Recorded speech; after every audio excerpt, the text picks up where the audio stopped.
You're traveling through another dimension. A dimension not only of sight and sound, but of mind. A journey into a wondrous land whose boundaries are that of imagination. That's the signpost up ahead.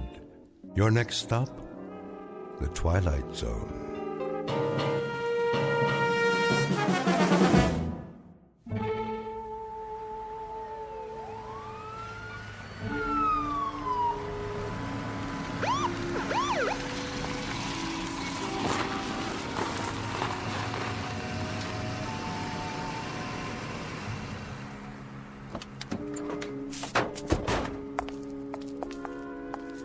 That's the address? Yep, 2719, Ye Old Curiosity Shop. This is it. Oh, officers, I'm so glad you're here. You the one who called, ma'am? That would be my husband. Jensen, the detectives are here. How do you do? Mr. Brown, what seems to be the problem? Appalling. Absolutely appalling. They broke in through the storeroom. That was the first thing we saw this morning. The back door off its hinges. My husband almost had a heart attack. All right, take it easy. Was anything missing? A number of items, I should say. The sense of violation. Our entire stock will have to be re-inventoried. For the insurance, you know. Quite a number of items, a large number. Well, then I guess we'll have to take some pictures. Dust for prints. I consider it a personal invasion. The complete and utter disregard for boundaries for one's private space. You folks have a list of what was taken? Oh, we wouldn't know where to begin. So many things. A Queen Anne chest. What was in it? I don't know. We could never get it open. I was going to have a key made. Hard to say what could have been in it. Almost anything. Jewels, family heirlooms. We bought it as is at an estate sale. What else? A Louis XIV washstand. Our pride and joy. 2 antique children's chairs. 5 vases. 6, Ming Dynasty. 2 hand-carved teakwood cigarette cases with platforms. Approximate value? $100. He means 200. A tray of rings, 3 sapphires, 3 rubies, 3 emeralds. All genuine? Well, the rubies are actually... All genuine. And there was a 19th century silver service for 12. Isn't that right, Jensen? And a dining room chair made in 1778. Let me see. 3 paintings in frames. Early Picassos? That right.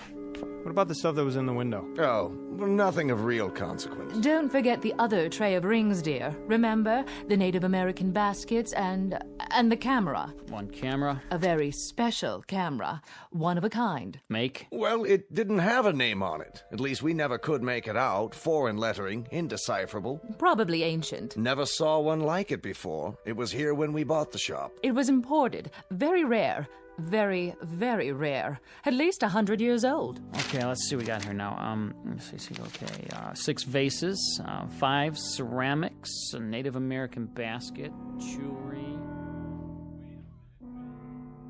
A tray of rings. All paste. 6 vases of the Ming Dynasty. I don't know what dynasty they're from, but it ain't Ming's. They're from a rummage sale and they're worth a couple of shucks apiece. Chester, will you pipe down and let me read the article? Larceny. Plain no good larceny is what it is. That's nothing but a list for their insurance company. Why, those crooks. Police theorize that the thieves broke in sometime during the night. Mr. and Mrs. Jensen T. Brown, the proprietors of the antique shop, listed the following additional items as among the goods stolen.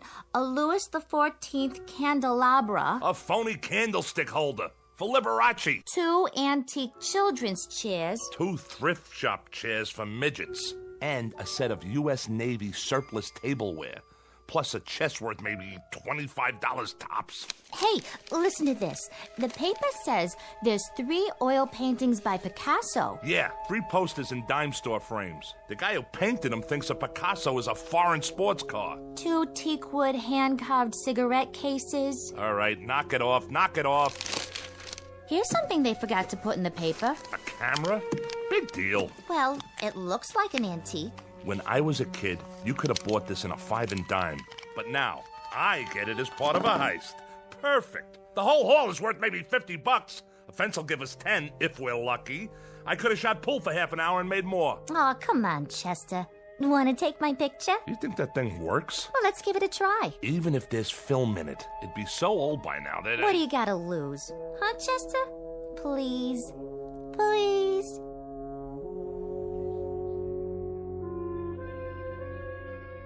Scene of the crime, a hotel suite that in this instance serves as a den of thieves. The aftermath of a rather minor event to be noted on a police blotter, an insurance claim, perhaps a 3-inch box on page 12 of the evening paper. There's just one small item to be added to the list of loot. A camera. A most unimposing addition to the flotsam and jetsam that came with it. Hardly worth mentioning, really, because cameras are cameras. Some expensive, some available at the corner drugstore. But this camera, this one is unusual. Because in just a moment, we'll watch as it injects itself into the destinies of 3 people. For it happens to be a fact that the pictures it takes can only be developed in the Twilight Zone. And now, back to the Twilight Zone with A Most Unusual Camera, starring Mike Starr with Stacy Keach as your narrator. Please, Chester, take my picture. Look at this crummy thing. Foreign writing all over it. No place to open it up. Where do you put the film in? Maybe it's already got film in it. Yeah, sure. From the Ming Dynasty. And you think it's still good? Come on. See? You look through the thing on the top here. Now, this must be the button here. Wait, let me pose nice. Hold it, baby. Say cheese. Ta-da! Perfect. Fits right in. Everything else for nothing, so we get a camera that's for nothing. You and your curio shops. My curio shops? You cased the place. You fingered it. You did all the planning. Oh, listen to Miss Culture over there, the patron of the arts. Never mind hock shop, she says. No, let's go up in life. Let's knock off a curio shop, because curio shops have nothing but objects of art worth a fortune. And who touted me? The art lover over there. 2 weeks of planning, a whole night on the job, and what do we have, Paula? 400 pounds of junk. Yeah? Room service. Wait a minute. Room service, huh? I didn't order no room service. It's the law. What are we gonna do? Quick, dump all the stuff out the window. Hold on, Chester. I called for room service, okay? You did? To celebrate our newfound wealth. What'd you order? A breakfast for 2 with all the trimmings. How are we gonna pay for it, Paula? This room is costing me a fortune. Coming! Just leave it outside the door. Oui, monsieur. Very well. I'm not even hungry. How can I eat at a time like this? Maybe a little coffee is all in. Look, Chester. What's that sticking up out of the camera? It's the picture. I told you it'd work. Hey, let me see that. Well, how do I look? I don't know. Picture came out fine, just fine, but... Isn't that nice? You take good pictures, Chester. Well, there I am standing by the window. Did you get a good look at this? And so clear. No flash or anything. And look how clear it is. Oh, wait a minute. Let me think. What's the matter with you? What's the matter with me? Paula, go over to the mirror. What? Go ahead. Now look in the mirror. You're missing a couple of buttons on your shirt? Go on. Now look. We look nice together, don't you think? We ought to get some pictures of the 2 of us. Will you look? So? What's to see? What you wearing? You like my nightgown, Chet? I got it special for you. I like the way it sort of clings to my body. What do you think? Right. Now, look at the picture. So, there I am, standing by the window wearing a what? fur coat. Oh! Yeah, a fur coat, which you don't have. Huh. Looks like mink. One of those Ember Autumn Haze models. Real pricey. Could be sable. Nah, don't think so. It's a mink, all right. Chester, what am I doing wearing a fur coat? I wasn't wearing a fur coat when you took the picture, was I? Of course you weren't. I don't have that kind of money. I don't even own a fur coat. Chester, what is going on? I got it. Got what? It's a gag. A gag? A gag camera, strictly for laughs. What do you mean? You know, like at Coney Island. Remember? It looks like you're wearing a costume or something. I don't think so. Sure. Inside, they got these ready-made pictures already developed. But the negatives have already got a picture on them, see? The only thing this takes is the face. But we ain't in Coney Island. You know, like a carnival when you pose in front of those crazy cardboard things. You put your head on top of the cutout. Fat lady, sailor, cowboy, driving a car, you name it. And it looks real. That's what this thing is. Not bad. That's kind of clever. You sure? Sure, I'm sure. Well, we might as well clear up the rest of this junk. If you say so. What are we gonna do with it? Who cares? Stuff it down the garbage chute for all I care. Except for these phony Ming flower pots. Chester, what'd you do that for? Now we gotta clean it up. No, we don't. Leave it for room service. We're paying enough. There's one thing we didn't open yet. Yeah? That little chest over there in the corner. Did it come with a key? No, you'll have to open it in your own inimitable style. There ain't a lock ever made I can't, Jimmy. Anybody ever tell you had a lousy disposition? If I have a lousy disposition, it's because I'm married to a nickel and dime heister who can't tell a real diamond from a baseball diamond. Baby doll, this suite is costing an arm and a leg. Delivered and paid for by Mrs. Diedrich's son Chester from profits collected during a slew of years when you weren't even in the picture. So happens that I need you like I need a 3-time conviction. Well, aren't you the clever one? Let's see what's inside. Chester, look! I'm looking, but I don't believe it. The most beautiful fur coat I've ever saw. Full length, too. So we scored something after all. We sure did. And don't start giving me any of your cheap pizzazz about taking this to a fence. I wouldn't dream of it. Don't argue with me either. This is for little old Paula. Oh, look at these, stripes. Different colors, all mushed together. How do they do that? I think it's called Ember Autumn Haze. Like the one in the picture. Right. Exactly like the one in the picture.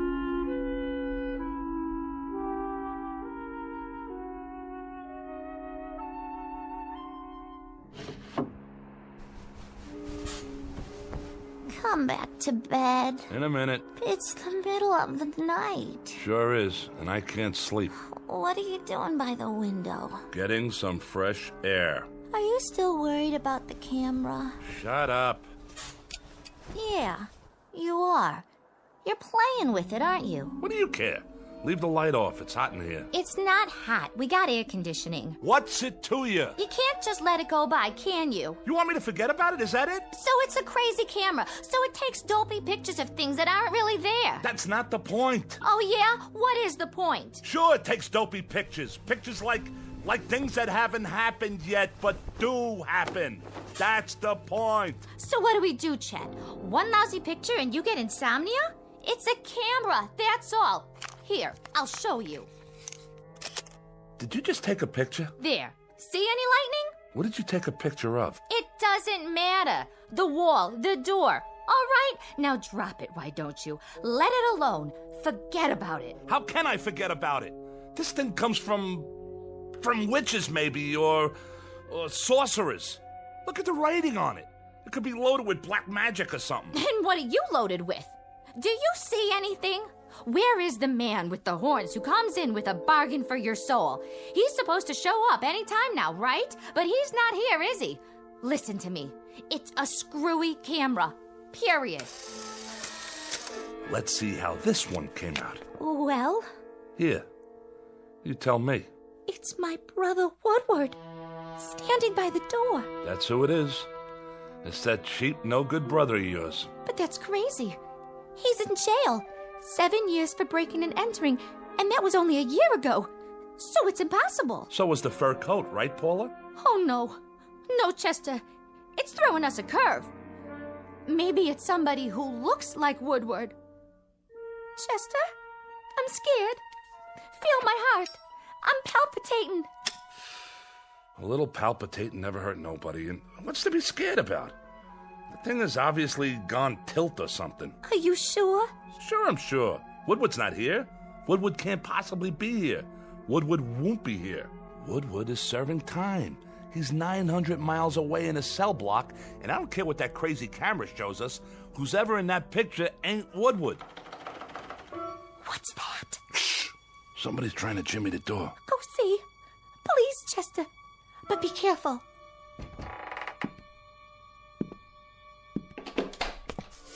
Woodward. Hi, Paula. Hello, Chester. I didn't want to wake anybody, so I just, use the old lockpick on the door. Hope you folks don't mind. Mind? Why would I mind? But you're in jail, aren't you? I broke out. Me and another guy. hid in the laundry truck. Nice, huh? I thought maybe I could stay with you for a few days, if you really don't mind. You don't, do you? I was thinking, maybe if I was around, you two wouldn't fight so much. You still all the time fighting?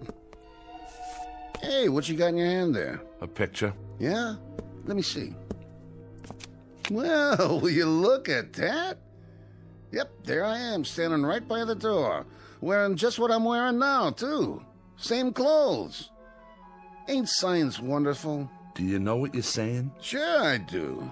I think it's great to be able to get a picture of... Wait a minute. Wait a minute. Yeah? If I was outside the door... Uh-huh. And you was in here... That's right. But you already had this picture of me. Right. Standing right here.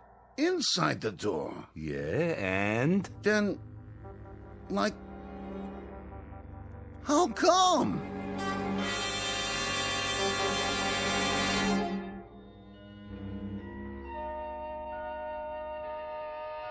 Sleep well, Woodward? Yeah.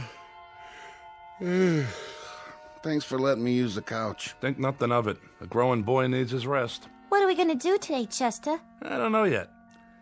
But I got a feeling it's gonna have something to do with that camera. I still don't see how we can use it. Neither do I. As far as I can see, it's strictly for laughs.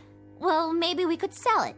For some big bucks. You know, there's rich people might want something like that. For what? Well, I don't know.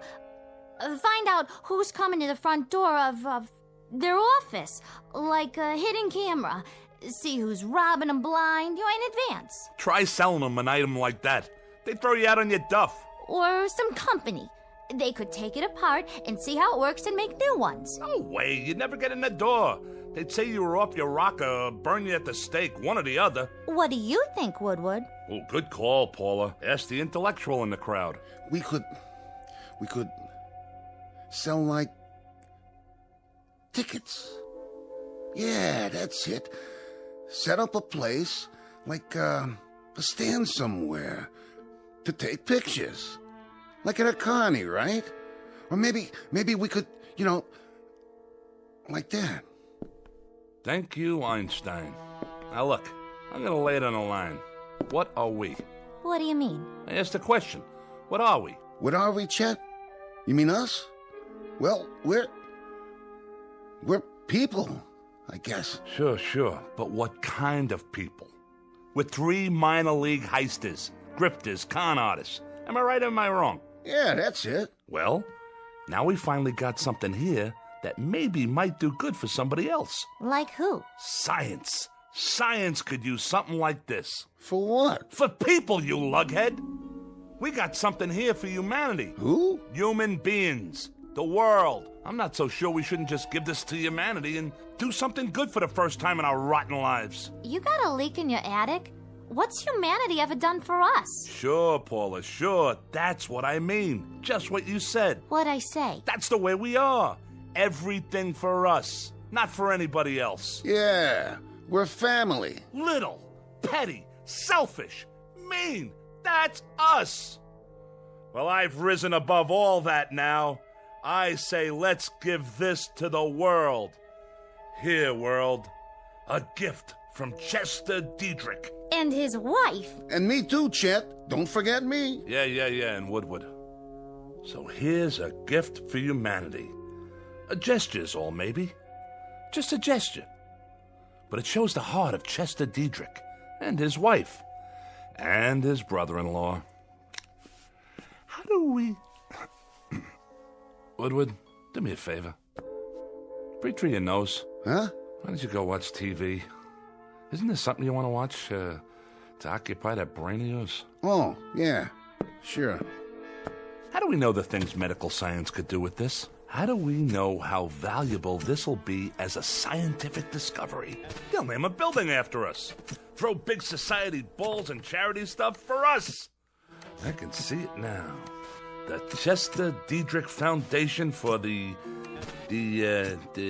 eternally something or other. In the house opener. Hotfoot has just won it. Jerry's Flash second, Easter Baby third.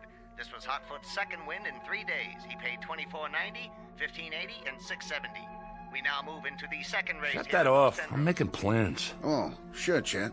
Anything you say. Oh, where was I? High society. I can wear my mink coat. Of course, I'll need a couple new dresses and some matching shoes. Hold on. Well, maybe just one dress to start with. You know, a real evening gown with... I got it. You sure do, Chester. I never would have thought of that. I got it. Got what? I got it. The TV set. Woodward, you're a genius. I am? This camera takes pictures of things that happen, but haven't happened yet.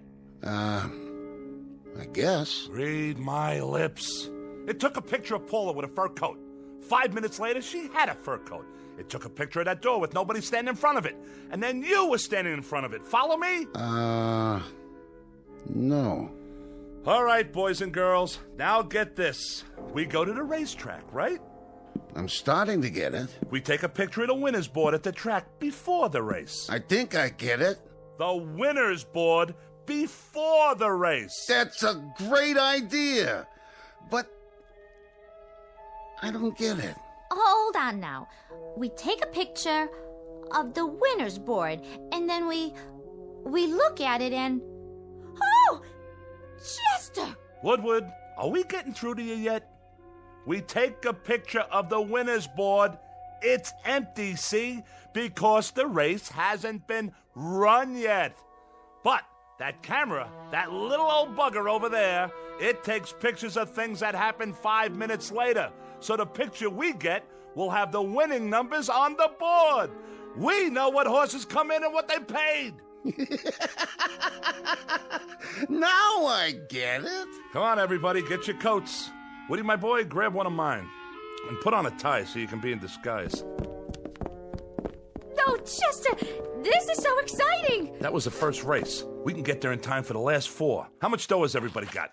I got a 20 and a 10. That's 30. I know it's 30. I got 2 10s and 3 20s. Come on. Okay, and the old insurance, my $100 bill. That makes 180 and 30. You got anything for the pot, Woodward? Yeah, I got 10. $220. Is that enough? There's bound to be at least one long shot. Why, we can parlay this into $1 million if we work on it long enough. We can't lose, Paula. We simply can't lose. Come on, everybody ready? Chester, what about humanity? Humanity? Like you said, baby, what did humanity ever do for us? Let's get going.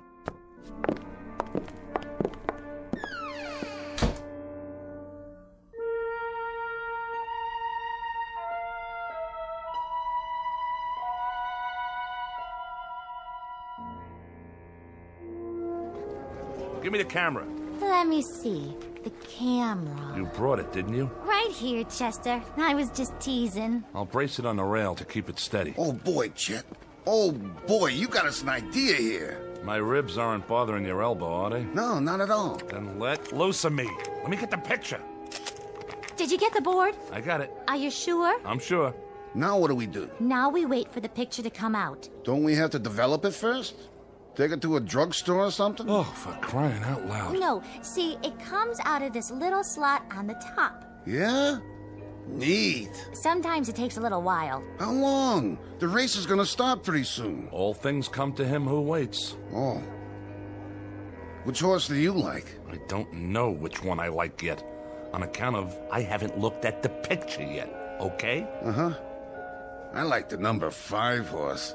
Tinky Beggar. It suits you. Peanuts, hot dogs, get your red hots here. Over here! Oh, no. Wait 5 little minutes and you can buy all the hot dogs you want. Right now, everything we have goes on the horse. Which one? Well... Look at it. 6, 3, and 11. And look what 6 pays. $47.60 to win. Hand me the racing form. Here you go. Number 6. Tidy 2, that's number 6. Okay, kids, we bet our money on Tidy 2. I don't like the looks of that horse. He's walking real slow. Will you get it through that thick skull of yours? We can't lose. Stay right here, and don't let anything happen to that camera.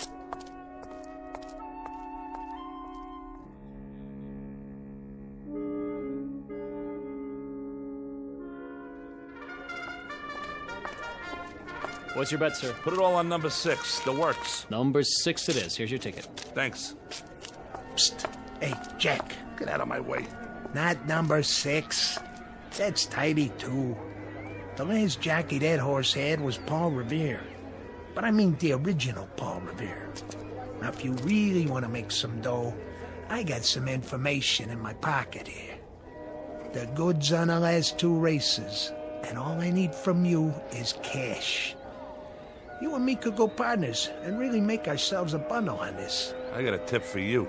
Bet anything but number 6 so you don't lower my odds. See you later, Jack.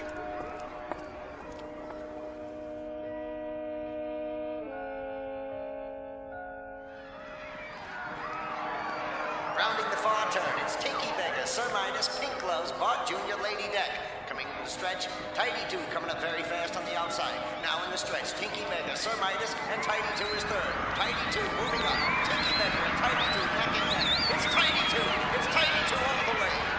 We did it! Now, just you feast your eyes on the numbers. 6, 3, and 11. Just like the picture said. Are we rich yet? We're getting there, Junior. We're getting there. Now let me set up the camera before the next race. Paula, you 2 go cash in. Here's the ticket. And don't drop it. Okay, Chester. I sure hope you got enough film for that camera of yours. Why, you know, Woodward? That's a very intelligent comment. Film. I wonder where you go to get film for a camera like this. Oh, but I wouldn't worry about it. Chester will figure it out, I'm sure.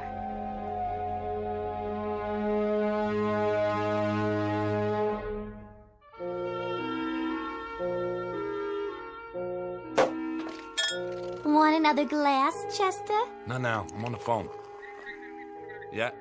Yeah, but when can I get a delivery on something like that? No. I don't want the black one. It's gotta be yellow with black upholstery.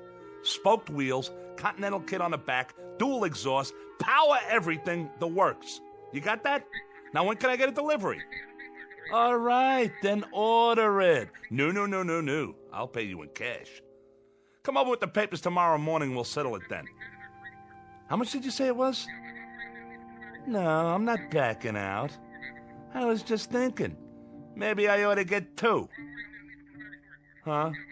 Well, you bring the papers. Fine. So long. It's the room service waiter. Are you done with your snack, Woodward? I ate the steak, but I can't finish all the chicken. I guess that'll hold me till dinner, though. Yes? I came for the dishes, madame. Right over there on the coffee table. Can you bring a couple of more bottles of champagne on the way back? Yes, madame. I can easily do that.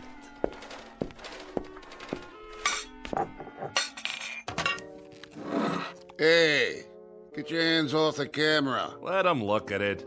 Bet you've never seen anything like that, Pierre. Mais non. Most unusual, sir. Isn't it, though? You don't know how unusual. But what do you do after your 10 pictures? Is there any other way to get more film? Well, we've only had it for a little while and What did you say? Yeah, what did you say about 10 pictures? The inscription on the outside, it says, 10 à le propriétaire. That means 10 to an owner. I presume that means you may only take 10. It's so odd. The lettering is definitely French, but I've never seen a French camera like that. As a matter of fact... Thanks. Bye. All right. How many pictures have we taken? There was one of Paula. Then one of Woodward. 6. We bet 6 races. That means we've taken... 8. We've taken 8 pictures. Chester, there's only 2 left. 10. But how do we know what that means? Some frog waiter tells us it means 10, so right away we think we only got 2 pictures left? How does he know what it means? I bet you we could take as many pictures as we want. But we don't know. Chester, we can't take any chances. No, we can't. You know what we should do? We should sell it. Who rattled your cage? This don't even belong to you. You're strictly for charity, buddy. Now what we should do with it is go back to the track and bet 2 more races with it. Are you both crazy?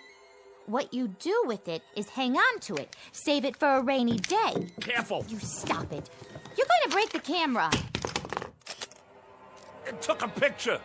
You dropped it and wasted a picture. I didn't drop it. You did. Oh, palpitations. You and your palpitations. Phony palpitations and a stupid brother. Hey, look. I don't have to take that kind of guff off of you. All right. Have a drink. Give me the camera. What's in the picture? It's me. It was pointing at me when it went off. And it looks like I'm...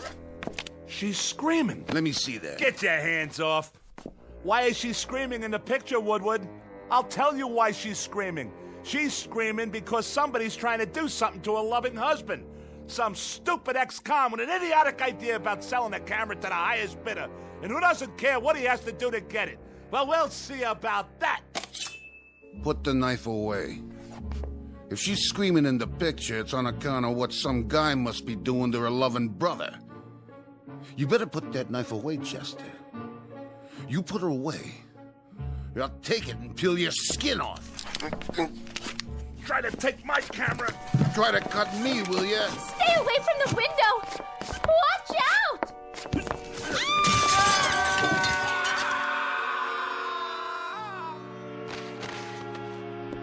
Oh, Chester! Chester, my poor darling husband! And Woodward! Woodward, my brother, my flesh! My very own flesh! I'll die! I will simply die! There's nothing left for me now!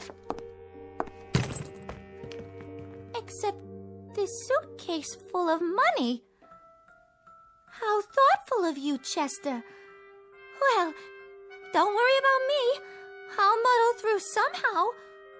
We have to learn to live with tragedy. Poor Chester and poor Woodward. My heart is simply too full to say any more. May you both rest in peace.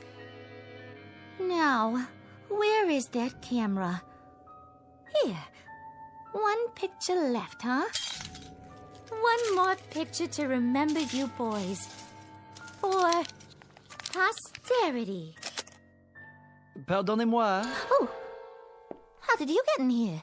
I have, how you say, the key. There is something in the way of laundry that I should take, no? You got the wrong room, Jack. There's no laundry up here. I'm checking out. There is the matter of dirty laundry. And your two friends, they have checked out already? Ah, yes, I see them. Such a pity. Lying down there in the courtyard. So young. One moment full of life, vim, vigor, and the next moment, poof. What do you think you're doing with that suitcase? Doing? But, madame, I told you, I'm here for the laundry. I'm, how do you say, cleaning you out. You're cleaning me out? And while you're doing that, Jack, what do you think I'll be doing? Well, I'll cue you, buddy. I'm gonna be calling the cops. Cops? You mean the gendarmes?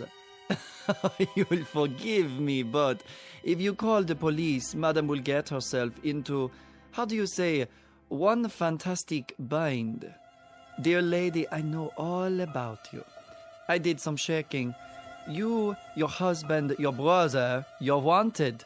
So the money is up for grabs. Why, you little rat. And as for the police, I advise you to get out while you can. When they see what's in the courtyard down below, they shall be up here sans invitation. Translation, uninvited, if you catch my meaning. So you walk out of here with the loot, and I get nothing but a big fat goose egg? At your service. Now, as to the laundry, it may be back on Thursday, or maybe Friday, or maybe never. And the camera. But I am not a hog. I leave the picture with you. Sacre no, this is a picture of the courtyard below. Well, sure it is. I just took it. And if you don't mind, I think I'll just keep it. As a souvenir. But how can this be? In the picture, there are more than 2 bodies. More than 2? Then who else is down there? Watch your step, Madame. The broken glass. You will trip and hurt yourself.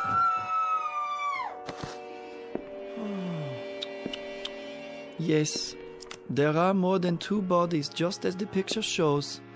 1, 2, 3, 4. That is impossible. Wait, let me see. Oh, the camera! There it is. I can see it from here. If I lean out a few.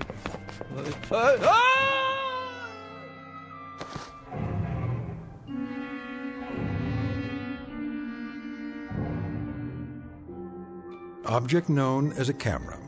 Vintage uncertain. Origin unknown.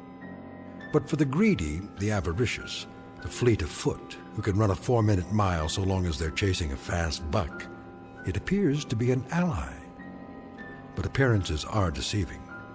It isn't at all what it seems. It's really nothing more than a beckoning come-on for a quick walk around the block in the Twilight Zone.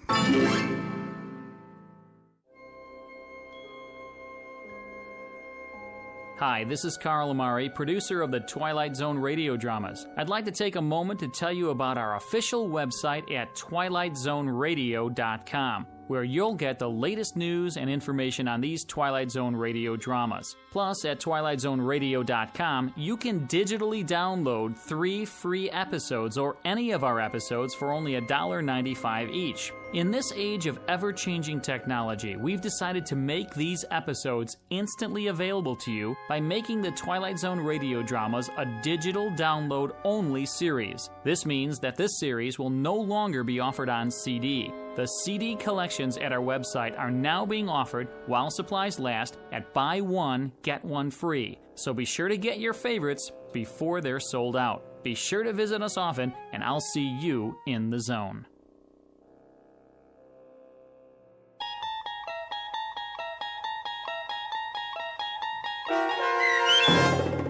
A Most Unusual Camera, starring Mike Starr with Stacy Keach as your narrator, was adapted for radio by Dennis Etchison and based on a script by Rod Serling.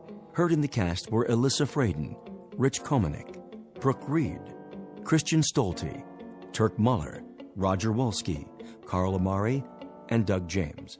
To learn more about the Twilight Zone radio dramas and to obtain audio cassettes and CDs of these programs, visit our website at twilightzoneradio.com. This copyrighted radio series is produced and directed by Carl Amari and Roger Wolski for Falcon Picture Group. Doug James speaking.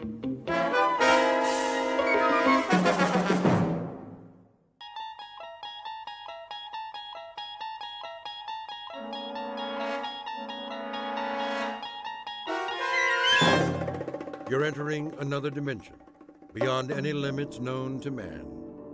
This is the universe of imagination, a wondrous land of brave new stories from the far reaches of space and time. So fasten your seatbelt. There's the signpost up ahead. Your next stop, the Twilight Zone.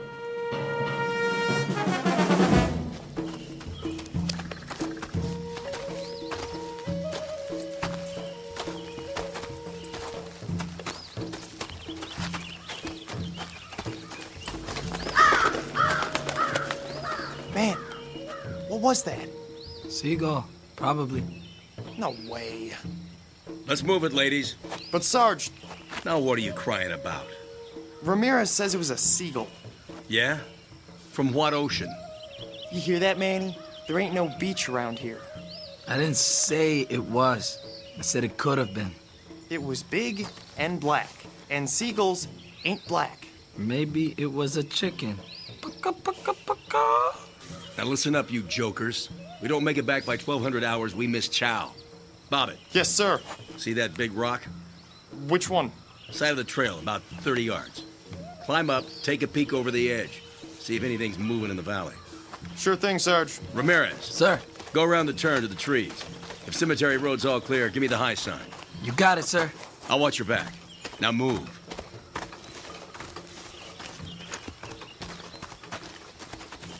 Sarge wants to take a break. What about us? This ain't no democracy. You hear that? Artillery. Could have been thunder. I don't see any clouds. You see any clouds? The weather's crazy around here. The enemy's 5 kilometers away. That's what headquarters says. Why would they lie? So we don't turn, tail, and run. I ain't no chicken. Well, let's find out. You got the glasses? Right here. There's the rock. Go over and take a look-see. And keep your head down. Here goes nothing.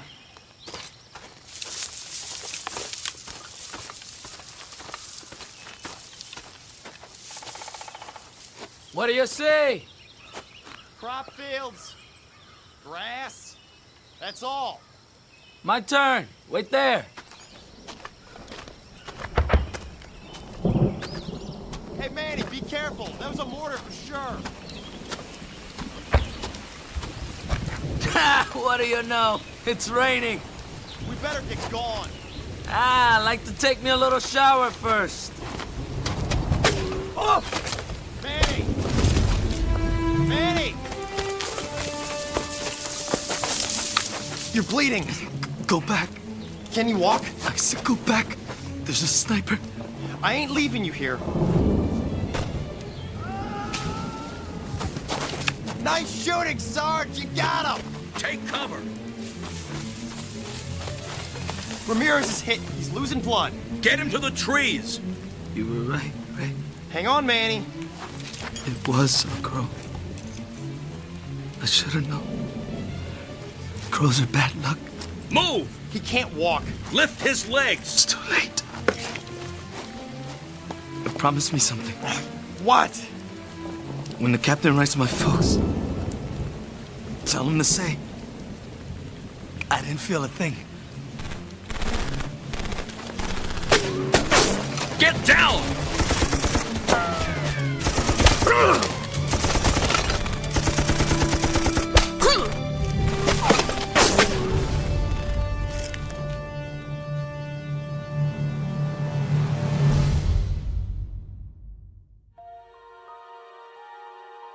3 men on patrol, a mile from camp. A simple reconnaissance mission. Or it should have been. The year? Take your pick. The place? It might be any on a very long list. This army happens to be American, but there are a lot of uniforms out there. The men, though, never change. Their job is always the same, to stop the enemy. The question is, at what price? And what of those who wait, for whom their lives are beyond price? They can only pray that every man comes back alive. Some, however, never come back. This, then, is their story. Tale of those who fight and those who wait in the Twilight Zone. Company, attention! One! Squad 1! One! Squad 2! Two! Squad 3! Dear Mr. and Mrs. Ramirez, your son Manuel served in my company for... that's no good. Your son, Private First Class Manuel Ramirez, served under my command for the past 12 months. During that time, he exhibited courage and... Sir? Oh, Lieutenant, come in. I was just finishing the letters. You ready for me to type them up? Not quite yet. Oh, if I'm interrupting... No. I could use a break. Coffee, Captain? Oh, I've had plenty. Help yourself.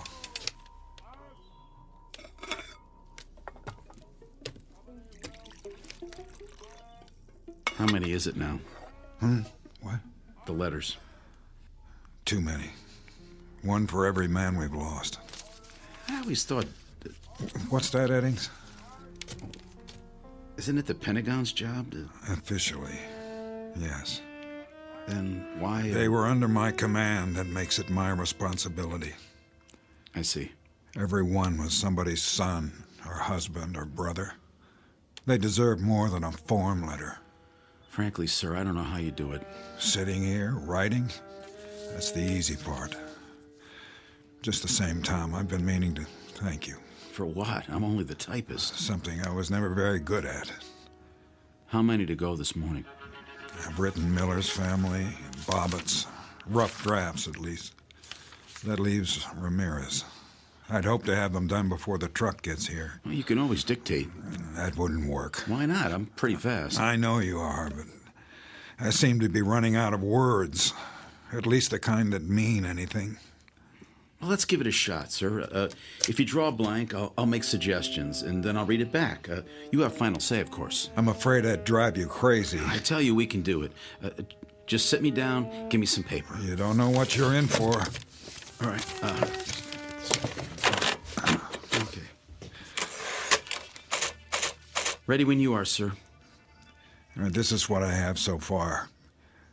Dear Mr. and Mrs. Ramirez, your son, Private First Class Manuel Ramirez, served under my command for the past 12 months. During that time, he exhibited courage and, dedication? Good. It was on the tip of your tongue, sir. I don't know what's wrong with me. Nothing's wrong with you. The fact that you took the time to write, believe me, Captain, that says a lot. His loyalty and motivation were an example to the entire company. It is therefore with the deepest regret that I write today to inform you.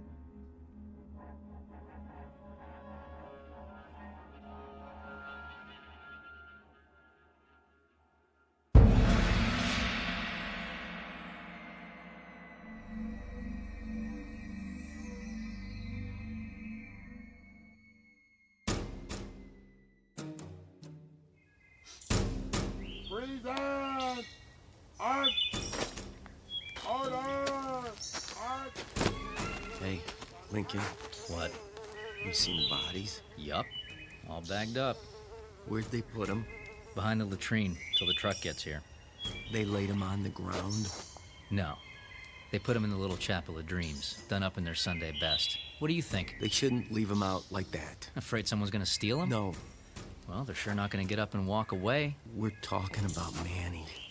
I went through basic with him. Me too. And Bobbitt, and the Sarge. I mean, this morning we had mess together. So? And now, what are they? Dead meat. That's what. Missing and presumed dead. Same thing, isn't it? Once you're on the list, you don't come back, just like Inglis and Willard and Ruiz and... Forget about it. We used to have 100 guys. Now how many we got? 67. Who's next? I mean, if we don't watch it, we're all gonna be on the list. We're all... I said forget it, Cook. This isn't war games. You want to make it home in one piece? Then keep your head screwed on straight or you're done for. You got that? I just don't want to end up like I was nothing. We could bite the big one and nobody'd even know. What if they never found you? All you'd be is a name on a list. There's the truck. Now shut your mouth and do your job. You hear me?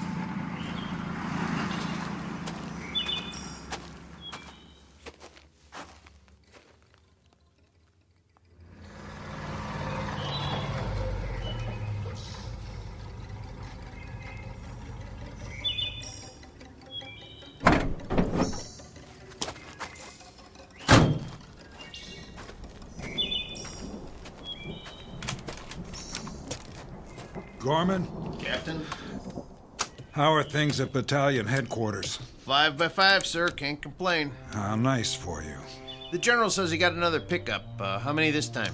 3. Cemetery Road? That's right. No mystery why they call it that. No, there's not. Here's the paperwork, Sergeant, plus the letters for stateside. No problem. Pull the truck over there. Lincoln, you and Cook, load them up. Make sure they're tied down securely. Yes, sir. Well, I better get going while it's still light. They say there's a storm coming in. Gorman? Sir? Keep your eyes open on the road back. Sure will. No sweat, though. It's secure. Now, that can change. Yes, sir. I guess you can. That man's always on the move. Better than sitting in one place. Stop by my quarters for a minute, will you, Tom? I want your opinion on something.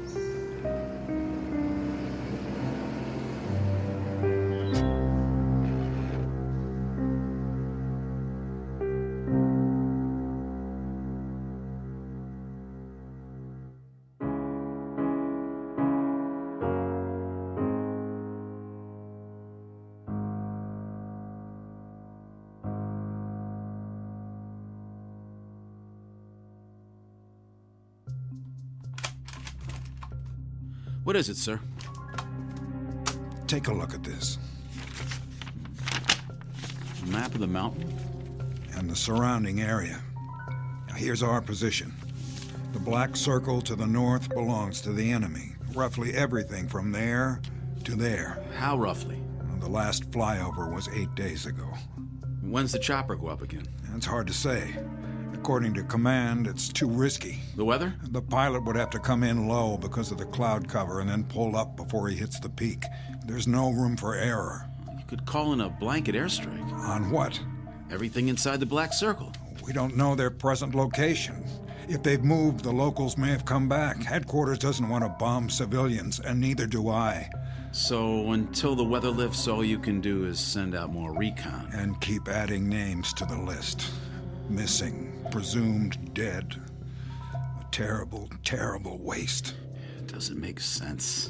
It does to the general. But Cemetery Road is a shooting gallery. Give me an alternative. Pull back for now, until we know more. Somebody has to hold this side. What if all they have is a few snipers up there? Then we better pray someone makes it far enough to find out. I don't like it. You think I do?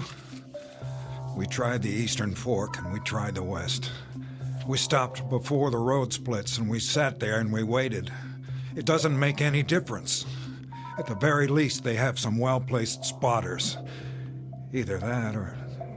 Or what? They're preparing for a large-scale attack. Possible, but unlikely. The road's too narrow. Exactly. Listen, forget Cemetery Road. That's where they expect us to fight them. You know what I'd do if I were the enemy? I'd spread out across the floor of the valley, then move up to attack our flank. That would cut off our supply line. They'd have us right where they want us, like sitting ducks. That would also put them out in the open. It's too dangerous. They love that it's dangerous. They don't care about casualties. But we're not sure they're in the valley. How can we be sure if they only come out at night? It's so dense they have all the cover they need. There's one way to know, absolutely. All it would take is one man. One. Say he climbs straight down from the camp, away from the mountain, with a night vision scope and a camera. Then Command will have all the proof they need, because if I'm right, you know what he'll see? The entire floor of the valley alive in the dark, like ants moving leaves. It just might work. Of course it would. Can you imagine how many lives that would save? It's not worth wasting anymore. My men aren't pawns, they're flesh and blood. Oh, forgive me, Tom. For what, sir? I'm just spinning my wheels. We both know that that's not the way the Army thinks. Forget I said any of it. I guess I just had to blow off some steam.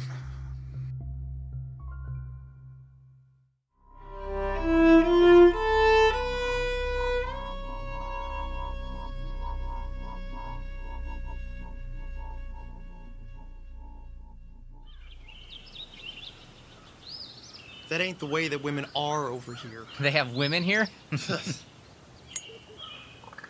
Hey, Sarge? What? Can I get some fresh coffee? What's the matter with what you got? It's kinda cold. Well, I'll tell the waitress to make some special just for you. Where's Lincoln? In the latrine, I bet. Maybe he locked himself in. Maybe he fell in.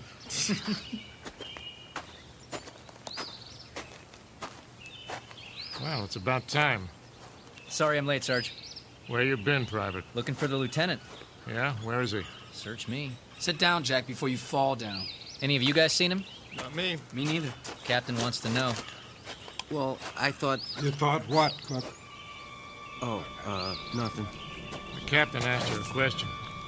Well, it's like this. Last night I was trying to get some shut-eye, but I kept hearing a noise. So I looked around and... And what? I might have seen him. Where? Edge of camp, had his pack on like he was heading out. But I know he wasn't on watch, and then all of a sudden he just disappeared. What do you mean? Well, he walked over to the rim, and that was it. He climbed down toward the valley? He must have. We're talking about Lieutenant Eddings. Yes, sir. You saw him do that? It sure looked like him. Why wasn't I informed? First I heard about it, Captain. You did a head count this morning? All here, except for the lieutenant. I thought he was helping you. The valley's off limits. You knew that, didn't you, Private? I figured he was gonna do some stargazing. Why would you think that? He was carrying his night vision scope, which was funny, because there weren't no stars. You know how the clouds are, so thick you can't see the moon. Sergeant Lowe. Sir. I want you to put together a search party. Right away. And don't show your faces back here until you've found him. Are we clear? Redmond, Trulick, Hernandez, you heard the captain. Grab your gear. Yes, sir. All right. Come on, boss.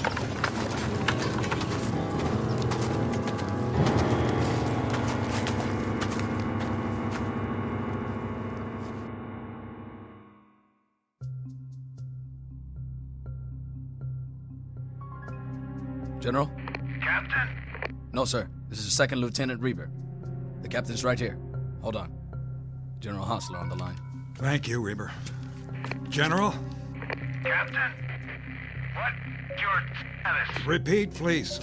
What's that? It's the weather. It bounces the signal around. Update your status. We're still holding position. Any further losses? No, sir. Well done. Prepare to break camp. Say again? I'm pulling you off the mountain. You can't do that, General. I want you back at battalion before the rainy season. Not now, sir. What? I thought you wanted Blue Company out of there. Not yet.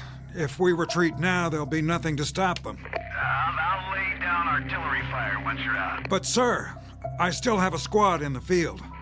What's the mission? One last recon. We're about to pinpoint the enemy. I'm sure of it. How much longer? As long as it takes, General.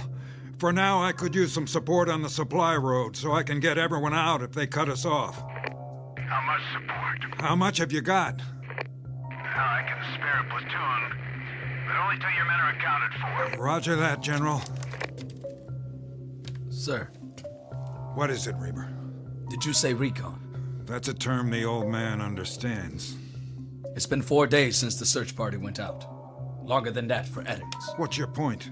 Well, shouldn't they be considered... Missing, presumed dead? After so long, I thought... You thought wrong. Yes, sir. The next step is always a regret to inform letter. That seals it. I don't want to write any more of those, not ever. Do you understand? I suppose I do. With a little luck, maybe just this once, I can buy them enough time for a second chance.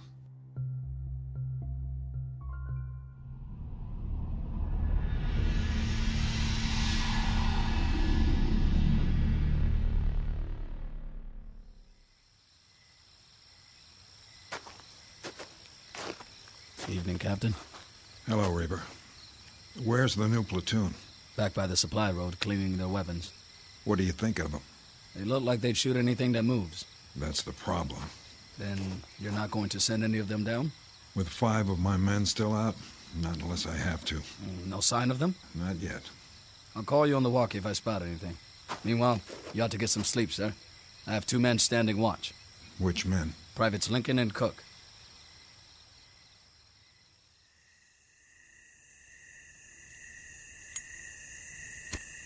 Hey, watch it. What's the matter? Somebody might see you. Like who? Somebody out there. Oh yeah, I forgot. The boogeyman? You want one? Nope.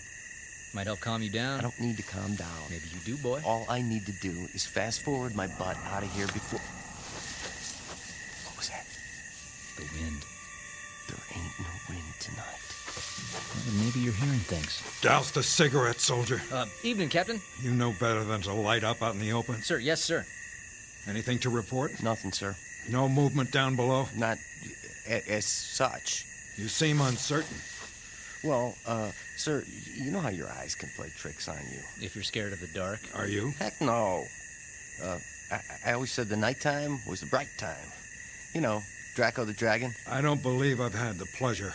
Oh, well, I used to look at the stars when I was a kid. Had me a map that showed the constellations. Big Dipper, Little Dipper, Belt of Orion. I know them all. Plus, the meteor showers, where they was gonna be. I just lay out in the backyard and wait. Zip, there goes another one. Sometimes I'd make a wish. Of course, the stars look different here. Art?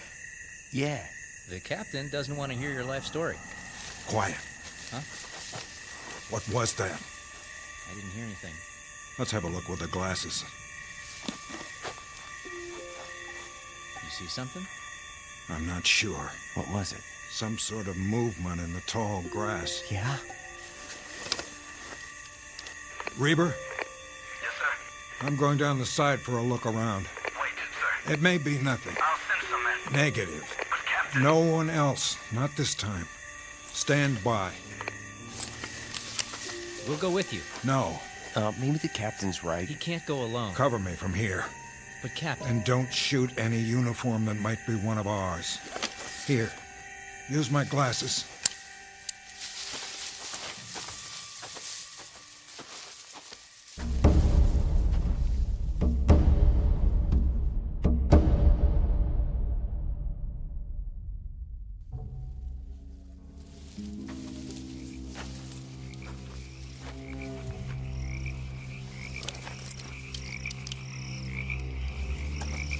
Reber? Where are you, sir? About 300 yards. I can still see the camp. What else? Brush. Some trees on the ridge. Sir, we can do a sweep in the morning. Not on your life, or anyone else's. Captain, please. Hold on. What is it? Wait. Hear that? You're breaking up. The storm's coming.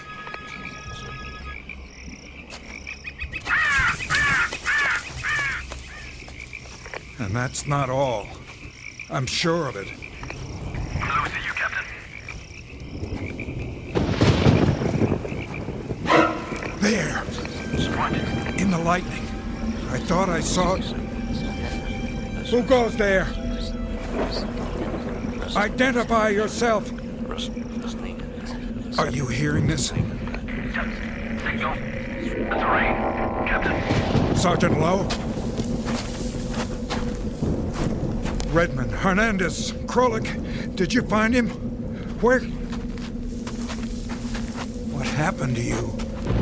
Your uniforms and your faces. Sergeant, why don't you answer? Bring your men in. That's an order. Who's that behind you? Tom?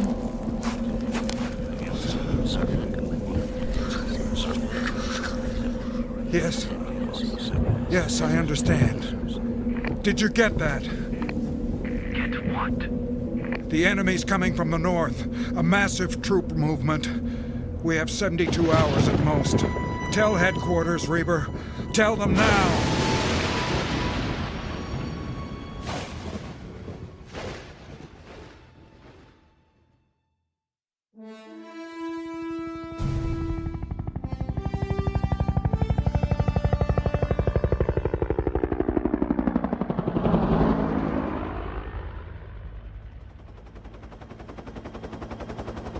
The storm's moved on. About time.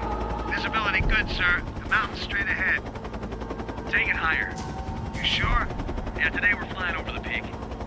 Well, I guess it's okay if we can see it.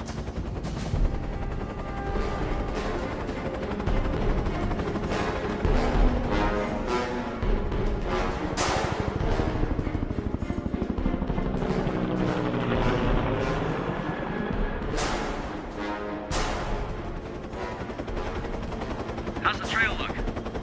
West side's clear. The valley, too. You think the enemy pulled out? They must have. Their kind don't usually give up.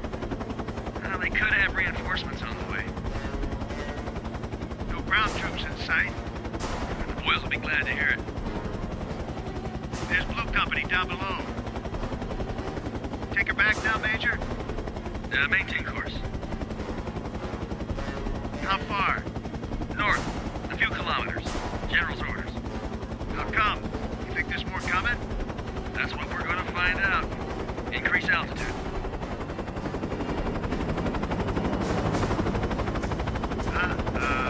What you got? Smoke on the horizon. 10 o'clock. Man, they are coming. Sure looks like it. They're burning farms on the way. Radio headquarters, tell them to dig in. It's going to be a full-scale offensive.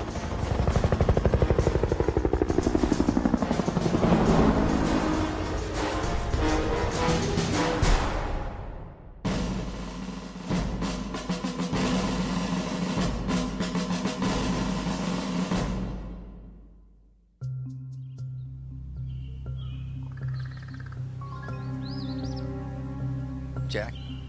Yeah. You seen the captain? He'll be along. You can set your watch by it. That's the truth. Every 15 minutes. That's all he does, walking back and forth, checking the valley. Sentries ain't good enough for him. Still nothing down there. Then why aren't we moving out? Ask him yourself. Here he comes. Private Cook. Yes, sir? Report. Big fat zero. You're positive? Stone dead, Captain. What are we supposed to be? Be quiet. Sir. But, sir... Quiet. What is it? I thought I heard them. Who? Don't play dumb with me, Private. I'm not, sir. I mean... You know Sergeant Lowe, don't you? Know him? Why, sure. And Private Redmond? Yeah? And Hernandez and Krolik and Lieutenant Eddings? We know all of them, sir. Or we did. Then you should have no trouble recognizing them. Huh? They may have trouble getting up the side. It's still muddy. Let me know at the first sign. Yes, sir. He's losing it. Big time. Don't he know they're dead meat by now?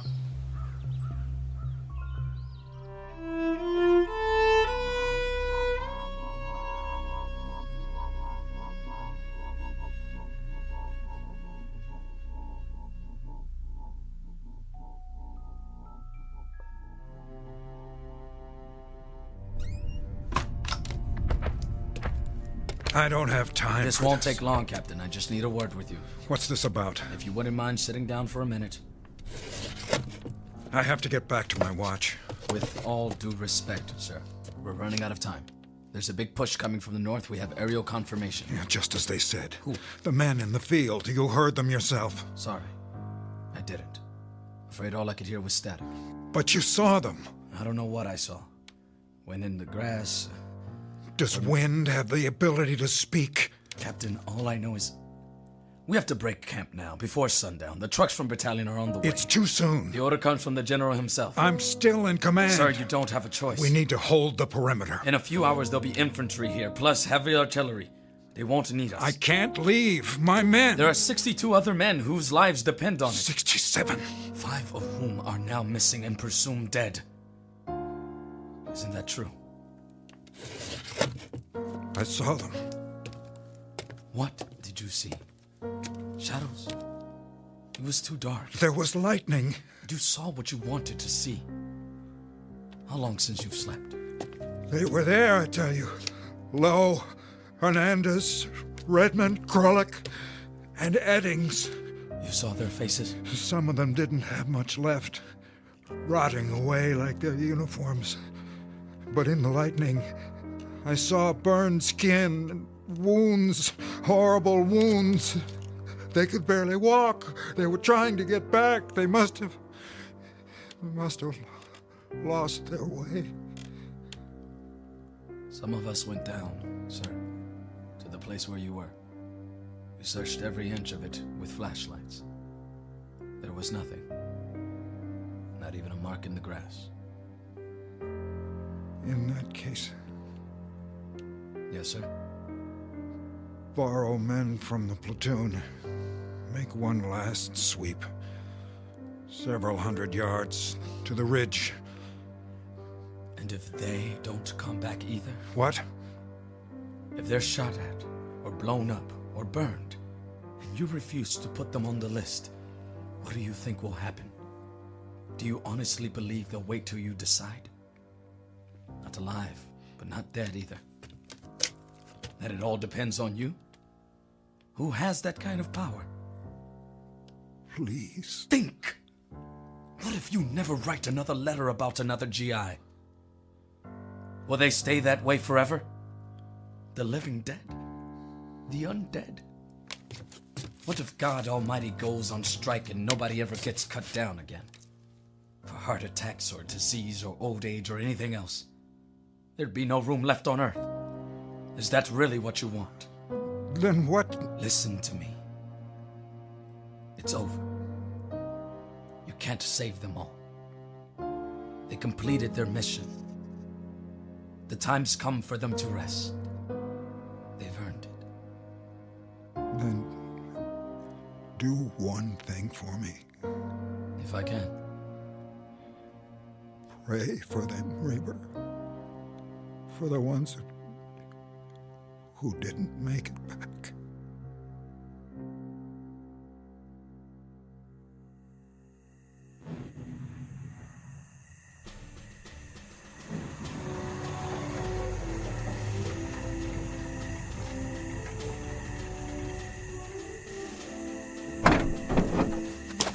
Get everybody out!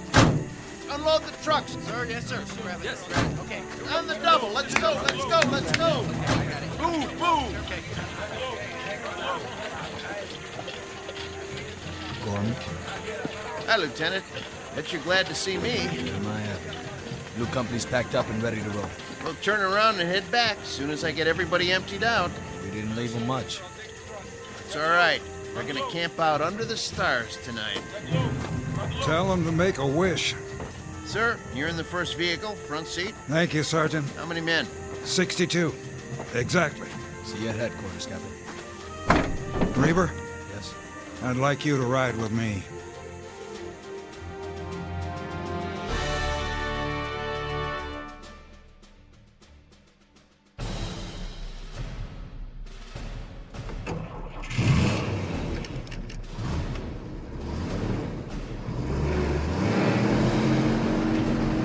Now don't mind the road. It was made for cows and farmers. You're doing fine, Gorman. I got a thermos full of coffee if you want. No, thank you. Maybe just a drop. Knock yourself out.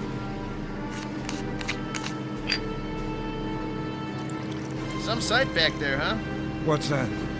The truck's on our tail. Check the side mirror. Heads bobbing under the tarp every time they hit a bump. Somehow, I don't think they'd mind. Those drivers don't know the way like I do. Never been to Chinatown, Sergeant? Which one? It doesn't matter. I was just thinking about Chinese New Year's. Yeah? They have those big paper dragons, you know, with 5 or 6 guys underneath to hold them up. Yeah, right. That's what all these trucks remind me of. Only here it's canvas instead of paper. And there's a whole lot of guys. Look at them back there. Heads bouncing up and down. I'm not sure where they're going. Lieutenant. Yes, sir. When we get back to battalion, I've got a lot of things to catch up on. You wouldn't by any chance know how to work a typewriter. Can't say that I do, Captain, but I can give it a try.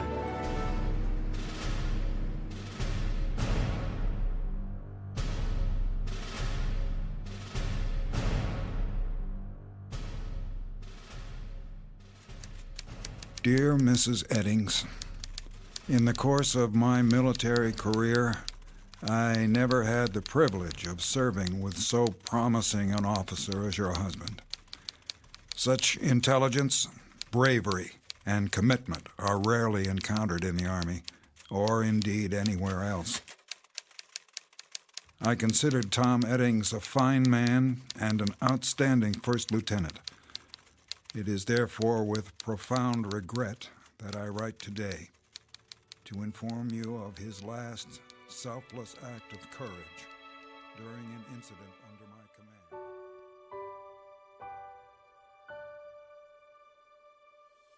command. Incident on a mountainside.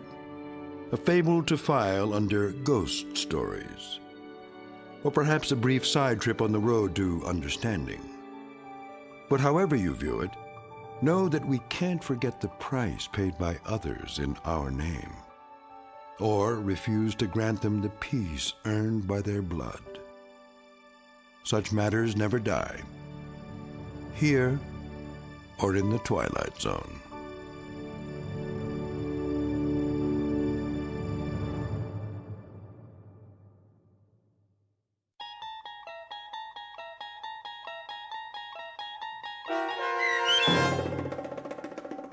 Missing, Presumed Dead, starring Danny Goldring, with Stacy Keach as your narrator, was written for The Twilight Zone by Dennis Etchison. Heard in the cast were Jeff Lupetin, Edgar Miguel Sanchez, Gary Tiedemann, Kurt Nabig, Patrick Cerny, Doug James, David Darlow, Joby Cerny, and Norm Woodell. The producers of The Twilight Zone wish to thank CBS Enterprises and the Rod Serling Estate for making this series possible. This copyrighted radio series is produced and directed by Carl Amari for Falcon Picture Group. Sound design, custom Foley effects, recording, and editing are produced in the Cerny American Sound to Picture Theater by sound designers Craig Lee, Bob Benson, and Tim Cerny. Music for The Twilight Zone is provided by CBS and American Music Incorporated, New York. To learn more about the Twilight Zone radio dramas and to download episodes, including 6 free episodes on our homepage, visit our official website at twilightzoneradio.com. Doug James speaking.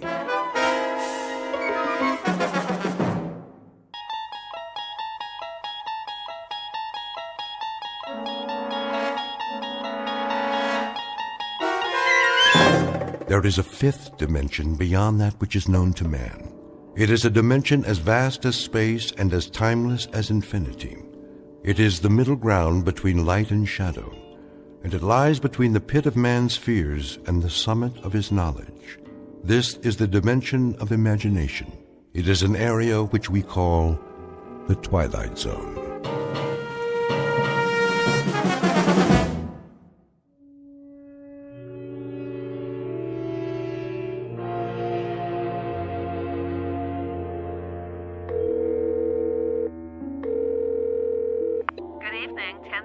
Hi, this is Joey Crown. Who? Joey Crown. I called before. Can you speak up, sir? I called a couple of times and I left a message. Do you have a reservation? Me?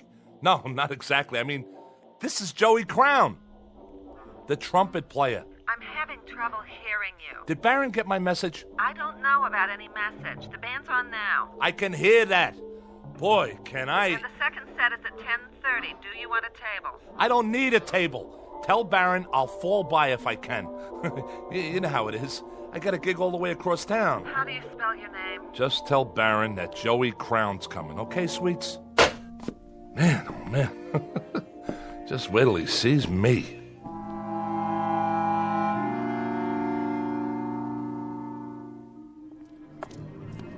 Hey, Bobby, what's happening? Name? You know me. It's... Wait a minute. Who are you? You have a reservation. Hey, pal. We've been waiting for a half hour. We got in line. How you doing? Sorry, folks, but I'm supposed to be inside. Hold on, I gotta check the list. I'm not on the list. See, I got a gig here tonight. Oh, you're in the band. Well, not in it exactly. Baron knows I'm coming. He'll let me sit in, I'm sure of it. First show's sold out. If you want to put your name down for 10:30... Just tell Baron, all right? He'll comp me. Hey, fella. Hang on. There's been a little misunderstanding. No, I mean, I know you. You do? Didn't you used to be Joey Crown? Used to be? What do you mean, used to be? Crown. Sorry, man. You're not on the comp list. If you want to wait in line... Hey, hold on. See this? It's a trumpet case. I'm not some piker. I played with Baron lots of times. I used to work the Page Tree and the gate. What's the matter? Don't you believe me? Ask Artie. He owns the joint.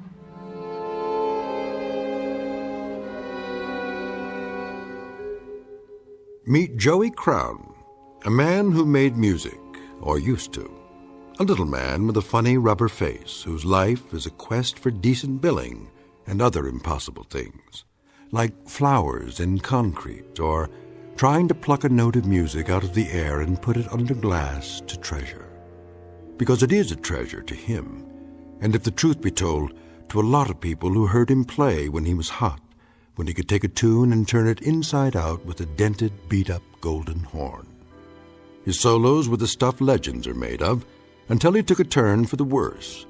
For a while now, the only notes to come out of his trumpet have been, well, slightly sour and off-key. Joey Crown, who in just a moment will decide to leave the earth for a steady gig in another kind of club, one located in an out-of-the-way place we call the Twilight Zone.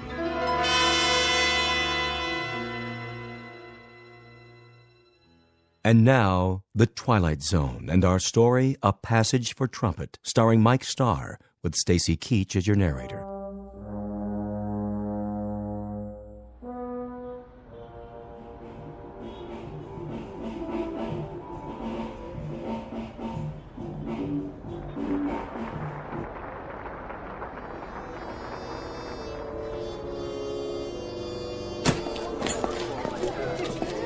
You could take 5 out here if you want, Mr. Barron. Oh, sure thing, Artie. You guys just played a smoking set. Thanks. Yeah, thanks. I came in early on the bridge. You did all the changes. Nice set, boys. Was it okay? I couldn't tell. That sounded good to me, just the way I like it. Sure was. Man, you guys know how to swing. Who's that? Too dark to see. I think it's... Hey, Joey. What do you say, Baron? What are you doing here? Well, what do you think? I brought my axe. What for? I thought you might need somebody with a horn. I already got my sidemen, Joey. Sure you do. But I was thinking I could sit in, for the second set. Not tonight. Just a few choruses. Maybe some other time. Why not? You know how good I can play. Easy, Joey. But why? The last time you played trumpet for me, you loused it up.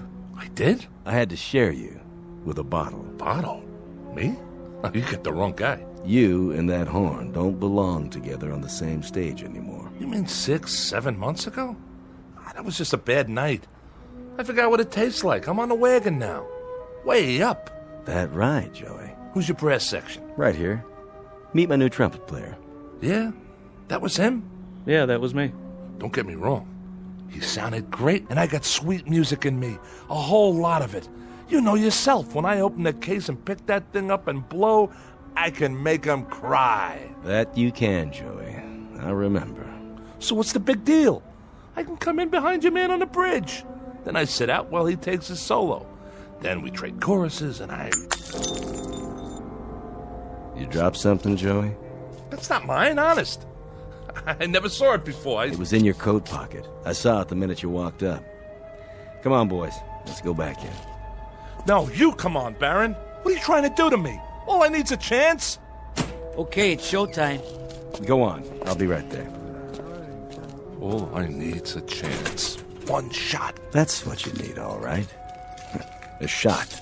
Better make it a double. That's not what I mean. Oh, don't worry about the mess, Joey. Somebody will clean it up for you. They always do. I'm sorry, Baron, but if you knew what it's been like to... One thing I don't know. When a guy has so many friends, why would he hang out with his worst enemy? All right, I get it. I shouldn't have come here. We've been doing all right at the club. Sold out most every night. So let me lay some green on you. Your share. For old time's sake. Keep your money. Hey, for old times. Come on, man, when you had the magic. Remember? Harry James, Max Kaminsky, and Berrigan, and Butterfield, and Diz, and Miles. Man, you had a little bit of all of them. And you traded it for some bad booze. Well, you got took. That was no kind of a deal. You got the crummy end of the stick. I don't want your charity, okay? I got one question for you, Joey. Why'd you throw it all away? Maybe because I'm sad all the time. Because I'm nothing anymore, and I know it. Because from now on, I'll live and die in a crummy one-roomer with dirty walls and cracked pipes. I'll never have a girl because I'm an ugly little gnome. I'll never be anybody again because half of me is that horn. I can't even talk to people without it. That's my language. Go easy on yourself, Joey. Oh, but when I'm high, Baron... When I'm high, I can't see how dirty the walls are. I don't see the cracked pipes. I don't even know the clock's running. That the hours are going by.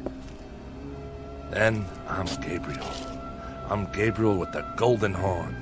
And when I put it to my mouth and blow, it comes out jewels. It comes out a symphony. It comes out the smell of flowers and summer nights. It comes out beauty. When I'm drunk, Baron. Only when I'm drunk. Take care of yourself, son. Oh, man. I got so much misery. I got so much sadness. I'm nothing. I'm just plain ordinary nothing. Oh, I'm so tired of hanging out.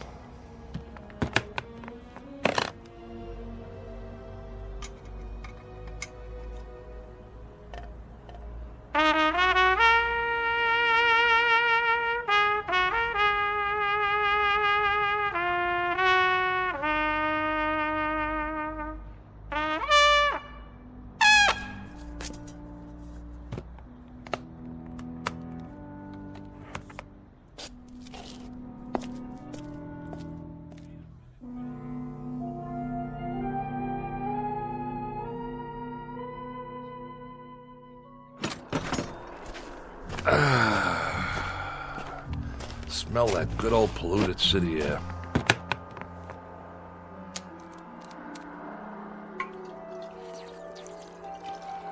All right, Joey. It's showtime.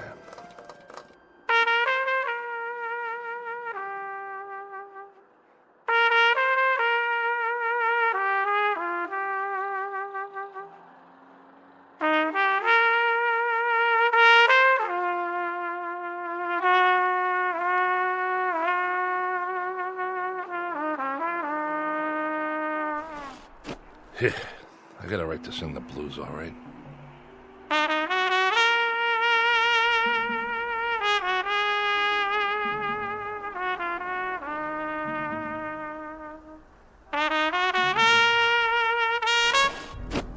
Don't stop.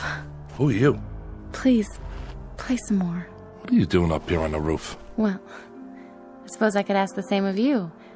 I wanted to be by myself. Don't you know it's the middle of the night? Yes. Couldn't sleep either, huh? Would you please play a bit more? I can't play. Why do you say that? I thought it sounded beautiful. What do you know? Well, I don't know much about music, I admit. But it had so much feeling. You have a gift. Once upon a time, maybe, but that was a long time ago. Use it or lose it, right? What? You wanna... Of course you don't. You look like a nice girl. A real nice girl. You haven't answered my question. What is this, a quiz show? Why can't you play? I just can't. Got it? Is it because that bottle's empty? Not yet, it's not. You want to know why? Okay. The reason I can't blow that horn anymore is that too much of me is in there. Too much of Joey Crown. Is that your name? It was. It's a nice name. I like the sound of it. You don't know who I am either, do you?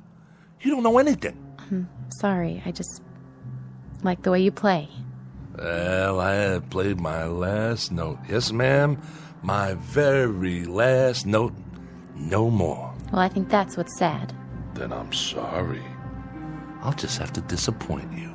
It's been very nice making your acquaintance. You look like a nice person. A very sweet person. Thank you. You're new here. You come out from Iowa or Cincinnati or someplace like that, and you don't know anybody. I could have shown you around. I could have taken you places where they play some nice jazz, you know? All we'd have to do is ride the subway down to the village, walk around. There's places everywhere. On every street almost.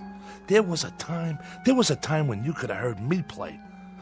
Now, it's too late, so go home, lady. Go back to where you came from. Because you'll never make it here. This town's too tough for people like you. Go on. It's been nice talking to you. Yeah, it's been a ball. Now do me a favor. Get lost. Way to go, Joey. Every time something nice happens, you go and wreck it. What's the matter with you? You're stupid, Joey. Stupid. You know something? This town's too tough for me, too. So wake up. Time for something else, Joey. Anything. Time to get out. Or die.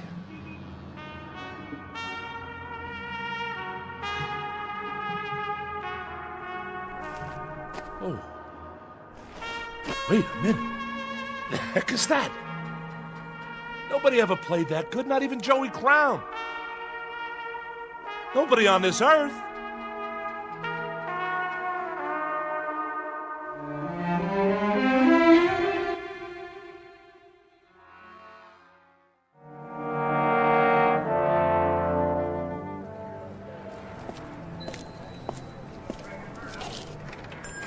Hi, Ned. How's it going? Back again. I need some cash. You and me both. Look, Joey, I can't keep loaning you money on that beat-up old trumpet. What do you mean? You know this horn.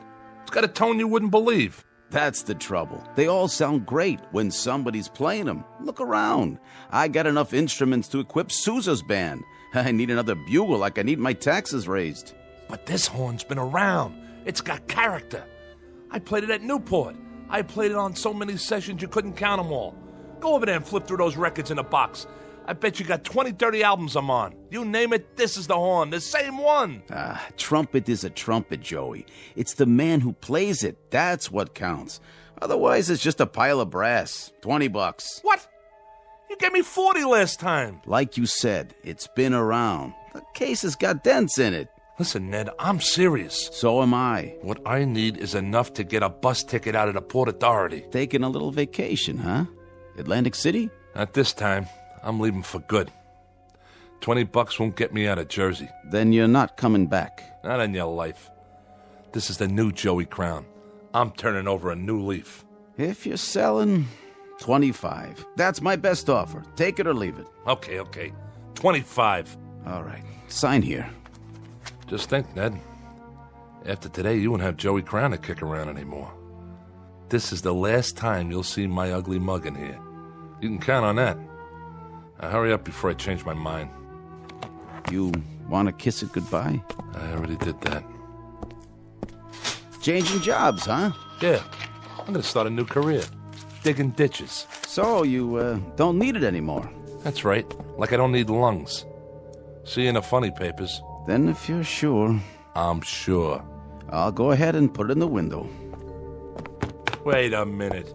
You put a sign on it. $75. Nothing personal, Joey. Business is business. A man's got to make a profit these days. Sure, but you only gave me a third of that. Guys like you just don't get it. I mean, what's money to somebody who plays jazz all night, sleep until noon? What kind of responsibilities you got? Nothing, right? Not a thing. Yeah, nothing. A big fat zero.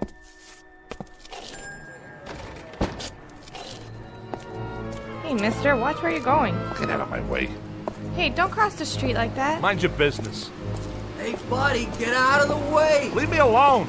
Watch out! You think I care? You're gonna get killed! Oh my god! He just walked right out in traffic. Like he could care less. Somebody call an ambulance.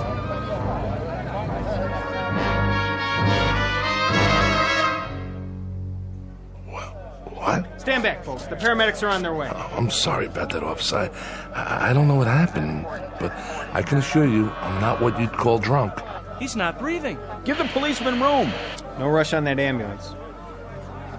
He's gone. What are you talking about? I'm not going anywhere. I'm right here. There was this big truck that went by, and man, let me tell you, it gave me a kiss. I don't see it now, but I'm not drunk. You can ask Officer Flaherty. This is his beat, and he'll vouch for me. I'm not the kind of guy who goes around walking on red lights. Okay, folks, party's over. What is going on? I'm okay, I tell you. Something like that, it shakes a guy up. I need a smoke. Hey, man, you got a match? What's the matter, you can't hear me? I'm not a bum. I just want a light, that's all. Excuse me, buddy. You wouldn't happen to have a light, would you? Hey, fella, do you have a... Some town, all right. Real friendly. I gotta sit down someplace. Step right in, folks. First show starts in 10 minutes. Hey, Mac.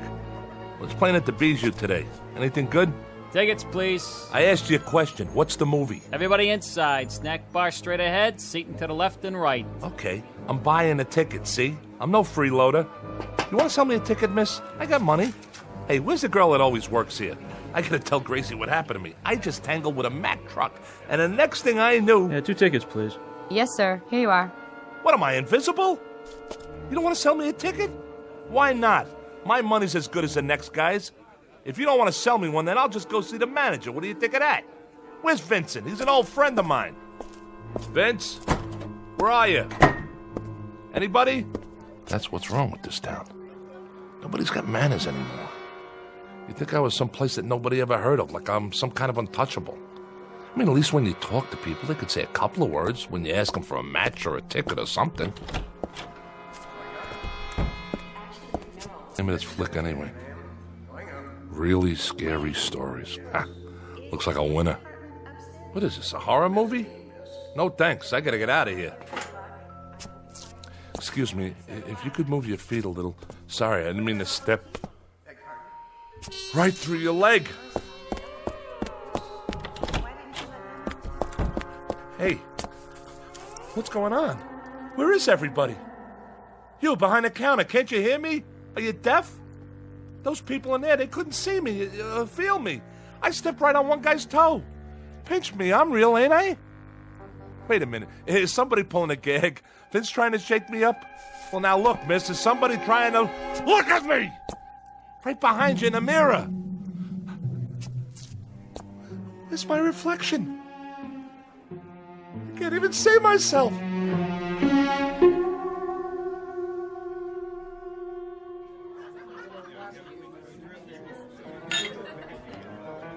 So, I'm dead.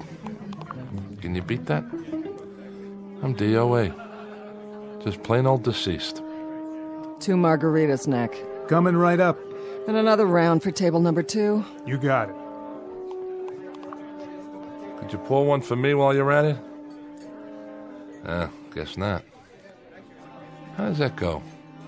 Water, water everywhere, and not a drop to drink. You get it, don't you? I'm a ghost, see? That truck must have done it after all. Understand? I'm haunting you. Ain't that something? At last, for the first time in the short, miserable life of Joey Crown, he was finally successful at something. Hey, Nick. Hey, how you doing, Mr. D? Yeah, how about a Manhattan transfer? No ice. You got it. Nick, huh? Charlie must be off. Of course, if he was here, he couldn't hear me either. None of you can hear me. And nobody can see me. I used to come in here a lot. I don't recognize any of you people. And you wouldn't have noticed me. I mean, I'm not the kind of guy anybody'd notice. Guess I'm kind of like a little blob or something. But Charlie used to give me a little drink now and then on the house. He was a real nice guy. You know what he did one time? You know what he did? He went out and got an old Buddy Rich record from way back when I was playing with him. And on the record, there's this long solo with me on the horn. And Charlie goes and orders it like a big surprise for me and puts it on the jukebox. Oh, would you believe it? Nice thing for old Charlie to do. When I was still alive. Thanks, Nick. My pleasure, Dollface. Funny thing, though. I mean, if this is it, what happens next? I just go walking from place to place till it gets dark?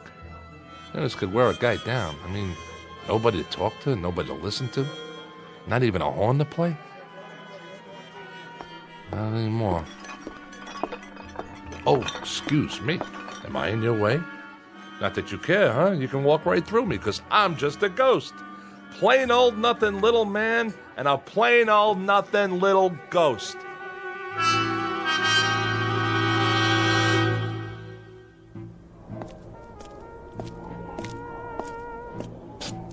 Hey, it's that trumpet player I heard. The same one.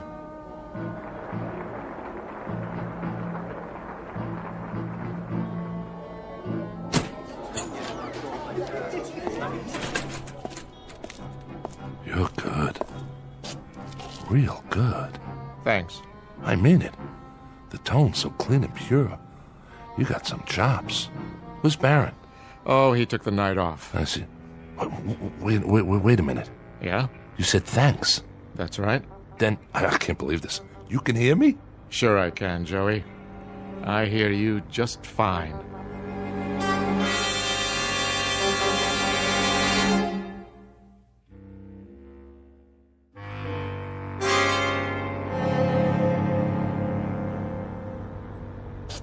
You really hear me? I hear you. You see me? Very clearly. Ah, I get it. Are you a ghost too? Not really. I am. I stepped in front of a large vehicle this morning. Is that right? It ain't good for the health, believe me. I'll bet it's not. Say, if you don't mind my asking, who have you played with before? Before what? Before now. What bands? Oh, I've played all over. Yeah, but with who? Dizzy? Miles? Those were great hornmen. They sure were. Did you study at Juilliard, Berkeley? I guess you might say I picked it up on the fly. Here and there. You sure got a great trumpet. The way it shines. Custom made, huh? You want to try it out, Joey? Yeah, I'd like to. You mind? Whatever you like. Joey. You call me Joey. Joey Crown. That's the name, isn't it? Yeah. But we ain't never been introduced. Not formally. But I know who you are.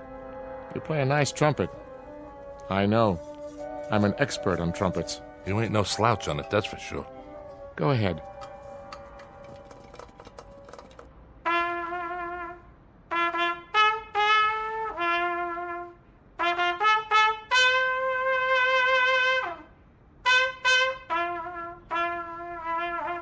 Not bad, Joey. Not bad at all. Yeah, ain't that something? I can play again.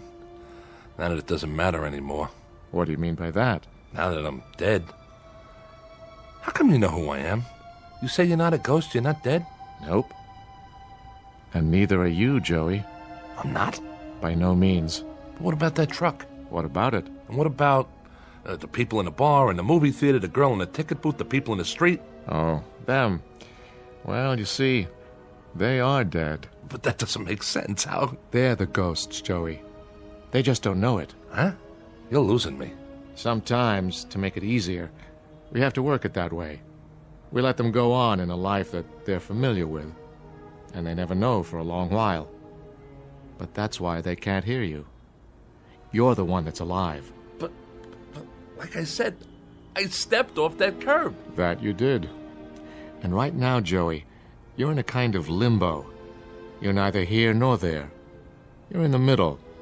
You're on a break between sets, so to speak, waiting to go on in the real world or the shadow world. Which do you prefer, Joey? Which? Well, just what do you think? I want another chance. Think it over, now. I have thought it over. I used to think I was getting dealt from the bottom of the deck, but you know something? I just forgot how much I had already. I forgot about the music I could make on the horn and how nice it sounded. I'd have to agree with you there. And going to Charlie's and talking to people, real people, and maybe going to the movies now and then. Cutting a record once in a while, walking in the park, hitting the clubs late at night, even when it was rainy or snowing and I had to bundle up like an Eskimo. I miss that. I really do. I never won a beauty contest, but I had friends. I had good friends. What do you think happened to all that? Somewhere along the line, I forgot the good things. That's what happened. I just forgot. You've got a choice, you know. Choice? One way or the other. It's not too late. Well, in that case, if I've got a choice, then I want to go back, understand? I want to go back. All right. You go back. Just like that? But, Joey, no more stepping off curbs. That was some stunt back there. From now on, you take what you get and you live with it. Sometimes it'll be sweet frosting and nice gravy, and sometimes it'll be sour and go down hard. But you live with it, Joey. I think I got it. Guess I better take my trumpet back. Oh, yeah, sure, yeah. That's a nice talent you've got. You really think so? To make music, to move people, to make them laugh and make them cry, to make them tap their feet and want to dance. That's an exceptional talent, Joey. Don't waste it. See you around. Hey, mister. What is it, Joey? I didn't get your name. How's that? I didn't get your name. My name? Call me Gabe.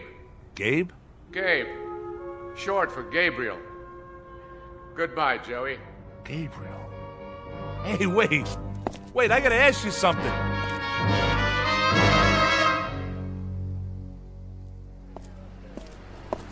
Hey, mister, watch where you're going. Get out of my way. Hey, don't cross the street like that. Hey, buddy, get out of the way! Watch out! You're gonna get killed! Oh my god! He just walked right out in traffic. Like he could care less. Somebody call an ambulance. Wait, he's breathing. I'm all right. Just let me get up. You okay, pal? I think so. Let me help you up there. Oh, you know you shouldn't ought to do that. Stepping off the curb like that. It's lucky I just grazed you. Don't worry about it. No harm done. He's all right. Oh, thank God. He could have been killed. Well, look. I am 14 years without an accident. That right? I'd be obliged if, well, you know, no insurance companies, no doctors, nothing like that. So, how much do you want? For what? To keep this just between us. Name your price. My price? Well, let's see now. You got, let me see, $75? That all? Sure, I got that much. I got more if you want. 75 will do. Okay, 50, 60, 75. Here you go, pal. Good luck to you. I gotta go now. Well, what do you know about that?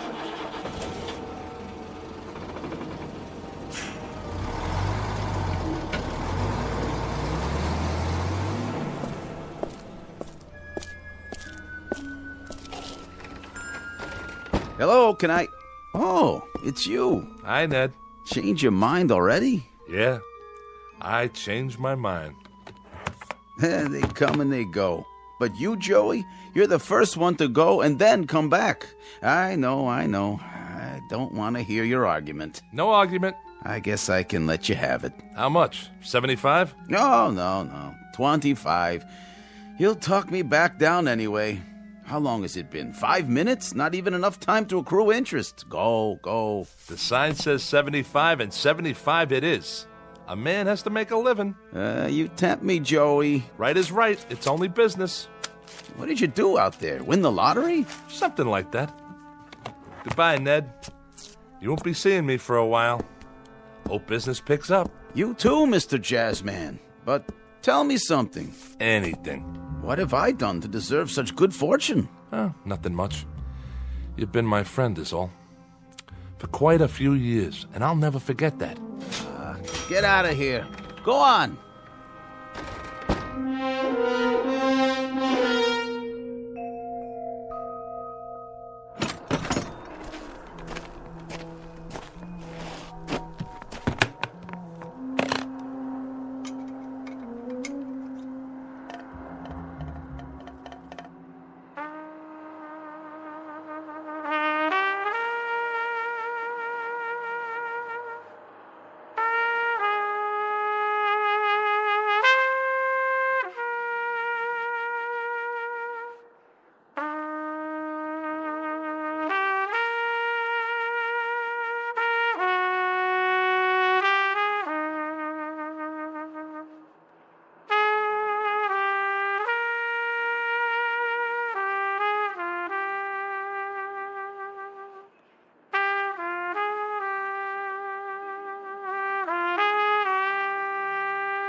You play beautifully.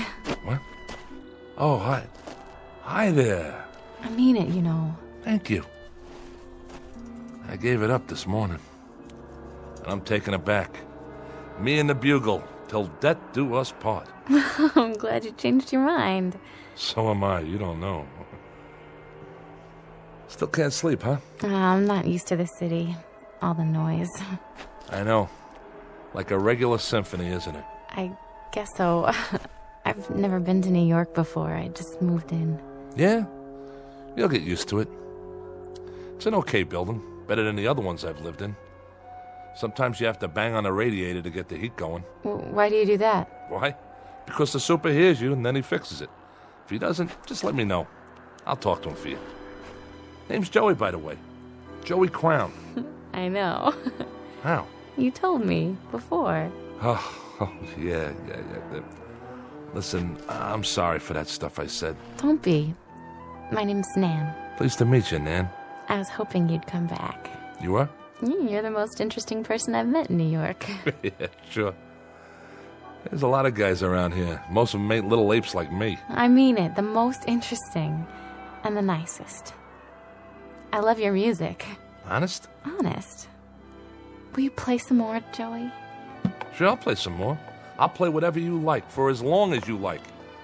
What's your favorite song? I don't think I have one. Well, I know a couple you might like. Well, that would be nice. You know, you might get to like it here. It's not a bad town. I'm sure it isn't. Maybe you could show me some of it, Joey. If you have time. Me? Oh, I got time, all right. I got nothing but time from now on. I'll show you everything. The Battery, Central Park, the Village. I'll show you 52nd Street, and we'll hear some good jazz. I mean good. I'll take you to Charlie's. You'll like Charlie's. It's a great place. And you know what? You're not going to believe this, but he's got a record of mine when I was playing with one of the big bands. At least I think he still has it. If he doesn't, there's a little pawn shop I know that has all kinds of records in back, and we can pick up a copy and bring it home and listen to it.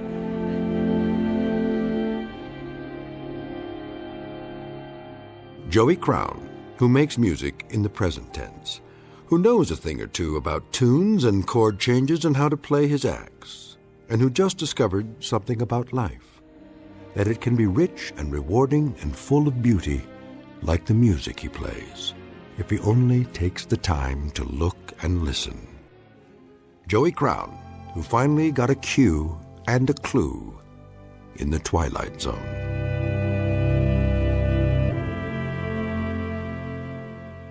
More from the Twilight Zone after this.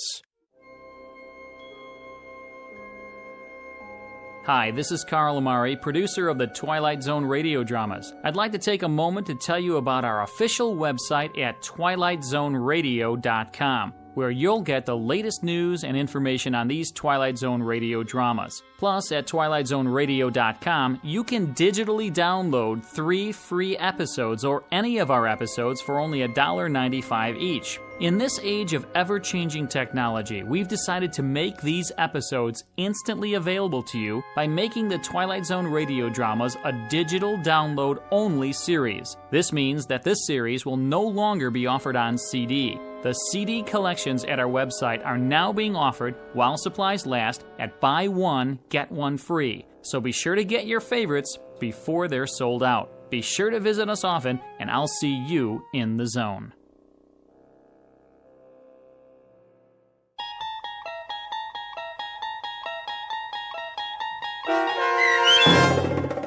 A Passage for Trumpet starring Mike Starr with Stacy Keach as your narrator was adapted for radio by Dennis Etchison and based on a script by Rod Serling. Heard in the cast were Doug James, Brooke Sanford, Jeff Lupetin, David Darlow, Kurt Nabig, Meg Falcon, Lynn Foley, Carl Amari, Sarah Marks, Chuck Somar, Vince Amari, Karina Karpolovsky, Bo Nortel, and Roger Wolski, with special trumpet stylings by Chuck Somar. To learn more about the Twilight Zone radio dramas and to obtain audio cassettes and CDs of these programs, visit our website at twilightzoneradio.com. The producers of The Twilight Zone wish to thank CBS Enterprises, Carol Serling, Dennis Etchison, Dick Brescia Associates, Claire Simon Casting, Terry Jennings, the American Forces Radio and Television Service, our sponsors, and our radio affiliates for helping make this series possible. This copyrighted radio series is produced and directed by Carl Amari and Roger Wolski for Falcon Picture Group. Doug James speaking.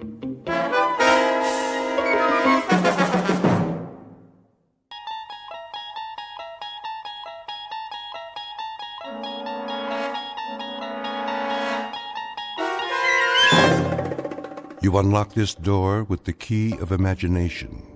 Beyond it is another dimension. A dimension of sound, a dimension of sight, a dimension of mind. You're moving into a land of both shadow and substance, of things and ideas. You've just crossed over into the Twilight Zone.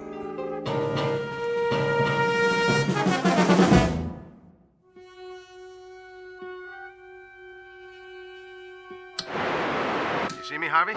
And hear you, loud and clear. How's the monitor picture? Still distorted. And we've got a few minutes left. Check your controls. Make sure the red switches are all on. Check. Now the blue ones. Check again. Any overloads? Well, your amperage is steady, voltage and input. You sure you want to go through with this?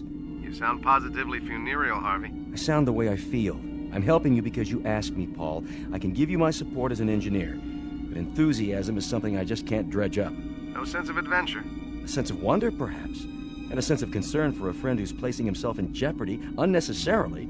You could just as well test the process with a lab rat or a monkey, but with yourself. Why? A monkey can't take field notes. But if you're so sure it works... I know it works. The challenge now is to use it, to better the world if possible.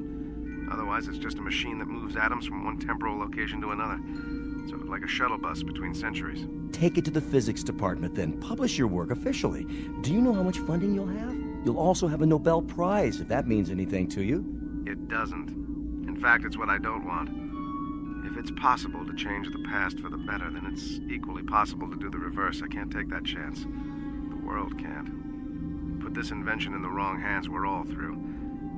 If it is possible, I'll eliminate some of the suffering. If not, I'll know I tried. But, either way, I'll destroy this machine as soon as I get back. You're in focus now, Paul. Good. That gives us 3 minutes to countdown. You've entered 3 sets of coordinates. Check. Paul. And I've got what I need. 1 tube of Dramamine, 1 Japanese pocket dictionary, 1 hunting rifle, disassembled with a telescopic sight, 1 long-range hollow point round. I'll only have the chance for a single shot. Anyway. Wait a minute. Harvey, where is it? Paul. Where's the cartridge? I have it. Well, give it to me. All right.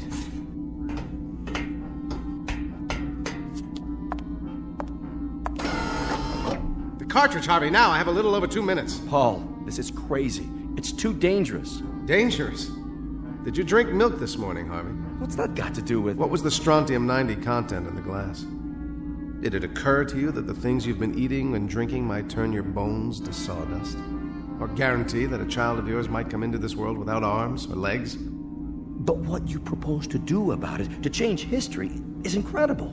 There is a logic and a paradox about time travel, you know. Haven't you read any science fiction? Granted, there's no guarantee, but if I fail, you simply cross off one insignificant human. One frail, protesting member of the race. Look at it this way. If I fail, if I wind up in hell or limbo or a cemetery, the responsibility is exclusively mine. Now do me one last favor, Harvey. Get back to the console and start the countdown. I should know better than to argue with you, Paul. I hope you make it. You know that. See you soon. Time will tell, Harvey. Time will tell.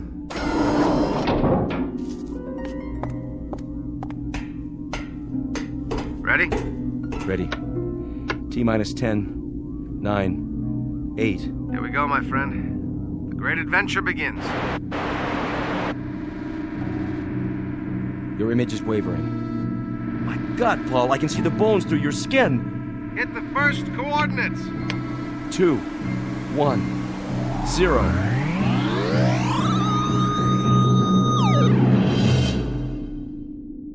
Godspeed, Paul. Godspeed.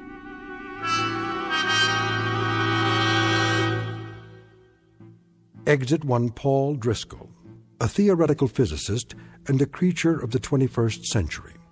Unknown to his fellow researchers, he has worked up a complicated theorem involving the space-time continuum, built a prototype, a kind of time machine, if you will, and dared to put it to the test with himself as the subject.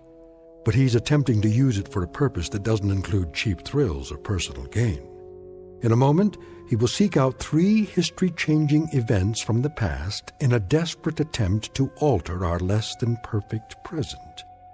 One of the oddest and most rarefied perks available to faculty members in the Twilight Zone. And now, The Twilight Zone and our story, No Time Like the Past, starring Jason Alexander with Stacy Keach as your narrator.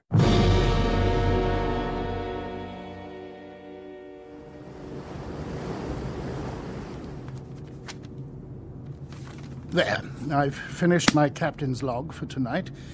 So, you said that this is a matter of some urgency, Mr. The name is Driscoll, but that's not important. Perhaps you will be good enough to tell me, sir, what this is about. I'm due on the bridge in a few minutes. Captain, is there any possible way you can alter your course? I beg your pardon? The course the ship is taking, can it be changed? Since my country is a belligerent, and these waters are a zone of combat, I would prefer to consult with higher authority before taking such a step.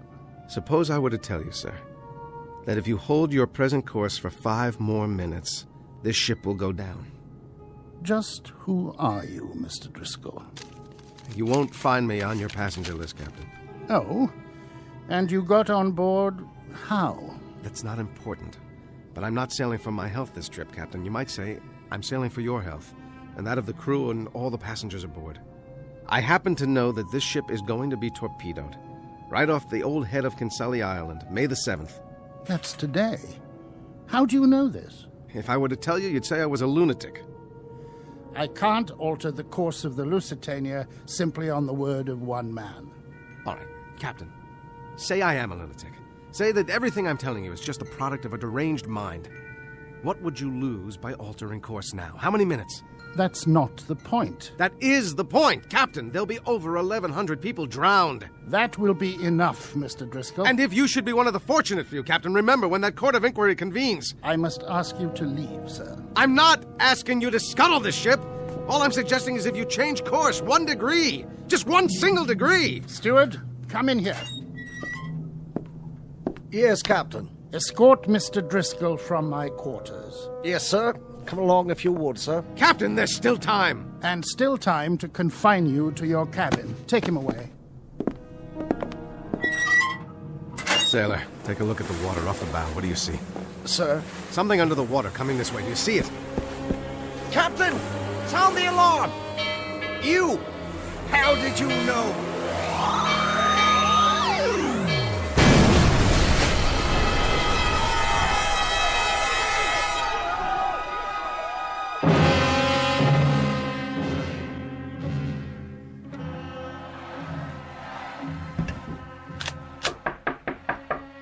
Yes? I am here to prepare your room, mein Herr. That won't be necessary. But I have clean towels, sir, and soap. Just a moment.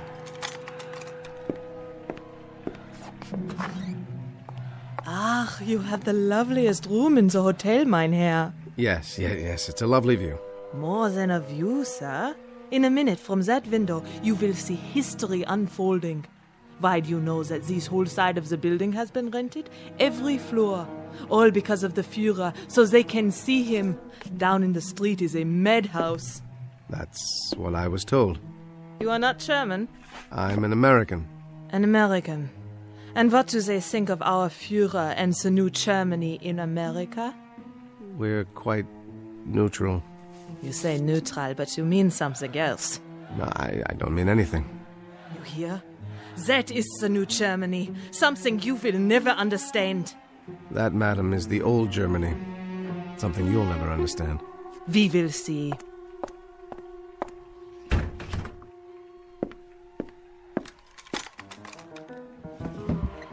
All right, just one shot. Not Goering, only Hitler, right through the forehead. Come on, buddy. Step into the crosshairs. No, it's jammed. Herr Driscoll, open up, bitte. Mach schnell, Herr Driscoll. He will open up the door. But I tell you, he was in here. Maybe you were drinking schnapps. There's no way he could have gotten out, except head first through that window. Look, was ist das? A rifle.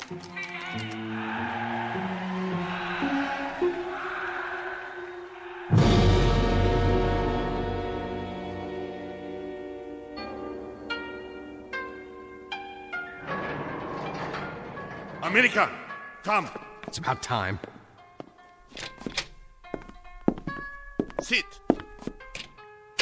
You're the chief of police? I was told you speak English? I venture to say that I speak it better than you speak Japanese. I hardly speak any Japanese, but what I'm about to tell you is the most important English you've ever heard. Mr. Driscoll, is it? You happen to be an enemy alien, which is the reason I've been kept in a cell for 6 hours, and the reason you may have cause to regret this particular arrest. Go on. What I tried to tell your guards is that inside of an hour, this city is going to be destroyed, and upwards of 100,000 human beings will be destroyed along with it. Indeed. You're about to be bombed out of existence, but there's something you can do. You can begin some kind of an evacuation of women and children. You can save a few thousand lives. By who say so, Mr. Driscoll? Who do you represent? I don't represent anyone. Only the voice of history. That's extremely poetic, Mr. Driscoll. But, most unfortunately, while I am sufficiently educated to appreciate lyricism, my official capacity makes me less prone to enjoy the subtleties and nuances of language for their own sake. All right, look. I'll give this to you very unsubtly, with no nuances at all. There is going to be a bomb dropped here, and you're going to know a nightmare beyond any imagining. Excuse me. Moshi moshi. Hey. Ah, wakarimashita. A single aircraft, Mr. Driscoll. One lone B-29. I rather think we can survive that. That picture on your desk. Your wife? And my 2 daughters, age 8 and 10. If you don't care about the city, do it for them. Look, this isn't just a request. It's in the nature of a prayer. Mr. Driscoll, I will make an assumption that you have some illness. I won't stand you against the wall and shoot you, even in wartime. I'll send you to the Army headquarters, where you can be interrogated. You're an alien and by rights should be interned. However, if you'll keep this in mind when you get back to your country, the face of the enemy is not devoid of compassion. And you might recall this conversation. If you survive, remember that the same thing could be said of your enemy. He tried to save Hiroshima. God, hey, take this man away. Where? Where did he go? And what? What is the great flash of light outside?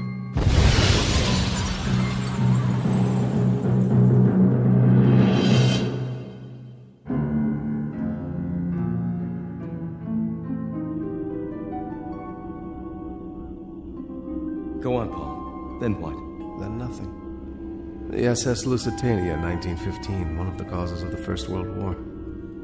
Attempt number 1. Failure number 1. Then August 1939, the Hotel Berlin. Another blow for law and order. Hitting nothing and accomplishing the same. Finally, Hiroshima, August 1945. 3 tries. 3 misses. Then you have to admit it now, Paul. The past is inviolate. What's happened must remain as it was. You can't change anything. Yes, I believe you. And so it follows that there isn't anything we can do about the present. See that small brown book on the shelf? Bring it over to me, Harv, would you? The Study of 19th Century Midwest America. This one of yours? Particular favorite. Open it up to page 14. Talks about a certain place, Harv, a place called Homeville, Indiana. There are pictures showing what it looked like in 1881. Charming. Parasols, bicycles, all very serene. Apropos of what? Apropos of the fact that I'm going back there. One last trip in the machine. I thought you were going to destroy it, whether you succeeded or not. I'm going back there not to change anything, but simply to become a part of that world. A world of band concerts and summer nights on front porches.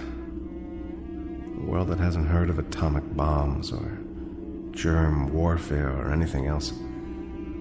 That's where I'm going, Harvey. I've already packed my bag. The only book I'm taking with me is this one. Of course you are. And there's no one who could hold you back. But remember this, everything is cause and effect. You go back in time to this Homeville, and you inadvertently change one event, alter it minutely. You might start a chain reaction beyond anything even you could imagine. I'm going back there to live, not to change what doesn't need to be changed. Now, Harvey. Here are the coordinates. How about it? All right. God help me, Paul. And God help you. Then let's do it.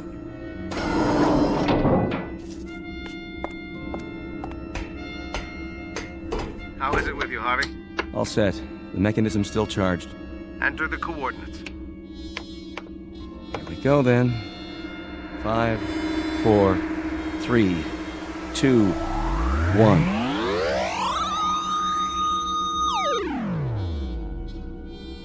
How is it with you, Paul Driscoll?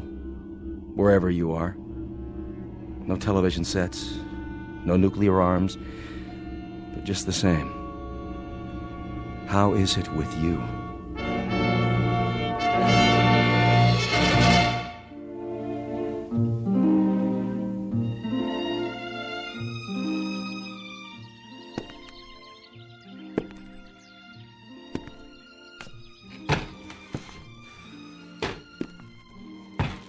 What's yours, sir? I think, a beer, please. That'll be a nickel. A nickel? That's the price tag. You got 5 cents? I think I might. That's a $5 gold piece. You from around here? No, from out of state. Just passing through? Well, as a matter of fact, I was thinking of settling down here. It's exactly as I thought it would be. Know anything about the boarding house across the square? Ma Chamberlain's. Real nice accommodations. Runs a clean place. Well, then I guess I'd better drink up and check it out.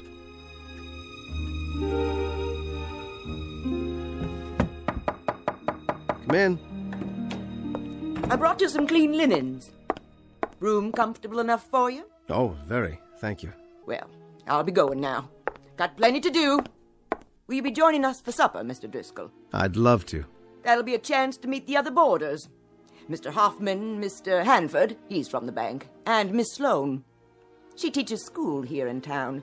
Lovely girl. And a moral one, too. Very moral. I see.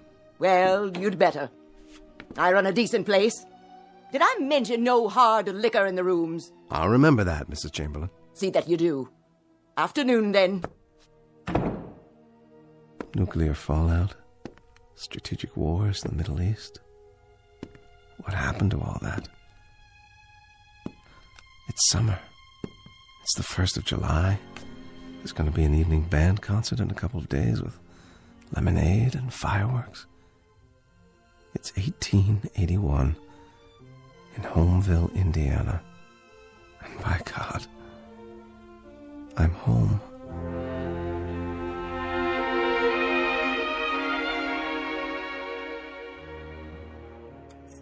But I tell you, Mrs. Chamberlain... More apple pie, Mr. Hanford. Until this government assumes its rightful place in the world, we will remain an isolated, provincial community of states. You know what we should do? Oh, no, Mrs. Chamberlain. I couldn't eat another bite. We should take the American fleet, send it over to the Orient, and plant the American flag.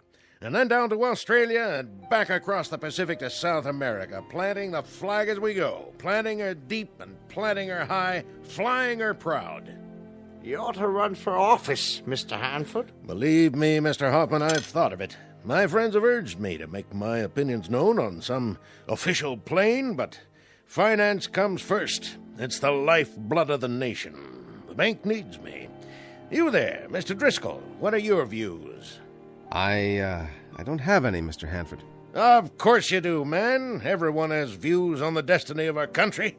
Now you take the case of the Indian Wars. All this nonsense about giving them land, as if savages could understand treaties. Why, we should have had 20 George Custers and 100,000 men and just swept across the plains, destroying every redskin in sight. I think the country is tired of fighting, Mr. Hanford. We were bled dry by the late war.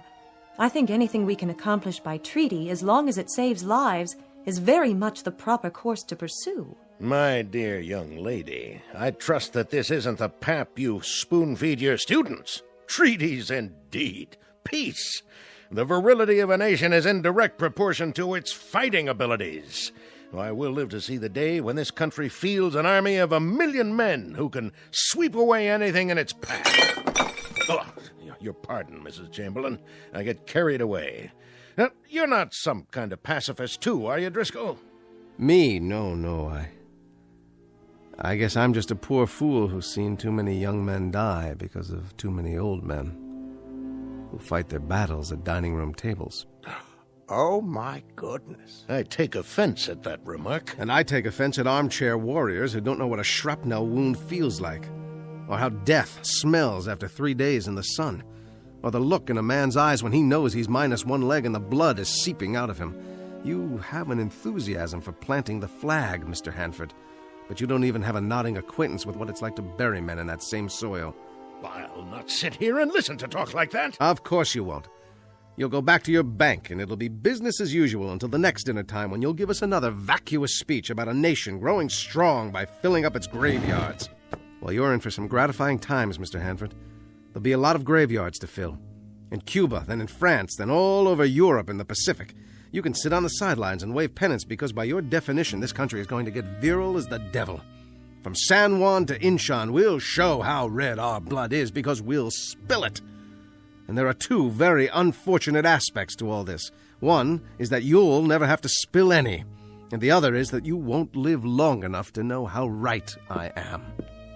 Oh, dear, such a violent man. Excuse me, please. Mr. Driscoll. Well, have I properly endeared myself to everyone inside? I've been here almost 2 years, Mr. Driscoll. 2 years of meal times with Mrs. Chamberlain's homemade pies and Mr. Hanford's rhetoric. I lost a father and 2 brothers in the war, all 3 on a single afternoon. I was just an infant at the time, but for the 12 years my mother lived, we had a funeral every day. She never stopped mourning. I think they died for something, Mr. Driscoll. But tonight, for the first time, somebody made a point that patriotism doesn't have to mean dying. Thank you for saying that, Miss Sloane. Call me Abby, Mr. Driscoll. Paul. Do you know something, Paul? You look like a man in love. Not with a woman, with a moment, a place. What did you mean when you said other graveyards, other wars? Those names, what are those places? It doesn't matter. Why do I get the feeling that you're standing outside looking in, that you're just passing by? I don't want to pass by, Abby. I want to come in. I wish I could. Why can't you? Everything is possible. Everything. Is it? I wish I could be sure. I believe I already am. Garfield's been shot! Quickly, what's the date? Why, the 2nd of July. Did he say the president's been shot? July 2nd, 1881, that's right. President James Abraham Garfield shot in a Washington railway station. But it just came over the telegraph. How do you know? How could you? You're wrong, Abby. Not everything is possible. Why, Paul? I can't tell you why. But it begins again. What do you mean? Nothing. So be it, then. So be it. It's late, Abby. Very, very late. It's time to go home.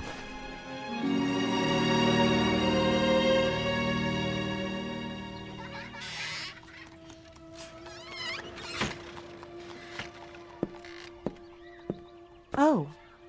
Good morning, Paul. Mr. Driscoll. We missed you at breakfast. Sorry, I must have overslept. Is that the morning paper? Yes. You may read it if you like. I'm finished. The president was badly wounded. So I see. But there's hope for his recovery. I guess sometimes that's all that's left, isn't it? Hope. I suppose so. Maybe that's wrong. Maybe we should be more realistic. If we find something that we want and need but can't have, perhaps we shouldn't give in to hope. Abby, I'm sorry. I wish I could explain it to you, but I can't. I couldn't make you understand. It's perfectly all right. Really, it is. You've got to forgive school teachers. They're inclined to read too many things into a glance, a word, a touch. Well, I've got a busy day today. So much to do preparing for tomorrow. Parade at 9, square dancing at 11, games from noon to 5, picnic supper, and then fireworks. And my children, of course. Your children? 27 flat little voices. 14 boys, 13 girls, who will entertain you with their rendition of Columbia, the Gem of the Ocean, sung in 27 different keys. I wouldn't miss it for the world. All right, then. We'll leave it at that.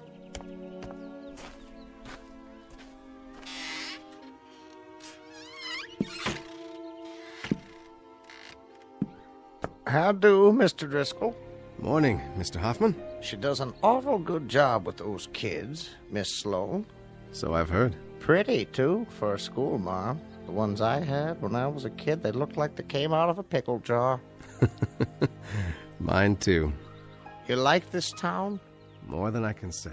Well, you might make it here if you've got what it takes. And from what I've heard, I'd say you do.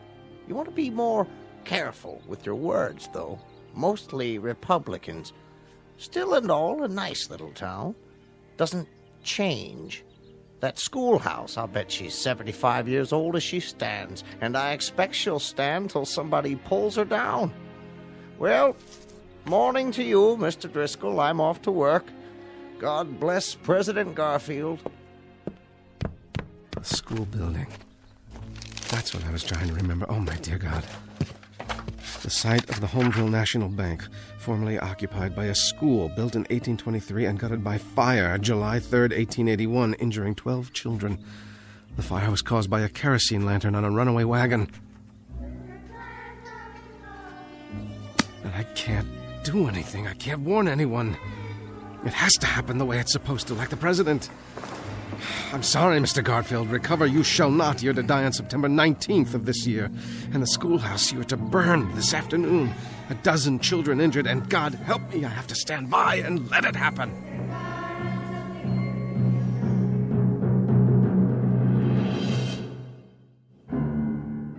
The site of the Homeville National Bank, formerly occupied by a school built in 1823 and gutted by fire July 3rd, 1881, injuring 12 children. The fire was caused by a kerosene lantern on a runaway wagon. No! Everything is cause and effect. Go back in time to this Homeville. Change one event. Alter it minutely. You might start a chain reaction beyond anything even you can imagine.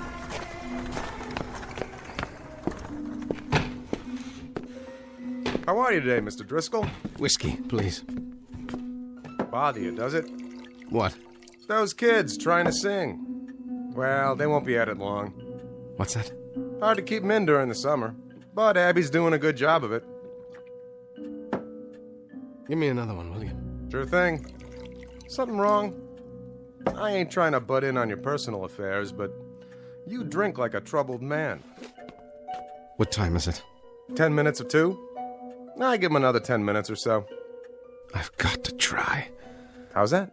Why the devil doesn't she let them out of there? How's that? Nothing, just a runaway wagon with a kerosene lantern. That's all it takes.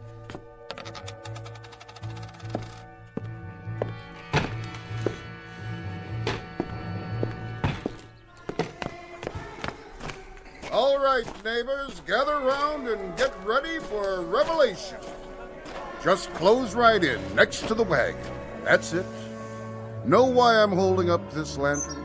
You're gonna tell us anyway, ain't you? Like Diogenes, good friends, I'm looking for an honest man.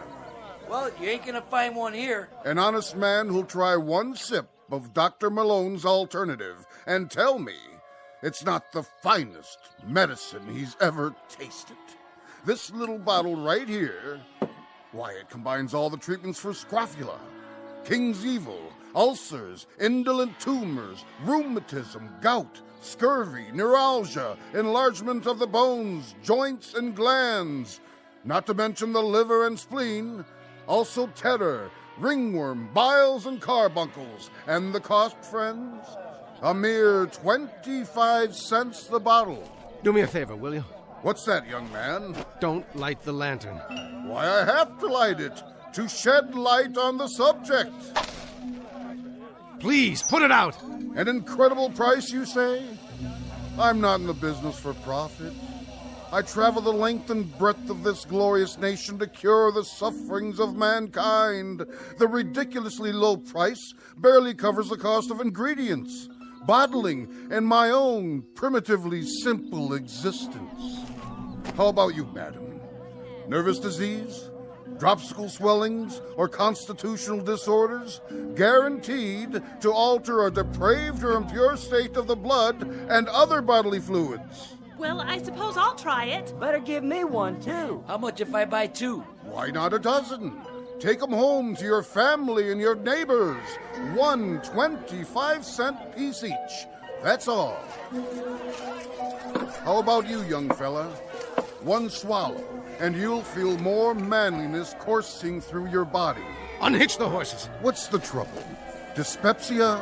Liver complaint? Here's what you need. I need those horses unhitched from the other end of your wagon. Now you listen here, young man. They've stopped singing.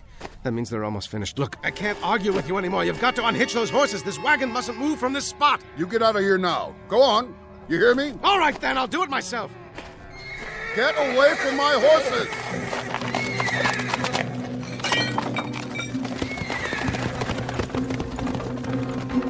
Abby! Abby, get the children out of the schoolhouse! There's going to be a fire, do you hear me? There's going to be a... Ah! Oh there! Stop!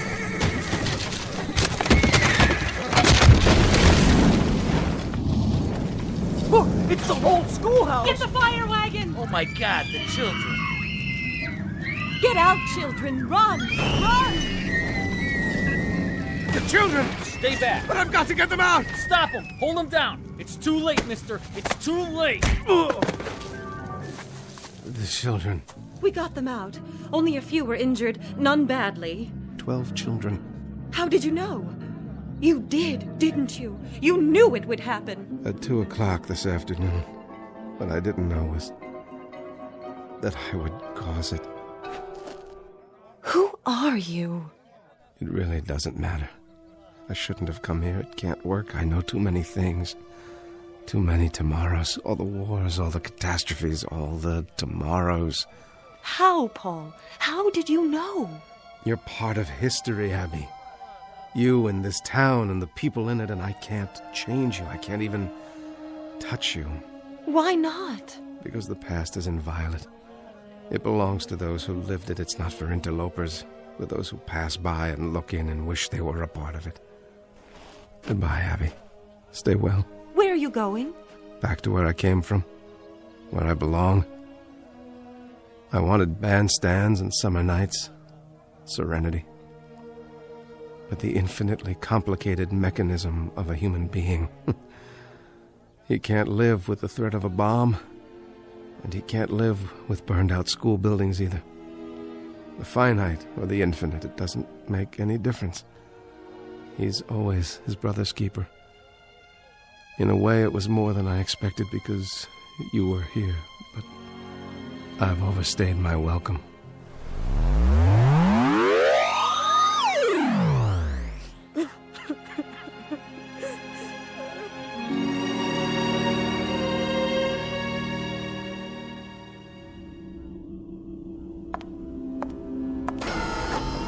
Hello, Harvey. Back so soon? As it happens, back a little late. You changed something? I tried to. And in doing that, I caused it. And now, where do you go, Paul? Here, where I belong. That's what I've learned, to leave the yesterdays alone. I'd rather do something about tomorrow. That's what counts. The tomorrows.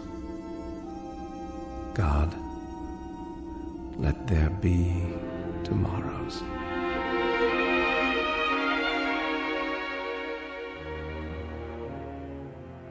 Incident on a July afternoon, 1881.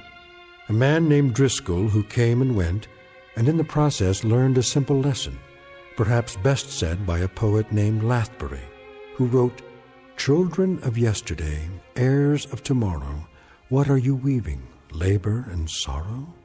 Look to your looms again, faster and faster fly the great shuttles prepared by the master. Life's in the loom, room for it, room." Our tale of clocks and calendars in the Twilight Zone.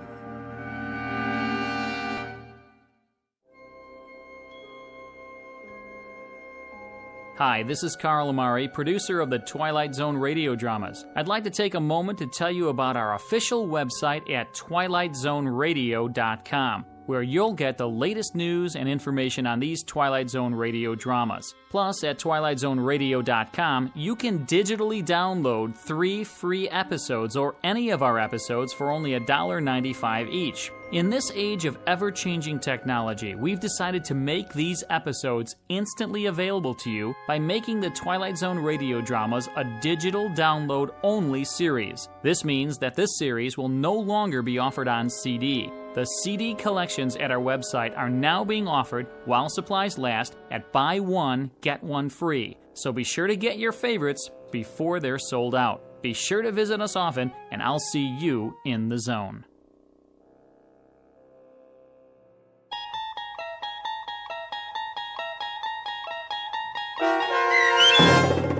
No Time Like the Past, starring Jason Alexander with Stacy Keach as your narrator, was adapted for radio by Dennis Etchison and based on a script by Rod Serling. Heard in the cast were Doug James, Michelle Graff, Nicholas Ruddle, Christian Stolte, Micah Jacoby, Owen Yen, Linda Ryder, Roderick Peoples, Rich Komanek, Carl Amari, Roger Wolski, Vince Amari, Paul Patch, and Richard Shavzin. To learn more about the Twilight Zone radio dramas and to obtain audio cassettes and CDs of these programs, visit our website at twilightzoneradio.com. This copyrighted radio series is produced and directed by Carl Amari and Roger Wolski for Falcon Picture Group. Doug James speaking.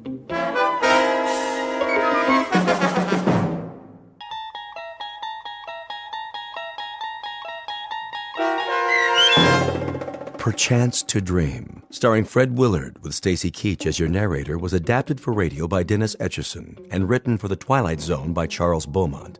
Heard in the cast were Mike Starr, Fernette Lebo, Doug James, Derek Purcell, Alex Sopener, Amber Lake, Rick Arthur, Elizabeth Lido, Carl Amari, Roger Wolski, and Vince Amari. To learn more about the Twilight Zone radio dramas and to obtain audio cassettes and CDs of these programs, visit our website at twilightzoneradio.com. The producers of The Twilight Zone wish to thank CBS Enterprises, Carol Serling, Dennis Etchison, Dick Brescia Associates, Claire Simon Casting, Terry Jennings, XM Satellite Radio, Sirius Satellite Radio, our sponsors, and our radio affiliates for helping make this series possible. This copyrighted radio series is produced and directed by Carl Amari and Jason Mallow for Falcon Picture Group. Doug James speaking.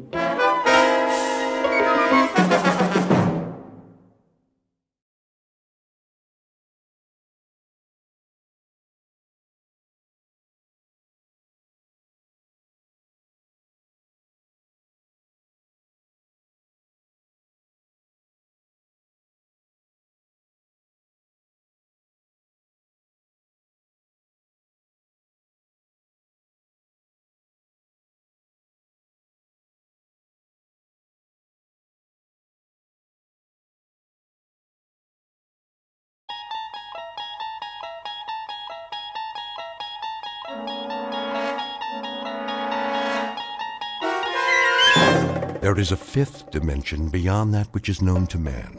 It is a dimension as vast as space and as timeless as infinity.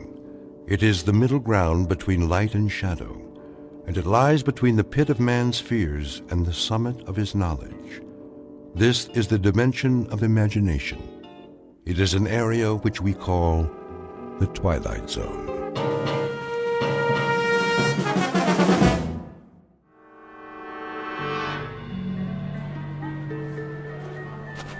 Cotton candy here. Get your cotton candy. Look, Mom, can I have one?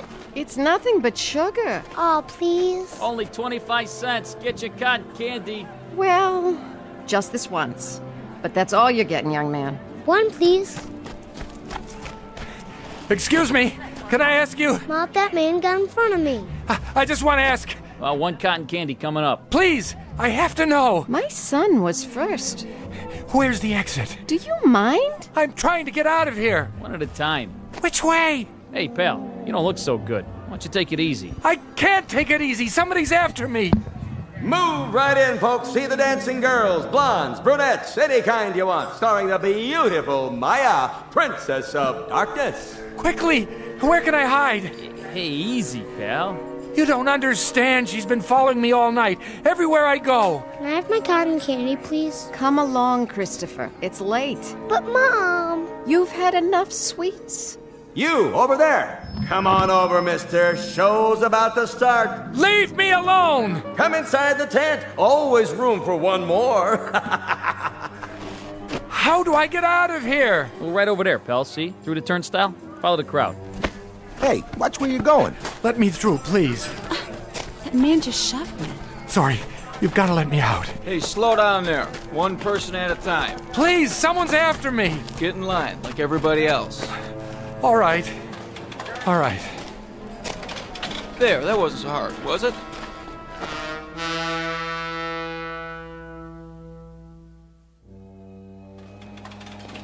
Officer, where's the uptown train? That's the next platform. Keep it moving, folks. Where am I? What's that? I don't know where I... Where are you going? What? Oh, I have to see Dr. Jackson. Who? I have an appointment on the Upper East Side. You don't need the subway. You're there. But how? It's the other end of that platform, right up those stairs. Say, are you all right? I really don't know. What time is it? 11:45. Midnight? That's a good one. In the AM, pal. Where have you been all night? Why don't you go home and sleep it off? I can't. That's the one thing I can't do.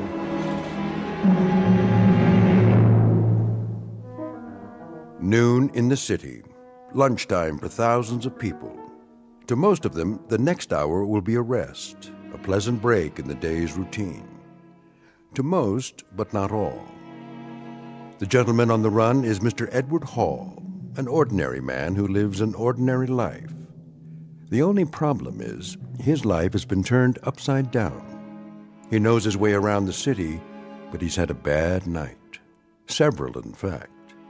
Nights without sleep as he flees a place that may or may not exist. It's all real for Mr. Hall, however, and it holds a secret he does not want to face.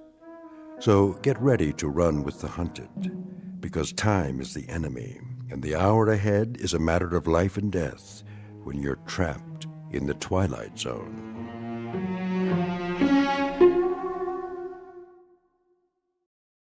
And now, The Twilight Zone and our story, Perchance to Dream, starring Fred Willard, with Stacy Keach as your narrator.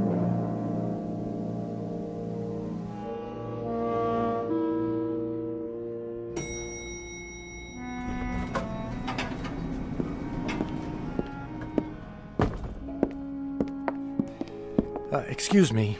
Yes? I'm not sure if this is the right floor. The Goodman building, right? Mm-hmm. What are you looking for? Doctor, I can't remember his name. It's on this piece of paper. Let me see. Elliot Rathman? Oh, yes. Dr. Rathman, the psychiatrist. He's in 1410. That way, at the end of the hall. Thank you.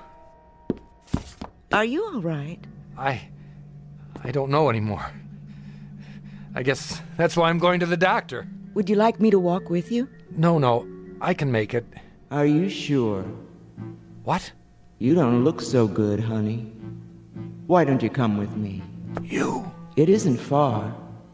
I can show you the way. Don't touch me. What's the matter? I'm free for the rest of the day. Get away! Relax, honey. It won't be long now. May I help you? Tell her to keep away from me. Pardon? That woman. Who? In the hall. She's been following me. I don't see anyone. She was there as soon as I got off the elevator. I didn't recognize her at first, but when she began to speak... Well, there's no one there now. See for yourself. She was. I tell you. Why don't you take a seat? Do you have an appointment? I think so. Dr. Jackson said he would call. Oh, yes. Mr. Hall. That's right. We've been expecting you. I'll tell Dr. Rathman you're here. Doctor, your 12 o'clock is here. That's fine, Charlotte. Mr. Hall? Yes. Come in. Please. The chair or the couch, whichever you prefer. Not the couch. No? You look tired. I am, but I can't. Why not? If you're tired... I might fall asleep. And what would be wrong with that? It's a long story. Are you feeling sick? No, just tired. Then try the chair. It's pretty comfortable. maybe just for a minute. I have to be careful not to close my eyes.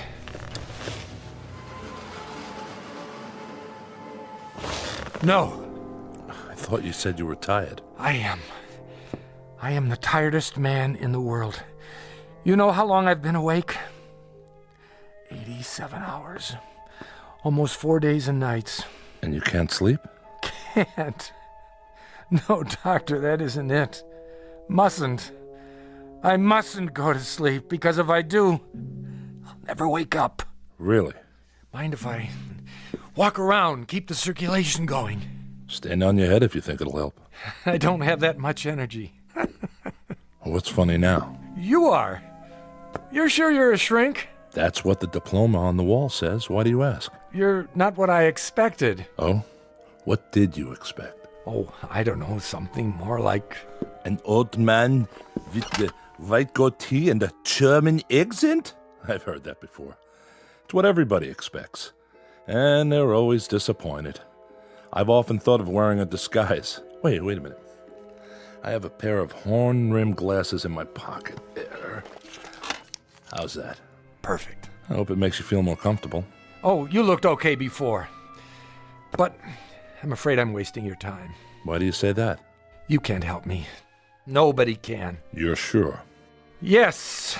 Then why did you come to see me at all? It was Fred Jackson's idea. He's my regular doctor. I know. What did he tell you? Not much. Your name, Edward Hall.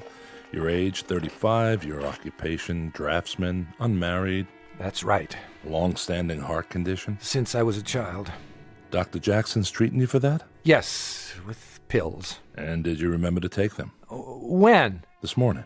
What day is this? Good thing you reminded me. You have a glass of water? Surely. Thanks. No history of mental illness? Definitely not. That's all I have. You want to tell me the rest? No, forget it. I'm sorry to take up your time. Mr. Hall. Yes? You really think running away will do you any good? I wish I knew. Don't get me wrong. Sometimes running away is the best answer. Depends on the problem and whether it's something that can be overcome. The fight or flight response. Precisely. But I don't know if yours is that sort of problem. Listen, you can do what you like, but I'm going to charge you for the appointment no matter what. So why not get your money's worth? Promise you won't put me in a straitjacket. I can't promise anything. It wouldn't make any difference anyway. Mind if I open the window? What for, if I may ask? To see the view. Cars look like ladybugs from here. People like insects. Quite a drop. Straight down. 14 stories, 13 technically. There's no 13th floor. Architects are superstitious. And are you? Not that I know of. I'll have to ask you to close it. I only wanted some air. I'll turn up the air conditioner. It works best with the windows closed. Did you think I'd jump? You might have. Not a chance. I want to live. That's my problem. Why is that a problem? There are people who don't want me to. Then get on with it. With your story, I mean. I don't know where to start. Start anywhere. Okay, but I'm warning you, you'll think I've lost my marbles. Marbles can be found, Mr. Hall. Please, go on. Nice office you've got here. Nice furniture. Glad you like it. The pictures on the wall. This one in particular. The seascape. You ever look at it? Really look at it? Why? Does it remind you of anything? Has it ever moved? Quite a few times. It used to be over the desk. My wife likes to redecorate the office. No, what's in the picture? How do you mean? The boat on the waves. You're serious? No, it hasn't. Not to my knowledge, anyway. Sorry to disappoint you. I can make it move. Can you? Yes.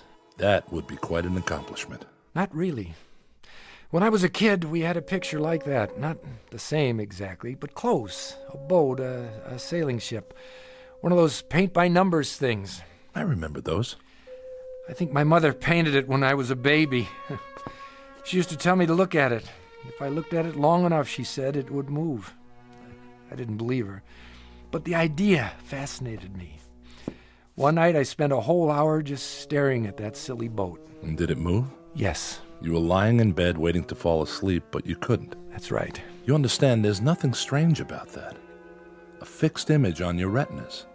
Eventually, your nervous system shifts the position slightly to remain alert, or seems to. In Gestalt psychology, we call it the figure ground effect. In plain words, it was an optical illusion. I know, except that after a while, I couldn't control it. Every time I looked at the boat, the sails filled and began to dip, moving over the bounding waves. I couldn't stop it. Imagination is strong in a growing boy. I realized that. I realized it even then. But the point is, I got just as scared as if it were really happening. Why would it scare you? Oh, I don't know. The movement, the change of scene, of being someplace else. Of being out of control? Could be. Even if you know it's not real? But that's just it. The mind is everything. If you think you have a headache, and there's no physical reason for it, you hurt just the same, don't you? Granted. Excuse me. I need some more of that water. Be my guest. Thank you. Dextroamphetamine? How did you know? I recognize the pill. Not one of Dr. Jackson's prescriptions. It's the only way I've been able to stay awake. How many grains a day? I don't know, 30, 35. I'll have to tell Dr. Jackson. Tell him! I don't have much longer anyway. Not if you keep taking those. You want to hear the rest or not? Yes, I do. All right, here goes. When I was 15, I developed a rheumatic heart. They said I'd never really get well, that I'd have to take it easy. No strenuous exercise, no long walks, no stairs, no shocks to the system. Shock produces excess adrenaline, they said. That was bad. Avoid any kind of shock. But they forgot about my imagination. Then 3 years ago, a woman was killed by a man who'd hidden in the back seat of her car. Maybe you read about it? I believe I did. Well, I started thinking about it. Maybe someone was hiding in the back seat of my car. Maybe I'd be driving over Laurel Canyon some night. I'd look in the rearview mirror, and I'd see somebody or something rising up out of the darkness behind me.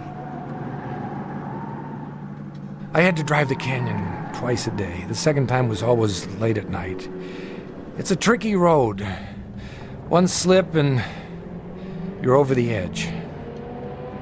One night, like every other night, I was headed for home. It was a dark stretch, only my headlights cutting into the blackness. Suddenly, I began to feel uncomfortable, as if I weren't alone in the car. It was ridiculous, but I couldn't shake the sensation. I kept thinking, there's somebody back there, directly behind my seat. If I look in the rearview mirror, I'll see his face, and then I'll see his hands reaching up. Here's the important thing, Doctor. I knew intellectually that I was alone, but I also knew that my imagination could make me see something if I thought about it long enough. And so don't ask me why, but I looked in the mirror. And there he was. I hit the brakes, lost control, and that was when I went off the road into the ravine and crashed.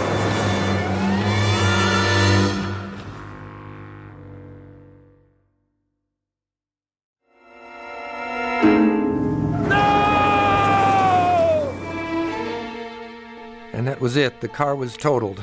And you were okay? Not a scratch. Of course, there wasn't anyone else in the car. It was all in my mind, but what difference did that make? I crashed anyway. You were lucky to walk away from it. Yeah, I was lucky. The shock could have killed me, the old heart condition. The doctor said I couldn't survive another one. And has there been another one? No, but there will be. Just as soon as I fall asleep. The girl will be in this dream. And it will be the last. The girl? I'm getting to that. Do you have dreams, Doctor? Frequently. Does everyone? I'm sure they do. It's a way of processing what happens during the day. An attempt to come to terms with our experience, at least symbolically. Some people say they don't dream at all. I know. Probably a defense mechanism. They do, but the content is something they're not ready to face consciously. I've always had dreams, ever since I can remember. Sometimes they've been wonderful, sometimes terrible, but vivid. I'd wake up and for a few seconds I wouldn't be sure which was real, this world or the dream. It's not uncommon, Mr. Hall.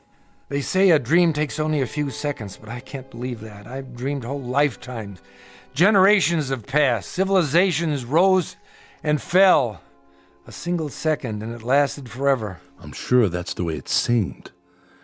The experience of time can be very subjective. It expands, contracts. It's more than a feeling. Why do you say that? When I was a kid, I used to dream in sequence. I mean it. Remember the adventure serials they showed at movie theaters? It was like that. Every dream was the next chapter.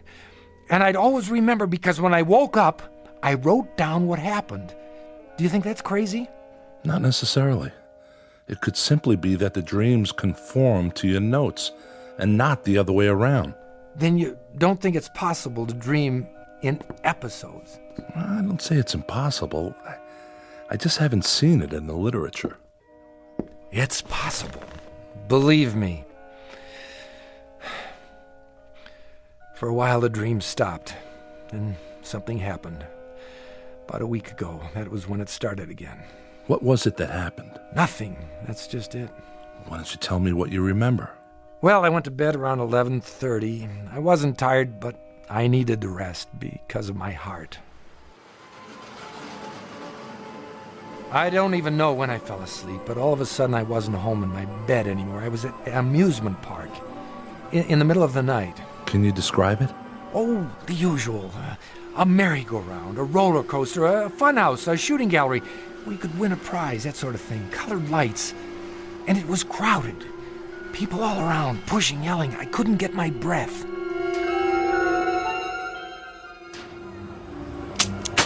There you go, bullseye. Some shooting. You must have been in the service. Yeah, Marines. Sharpshooter. Well, take your pick. Stuffed animal, Cupid doll. I'll take the teddy bear for my girl. One teddy bear coming up. Ooh, Artie, thanks. It's so cute. Keep it by your bed to remember me by. Oh, I will. Hey, how about you, buddy? What? Over here, Mark. Step right up. My name's not Mark. Oh, yeah. Sorry. Take a chance. 6 shots for a quarter. Hit the bullseye and you get a genuine imported Cupid doll. How about it? 25 cents. 1/4 of a dollar. How much? 25 little pennies. Go on. You look like a good shot. That was when I got it. The prices. I looked around, and it was the same amusement park I went to as a kid. In 26 years, nothing had changed. It was exactly as I remembered it. Ah, you missed it. Here, let me give you another rifle. This one shoots straight. No, thank you. Hurry, hurry, hurry. See the dancing girls. See Maya, the cat girl. Move in close. One more time and you've got it. Excuse me.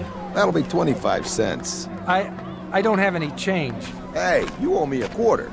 Girls, girls, girls. The most exotic, the most exciting, the most sensational examples of feminine pulchritude this side of heaven. Move right up, folks. Last show of the night. See this roll of tickets? Well, the regular price is $1, but I'm going to put these away.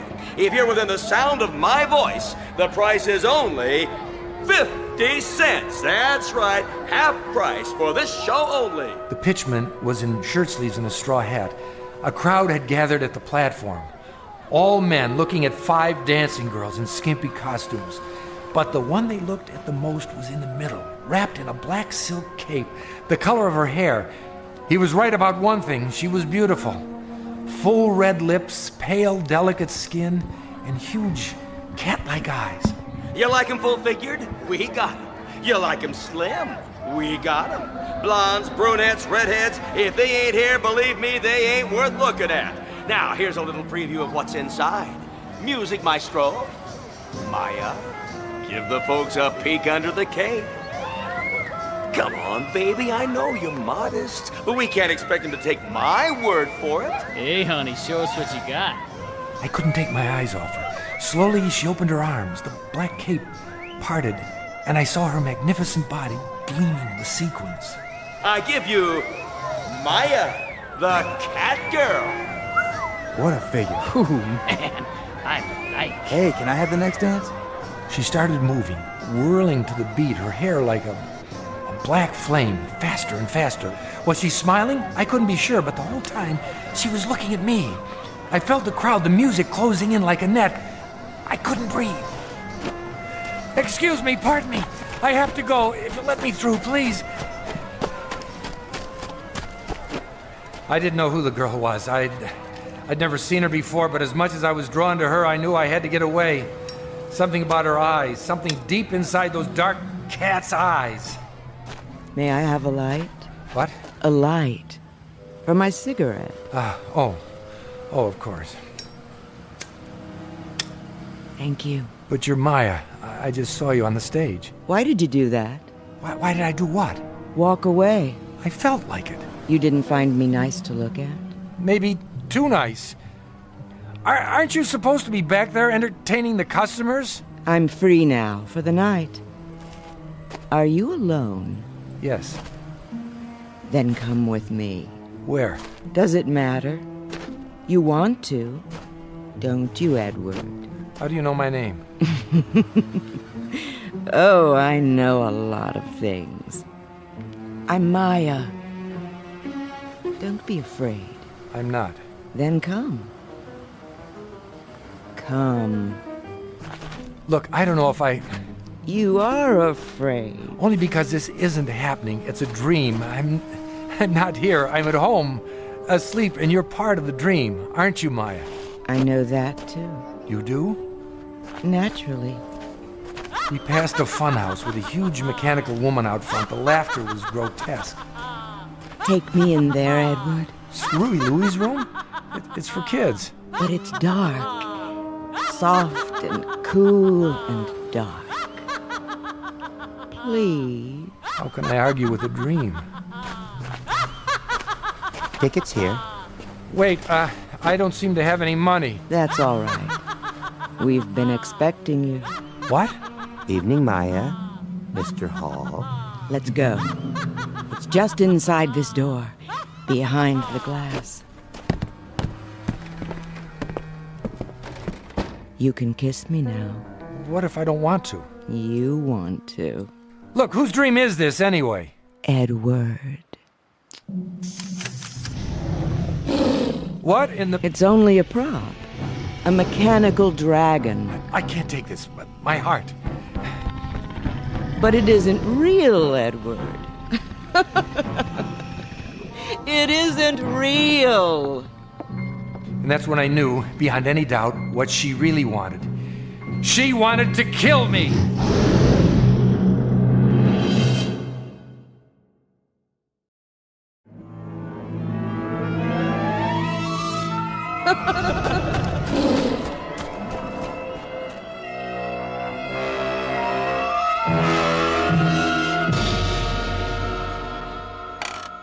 You woke up then?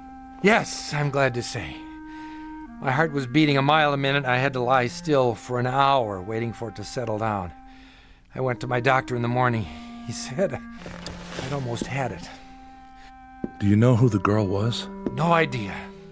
She looked familiar, but I know I'd never seen her before. You're sure she wanted to kill you? Yes. Why did you think so? Why?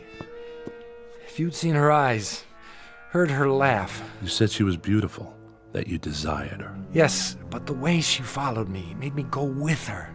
The funhouse frightened you? I'm not sure. I remember it from when I was a child, but it seemed different somehow, larger and darker on the inside with more glass. There were long passages with mirrors at the end, and you were never sure which way to turn. Wherever I looked, I saw her reflection. A beautiful, seductive reflection. Someone you wanted. No one forced you to talk to her, light her cigarette, follow her inside. You went along with her willingly, didn't you? I couldn't think clearly. It was as if I had no will of my own. Something was happening, and I was swept up in it. I don't suppose she reminds you of anyone now. Like who? Someone you've seen since, in your waking life. There was a woman in the hall when I got off the elevator. She spoke to me, and her voice began to change. For just a second, I thought she sounded like... Like Maya? Yes. That probably comes from sleep deprivation. Your mind is so tired it has to rest, but you fight it. So you slip in and out a few seconds at a time. It's called microsleep. It happens when we drive long distances, when we're pushed beyond the limits. A definite warning sign. Otherwise, we lose control, and, well, the consequences can be dangerous, as you must know. But what if the real danger is in closing your eyes? What if that's when the accident happens? What if... Easy. We're only having a conversation in my office. No harm can come to you here, I assure you. Sorry, I know you're right. Of course you are. We were talking about the first dream you had. What happened after that? Well, the next night, I put off going to sleep until 1 o'clock. That would make it hard to get up in the morning. But I didn't care. Turned out it didn't matter anyway.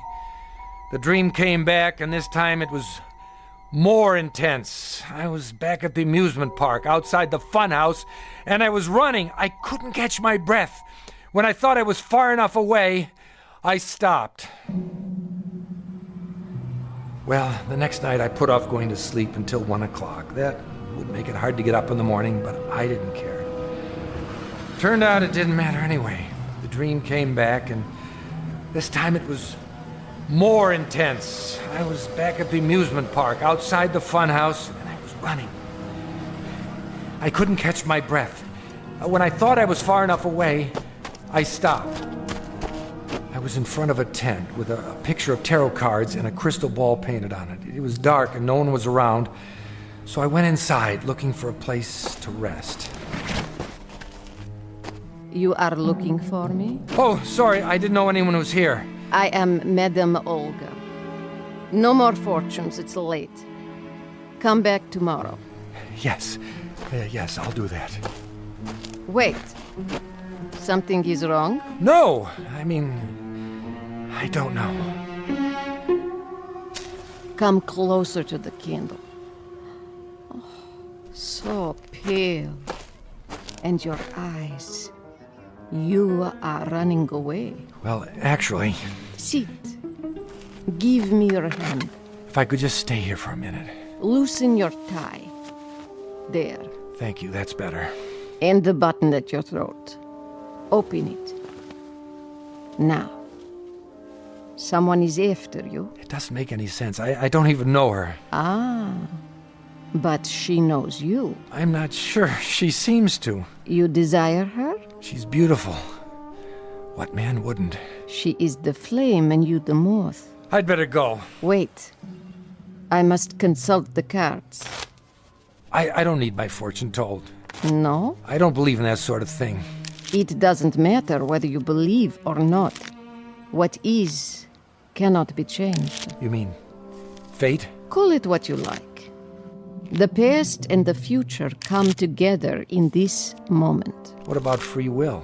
An illusion for children. All is written. Well, I hope you can tell me the way out of the park. I seem to be turned around and I have to be at work in the morning and... Silence. Well, what's my fortune? I am afraid you don't have a fortune, Mr. Hall. Thanks. That makes me feel better. Why do you hurry? I have more important things to do, like getting home. You rush for no reason. You have always been here. You always will be here. Thanks for the advice. Bye. Edward. Where? Behind you. But how? I've been waiting. Get away from me. What's there to be afraid of, Edward? It's only a dream. I have a heart condition. I can't stand all this excitement. That's silly. There isn't any excitement, not really. You said so yourself. You're home in bed, asleep. Now you can do all the things you can't do when you're awake. Anything, Edward. Anything. No, that isn't true. The doctor... Oh, look! I don't like those things. But Edward, it's the Cyclone Racer. Please look. No. Come on, Edward. Just one ride. It's fun. Please, look, It's the last run of the night. You must come with me. I didn't want to go anywhere near that roller coaster, but I couldn't help myself. I had no choice, even though I knew what it would mean. I had to follow her. Oh, that was so scary. Yeah, especially in the dark. Can we go again? Nah, let's do something else. Oh, they're closing up anyway. Last ride of the night. Get your tickets. 2, please. I can't. Why not? I don't have any money. My wallet. That's all right, Mr. Hall. We've been expecting you. How does he know my... Come, Edward. We'll ride in the front car. Lowering the safety bar. Watch your hands. Really, I can't do this. Hold tight, Edward. It's starting. Tell them to stop. They can't. It's too late. But I can't stand heights. My heart. I mustn't look. We're going straight up. You must look, Edward. The first drop is the most exciting. It's 90 feet. A sheer drop straight down. No! Yes. Isn't it wonderful? It makes you feel alive. I have to get out. Kiss me now, Edward. With the wind in our hair. I can't. It won't be long now. We're almost there. I told you I can't. I have to get out. How do I lift the safety bar? Don't climb down, Edward. It takes too long. Jump. That's it. Stand up and jump. What are you doing? Don't push me. Don't. Ah!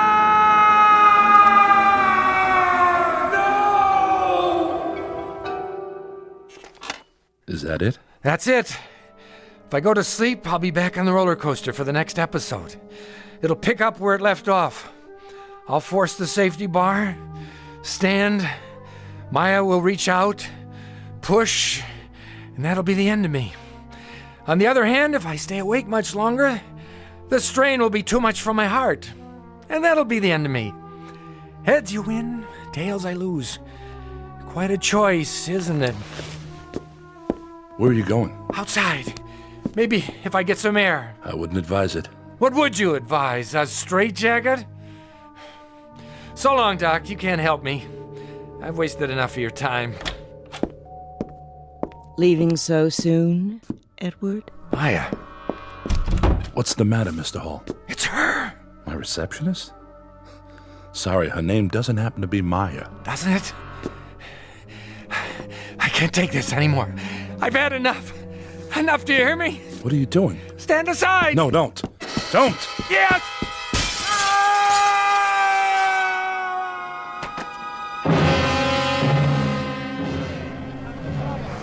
What happened? He fell, or jumped, from that window up there. Oh no! The blood! The blood!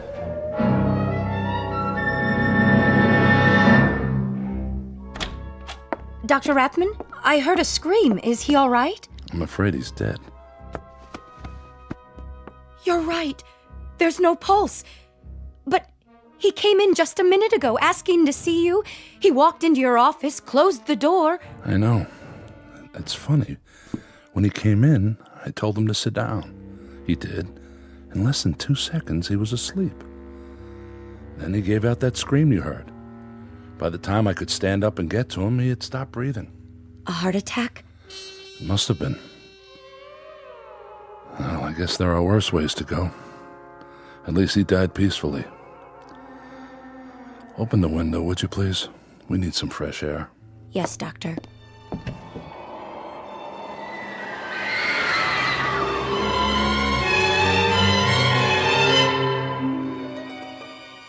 They say a dream takes no more than a second or so, and yet in that second a man can live a lifetime, suffer and die. And who is to say which is the greater reality, the one we know or the one in dreams, somewhere between heaven and earth, in the Twilight Zone? More from the Twilight Zone after this. Hello, I'm Stacy Keach. I hope you're enjoying this edition of the Twilight Zone radio dramas. To learn more about this series, be sure to log on to our official website at twilightzoneradio.com. You'll find special discounts on our Twilight Zone audio collections, listings of our radio stations, links to other websites, and a photo gallery of our recording studio and some of our stars in action, plus ways to contact us with questions or comments about the show. And for a limited time, when you log on to twilightzoneradio.com, you can send in for a free CD of the show. So be sure to visit us at twilightzoneradio.com.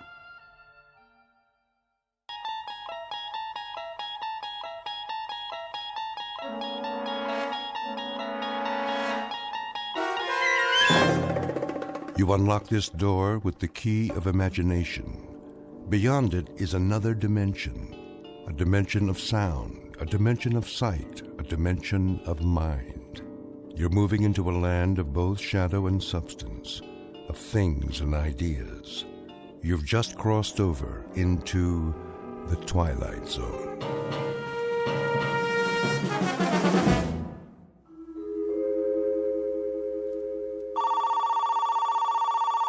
The Gerald Hugo Agency. Mr. Hugo's in a meeting. May I take a message?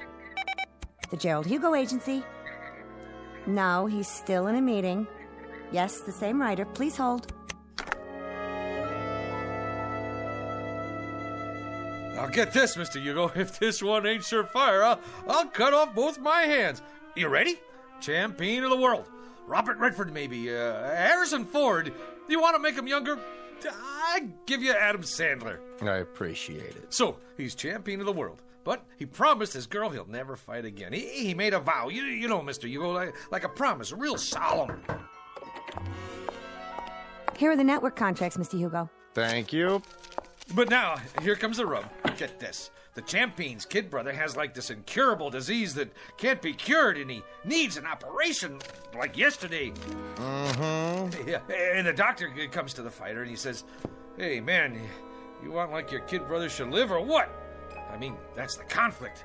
Don't you think it's a kick right in the head? I do feel a dull ache. Here's this prize fighter who made this vow to the girl, and the newspaper guys start in on him, see? But I mean with the needle. Spider is a cheese champion. Who's Spider? The fighter. And now, here comes the meat. He promised his girl, but when he tells her he's gonna fight, she starts palpitating, and she calls him a filthy, rotten, dirty... Line 1, Mr. Hugo. Excuse me, Julius. See, the beauty of the story is that you can dress it up any way you want. Maybe he ain't a prize fighter. Maybe he's a cowboy, and he promised his girl he'd never shoot a gun again, and it's her kid brother that's got the disease. What's the matter? Don't that grab you? Why don't you go downstairs and cross the street on a red light? How about science fiction?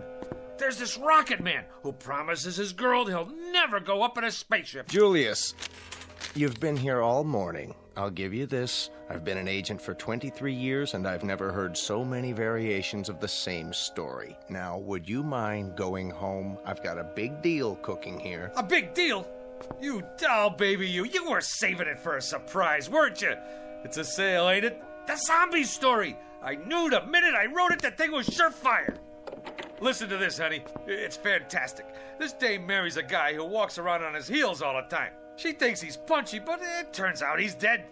All the time they're married, she don't know it. Julius, let me put it to you this way. American Zombie didn't sell. The love story where the lady scientist falls for a robot, that didn't sell. Naked Weapons about a gang of topless ninjas, that didn't sell. They laughed me right out of the office. So I put it to you, Julius. Why do you persist? Why don't you go back to doing what you did before? The streetcar conductor, Mr. Hugo, there ain't no more streetcars. And besides, I get motion sickness. Let me put it to you another way. Number 1, you will never make a writer. Number 2, you'll starve to death if you try. And number 3, you're wasting my time, the producer's time, and everybody's time. Helen, phone up Jerry Bradshaw at Paramount. Tell him I've got a series proposal to show him. That's it, a TV series. Oh, Mr. Hugo, don't you get it? This is an absolute bolt from heaven. I got so many television series ideas, I can't sleep at night. Boy meets girl. Every week, we get a different boy and a different girl. Julius. Oh, how about a quiz show? Pick your own embalmer, we'll call it.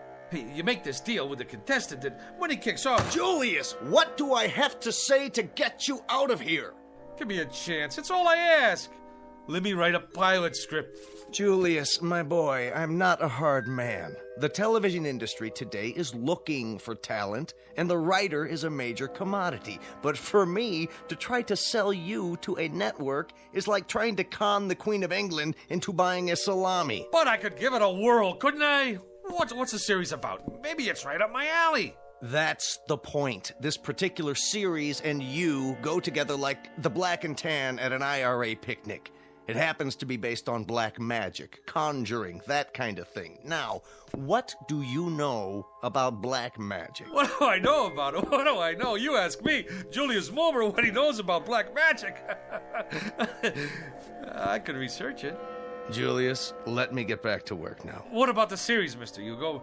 My career is on the line. Give me till next Wednesday. Make it Tuesday in a pinch. All right, Julius, you latch onto a couple of books, knock out a rough outline, and let me have it by 4 o'clock Monday. I'll submit it for you. Why, I don't know, but I will. Mr. Hugo, you're not going to live to regret it, and I mean that from the cockles of my heart. You're absolutely dead right, Julius, and I mean that from the cockles of my heart.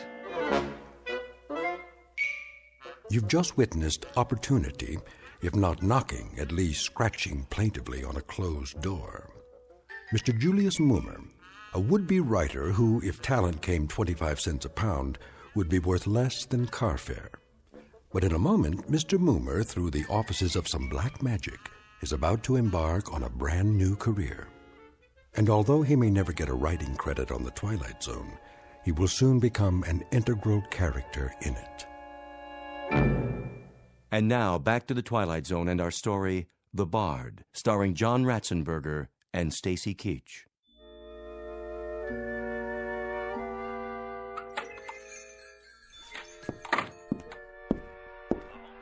Hello? Anybody here? Yes. Hey, what are you listening to? The ball game. Oh, this is the Minor Arcana bookstore, right? Sure is. What'll it be? I have a special price on first edition Keats. Okay, show me a keep. That's a man's name, not a thing. And not a very uncommon name at that. There was a third baseman came up from Newark, played for the Yankees one year. They used to call him Beanball Keats. Yeah? Held the American record for getting beaned the most times. One time they were playing the Browns. That was when St. Louis had the Browns, and he got beaned 3 times the first 5 innings. Old Beanball Keats. You learn something new every day. Ever hear of a pitcher named String Bean Slattery? Well, Now there was a beanball artist. He could hit a batter when he was still in the dugout. As a matter of fact, he did one day. Hit a third base coach, played for the A's. Fellow named Lefty Mahoney. Old Lefty was just taking a drink when String Bean wound up and tossed one at him, right on the noggin. It seems there was a feud going on between them when they played for Binghamton in the old NYP League. Mahoney used to wipe the spit off String Bean's pitches. Mahoney was catching at the time. String Bean's father used to be an outfielder for Syracuse in the International League. I don't need no book about baseball. You don't? Oh, how sad. It's a wonderful sport, you know. Where were we? I come in about... Well, what I had in mind was... Yeah? What do you got on black magic? You have an interest in the black arts? You bet I do. See, I'm Julius Mulmer from television. Oh, I'm Sadie Paladny from Newark. I'm afraid I don't have very much on black magic. I have a great deal of information on the Black Sox, however. You probably know they threw the series that year. Terrible thing. Very discrediting to the game. And they could have taken the series 4 in a row, too. That's where that expression, say it ain't so, Joe, comes from. Now, what is it you wanted? Books. Black magic. I'm afraid that one eludes me, but I'll tell you something. If I could exercise a little magic, I'd see what I could do about getting the New York Giants back. Hey, look out! Don't worry, that shelf will stand anything. I'll get it for you. Now, isn't that strange? It's one single book. That's the only thing that fell off that shelf. And it fell right in front of me. Which one is it? The Book of the Black Arts. What do you know about that? Lady, can you do that trick again? Well, this book and I have never been formally introduced. We are total strangers. Here, you want black magic? You got it. Maybe it's some kind of sign. Well, if it is, it's your problem now. It's been a real pleasure meeting you, having this chat. Mutual. You didn't happen to play third base for the Elmira Pioneers one year, did you? How much I owe you for the book? Nothing. Accept it as a gift. You're a wonderful ball player and a credit to the sport. It's been great. Now, bye.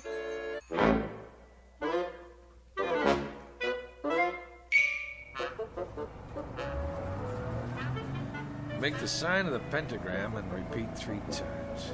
Let's see if I got this right here. In the name of the Prince of Darkness and the Black Sabbath, Beelzebub, Beetlejuice, Asmodeus of Astrogoth, Ozzy of Osborne. I can't say all that. Zaza zoom, ba ba boom, ipsy dipsy, ba ba boom. Hey, none of that on this bus. What? All right, buddy. This here is public transportation, and there's rules. Do you mean me, driver? Yeah, you. I don't need no crazies on my bus. But I was only... Out. Hey, you don't have to throw my book.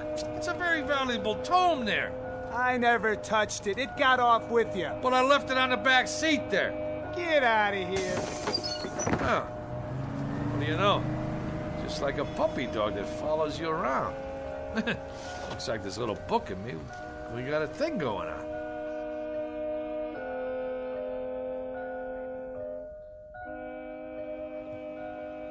Seven times 7 be thy number, but 666 be thy fate. Yeah, right. What's all this mumbo-jumbo anyway? What's going on here, Jack? Not a thing, officer. I was just reading. Yeah? Well, do me a favor, will you, bud? Read someplace else. What's the matter? There's a law against sitting on a bench in Central Park with literature? There is if you make my horse nervous. He knows when somebody's up to something. He's got instincts. So whatever it is, do it someplace else. I don't get it. On account of why? Move it! Cossack. Stormtrooper.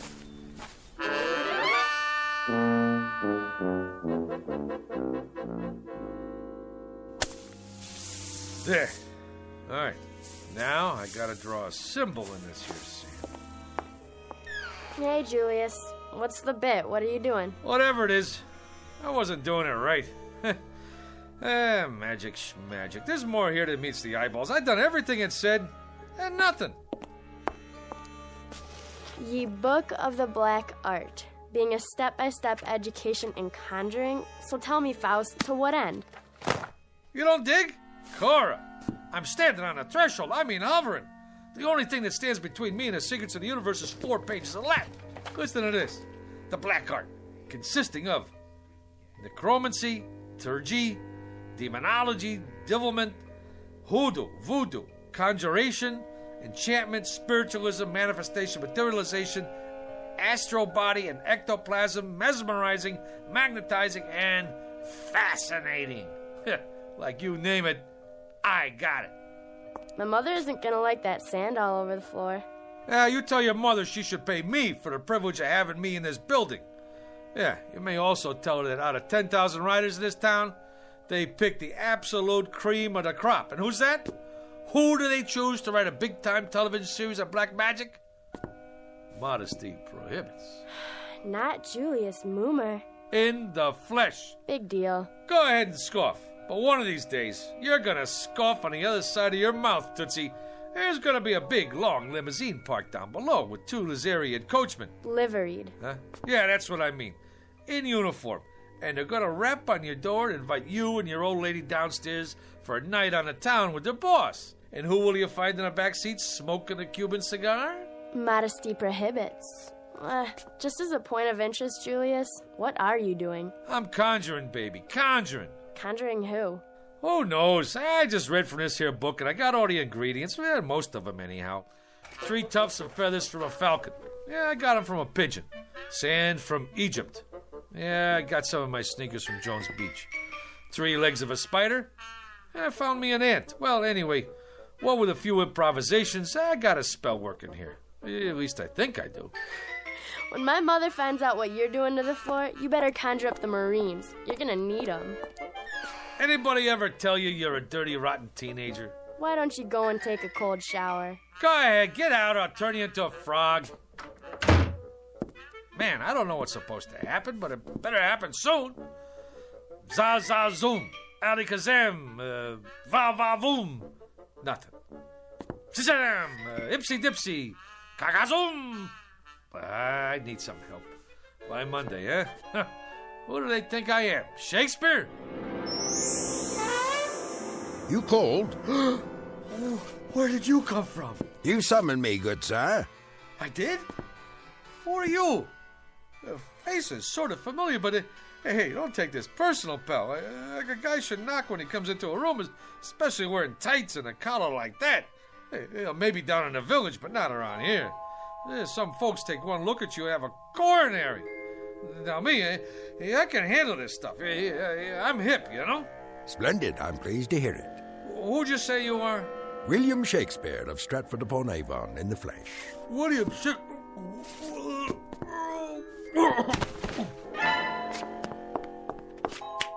Good sir, I await your pleasure. Oh, what do you want from me already? Prithee, good sir, ask not what I want of thee, but rather what dost thou ask of the Bard of Avon? Would you try that one more time? It seems I must speak in the parlance of the time. Your time. I simply said, good sir, it was you who conjured me up, and I'm at your service. What would you ask of me? On the level, Pops. You mean to say you're the Shakespeare? Man, you've been dead 1,000 years. 'Tis true, of course, but death be not proud. You required a service of me, hence I am at your disposal. Well, He speaks, yet he says nothing. Romeo and Juliet, Act 2, Scene 2. Quaint surroundings, decidedly so, if squalid. And this, an ancient printing device, perhaps? Yeah, that's my Underwood typewriter. I inherited from my old man. He used to write letters on it. You would ask me to compose a sonnet, perchance, a play? You have but to ask, Mr. Moomer, is it? You mean you could knock me out a couple of pieces? Good sir, you have but to ask. What nature of authorship would you require? Oh, I got me an idea, Will. You don't mind me calling you Will, do you? What's in a name? That which we call a rose by any other name would smell as sweet. Man, what language! Hey, Will, don't let anybody knock your stuff. You got potential. But here's what we'll do. You and me will collaborate. You knock out the rough draft, and I'll do the polish. Yeah. We'll start out slow, see? Just to get the feel. Something with star power, you know, like for Julia Roberts. Julia? Never heard of her? Where you been, pal? Never mind. Don't tell me. A comely woman, I take it. One fairer than my love. The all-seeing sun ne'er saw her match since first the world begun. Solid. I love it. Now you start writing. Anything. Maybe a twist on the old Romeo and Juliet thing. You know, like West Side Story. Oh, swear not by the moon, that crazy, crazy moon. Yeah, take it, booby. Right. If you don't object, I prefer my own writing instrument. A feather, huh? A quill pen, actually. Will, baby, I don't care if you write with your feet. Go, man, go. Create. I'll just make us some coffee. Gilbert and Sullivan, Rimsky and Korsakov, Lennon and McCartney, Moomer and Shakespeare. I like it.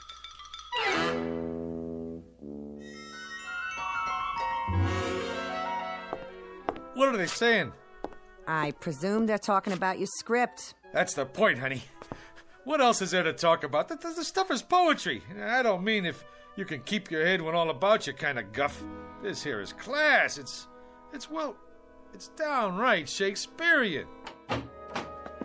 Is Mr. Blumberg in there with Mr. Hugo? We're from the network. They're expecting you, sir. Go right in. Blumberg? The big shot producer? The two guys from the network? It's a shoo-in for the Emmy. Just a little something I knocked off for a couple hours. You know, I didn't know it was that good, but that's me, honey. Never did know my own worth. I mean, Monday I knocked myself, Tuesday I knocked myself, Wednesday... Have you got any openings for Thursday? I'd like to make an application. I'm Mr. Dolan. This is Mr. Nolan. We're from the ad agency. Go right in, sir. They're expecting you. Come in, gentlemen. What were you saying, Mr. Bloomberg? I don't know. That's our feeling too, Mr. Blumberg. Our take two. Sponsor-wise, the thing requires some noodling. That is, we can't afford to jump off a bridge with this one. I concur. It's so archaic. I mean, language-wise, it's... Well, it's still rough. Fresh as a bridegroom and his chin new reaped, showed like a stubble land at harvest home.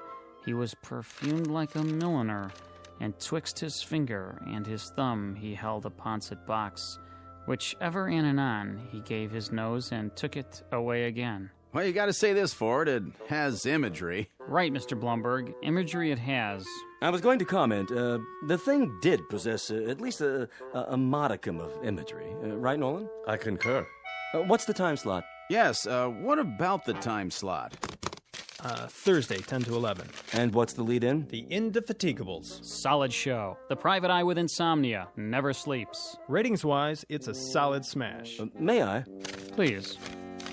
And if the boy have not a woman's gift to rain a shower of commanded tears, an onion will do well for such a shift. Onion? Could be a sponsor conflict. I concur. Could we make it, turnip? Solid thinking. Everybody knows about turnips. You say turnip to the lady in Dubuque, she's with you. I like it. A shower of commanded tears. Shower. Suggest inclement weather, and people don't shop in inclement weather. Make it a sunshine of commanded tears. Solid. I concur. I think we could call the writer in now. A tremendous talent, prodigy of mine. What are his credits? He was a streetcar conductor, an observer of the passing scene, an incredible judge of human beings. You can see that in every line. A modern-day chronicler of human foibles. Solid. Send in Mr. Moon. How are you, Mr. Hugo? Gentlemen, well, what do you think? Like literature, huh? It shows some promise. Mr. Dolan here represents the sponsor of the Shannon Classic Playhouse. The Shannon Food Corporation. You no doubt have eaten their products. Oh, endlessly. This boy is a Shannon booster from way back. Oh, man, that's the truth. That Shannon's onion soup, this I dig. We don't make onion soup. That's French in origin. We're an American firm. Red, white, and blue, right down the line. I concur. Man, I'm glad you said that, because I always say, if it's good enough for the lady in Dubuque, it's good enough for me. Now, let's get down to some business here. The Tragic Cycle, written by Julius Mulmer. Act 1, Scene 1. The camera fades in on a shot of the garden. You know, like with turnips.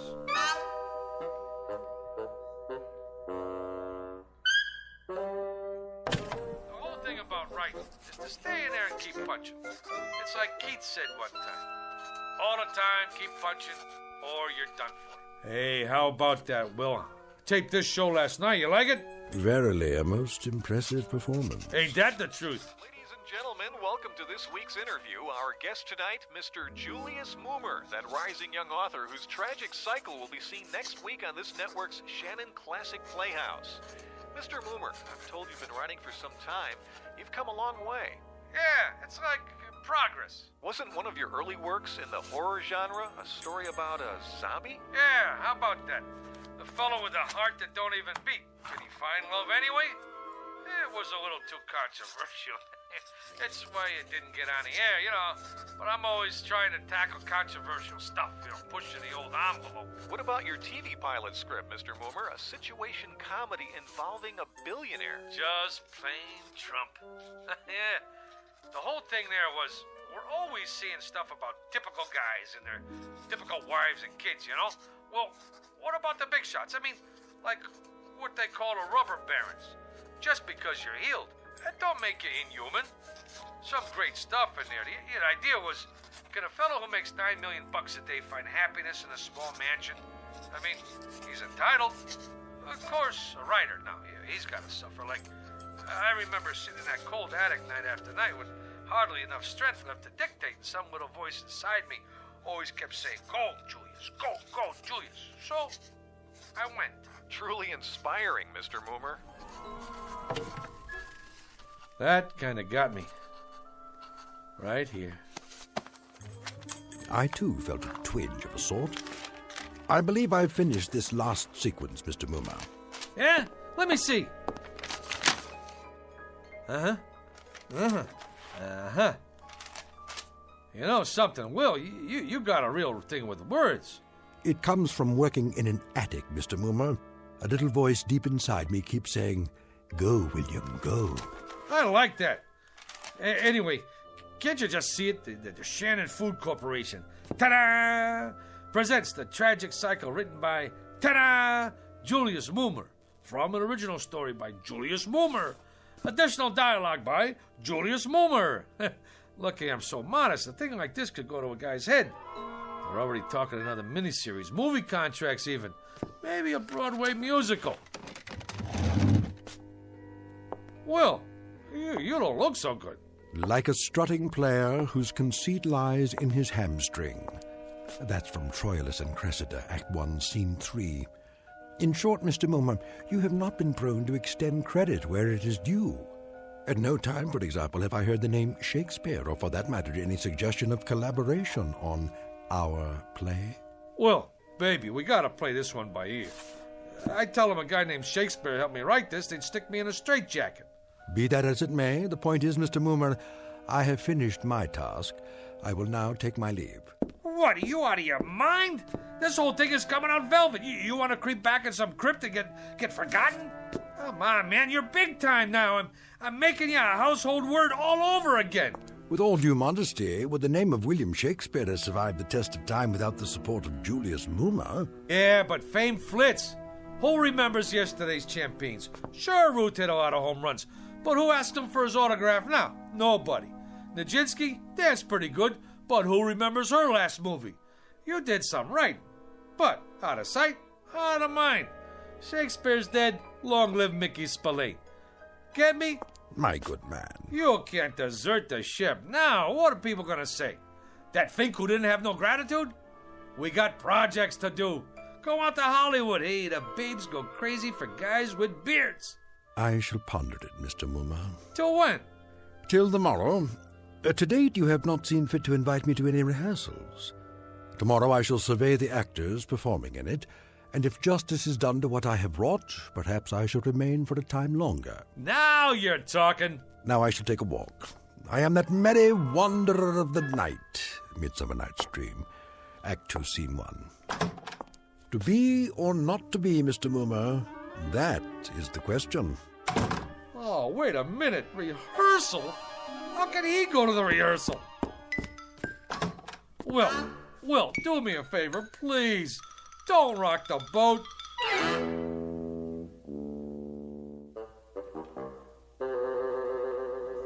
Comfortable, Mr. Shannon?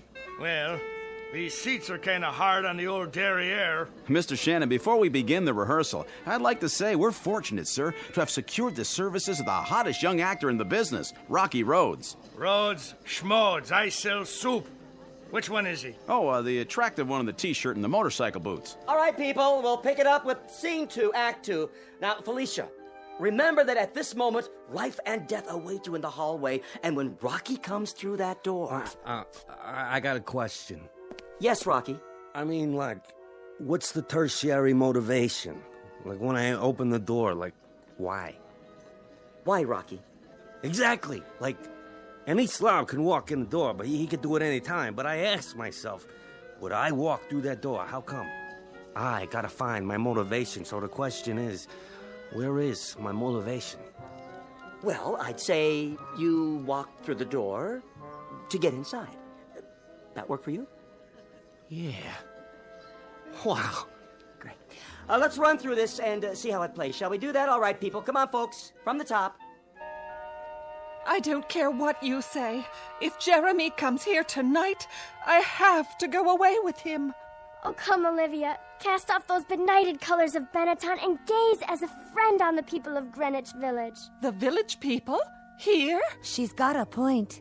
Let not forever with your veiled eyes seek your noble boyfriend in the dust motes. I know it is common, but all that live must die. That's easy for you to say, sister. But outside this room, this tenement is a harbinger of the worst kind of fates. Is it Jeremy? Or his killer? Am I to be a correspondent of love or a recipient of hate? This is the real question, the biggie. Who awaits me out there, I ask you? Come on, cop out! I'm looking for Mr. Mummer. Shh! Quiet on the set! May we continue, people? Once more, get ready for your cue, Rocky. I don't Sit care down, what Will. you say. How does it look to you, Mr. Shannon? Only great? What about the commercial? Where does that come in? Right after the opening teaser. Are they gonna put a spotlight on the soup? Well, that comes in the first commercial. I know when that comes in, but I want to make sure you see the label. When the soup is Shannon's, I want 40 million people should know it's Shannon's. I concur. It's imperative that we see the label. Cut! Take 5. Who is that? What's he dressed up for? Oh, that's my typist. On your staff, is he, Momer? Well, actually, he's a relative on my mother's side. He's eccentric. Eccentric? You know, he has, delusions.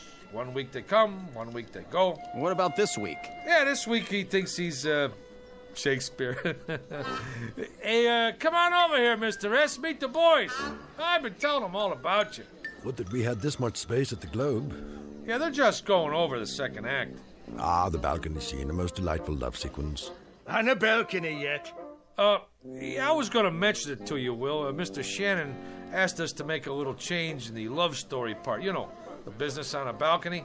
A thing of beauty. Oh, spirit of love, how quick and fresh art thou. Who owns balconies these days? Tremendously valid point, Mr. Shannon. No question about it. Right on down the line. You mean no balcony? You see, this here is television. It's like you gotta grab them quick. Instead of the boy climbing up to the shrubbery to meet the girl, it's a subway station. You jest. That's the bit. She sprains her ankle, and this here boy kind of like the doc on ER. He operates on her ankle right there between the Brighton Express and the Bronx Local. You see, doctor stories are big this season. All right, cast. I want to run through the next scene. Mr. Mumar. What's the trouble, Will?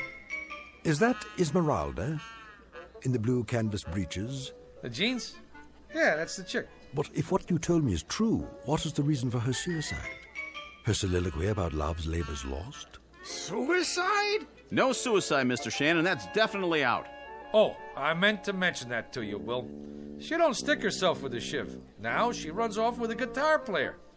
That was my wife's suggestion. And an inspired one at that. It was indeed. I concur. And the father and brother who burst in? My wife didn't care for that. The way we play it now, the two guys who come in are cops. Cops? Policemen.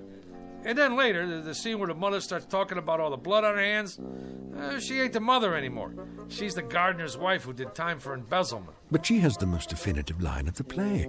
In the epilogue, I took it from Twelfth Night, if music be the food of love, play on, give me excess of it, that surfeiting the appetite may sicken and so die. Sicken? The Shannon Food Company is paying this kind of money to make people sick? Will, get with it. You're taking the butter right off the toast, baby. Here we go, people. Let's hear the narration just for the timing. On October 13th, the gardener's wife returned to the scene of the crime. The police had already arrived, and once again, the Federal Bureau of Investigation... Enough of this idiocy. There is no soliloquy here.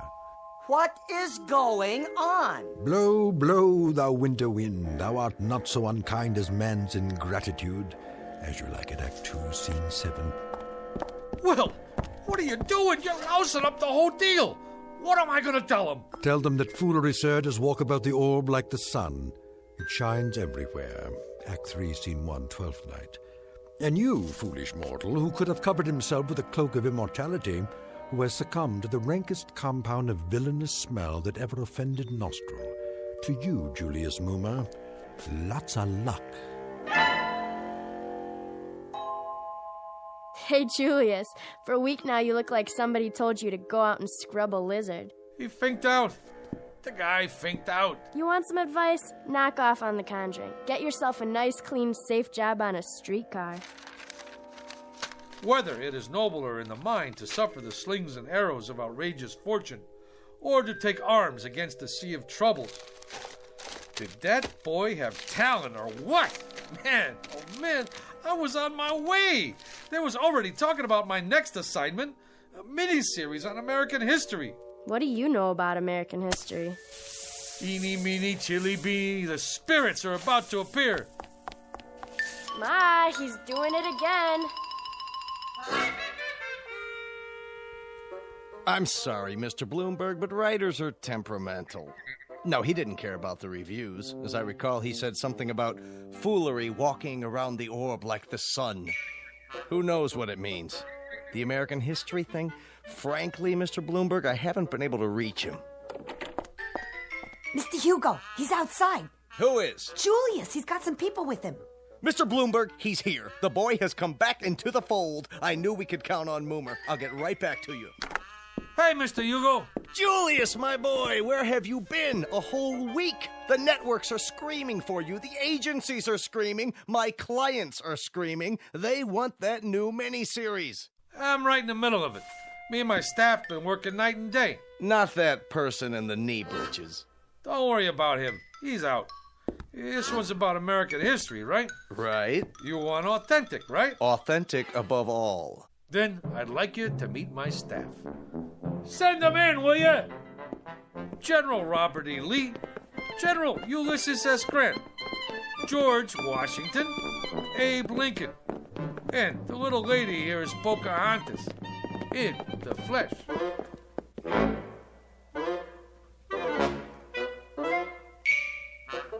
Mr. Julius Moomer, a streetcar conductor filled with desire for the special, if somewhat risky, rewards of authorship. And if the tale just told seems a bit tall, remember a thing known as poetic license in a place called the Twilight Zone.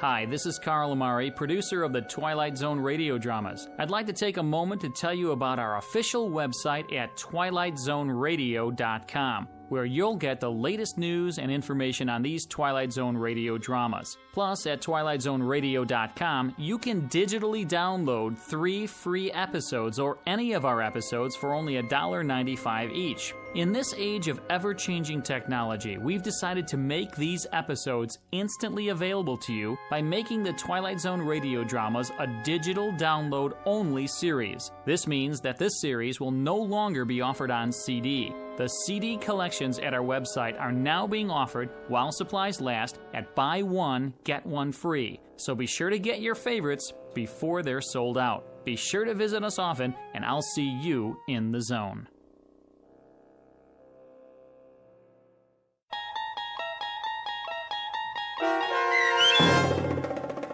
The Bard, starring John Ratzenberger with Stacy Keach as Shakespeare and your narrator, was adapted for radio by Dennis Etchison and based on a script by Rod Serling.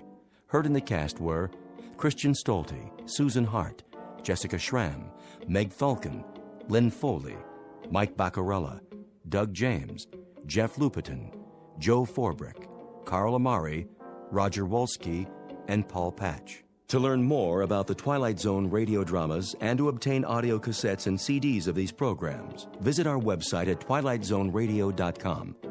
This copyrighted radio series is produced and directed by Carl Amari and Roger Wolski for Falcon Picture Group. Doug James speaking.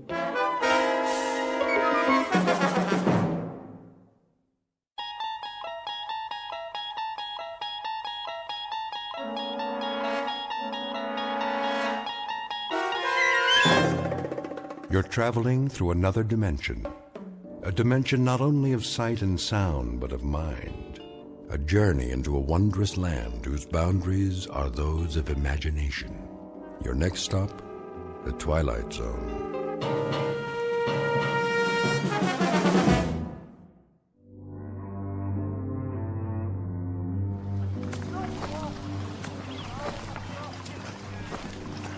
Sergeant? Yes, soldier? Can I ask you something? Go ahead, son. If it's whiskey you want, well, I don't have none. Not for days now. It's long gone. Oh, that's not it, sir. Oh, I thought maybe you wanted something for the pain. Your arm. You'd best change that bandage. I don't have anything, Sergeant, except my uniform, and there ain't much of that left. Here, take my kerchief. Oh, no, I can't. Sure you can. Come on now. Get that sling off. Make yourself a new dressing. You need it in the heat. Thank you kindly, sir. Go ahead and sit. If you like. Oh, no, I don't want to do that. I gotta keep moving. Why? There's no hurry. Not anymore. Well, if you can walk on that crutch, I figure I can as much on these 2 feet. Besides, I got a long way to go. How far, soldier? Alabama. I made it to be 600 miles. My folks will be waiting. Stop now, I might not get there at all. Now, you'll get there all right. We all will, one way or the other. Because we have to. No place else to go. Yes, sir. Going home. That's what I wanted to ask. You know the date today? I'm sorry, son. I lost track. I don't know, still April or thereabouts. Hey, Willie. That you? You know that boy? Sure I do. Sounds like Willie from Birmingham. We was together at Appomattox. You go on ahead. I gotta take it slow for a while. Much obliged. See, it's night, sir, when we make camp. Luck to you, son. God be with you.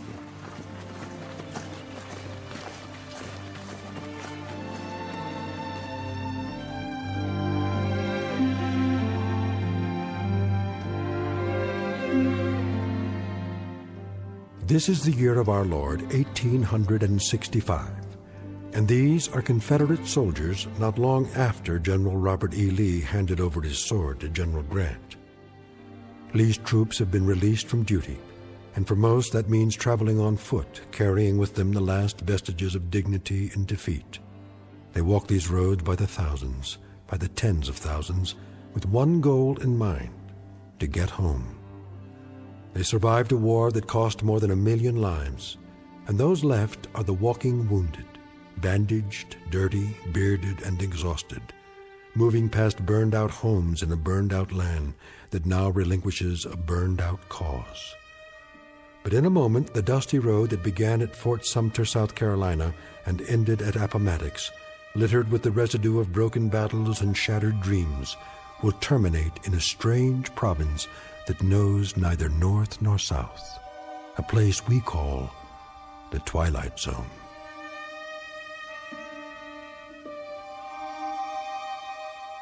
And now, back to the Twilight Zone with The Passers-By, starring Morgan Brittany, with Stacy Keach as your narrator.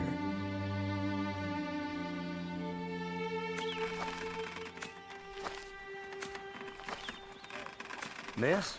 Yes? I was wondering, Come closer to the porch so I can see you.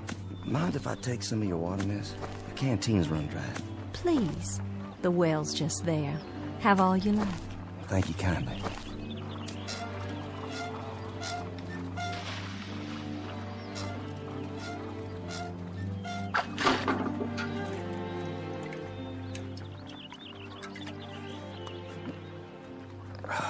Oh, you don't know how good that tastes. I see by your uniform. Sergeant, isn't it? Well, I was. Don't know that it matters much now. Beautiful house you have here. It was. We used to call it our mansion. Beautiful tree, too. The oak here, strong. The kind that lasts. Yes, it survived. It was here before the house was built, and now it's the only one left. War claims a lot of victims. Different kinds. Men, animals, God's own beauty. You mind if I sit here a spell? Not at all. It's nice to talk to someone. I feel as if I haven't had a conversation in years. What if I strum my guitar a bit? You have a guitar? Carried it all through the war. Would it bother you? Oh, it would be lovely. My husband used to play a guitar. Did he? Oh, he played so well. He's where, ma'am? He was killed at Yellow Tavern with General Stewart. I'm sorry. You have a wife back home? No kin at all. It was just my father, but he died the first year of the war. I'm sorry. Ah, it's all right. It's been a while now. I mean the crutch. I didn't see it. You've lost your leg. No matter, ma'am. Didn't exactly lose it anyway. I know just where they buried it. Outside of Chickamauga. It must be hard walking for you. Do you have a long way to go? Why, I guess I do. I kinda lost track. Have you been on the road long? Reckon I have. Since the beginning of time. Leastways, that's the way it seems. I don't quite remember when I wasn't moving down the road someplace. Like all those men passing by day and night. Oh, I've got plenty of company. But it's different now. There isn't anything in the world sadder than a defeated army crawling home. And how different it was when they marched off. brand new gray and gold braid and 1,000 flags, with trumpets and drums. Nothing but trumpets and drums. I thought it sounded so wonderful. I remember. Gonna lick the Yanks in a month. That's what they said. In a month. How wrong they were. And we stood by in our summer dresses and cheered them on and threw flowers and felt so grand. Just a few tears. Not many. Because we were so sure they'd all be coming back just as they left. And how wrong we were.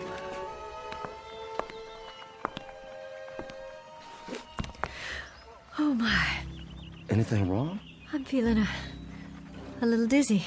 Ma'am, please sit down. I don't think you're well. It's the fever. But I'm on the mend now. It just left me weak, that's all. Just a little weak. And still they come. Morning and night, night and morning. The young ones and the old ones. And oh, how tired they look. How worn. Are there hundreds of them or thousands of them? More than that. And wouldn't you think there were so many, my Judd? Ma'am? Sergeant, do me a favor. Play your guitar real loud. I mean real loud. Drown me out. I'm so sick to death of hearing my own crying and the sound of footsteps on the road. Please play it loud so I can hear music. Please, Sergeant. My pleasure.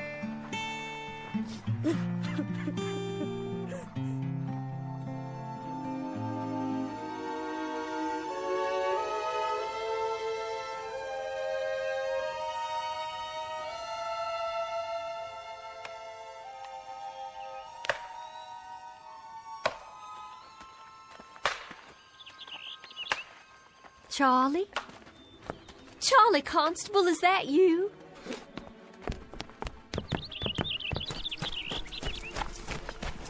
Charlie, it's Lavinia. Charlie, we thought you'd been killed. That's what everyone said. They said you'd been shot in the head at Gettysburg. Afternoon, ma'am. Sorry to disturb you, ma'am. Good day to you. It's Charlie I want to talk to. Can't you hear me? Couldn't you stop a minute, Charlie? Couldn't you stop a minute and talk? I'm so glad you're all right. I'm so glad you got back. I'm almost there, Lavinia. Almost there. I don't think I'll need all this weight. You can store my blanket roll for me, but I gotta keep moving. I'm almost there now, you see. I'll be there by nightfall. Oh, Charlie. Your wife will be so glad to see you. So very, very glad. Goodbye, Lavinia. Will you give Susan my best, Charlie? Tell her when you get settled to please come over. Would you do that for me? No, I'll expect she'll want to keep you to herself for some time. I know if it were Judd come home to me, I'd hold him close. So close, Charlie. And I'd not let him leave again. I'm sure, Lavinia. Charlie, wait. You might need some of your bedroll. The Yanks took most of the blankets. Susan might have use for yours. Well, I'll keep it for you then. Do you hear me? I'll keep it here for you. That was Charlie Constable. Was it? They said he'd been killed at Gettysburg, shot through the head, that's what they said. Oh, but thank God they made a mistake. Thank God he's all right and come home again. What's the matter, ma'am? Why are you looking at your hands like that? There's blood. Where? Why, Charlie's cap. It's tied to its bedroll and there's blood on it. There's blood on Charlie's cap.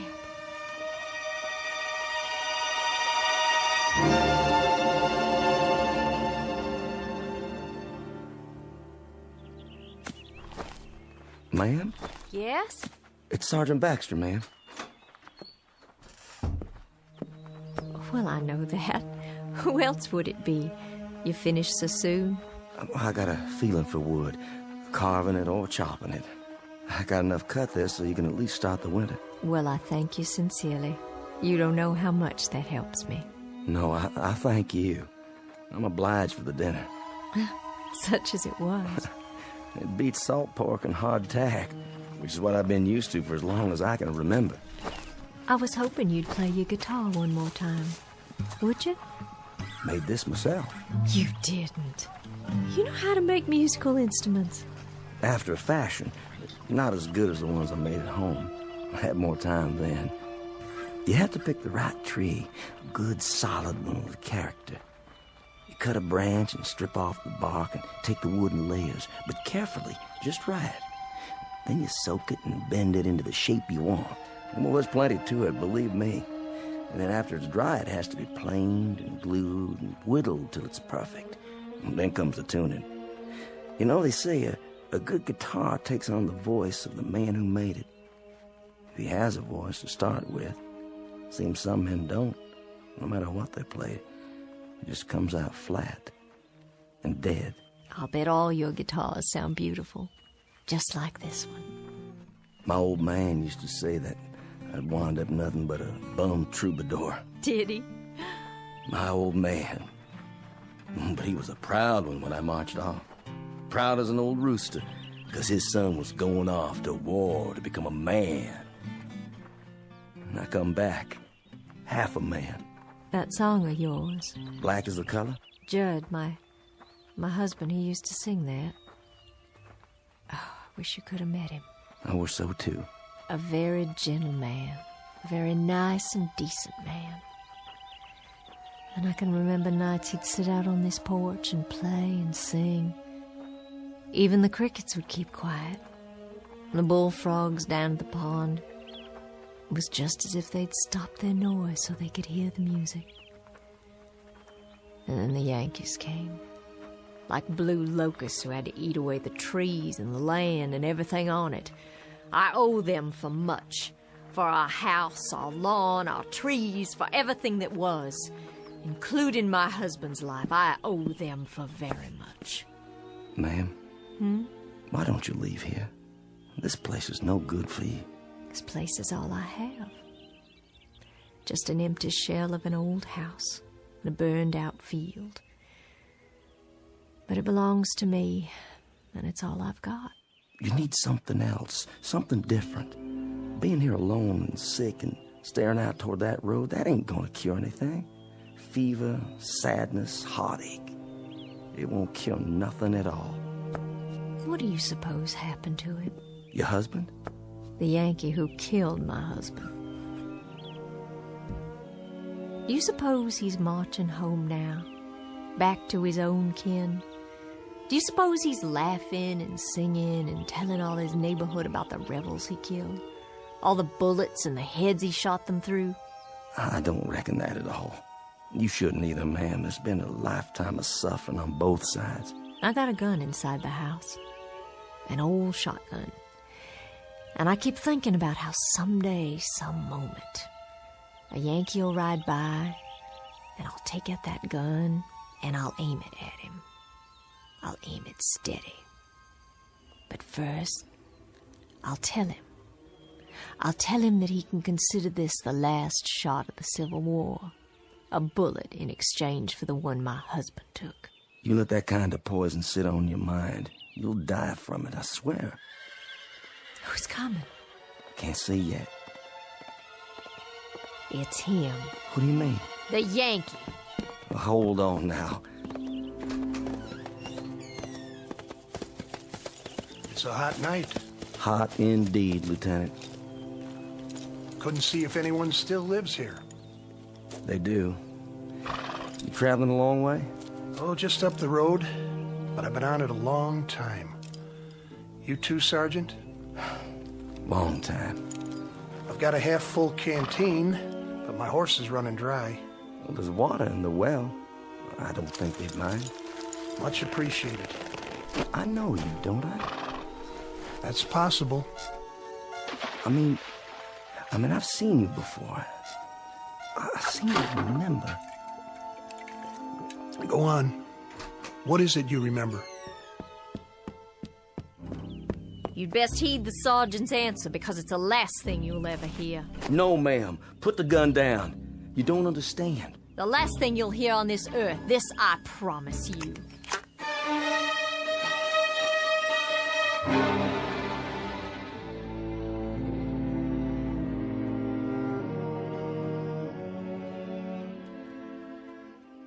Ma'am, don't shoot him. The lieutenant here tried to save my life. Stand aside. Hear me out first. I was lying on the side of a road. A mini ball had landed amongst us and took off my leg, and I laid there bleeding. And then he come by, a patrol of Yanks, and he propped me up, and he tried to stop the bleeding. I remember looking straight at him and saying, I said to him, danged if you ain't the most changeable breed in the world. First you do your best to kill me, then you call off the war long enough to try and save me. You remember that, Lieutenant? I thought to myself then that if General Lee had many more of your kind, we'd take a lot of lumps before we could lick you. Well, we sure give you some. That you did. Lieutenant, this is Lavinia Godwin. You thanked him, Sergeant. Now be so good as to step out of the way so I can thank him for a few other services. Ma'am, the lieutenant here, he stood out on the open road and tended to me while both sides were shooting up a storm over his head. And yet he stayed there, and he tried to save my life. I've got this shotgun leveled straight at his head, and my hand is steady. I've waited a long time. I aim to blow his head right off his shoulders. This your pleasure, ma'am? And duty. A little bit of both, perhaps. Well, then you'd best get on with it. Ma'am, I can't let you do that. I just can't. You can't stop me with that guitar. I've got the gun. Then I'll stop you with my hands. You'd better stand down, Sergeant. I've got my finger on the trigger. And this is for you, Yankee.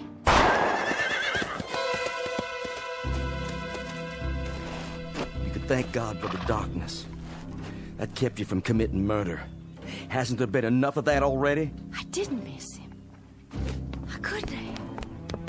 I couldn't have missed him. No, ma'am. You couldn't have. But it doesn't make any difference. Not anymore. I remember now. I do remember. They got you that day. They got you in the back while you were kneeling over me. You took a bullet in the back and you fell right over. Yes, I think that's how it happened. I thought you were dead. I remember thinking you were dead. What's going on here? What's going on here? You'll understand. It'll come to you sooner or later. What will? I've got to be moving up the road again. Don't want to ride, do you, Sergeant? She's not the staunchest steed on earth, but she'll carry two. Thank you, but one's enough. As you like.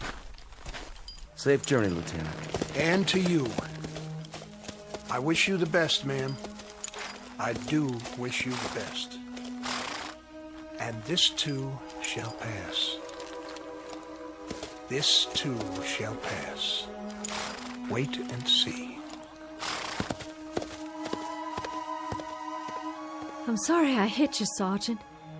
And your guitar, your beautiful guitar, I shouldn't have. I shouldn't have done that. Please, forget it. It's over. Those things he said. What do you suppose he meant? I have an idea, but I think we'll know for sure soon enough. Look. On the ground. What? It's wet. When he climbed on his horse, he was dripping blood.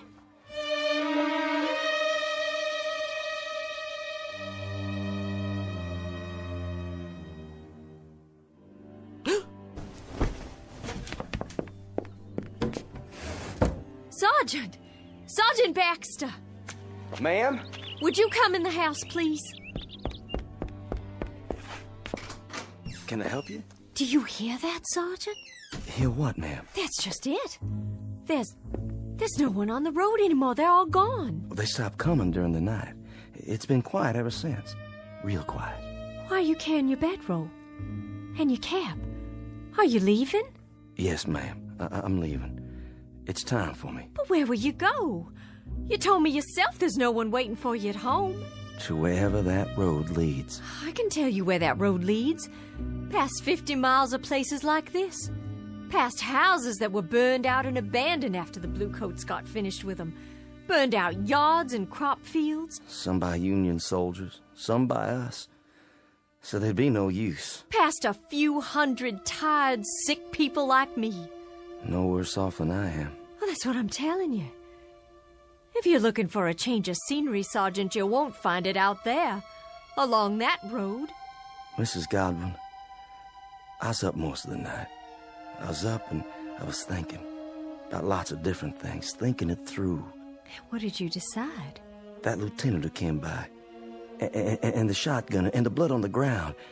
When he rode off, it seemed like a mystery. Yes, it does. And that young friend of yours, Constable. Charlie Constable. Yeah, with the bloody cap. And then before dawn, it came to me. What did? It's kind of hard to explain. Please try. It has to do with that road out there, and the men who were walking on it. What about them? Last night, after you'd gone to bed, I stood by the gate and I watched as they went by. There was Union soldiers, too. Yankees, many of them. Some helping our boys, some of our boys helping them. But all of them moving down the road, just as if... Just as if what? Just as if that road led someplace where they all had to go. You hear me? Had to. So wherever it leads, Mrs. Godwin, that's where I have to go, too. But why? What I discovered last night.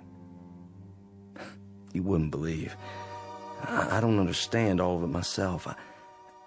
I understand enough to know that there's a billy club tapping on my good leg, telling me to move on. So I'll take my leave now, ma'am. And I wish you well. I certainly wish you well. Wait while I make you breakfast. No need for that. I'm not hungry anymore. Some tea, then. Something to drink. I'll heat water on the stove with the wood you cut. You have some for yourself, ma'am. I've got something stronger put away. There's a bottle. I know where it is. Not with all the walking I have to do. A hot bath, then, before you go. Surely you'd like to get cleaned up. Thank you, but I'm all right. Sergeant! Why don't you stay on?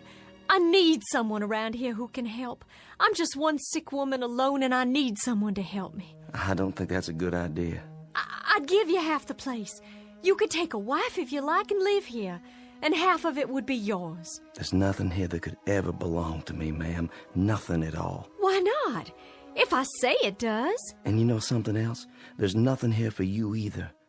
Nothing but a lot of memories, and there's a prescribed period for mourning. Are you going to wear black for the rest of your days? My memory's a lot longer than yours, Sergeant. My hatreds don't die because somebody signed a slip of paper and turned in their sword. I don't think we need to compete when it comes to memories, Mrs. Godwin. I don't mean that. But as to hatreds, I'll concede that you carry yours for a lot longer than me, so you just stay on here and bide your time between some mourning and some hating. I've got to take a walk up that road. And while I'm doing it, I'm going to forget about all the yesterdays, and I'm going to start thinking about all the tomorrows instead. What do you think is up that road, Sergeant? A future? A new South, perhaps? Another Confederacy born out of the ashes? What do you think you'll find? I don't know. But I think every man has to find his own end of the road. It's whatever he wants for himself. And every woman, too. What's that? Sounds like my guitar. But it can't be. It's broken. There's a soldier in the yard. He doesn't mean you any harm. It's a Confederate soldier. Why, it's Judd.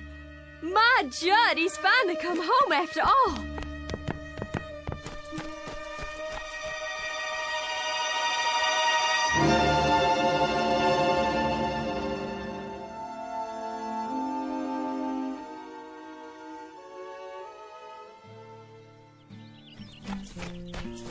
Oh, Judd, it is you. Lavinia? Hello, my dear. Oh, Judd, hold me. Tell me it's really true. And how fares my darling wife? Oh, I've been ill, Judd, very ill. Oh, no. But I'll be well again. I'll be well again because you've come home. Because you're alive and by some miracle you've come home to me. It was home, Lavinia. Look around you. It isn't any longer. It's all the hope we've got, Judd. How do you do, Mr. Godwin? Sergeant? Stop for some water.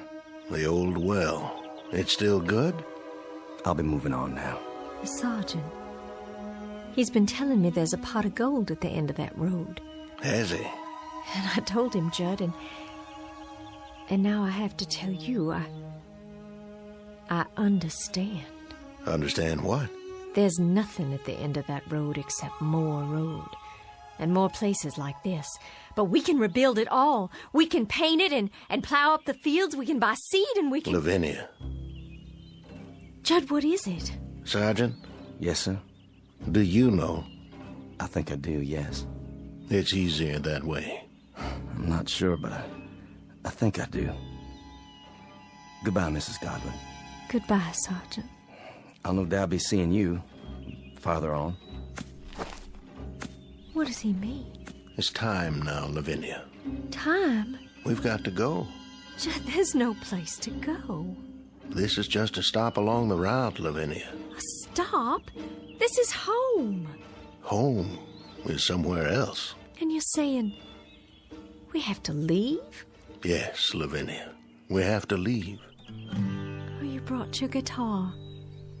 I'm glad. This isn't mine. It's that sergeant's. But... See? You remember this guitar, Lavinia. It was all broken, wasn't it? And now it's all in one piece again. Why, yes, it was. How did you know? It was broken, but now it's been put together. And it can be played again, and music can come from it. It's sort of like a human being, Lavinia.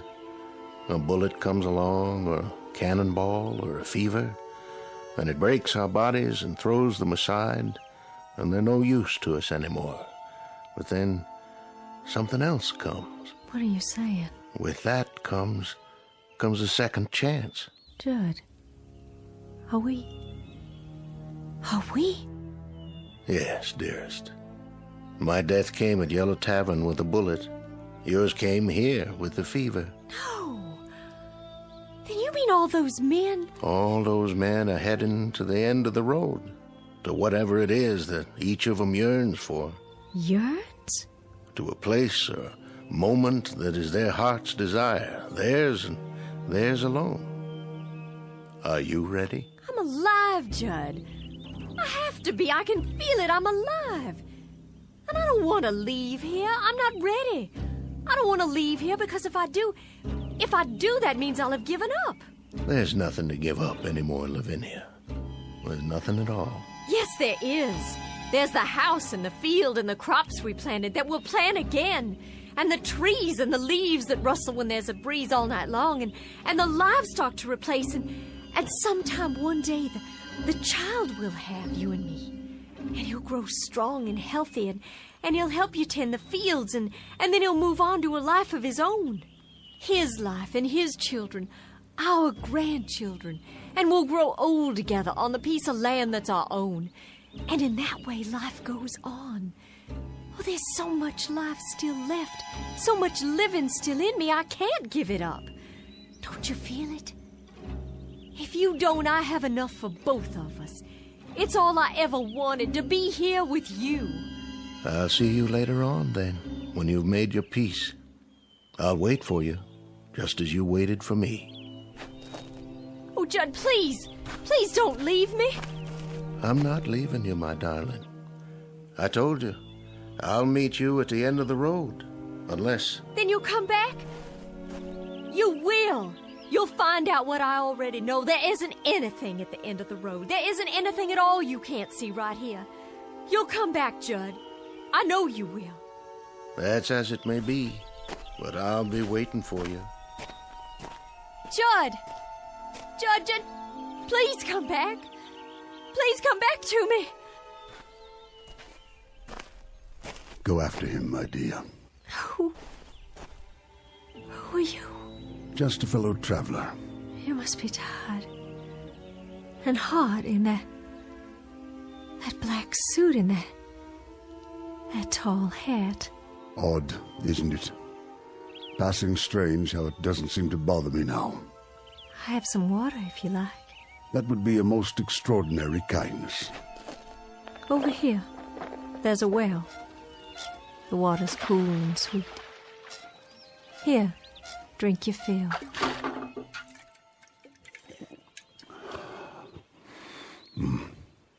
The sweetest I've ever tasted. I know you, don't I, sir?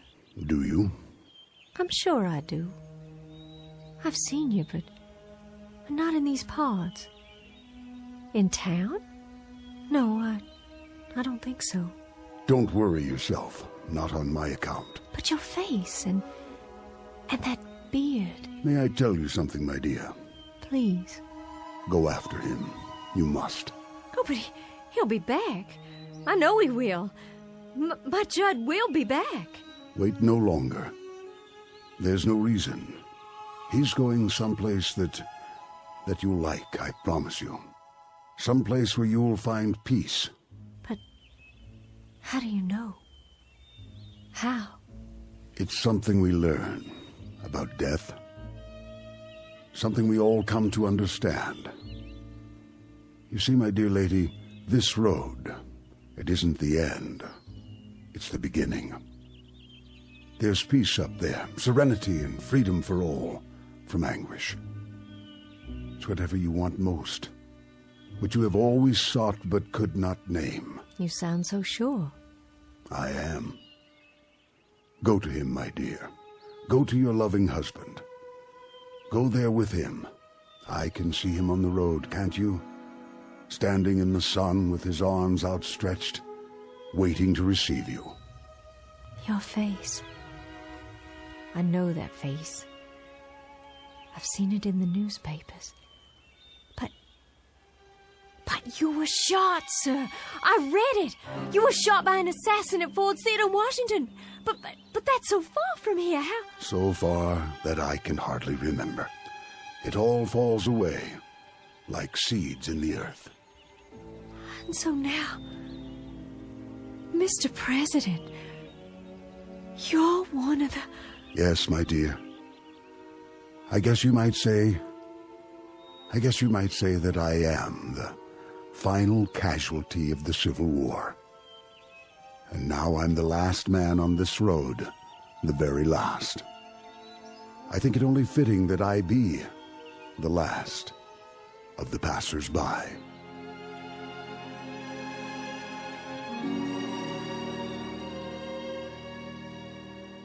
Judd? Is that you? Lavinia. It is. I see you. Wait, Judd, I'm coming. I'm coming now.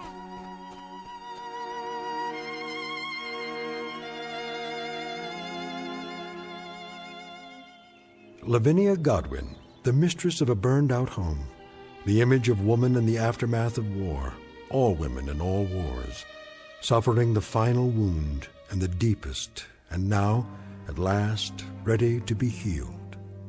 Incident on a dirt road during the month of April 1865. And as we've already pointed out, it's a road that won't be found on any map, but it's only one of many that lead into and out of the Twilight Zone.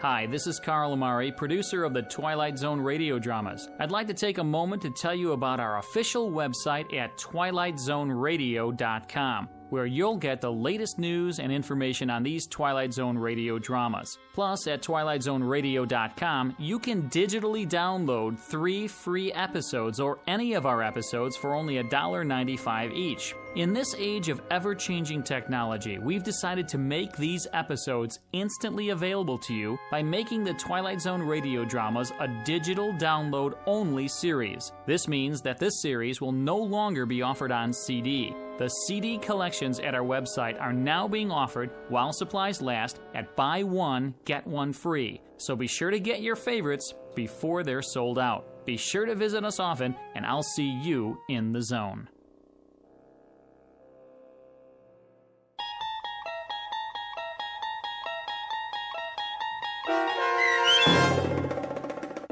The Passers-By, starring Morgan Brittany with Stacy Keach as your narrator, was adapted for radio by Dennis Etchison and based on a script by Rod Serling.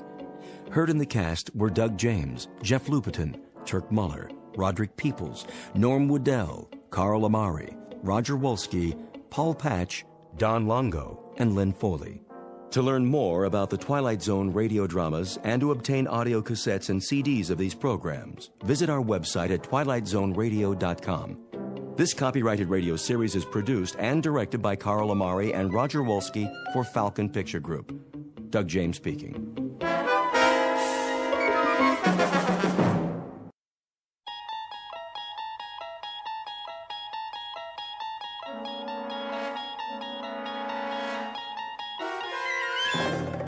You unlock this door with the key of imagination. Beyond it is another dimension, a dimension of sound, a dimension of sight, a dimension of mind. You're moving into a land of both shadow and substance, of things and ideas. You've just crossed over into the Twilight Zone.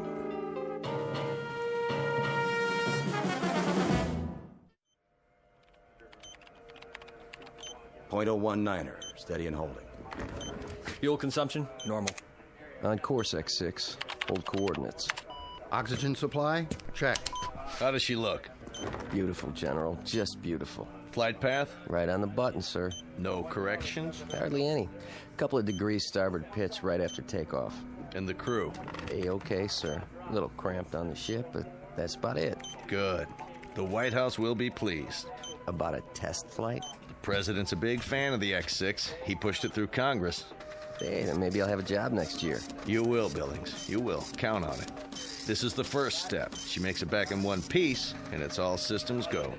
General, I've got the telemetry report. Send it over to data control. Right away, sir. You boys have done well. So far, so good. Bring her in smooth, and you can take tomorrow off. Oh, you got it, General. Couple more hours and she's headed back home. Patch me through to the ship, will you? I'd like to thank the crew personally. No problem. Set frequency. Roger that. X6, calling the X6. Do you read? Try again. X6, do you read? This is flight control. X6, calling the X6. Must be some electrostatic interference. Keep trying. Yes, sir. I want to thank those boys for a job well done and tell them we'll be waiting with bells on. Maybe not a ticker tape parade this time, but that'll come. Sir? Yes? They seem to be... Seem to be what? What's the problem? Well, I don't know. Out with it, man. Something wrong? It's just that I can't find them on the radar screen. Let me see. What does that mean? It means... Well, sir, it means... They seem to have disappeared. What? Could be a tower malfunction. I'll switch to backup. Nope, main system's working. Clear skies, no commercial flights in our airspace. There's nothing, absolutely nothing. Give me missile tracking. This is General Carstairs at Flight Control. Yes. Do your instruments show a crash? Not just in the desert, anywhere in North America. Are you sure? Then do this. If you register an impact, call me on the secure line. No, I don't expect one, just a routine check. Yes, I'm positive. We have nothing here. Not a thing. What's going on? It's not on the screen. It has to be somewhere. Still sweeping, sir. Where did it go? Sir? If you had the X6 on the screen and you spoke to the men on board... Less than 5 minutes ago. Then where are they? A spacecraft doesn't just disappear, vanish into thin air, does it? Well, does it? No, sir. No, sir. Then in heaven's name, where is it? As you may have gathered, the name of the ship in question is the X6. Her type, a new experimental craft on a high-altitude test above the Earth's atmosphere. Purpose? To gather data for the construction of the world's first space station. Recent history? Unknown, at least to those who weren't on board. But in short order, we're going to meet the crew and hear the story from their point of view, and a very unusual story it is, of a flight that departed from its course long enough to pass through the Twilight Zone. And now, The Twilight Zone, and our story, And When the Sky Was Opened, starring Barry Bostwick, with Stacy Keach as your narrator. Well, Doc? Just a minute, Colonel. What's the verdict? Pulse is fine. On the slow side, in fact. Correct me if I'm wrong. We went through this yesterday, didn't we? You know the Air Force. Check and double check. They've got a big investment in the X6. So there's a little glitch. Probably an O-ring. A little glitch? The hydraulics froze and the soft landing chute didn't deploy. You are lucky to be alive. That's what all the flight training was for. Relax your arm. Doctor. Hold still, please. I want to ask you something. Don't move your arm. 115/80. Not bad. Told you, Doc. I could have phoned it in. All right. That's all for now. Get yourself some breakfast downstairs. Hey, go easy on the cholesterol, okay? How's the Colonel? Who? Jack Harrington. You're the only Colonel I've seen this morning. I get it. You call me in, but he gets to stay home and sleep it off. Pretty nice duty. Harrington. Where have I heard that name? You have a heck of a sense of humor. Did you have a question? It can wait. I want to, check with someone first. Well, look, try not to worry about anything. You may be a little disoriented for a day or two. Need any, medication while you're here? Sleeping pill? Muscle relaxant? Me? Never felt better in my life. If you experience any headaches, neck pains, that sort of thing, give me a call. Now forget about me. Gart's the one with the busted leg. He's still on the 3rd floor. Yeah, he'll be in a cast for a while. He's healing fine, though. 3rd floor. Room 14, wasn't it? Well, you should know. Gonna stop by? I was thinking about it. Go ahead. Give him a hard time, just not too hard. Tell him I'll be by on my rounds. Oh, and congratulations, Colonel Forbes, to both of you. What? Haven't you seen the paper? You're heroes. We flew the course, nothing special. Well, the force is proud of you just the same. The nation is. Just doing our job. Here, take this with you if you like. I've already seen it. Then give one to Major Gart. They've got copies all over the base. But they're going fast. Colonel, come here. Can I ask you something? If it's not classified? Yes? What happened up there? How do you mean? When they lost you on radar. If I could tell you, Doc, I would. You and the General and everyone else. All I know is we must have lost pressure because we blacked out.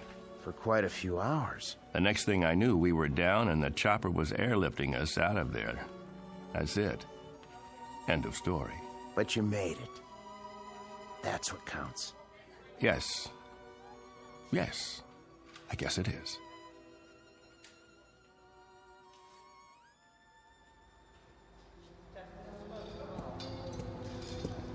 I want her completely broken down, piece by piece.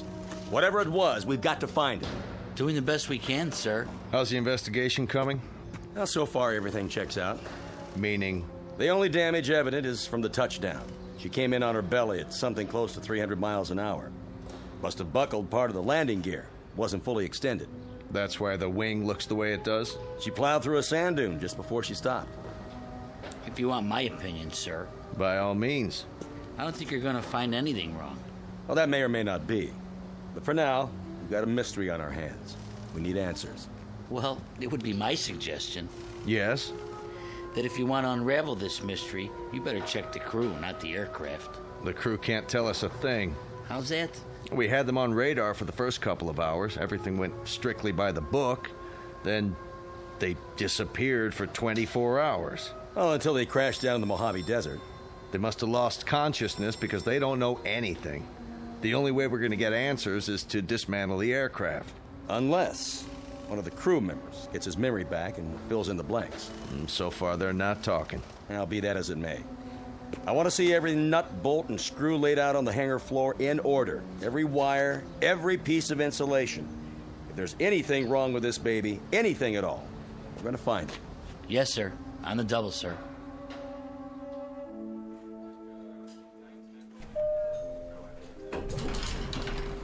Dr. Bridges to the infirmary. Dr. Bridges.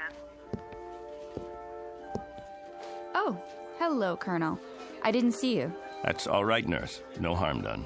How are you feeling, sir? Fine, thank you. How's Major Gart? Coming along nicely. You can go on in if you like. He'll be glad to see you. Thanks. I will. Is that one of the pilots? The ones who crashed? Yes, Colonel Forbes. He's cute. He is. But did you see his eyes? Blue, I think. No, that's not what I mean. I mean, they've got a kind of far look. Like his body's here, but, I don't know, his mind's somewhere else. I don't know where. I just hope he's okay.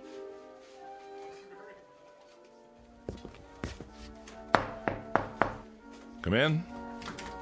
There he is. And there you are, the prodigal colonel. Not disturbing you, am I? Nothing could disturb me in here. More like a prison ward. No Playboys, no hot fudge sundaes. I was on my way out. Can't stay away, huh? Doc wanted to see me. Nothing serious, I hope. Me? No, just routine. I'd offer you a drink, a shot of straight orange juice. How's that leg? Can't feel a thing, which is good. One more thermometer, and I'm going to absent myself from this establishment without official leave. Pull a chair over here by the bed. Take a load off, Colonel. Sure. Now, go ahead, tell me. What's it like in the outside world? Great, Bill, just great. I can't wait to get out of here. Talk to any of the guys?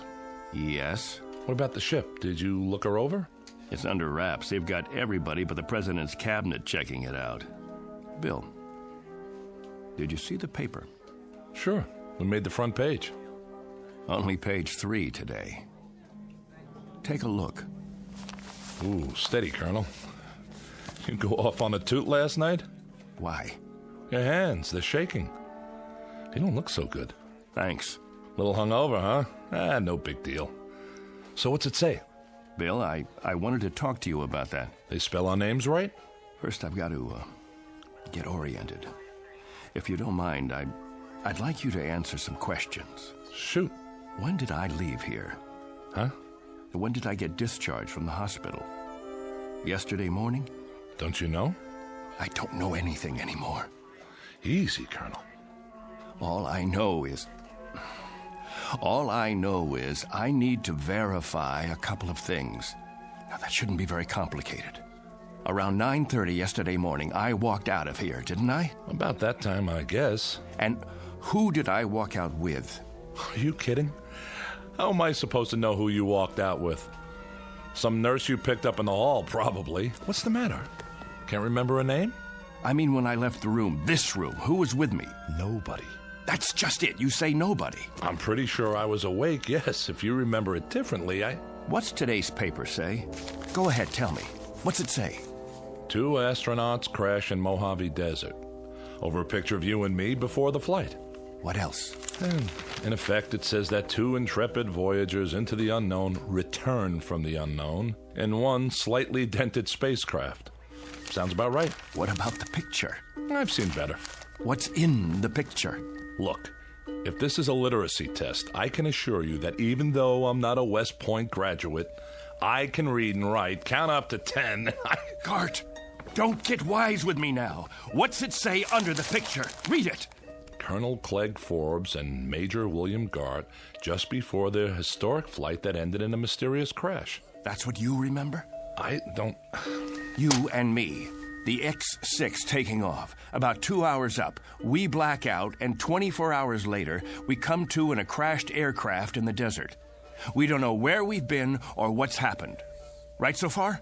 You remember something different? Bill, there were 3 of us in that craft. There was you, me, and another colonel named Harrington. What? Jack Harrington. Don't tell me you've never heard the name. He was 36 years old. He was my best friend. I'd known him for 15 years, and you'd known him for 5. That ship took a crew of 3, and we were the 3. Now, I want you to listen very closely because, Bill, I swear I can prove it to you. I've got to, or I'll lose my mind.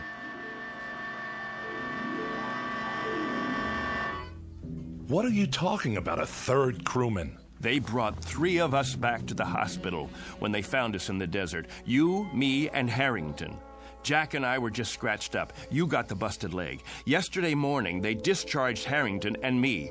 There was 3 beds in this room. Now, wait a minute. We said goodbye and promised we'd come back today to visit you. Then Harrington and I left to do the town. Now, you tell me none of that sounds familiar? Clegg, I don't know what you're talking about. I don't know anyone named Harrington. Whoever he is, he wasn't on the crew with us. The X6 carried 2 men, you and me. Nobody named...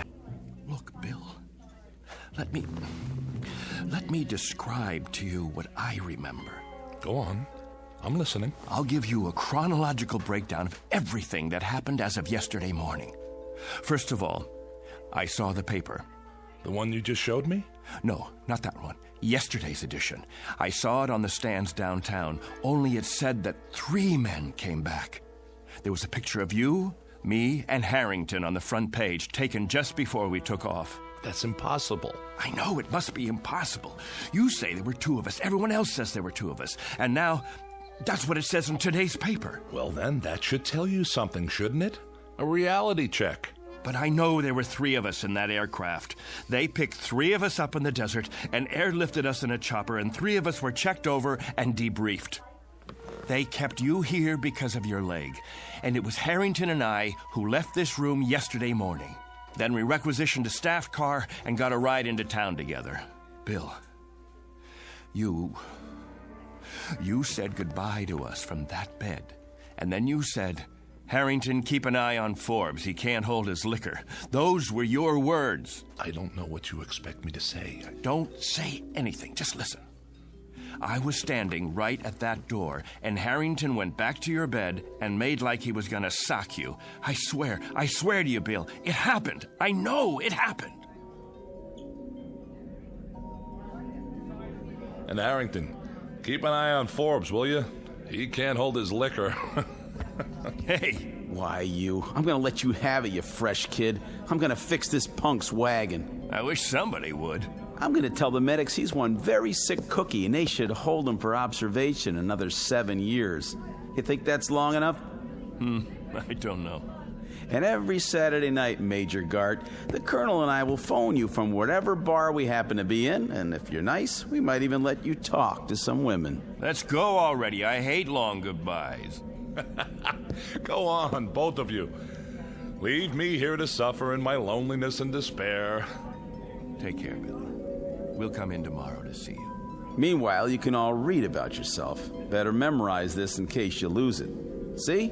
3 space travelers return safely. And nothing about your broken leg. Well, that's the press for you. Get out of here. I'm going to pick one up for my mother so she can frame it. One time, a fortune teller in a carnival in Des Moines said I'd be famous. It doesn't say anything about you, though. Out. And did you pick up a paper on the way out? Why? You said you had proof. I should have kept it, but it wouldn't make any difference now. If you could show me in black and white. Hold on. There's more to the story. When we got to town, Jack and I hit the bars. The first one was the Plush Monkey on 11th. You know the place, don't you? Yeah, a dive. Beer signs and bar girls. And a big mirror behind the bottles. We walked in trying to keep a low profile, but the blondes spotted us. That's them. No, it's not. It is. Don't stare. Give me your hairbrush. Welcome, gents. Take a load off. With pleasure. Say, aren't you the 2 guys who was up in space? Not that far, just the ionosphere. I thought so. That and a couple of bucks should get us a beer apiece, right? You bet your life, but never mind the $2. This is on the house. Why, thank you, my good man. Very kind of you. I don't get many celebrities in here, so go ahead, boys, drink hearty. You earned it. I don't even mind you cracking up the ship, and I'm a taxpayer. I like your attitude. Got a match? Not since Superman. A light from my friend here. Sure, pal, sure. Anything you want. Evening, ladies. Hi there, Captain. Colonel. Oh, sorry. She's new in town. Care to join us? Hold that thought. I'll ask my friend. You do that. We ain't going nowhere. Hey, Jack. Something wrong? No. Look at yourself in the mirror there. Not exactly a happy camper.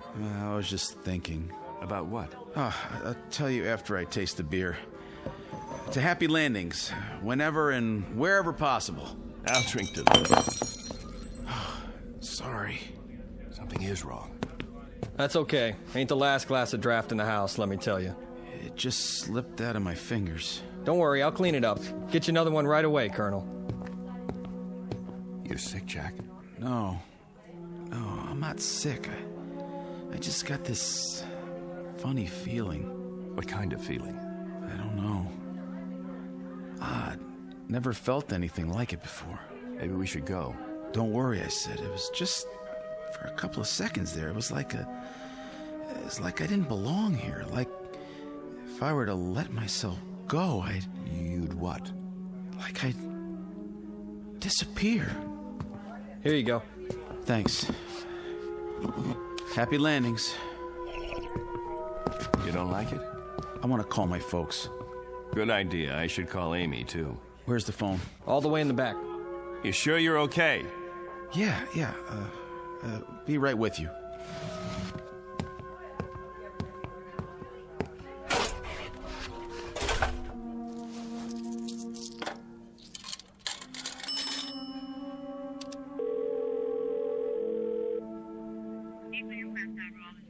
I'd like to place a call. Collect, please, to Des Moines, Iowa. The residence of Mr. James Harrington. That's right. Oh, my number, let's see, Fletcher 90632. That's what it says here. My name, that's Jack Harrington. That's right. Thank you, operator. I'll hold. I'm sorry about the broken glass. My friend's sorry, too. Forget it. I can sweep it up as soon as I get my mop. Clegg. Yeah? Come here. Will you come here quick? Coming. Please? Does he need some change? I'll see. What's up? I just called home. Called my folks.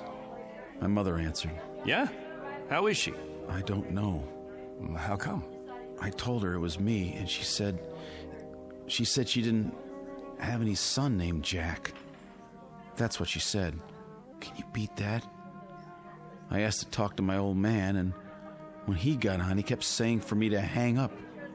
He didn't want any practical jokers bothering his wife. Said he didn't have any son at all. That's weird. Clegg, what is this? What's going on? Gag, maybe, or... No gag. It's part of this feeling, Clegg. The feeling I've got that I shouldn't be here. That none of us should be here. It's as if maybe...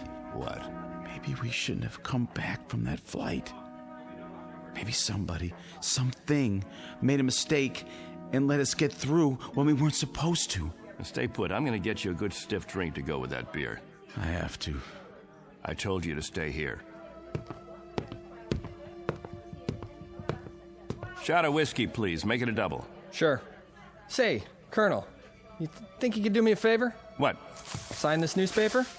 My boy'd get a big kick out of it. Wait, where did you get this?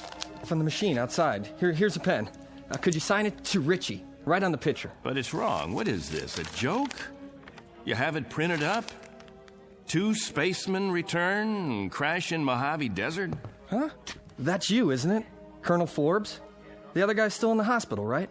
Which other guy? It says right here, Major William Gart. But there was a third man. See for yourself. He's back there in the... Back where? In the phone booth. It looks empty to me. Nope. Nobody's been in there all day. What? Buy me a beer, honey? I'm awful thirsty. My buddy, the one who was sitting here on the stool next to mine. You just got him another... Hey, where's his beer? What beer? My buddy's drink. Colonel Harrington, where is it? The one you gave him in place of the one he dropped on the floor, right here by the... Nobody dropped nothing on the floor. You see any broken glass? I don't. Dry as a bone, too. What are you trying to pull? I don't know what you mean, Colonel. You came in here alone. You don't know what you're talking about. You're crazy, you know that? Crazy, you hear me? If you think a thing like that, you gotta be out of your mind.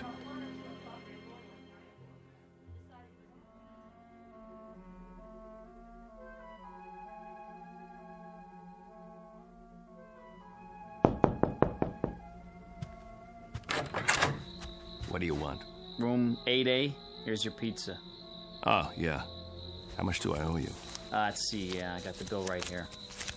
Keep the change. Thanks. Hey, say, aren't you, No.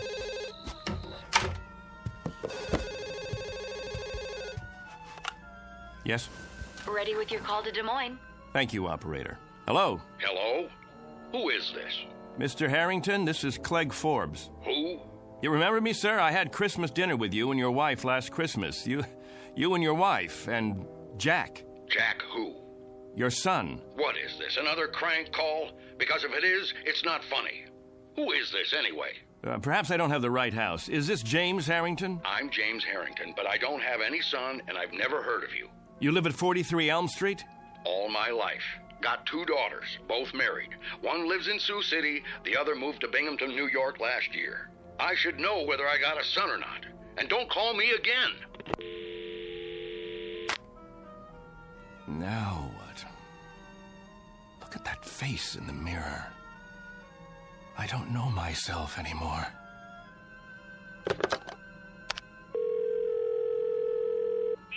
Operator, I'd like Anderson Air Force Base, please. Commanding officer's residence. That's right. Call me when you get through.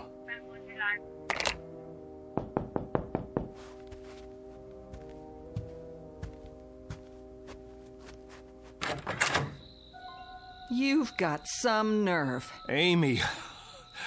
Amy, honey, am I glad to see you. Keep your hands to yourself. You, Colonel Clegg Forbes, are a devious, miserable, two-faced, two-timing... Amy, you won't understand this, but I need your help. You send me a telegram that you're getting out of the hospital in the morning and that you'll meet me at the station at 2. Well, I was at the station at 2. Amy, listen to me, please. I was also there at 3, and I was still there at 4. I could have had my pick of several Marines and an elderly gentleman who owns 25,000 shares of AT&T, but there was a missing Air Force officer named Forbes who didn't have the simple courtesy to leave a message or even a number where he could be reached. I can explain. Do you have any idea how many bars I've been to? How many hotel lobbies? Did it ever occur to you to... Amy, please! You look terrible, by the way. All right, Clegg. What kind of trouble are you in? And what are you doing in this motel? Are you hiding out? Oh, I don't even know where to begin. I sent you the wire because I did get discharged from the hospital that morning. Jack and I... The wire. It was in the telegram. What was? I told you that Jack and I were getting out. Wait.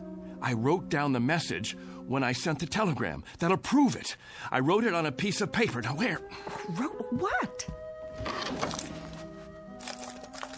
Here it is. I wrote it right down here.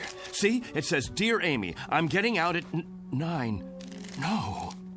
I was sure of it. I wrote down that Jack and I were getting released from the hospital. Both of us, understand? Jack and I were... Am I missing something? Who's Jack?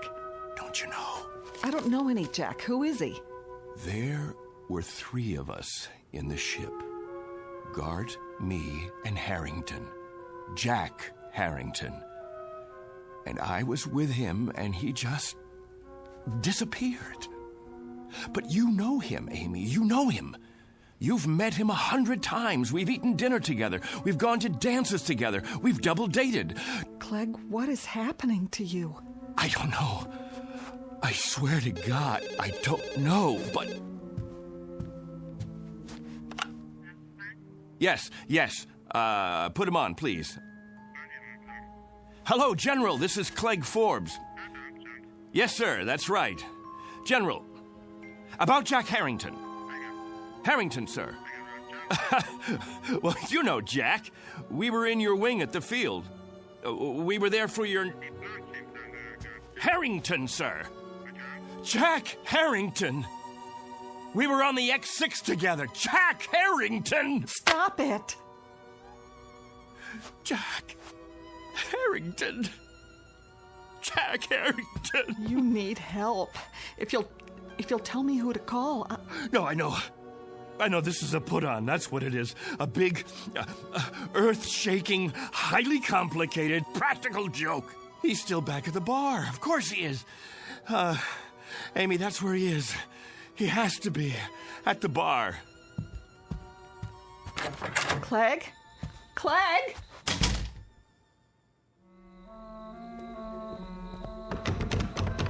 Locked. Locked? What time is it? It's late, Clegg. There's nobody inside at this hour. Open up. I know you're in there. Come on, Harrington. You gotta be. Don't! Jack, you can come out now. Some joke, and I fell for it. Where are you hiding? The phone booth? That's gotta be it. Where are you, Jack? Please come back, will you? Jack! No. No! No! That's some story. I don't know what I did then. Just ran, I guess. All the way down the street like a crazy man. I left Amy standing there. I don't even know what happened to her after that. And I don't know Jack Harrington. I never heard of him before now. He's an illusion or something. He has to be. He's not an illusion. For some reason, he's been yanked out of here, taken away. You're letting this get to you. Didn't you hear what I said? He told me he had a feeling that maybe somebody or something made a mistake and let us get through when we shouldn't have. And maybe they'd be coming back to get us now. Maybe somebody from up there. Clegg, it doesn't make sense. And now, I've got the feeling, too. I've got this idiotic, oddball feeling. I don't know how to describe it. It's weird, Bill. It's just plain weird. Like I don't belong. I don't want it to happen, you hear me? I don't want it to happen to me, too. Clegg! Oh, I gotta stop him. Somebody get him! Somebody! Hey, did you want something? Where is he? Where did he go? Who? Colonel Forbes. Colonel... I saw him run into the hall. When? Just now. I didn't see anyone. He has to be here. He can't just... What are you doing out of bed, Major? You know, you shouldn't be walking yet. If the doctor saw you... Somebody's got to help Colonel Forbes. Somebody's got to help him right away. Grab a hold of my shoulder. Now, come on. I'm talking about Forbes. You know, Colonel Forbes. He was brought in here with me. In here? That's right. In the other bed, next to mine. Look, this is a private room. What? There's no other bed but yours. No. You see? All right, now, lie down. Now, raise your cast. That's it. What do you mean there's... Oh, no. Dear God. What happened to the other bed? Okay, try to rest. I'll call the doctor. Here, would you like to look at the paper? You're a hero. Do you realize that? Spaceman completes journey. Lone traveler returns to Earth. Lands in Mojave Desert. It's a nice picture of you. Would you like a glass of water? Major William Gard. Just before his historic one-man journey into space.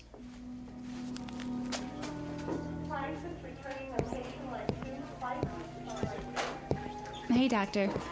I was sorry to hear about that crash. What did they call it? The X6? Yeah. Well, we do the best we can. When they come back. Sometimes it's out of our hands. Mm-hmm. At least it was an unmanned flight. Well, that's the one consolation, I suppose. Anyway, I wanted to check the ward. How are we fixed for beds? I've got some men in the infirmary. Let's see. 2 open rooms at the moment, Doctor. Great. Oh, and number 14's empty at the end of the hall. It can take up to 3 if we move some beds in. Well, that should do. Order some beds up from QM, will you, nurse? Yes, sir. Right away. Once upon a time, there was a man named Harrington, a man named Forbes, and a man named Gart. All were officers in the United States Air Force, trained for experimental flights into the upper atmosphere. They used to exist, but don't any longer. Someone or something took them somewhere. At least they're no longer a part of the memory of man. As to the aircraft, the X-6, it's still supposed to be housed in a hangar on the base, or it will be one day. For the record, it hasn't been built yet. It's still on the drawing boards. But be careful. Don't let anyone hear you arguing about the reverse, or they might question your sanity. If you have any questions about the aircraft or the men who flew her, be sure to speak softly and only in the Twilight Zone.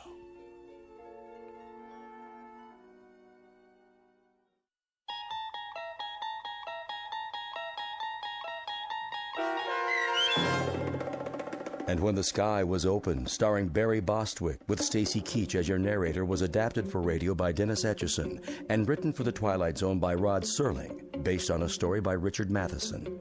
Heard in the cast were Mike Starr, Jeff Lupetin, Meg Thalken, Joby Cerny, Christian Stolte, Kurt Nabig, Richard Hensel, Doug James, Vince Amari, Justin Kaufman, Elizabeth Lido, Carl Amari, Jennifer Joy, and Tracy Hernandez. To learn more about the Twilight Zone radio dramas and to obtain audio cassettes and CDs of these programs, visit our website at twilightzoneradio.com. The producers of The Twilight Zone wish to thank CBS Enterprises, Carol Serling, Dennis Etchison, Claire Simon Casting, Terry Jennings, XM Satellite Radio, Sirius Satellite Radio, our sponsors, and our radio affiliates for helping make this series possible.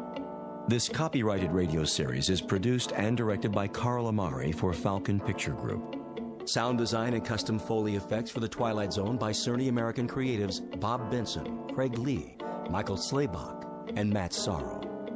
To learn more about the Twilight Zone radio dramas and to contact us, visit our official website at twilightzoneradio.com. Doug James speaking.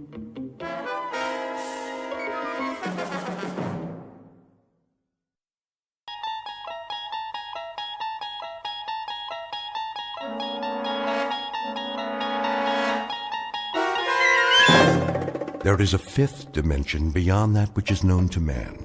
It is a dimension as vast as space and as timeless as infinity.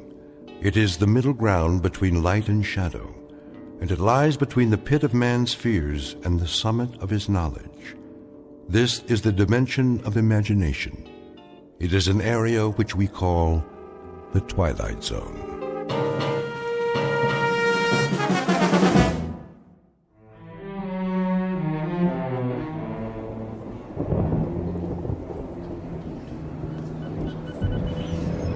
Last call, bus to Hart City, now departing from door 2. Carry on luggage only.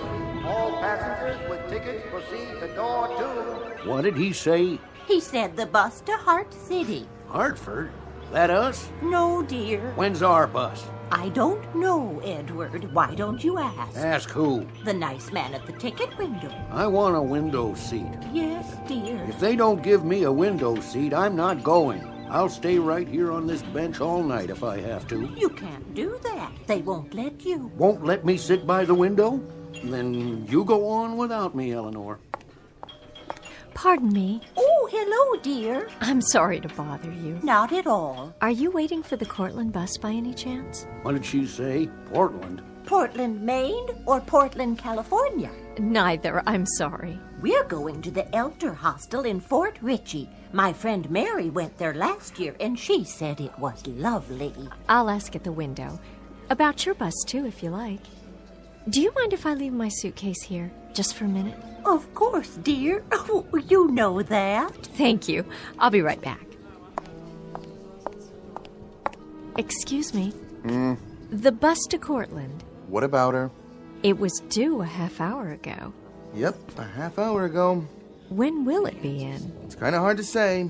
Road slick, maybe a bridge or two out. That's bound to screw up the schedule. Well, do you have any idea when it'll be in? She'll be in when she'll be in, that's all. I told you that the last time you asked, miss. The last time? The last time I asked you was right now. Look, all I want is a civil answer from you. You're getting a civil answer, miss. Trouble is, every 10 minutes, you're up here requiring one. The situation just doesn't change that rapidly. You want to know about the Cortland bus? It's late. It was late when you first asked me a half hour ago, late when you came back 15 minutes later, and it's late now. All the asking in the world ain't gonna push it none. This is the first time I've been at this window to ask. Either your eyes are bad, mister, or... My eyes are fine. I don't have any trouble reading the timetables, now do I? Maybe you're the one with the problem. Maybe you don't hear very well. Or maybe you don't remember things. Maybe you'd best see a doctor about that memory of yours. I don't need to see any doctor. Now, I've had just about enough of this conversation. Goodbye. And you needn't worry, I won't bother you any further. Here she comes again. Are you all right, dear? Yes, I'm fine. Oh, I forgot to ask for you. Ask about what? Your bus. You wanted to know about the one to Fort Ritchie. Oh, we don't need to know. You don't? I found that schedule you brought us before. That's nice. I'm glad, but I didn't bring it to you. What did she say? Oh, but you did. The first time you came over. You didn't ask us to watch your bag then. My bag? Yes, here it is. You were going to the window, but you didn't want to leave your bag here. Not the first time. And you're saying I spoke to you on 2 different occasions? That's right. About your bus. Is something the matter? No, nothing's the matter.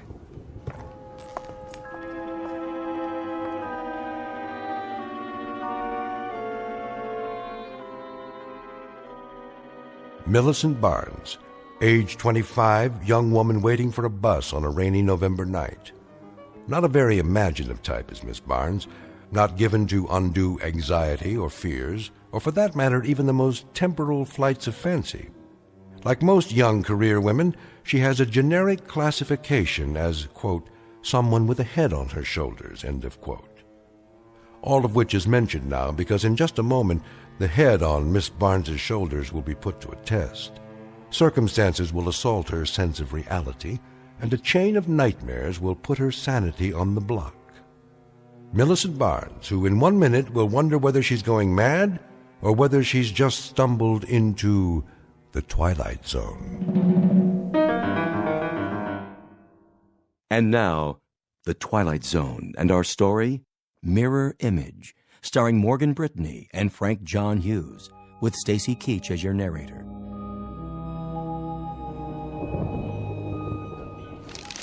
Well, shall we run through it again? Thank you, no. Good.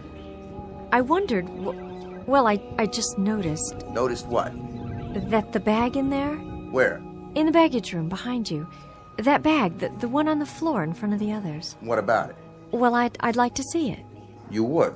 Yes, it looks familiar. What is this? Some kind of game? No game, honestly. It looks just like mine. It's identical, even to the handle being torn, the red name tag, the sticker on the side. Lady, that is your bag. You checked it. That's not my bag.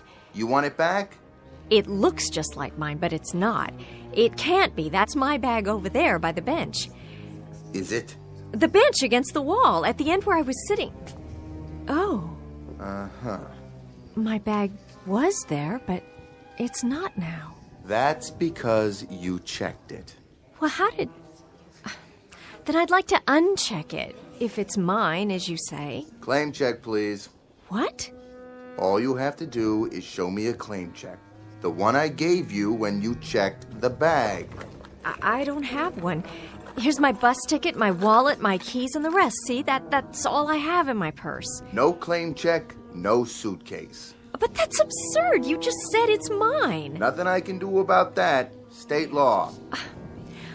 When I saw it in the baggage room just now, I'd swear that was the first time I... Why don't you just go over there and sit down, miss? You're either walking in your sleep or you're hungover or something. Just go back there and sit down and breathe through your nose and let me read my magazine. When the Cortland bus comes, there'll be a loud noise, a door opening, and people will come in here. And then you'll know the bus has arrived. But I never checked my bag.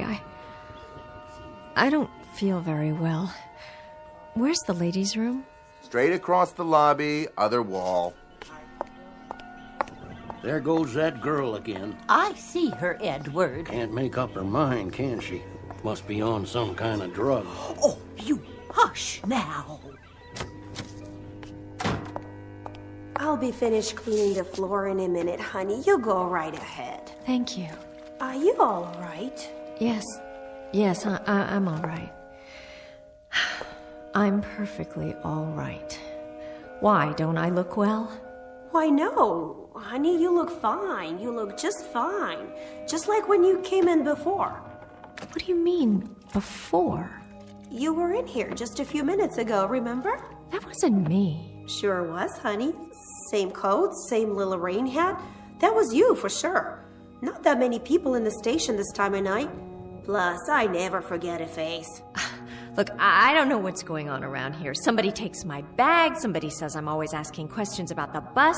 Now you tell me I've been in here before and... Just take it easy now. Everything's going to be all right. Well, of course it is. There's nothing wrong to begin with. There isn't a thing wrong.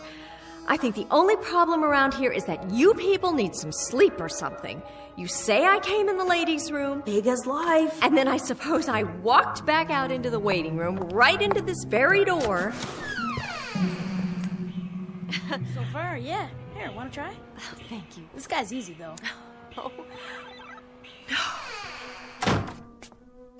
Let me get you a cold cloth, honey. I don't think you're well. I don't need one, thank you. I must be overtired.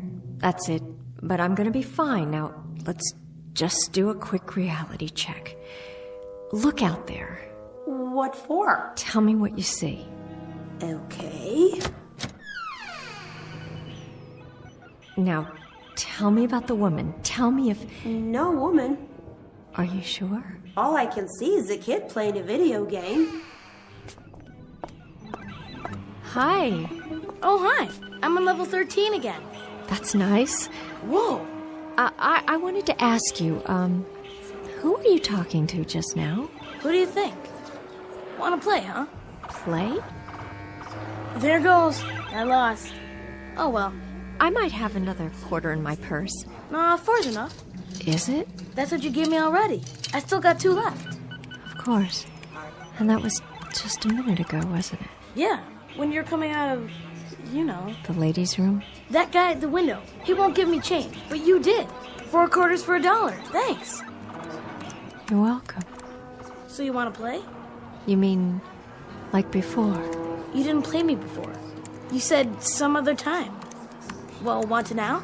This game, it's called Tomb Raider. Cool, huh? There's the graveyard. When the dead people come out of the ground, you have to shoot them before they get you. Or a tombstone pops up with your name on it. See? After I was standing here talking to you, where did I go? Did you see exactly? How come? I'm trying to retrace my steps. I think I lost something. Same place you were sitting before. Over there on the bench. Where the suitcase is. The suitcase? Yes, of course. It has to be mine. Right where I left it. On the floor. Last chance. For what? Last game of the night. Before they shut off the machine. Some other time. I gotta go home anyway. Home. Yes, you do that. Time to go home. Here. Right here. And the tag with my name on it.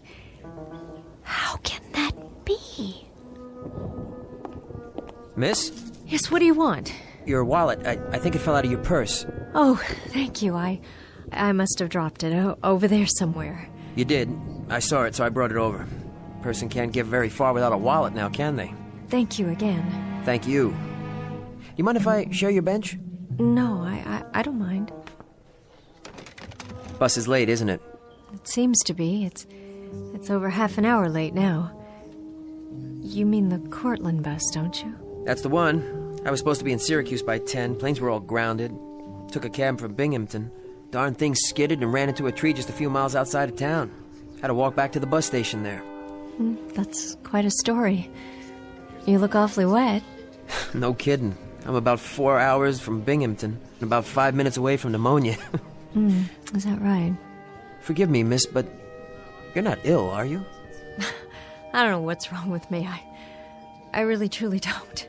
Well, is there anything I can do? I don't know how to answer that. It's just that a whole bunch of odd things have been happening. Odd? I've been seeing things. What sort of things? Oh, I don't think I should tell you. I think you'll want to move to another part of the room if I do. Or call the police or an ambulance or something. Why don't you take a chance and tell me? You never know. I might be able to help. I don't even know you. Oh, sorry. Paul Grinston. I'm from Binghamton. Millicent Barnes. At least I was. And what does Millicent Barnes do? I'm a private secretary. I quit my job here on Thursday, and I got another job in Buffalo, and that's where I'm going tonight. Well, trying to go to Buffalo. But everything I do, people keep telling me I've done it before. The man who sells the tickets, he said I kept asking him where the bus was, and the woman in the restroom, she said I'd been in there before, and I hadn't been. And my bag here. My bag? Where? Right there, by the edge of the bench. Oh, for a second there, I thought it was starting all over again. I think you'd better tell me the whole story. Well, that couple over there, the man and the woman and the ticket man, they said I'd checked it, and there was a bag almost identical to mine in the baggage room. I saw it. Then when I looked again... Go on. Please. Well, it doesn't make any sense, but when I was in the ladies' room, there was a voice from out here, and I thought I heard... What did you hear? My own voice. I thought I heard myself talking to someone. Who? That boy. Where? Oh, he must have gone home. You don't believe me, do you? Well, I wasn't there. It has to be some kind of a delusion. Do people have delusions that they can hear? I don't know. I guess they could. That's what they are, I'm sure. Some kind of delusions. But it isn't just hearing things and seeing things that don't exist. It isn't just that. Why did the old man selling tickets and that woman in the powder room and the couple on the bench and the boy playing the video machine, why did they all say they'd seen me before? I can't say. That's a tough one. What is happening? What on earth is happening to me? I must be sick. I must be running a fever, but I'm not even warm. I don't have a fever. No fever at all. Do I? Here, touch my hand. Can you feel me? Yes, I can feel you. You're really here if that's what you're worried about, and you don't have a fever. I'm not some sort of crazy person. Really, I'm not. I've never had any problem like this. I mean a problem with my mind or anything like that. Of course you haven't. And there is an explanation someplace. There's a reason. Maybe... Maybe what? Maybe there's someone here in this building who resembles you. Could be that, you know? Or maybe somebody playing a joke or something. Is that possible? No, that's too fantastic, and that doesn't explain the bags or anything. If there was someone, where is she now? This is a small bus station. Where is that person? When you get to Buffalo, will someone be there to meet you? Why, yes, I think so. I'm sure of it. A friend of mine. She's supposed to pick me up at the station. Maybe you should call ahead since we're running late. Let your friend know you won't be getting in for a while. Yes, That's a good idea. There's a payphone over there. Good. Oh, but I only have $1.25, and that man at the window... Here. This ought to be enough. I can give you this dollar bill. Forget it. Oh, you're very kind. I'll be over there. I'll watch your bag for you. Thank you so much. Good luck. Would you do one thing for me? Sure. What do you need? I need you to ask the man at the ticket window something. Would you mind? Not at all. Ask him if... But you don't have to ask him.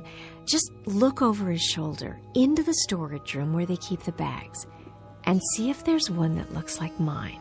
The same handle, the same kind of tag hanging off it exactly. And if there is, tell me. Would you do that? No problem. I'll be right back.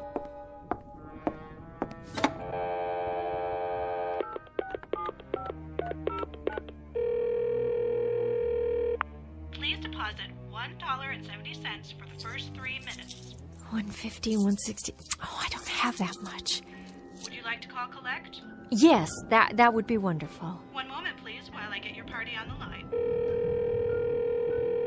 Hello? Judy? It's me. Where are you? Did you make your bus all right? Yes, I made it, but now the connection is late, the one to Cortland. Good thing you caught me. I was just on my way out the door. It'll be a while yet. I guess it's the rain. So when should I meet you? That's just it. I don't know.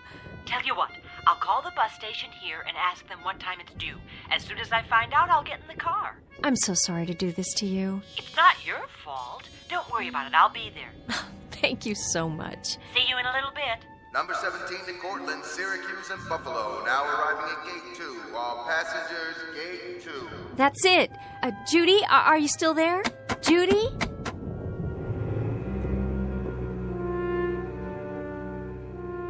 Gate 2, departing in 5 minutes.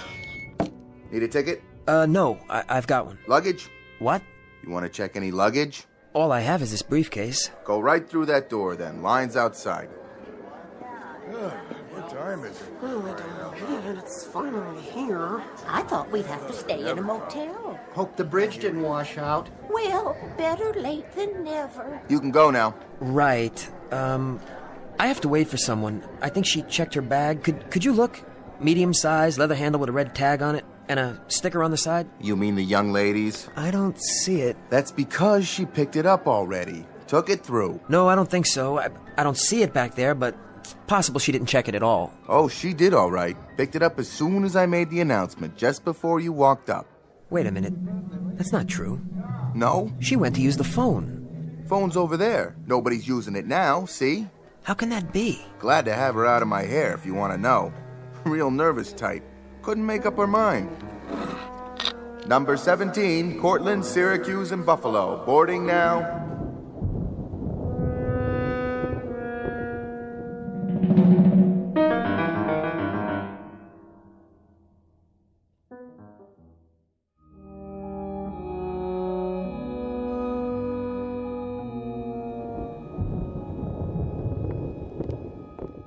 Hi. Oh, you are here.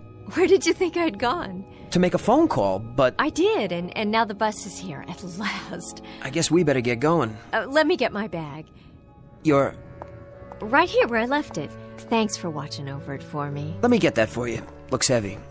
Oh, thank you. You're very nice. No problem. Really, you're being very kind to me. Oh, forget it. You're easy to be kind to. More than just kind. I mean... Come on. We don't want to miss it. Just set her down right there, ma'am. I'll put her in with the rest. Be careful now. It's got all my prescriptions. Don't you lose it. I won't lose it, ma'am. What goes in comes out. I'll even give you a claim check for it, okay? There you go. What did he say? Come along, Edward. Hello, sir. Hi. Want that in here? Yes, just this suitcase. Give the claim tag to the young lady. Oh. Something the matter, miss? Look! What? That's my bag. He's got it. Not that one, the other one. The one that looks just like it. Where? In the luggage compartment, you see it? It's already been loaded on the bus. Who gave you that suitcase? Which one? With the red name tag on the handle, right there. Some woman? I don't remember. Try. What did she look like? Well, it's hard to say. Half a dozen people lined up all at once. Miss Barnes! Millicent, wait!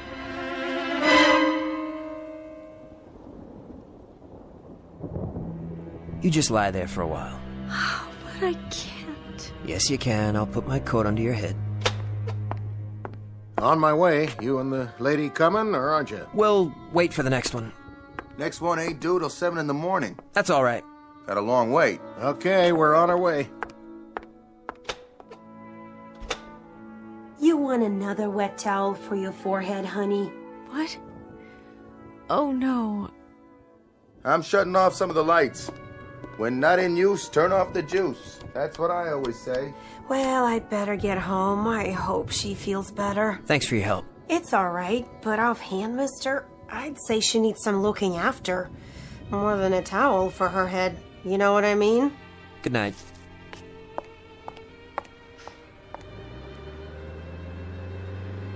How are you doing? The bus. It couldn't wait, but there'll be another one. You didn't get on. I don't care. I'm this late already. A few more hours won't make any difference. It's quiet now. Nice and restful. So you can just take it easy on this bench here. Keep your feet up. Where are you going? Nowhere. I'll sit on the other end. Stay here. I wanted to tell you Yes? what I've been thinking about. Go ahead. Something. It's very odd, but I've been remembering something I heard or read a long time ago. I don't know where. About different planes of existence. Different worlds that exist side by side. How do you mean? Parallel planes. That's what they call them. And each of us has a counterpart in this other world. And sometimes through some sort of freak occurrence, there's a break, and the two worlds converge. The counterpart steps outside into our plane, and to survive, it has to take over. Take over how? Replace us. Move us out so it can live. That's a little metaphysical for me. I remember reading it someplace. Each of us has a twin in this other parallel world. An identical twin. Maybe the one people saw tonight. Millicent, there's another explanation. There's gotta be. An explanation that, well, something that has more reason to it. I can't explain it, but somehow I know that's what happened. My counterpart, this other woman. Forget about it, please. Look, I just thought of something. I've got a good friend who lives in Tully. I'll call him and see if he can't bring his car down here for us. But she needs help, medical help. I figured it would be easier that way. I figured she'd come along if I told her that. Poor kid. I don't know what else to do. Have you got a phone in there? Who you want to call? The police, I guess. They're the ones who'd know how to help her. To tell you the truth, she kind of gives me the willies. I just as soon she get out of here one way or another. I don't much care how. Where's your phone? Come around to the office so she can't hear. Okay. Say, where'd she go? What? Take a look. She ain't on that bench no more.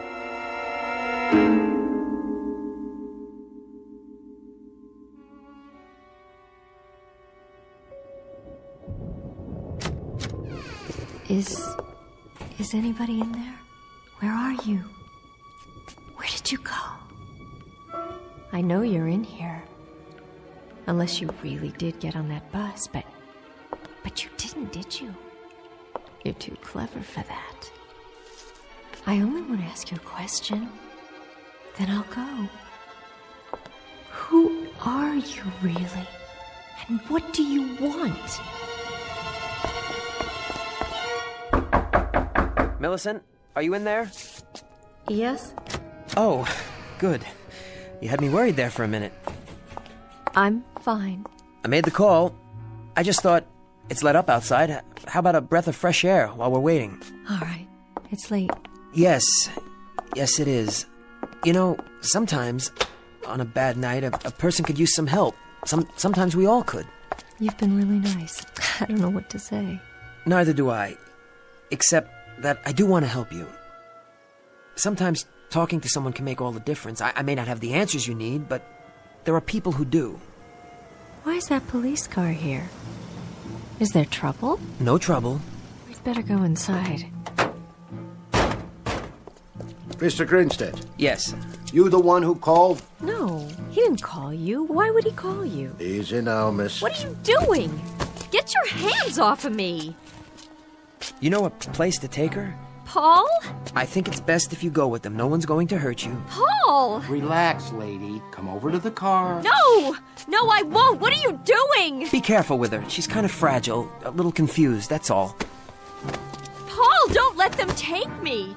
Why are you doing this? I told you, be careful with her. She's not a criminal or anything. Don't worry, Mr. Grinstead. We'll hold her for observation, get her some help. You did the right thing. Stop! Let me go! All right, come on. Get right. Okay, here we go.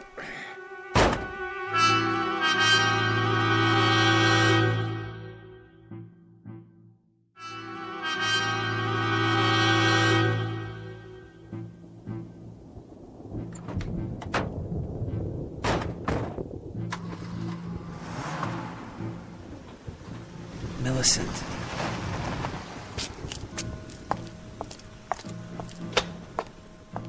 Get it all squared away? Yeah, they're gonna take her to the hospital for observation. What was she talking about anyway? All that business about another life? I don't know. Part of her illness, I guess. We've been driving for quite a while. Miss? Where are you taking me? Don't worry. You're not going to jail. This is all a misunderstanding. The doctors will figure that out. But I'm not sick. Then you'll go on home. I don't want to go home. No? I'm on my way to Buffalo. I have a new job there. Would you like to see the letter? It's in my purse. Got your ID, too? Certainly. Let's have a look. What happened back there, Miss Barnes? Nothing. Must have been something. Mr. Grinstead said you were upset, behaving irrationally. Did he? Said you had some wild story about people out to get you in the bus station? Oh? Well, there were a couple of pretty unsavory characters hanging around. Haven't you ever been in a bus station? He a friend of yours, Grinstead? Not at all. I only met him a few hours ago. And you thought somebody stole your luggage, got on the bus, tried to pass herself off as you? Look, officer, it's really very simple. I haven't slept in almost 24 hours. I've been riding buses and it's raining and every connection is late. Wouldn't you be a little on edge? That's no reason to run around disrupting the place, bothering everybody. He tried to pick me up. That's why I was so upset. Well, that's not what the station master said. Well, what does he know? I mean, he's pretty peculiar himself. Stop the car right here and let me out. I'm begging you. Sorry, I can't do that. Look, I'll take a cab all the way to Buffalo. Then none of you will have to put up with me anymore. See, there you go. There I go what? You seem like a nice enough person. Why don't you just take it easy? If you'd seen the things I saw, heard what I heard. Calm down now and be a good girl, and I'll have to cuff you. You wouldn't like that now, would you? Oh, you do that! Do it! Look, I don't care anymore. I think you better let them check you out real good when we get to Braywood. Braywood? What is that, a loony farm?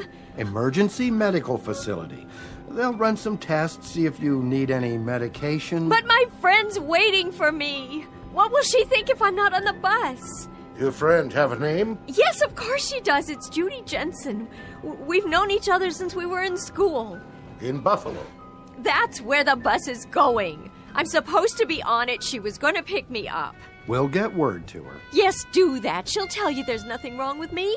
One call, that's all I ask. All units, possible robbery on Elm Street. This is Unit 4. South 2000 block at Mayfair. Are you in the area? Negative. Well, boys, somebody better roger me fast, because I need a unit out there right now. Why are you wasting your time like this when there's a crime going on? Look, I'm not violent. I've never been arrested in my life. And now you're probably going to cost me my job, when all you have to do is call my friend. Do you really want to drive around for another hour with someone in the backseat who's broken no laws while real criminals are running around on the streets? We'd have to fill out a report. A lot of paperwork. Be at the hospital till dawn. We already have to fill out a report. We could release her OR. Then she goes right back to what she was doing, hurt herself or someone else. In the friend's custody, I mean. Your friend? She willing to drive out here and sign an affidavit? Oh, I'm sure she would if you'd ask. We could at least make the call. This is Unit 4. Kelly, we're heading over to South Elm. Meanwhile, do me a favor. Patch me through to a Judy Jensen in Cortland. I have your call, Unit 4. Hello? Miss Jensen? She's gone to bed. Who's calling? This is the Tully Police Department. Do you know a Millicent Barnes? Yes, I'd say I do. We have Miss Barnes here, and we were wondering... Is this a crank call? This is Lieutenant Anderson of the Tully PD. Miss Barnes says... Oh, she does. Well, it just so happens that this is Millie Barnes, and I don't appreciate crank calls in the middle of the night, and neither does Judy. We just got in from the bus station, and if you don't mind, I'd very much like to take a hot shower and get some sleep. Is that all right with you? Good night. No. No. No. No.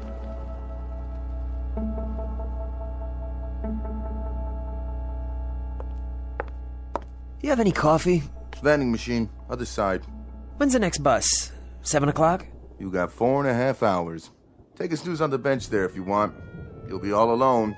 No noise. I even shut off the video machine. This place is like a tomb between now and morning. Thanks. I might do that. You want to check your briefcase? No, I'll keep it with me. Thanks.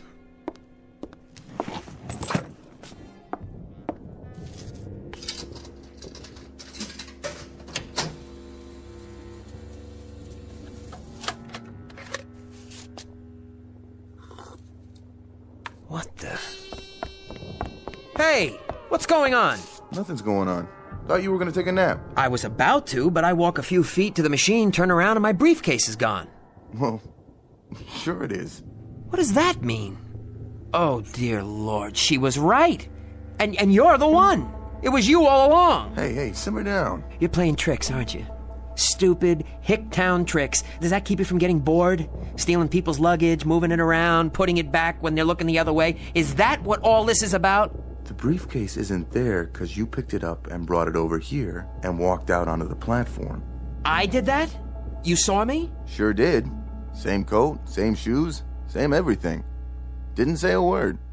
Only question is, how did you get back through that door without me seeing you? Of course, I was reading my magazine, so I guess I wouldn't have noticed.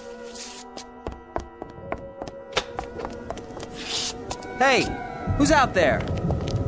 Hey, that's my briefcase! You, stop! Who are you? Where are you going? Please, what are you doing here? Tell me, I have to know! What do you want?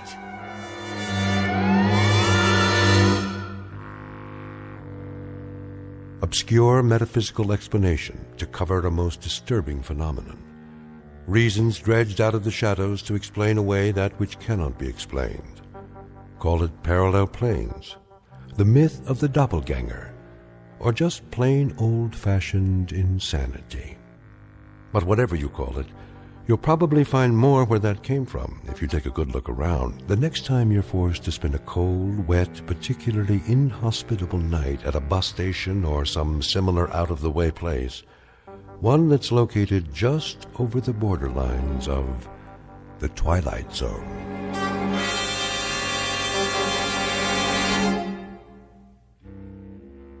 We'll be back to the Twilight Zone in a moment.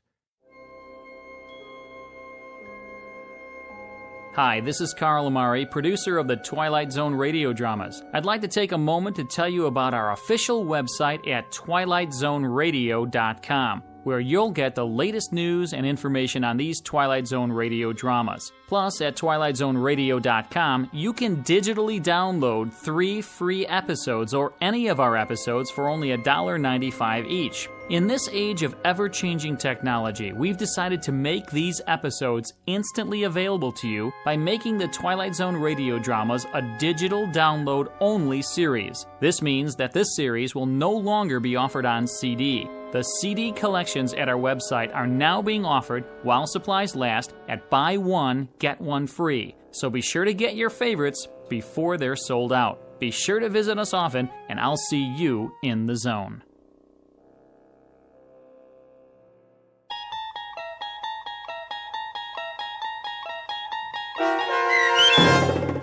Mirror Image, starring Morgan Brittany and Frank John Hughes with Stacy Keach as your narrator, was adapted for radio by Dennis Etchison and based on a script by Rod Serling. Heard in the cast were Peter DeFaria, Richard Hensel, Peggy Roeder, Adam Tangway, Roderick Peoples, Doug James, and Natalia Reed. To learn more about the Twilight Zone radio dramas and to obtain audio cassettes and CDs of these programs, visit our website at twilightzoneradio.com. The producers of The Twilight Zone wish to thank CBS Enterprises, Carol Serling, Dennis Etchison, Dick Brescia Associates, Claire Simon Casting, Paul Patch, Terry Jennings, the American Forces Radio and Television Service, our sponsors, and our radio affiliates for helping make this series possible. This copyrighted radio series is produced and directed by Carl Amari and Roger Wolski for Falcon Picture Group. Doug James speaking.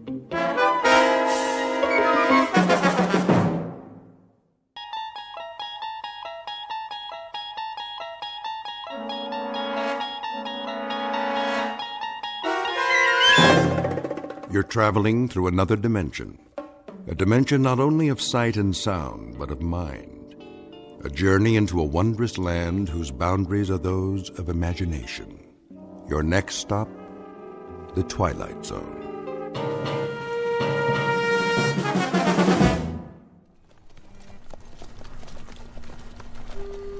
Have them water the horses first. Some of them need shoeing. Well, there's a blacksmith shop. But no blacksmith, or anybody else for that matter. Looks like they all just cut and run. It's Johnny Reb for you. Leave nothing behind.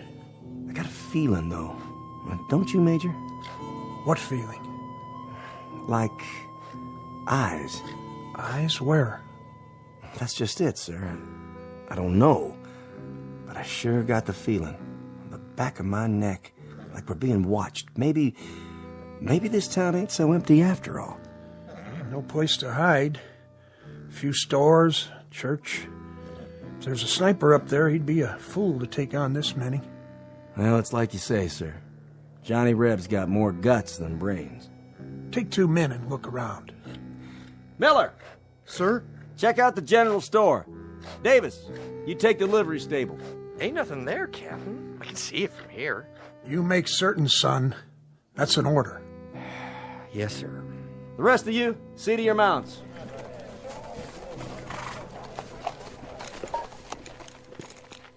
Well, I'll be. Will you look at that? What is it? Captain, I think you better see this. Hold your fire! What do you see? Miller? Miller? Davis? What happened to them? I don't know, Major. They went around that storefront at the end. What the...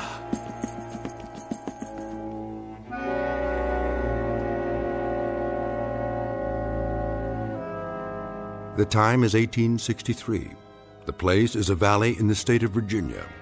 The event is a mass bloodletting known as the Civil War, a tragic time when the country split into 2 fragments, each fragment deeming itself a separate nation. It's been a long and brutal slaughter with no end in sight, and those who survive have learned to expect the unexpected. But in just a moment, the captain and the major and their entire company will make contact with an enemy they cannot defeat, in an outpost not found on any military map, an outpost found only in the Twilight Zone. And now, The Twilight Zone and our story, Still Valley, starring Adam West, with Stacy Keach as your narrator.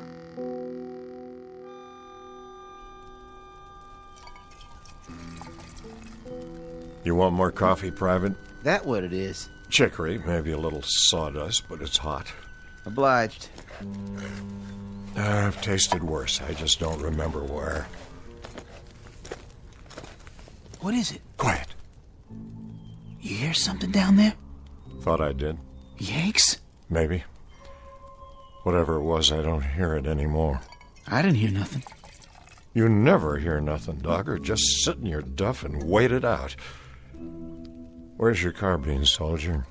Huh? Oh, it's over there. A lot of good it'll do you laying on the ground. What do you mean? What if the Yanks showed up? What'd you do? If the Yanks was here? You reckon you know how to work this thing? Yeah, I know how, all right. And if you pull the trigger, you reckon it'll fire? I reckon. Then show me. Hey, what's the idea? The idea is you aren't a right arm to me or a left arm. You're just some extra baggage that breathes through his mouth and splits half my rations. You mad about something? Fed up is more like it, Dogger. When do you figure to shape up? By the end of the war? I'd do my part. Yeah, like an army mule. Why don't you just go down there and give up? The Yanks will treat you real good, while General Bobby Lee's off fighting the war for you. I didn't used to be like this. Yeah? When did you up and change? I was at the 2nd Manassas. I think that's where it come to me sudden like. What did? It's like this, Paradine. I had my 2 brothers there. One of them was 15 years old, that's all. 15. I was right alongside him, going up a hill. A mini-ball came out of nowhere, hit him dead center. Took him 3 hours to die. He's just a kid, just a little screaming kid. That was my brother Phil. My older brother Kearney. He was dead the next morning. Wanted to be a preacher. Always talking about the gospel, words of Luke, words of John, words of the prophets.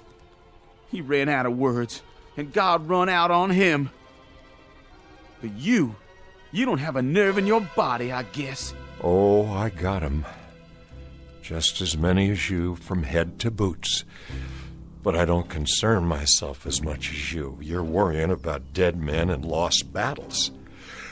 That's just too much area to fret in. Then what do you worry about? I'm worrying about 2 scouts on a mission. Us. And a piece of dirty brown paper with orders written on it. It says right here. It says the Yanks are going to take up a position in Chanow Valley. We're supposed to scout them out, see if we run into their vedettes, and then check back the minute they get into that town down there. You hear him again? Sure do. Yanks? Yanks, probably. Horses, positive. How many? Just a patrol, I figure. Maybe 20, 30 men in all. That's funny. What is? Listen. I don't hear nothing. I know you don't, but I heard horses, and they come from down there in the valley. They're Yanks. There isn't any question about it. How come you think that?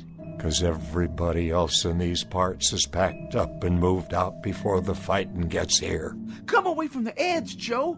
This ain't no place to stand out in the open. If they are Yanks, they'd be in that town already. It'd be as noisy as a county fair, but now there ain't a sound anymore. Maybe they gone away. I reckon I better get down there and take a closer look. I wouldn't do that. I know you wouldn't. Joe, you don't need to go. We got orders. Let's pull out. And just right away. Both of us. You wait here with your horse. If I don't come back... Listen, Joe. We know they're down there, right? You heard them. Well, we found out what we had to find out.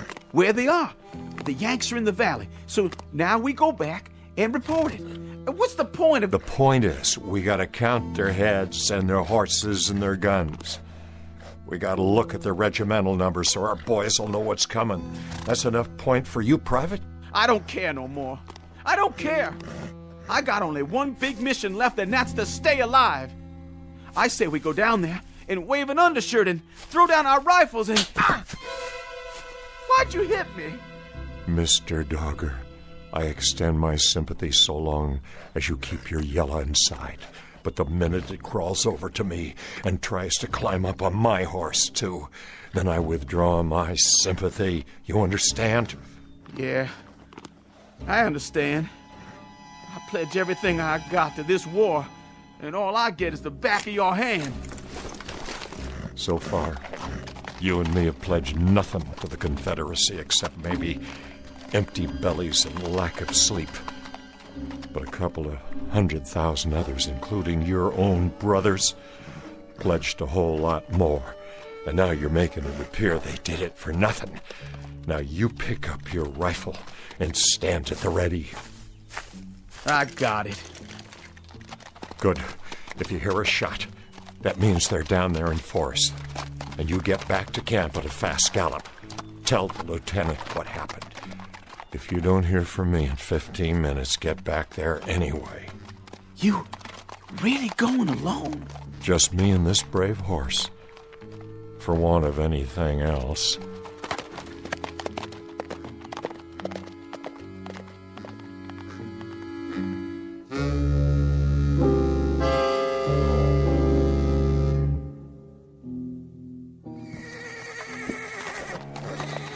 Easy, horse, easy.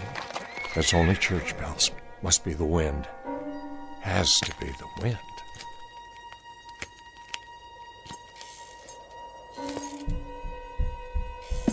Who's there? Come on out with your hands up. If you're in there, why don't you show yourself? You a yellow yank, that it? I got you. Drop you. Where'd you go?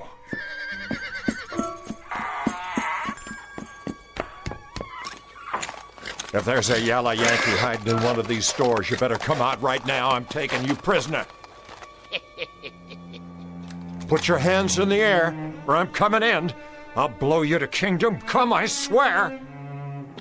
Ain't no Yankees, just me. You come close to dying, old man. Did I now? You better start talking fast. What would you like to hear? Some answers. Tell me who you are and what you're doing here. I was about to ask you the same question, son. When I first seen you come up the street, I thought you was a Yank. You don't know how close you come to dying. What were you going to use, Grandpa? You're not carrying a gun. Don't need a gun. Been doing just fine without one. What you got a hold of there? What's it look like? You've seen a book before, haven't you? That Bible's pretty heavy to throw, all right. I reckon you could knock out the whole Union Army with it. No, this ain't no Bible. And I wasn't aiming to throw it. Just use it, like I used it on them. On who? The Yanks. I took them all out, every last one. Leastways, every one that rode in here. Sure you did, Grandpa? Oh, I done it all right. What'd you do, read to them? Not to them, at them. And they turned tail, just like that? Nope. It was the town folk packed up and left. Then what happened to the Yankees? They're still here. I suppose you got them all hogtied, hmm? Come on, I'll show you. Over behind the blacksmiths. I don't need to play your games. Just tell me where to water my horse. What about grub? Ain't you hungry? Of course I am, but this town's been picked clean by bluecoats. You're wrong about that, too, son. There's plenty of food. Sure there is. You think I'm lying? Feast your eyes on this. Well, that's a Union Army supply wagon. What'd I tell you? Still full of crates, most of them not even opened yet. Guns, ammo, clothes, rations. Take your pick, Johnny Reb. I don't believe it. This here is real salt pork. First meat I've had in 2 weeks. Eat your fill. Wait a minute. You saying the Yanks rode out and left all this behind?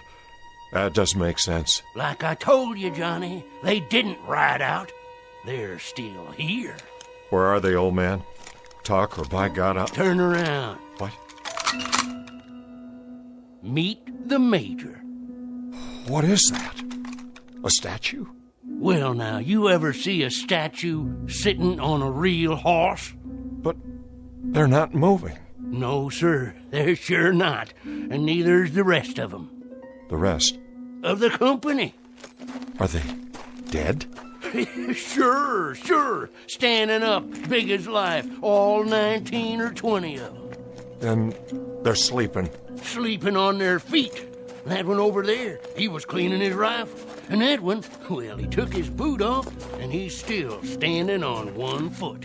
And this one, he was just drinking out his canteen, and he done fell asleep with his eyes wide open. plague then? Something in the water? The water's fine, nice and sweet. Some kind of sickness, but that could take hours. And it wouldn't get them all at the same time. I told you. I put 'em to sleep. There must be some natural explanation. Natural? Now don't that take all? What happened to them Yanks ain't natural. This is what done it. This here book and what's in it.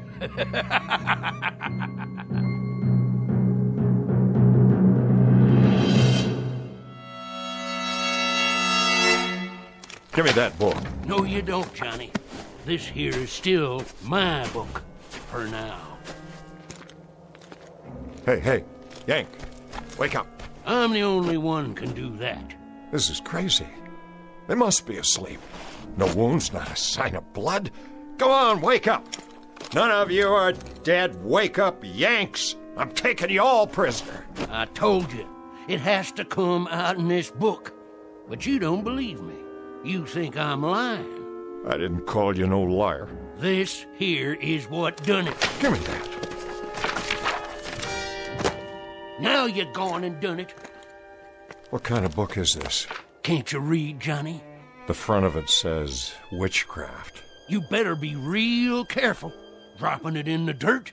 That wasn't bright of you. That wasn't very bright of you at all.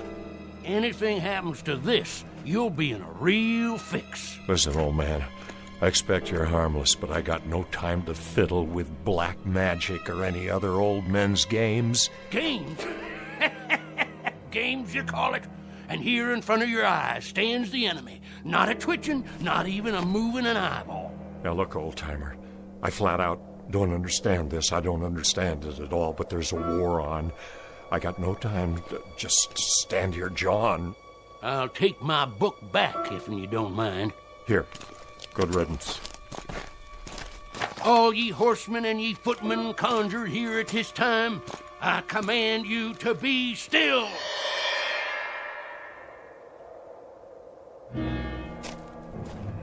Oh, Johnny, you didn't believe me. What about it now? I reckon you'll have to believe me, being as you can't move a muscle, being as you can't speak a word. Didn't want to do that to you, 'cause you're one of us. But you wouldn't listen. Well, now you will. Look at this one right here, for instance. Standing up straight as a ramrod. He's a major by his stripes. And he's carrying his marching orders. Says this here's just an advance party. Soon as the rest come by, I'll do the same to them, too. You listening, Johnny? I know you can still hear me, 'cause I only used half the power. Now, let me introduce myself and tell you my story. Name's Teague. I'm a witch man, and my pappy was a witch man afore me. He was the seventh son of a seventh son, and I was his seventh son. I know conjure stuff forward and backward, up and down. It's my living. Folks in Channel make fun of me, like they did my pappy, but they buy my charms. Things to bring love or hate if they hanker for 'em, cures for sick hogs and calves, sayings to drive away fever. All them things I done for Channel folks all my life. You understand?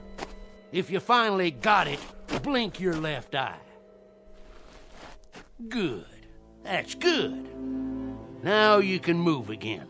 I'll say the words. Ye lone horsemen conjured here in this spot, ye and ye alone may pass on.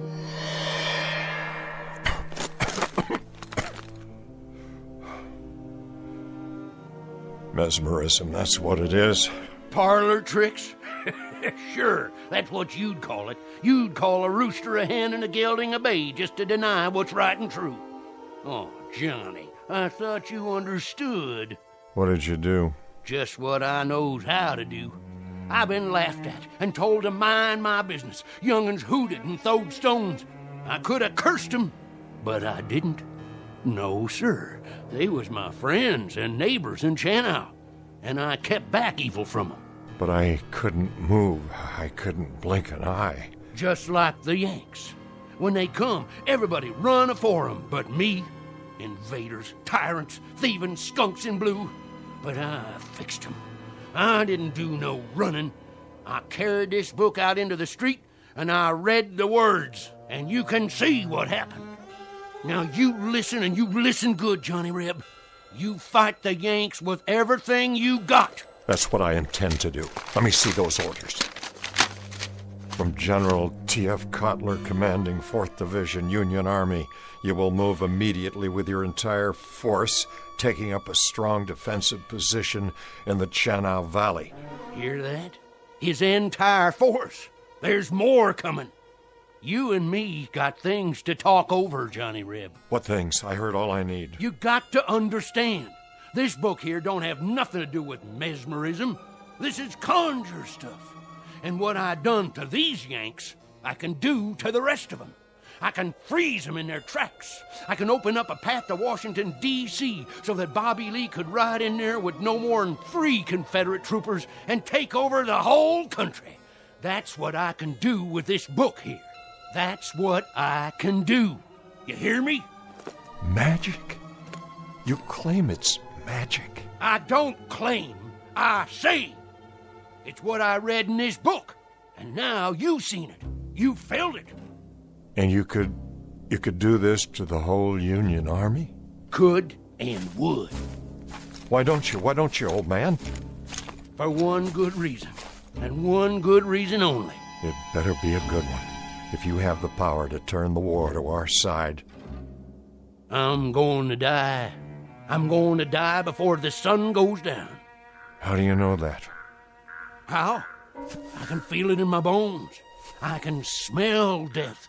I seen the raven on the wing. I heard it coming. It's on a white horse, galloping this way. It's a pounding in my heart, a galloping straight at me. Old Mr. Death ready to pluck me out of the living. So I ain't going to be around long enough to do what's got to be done. Then if you won't do it, who will? I'm leaving it to you. Me? That's right. But why me? A book ain't the only thing I can read. I can tell the look of a man. Eyes, head, hold on his weapon. I can tell all about that man. So I'm choosing you. Everything you need you can find in this book. Spells, magic, curses, charms, everything.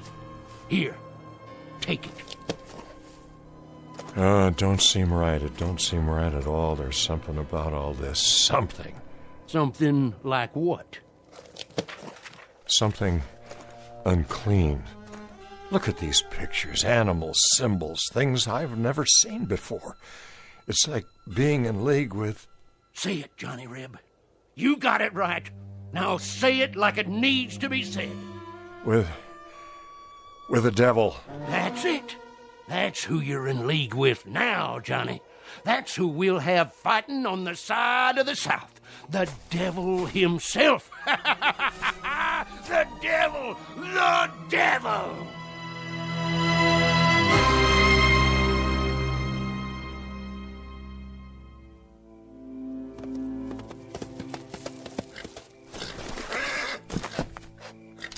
Halt! Easy. Who goes there? Dogger, troop scout. Advance and be recognized. I'm advancing. Now put that rifle down. I got a message for the lieutenant. That you, Dogger? Yes, sir. You've been gone a long time. We almost gave you up. Dead or prisoner by this time, that's what we figured. Neither, Lieutenant. Where's the other scout? I don't rightly know, sir. What do you mean by that? Well, if I did know, I'd sure tell you. Talk sense, man. Well, sir, it's like this. Paradine, he rode off to the valley a while ago. Said if he didn't come back, to tell you as fast as I can. And he didn't come back? No, sir. He sure didn't. I've been riding like the wind. So the Yanks are here? Can't say that, sir. Not for sure. Why not? It was mighty strange back there. Not a sound that I could hear. Paradine, he said he heard horses riding into town. Thing of it was, they never come out. Well, why should they? They're bivouacked while they prepare for tomorrow's battle. One thing, sir. If they did ride in, they plumb disappeared once they got there. What are you talking about, soldier? It's like they rode into a hole and got covered over. Them and the horses. Not a hoot or a holler out of them after that. like they rode off the edge of the world, or into a hole like a great big grave. What happened to Trooper Paradine? Well, sir, I reckon by now he's buried somewhere down there in that lonesome valley with the rest of them. Buried and never coming back.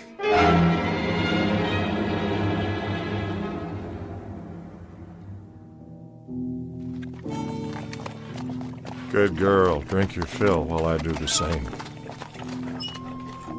Johnny, where'd you go? Filling up my canteen, old man. Sorry, Johnny. Must have dozed off. That's okay. Stay lying down. You don't look so good. Almost sundown. Not much time. Oh, now there's plenty daylight left. Drink of water? Thank you kindly. I told you, I only got till sundown. After that, it's all up to you. That ain't gonna happen. You're feeling stronger, I can tell. Oh, no. Just a few more minutes. That's all you gotta wait. Just a few more minutes. What are you telling me? Read it. Read it. You hear me? I said stay down. Johnny Reb, you hear me? You got to read from it out loud. Here. Right here. It takes your blood on the first page. Oh, come on. That settles the pact. That makes the contract. Your blood mixed with mine on the front page. You need food is what you need. That's the only thing wrong with you. How about some salt pork? Hey, Johnny Reb. Stars and bars. Here, I'll cut you off some. Hoist 'em high. Would you open your mouth and eat? Stars and bars. Stars and bars. Oh, man, don't you do me like that. Oh, dang saber. Now I've gone and cut myself. The blood, it dripped right there in the book, just like you said, old man. Hey, old fella, talk to me. What do I do now?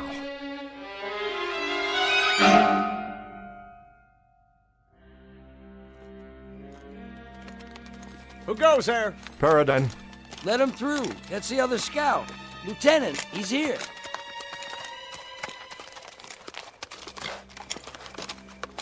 That you, Paradine? Yes, sir. You see, Dogger, he didn't ride off the edge of the world after all. Joe, is that you? It's me, all right. I'm sure glad to see you, Joe. I rode back here just like you said. You did good. So the prodigal returns. Some people around here figured you must be dead by now, or a prisoner. Neither one, Lieutenant.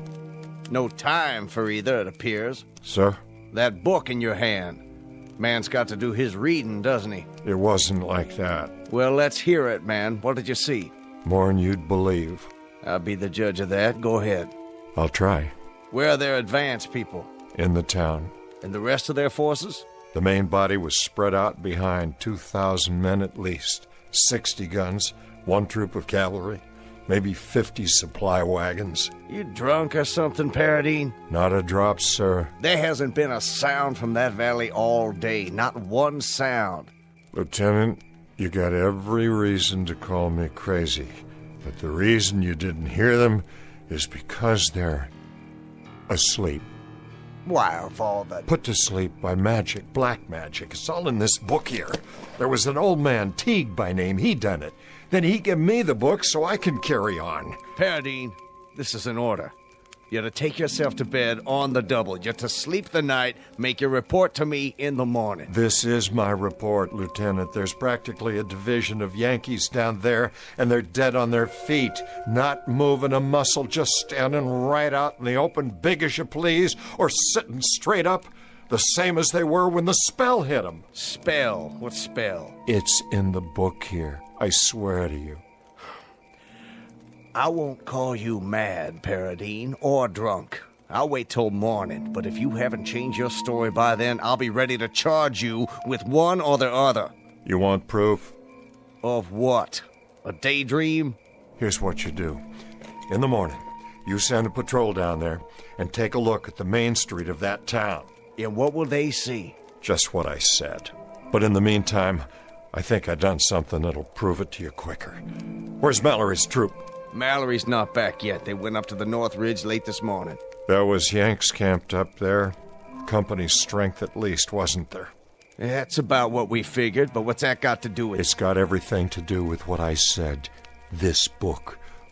On the way back here, I read from one of the pages out loud like the old man told me.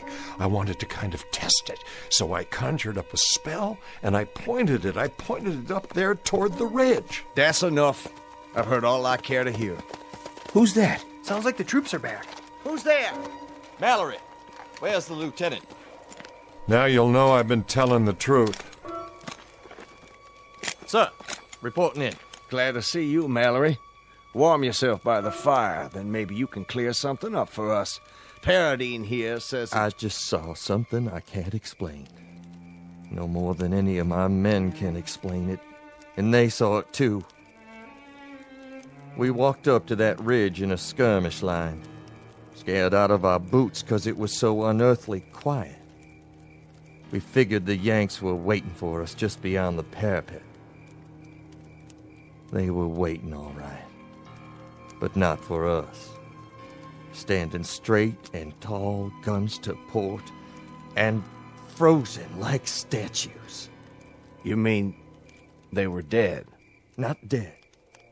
Not dead and not alive. Just frozen stock still like rocks. You could see them in the moonlight, not moving.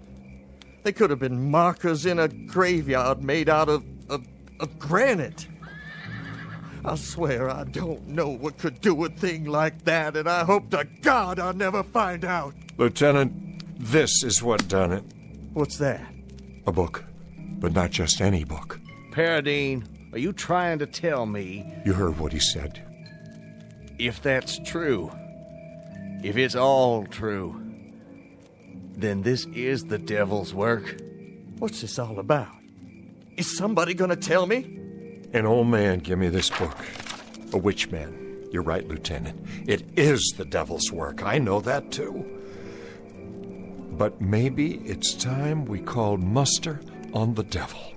Maybe that's all that's left to us. We ain't got enough guns.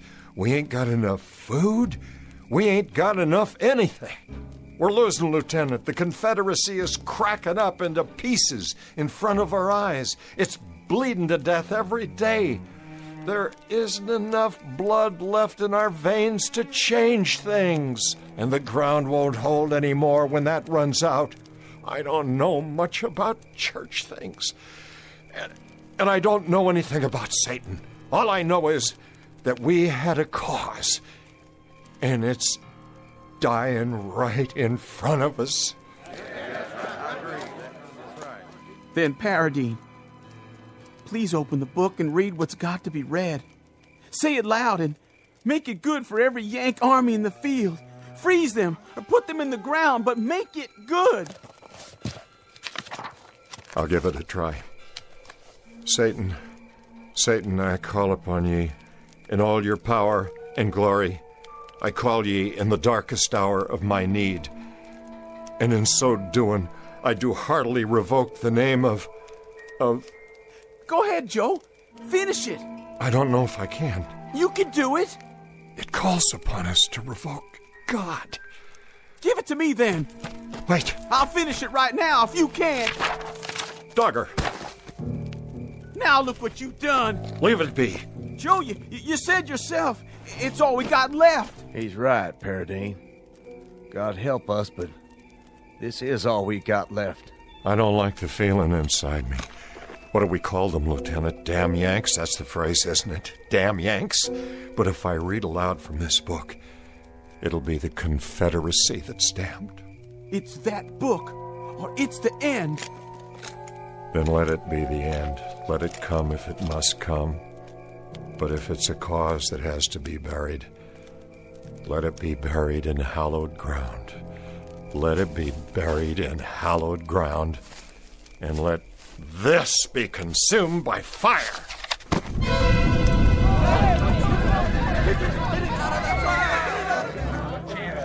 Let it burn, boys. Maybe he's right. Let it burn.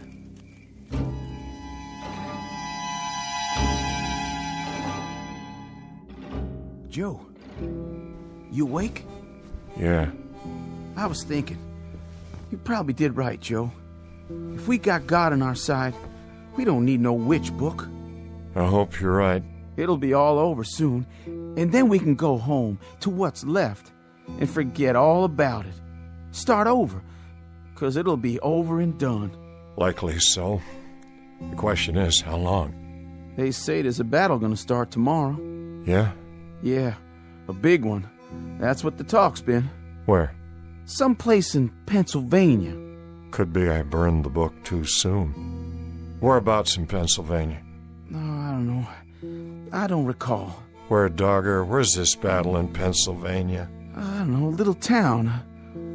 Never heard of it before. A place called Gettysburg. Gettysburg. Well, I guess this is one we'll have to fight without the devil's help, no matter what happens. May God help us. God help us all.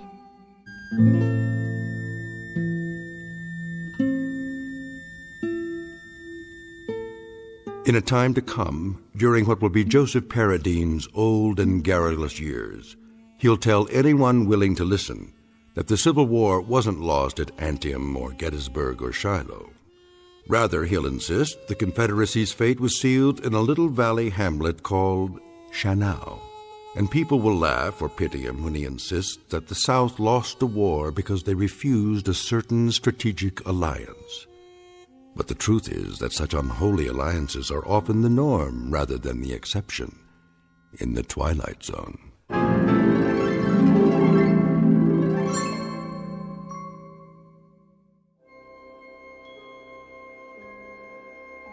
Hi, this is Carl Amari, producer of the Twilight Zone radio dramas. I'd like to take a moment to tell you about our official website at twilightzoneradio.com, where you'll get the latest news and information on these Twilight Zone radio dramas. Plus, at twilightzoneradio.com, you can digitally download 3 free episodes or any of our episodes for only $1.95 each. In this age of ever-changing technology, we've decided to make these episodes instantly available to you by making the Twilight Zone radio dramas a digital download-only series. This means that this series will no longer be offered on CD. The CD collections at our website are now being offered while supplies last at buy one, get one free. So be sure to get your favorites before they're sold out. Be sure to visit us often, and I'll see you in the zone.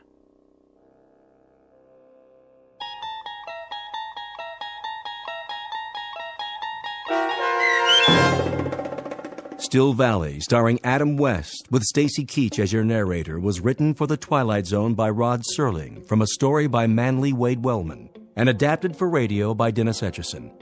Heard in the cast were Mike Novak, Richard Hensel, Turk Muller, Doug James, Jeff Lupiton, Christian Stolte, Sarah Marks, Carl Amari, Vince Amari, Paul Patch, and Roger Wolski. To learn more about the Twilight Zone radio dramas and to obtain audio cassettes and CDs of these programs, visit our website at twilightzoneradio.com. This copyrighted radio series is produced and directed by Carl Amari and Roger Wolski for Falcon Picture Group. Doug James speaking.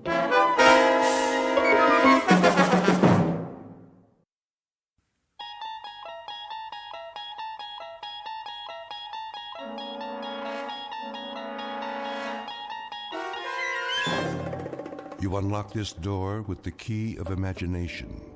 Beyond it is another dimension, a dimension of sound, a dimension of sight, a dimension of mind. You're moving into a land of both shadow and substance, of things and ideas. You've just crossed over into the Twilight Zone.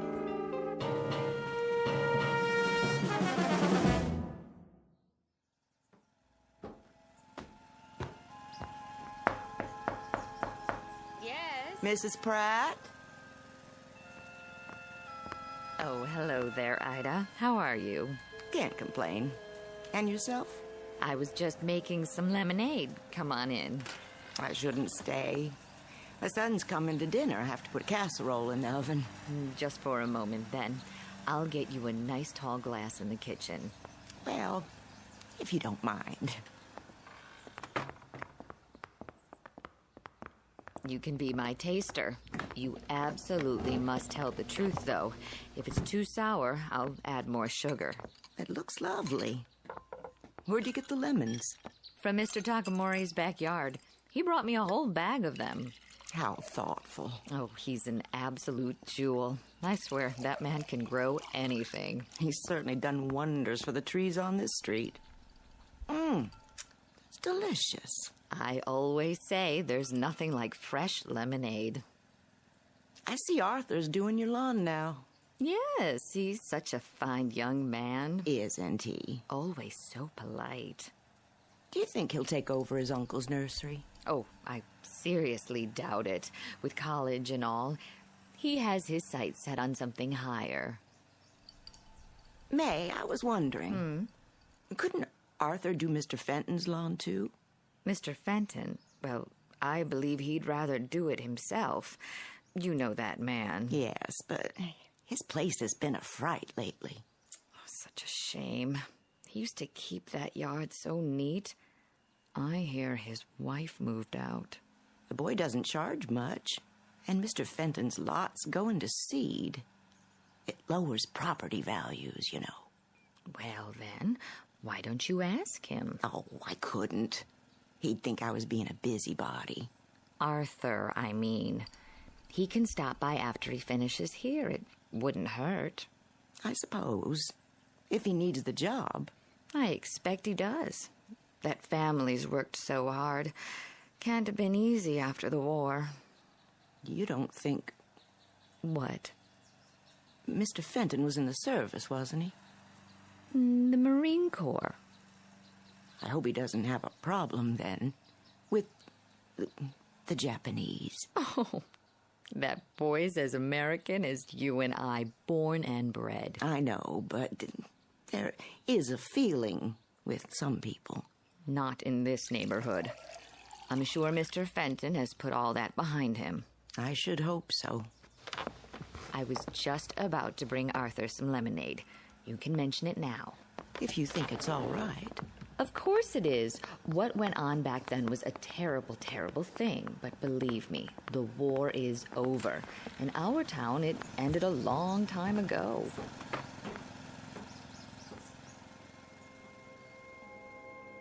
A trip back in time to an era that's now ancient history. The period, the early 1960s, 20-odd years since Pearl Harbor. The war ended long ago, but for some, so much bitterness and loss are not easily forgotten. Such is the case with our two antagonists whom you are about to meet. Mr. Walter Fenton, veteran of World War II and an officer in the United States Marine Corps, and young Mr. Arthur Takamori, first-generation son of Japanese immigrants who has no memory at all of those years. Despite their best intentions, this unlikely pair will soon square off for a battle with the ghosts of the past in the darkest, most haunted reaches of the Twilight Zone. And now, The Twilight Zone and our story, The Encounter, starring Stacy Keach and Byron Mann.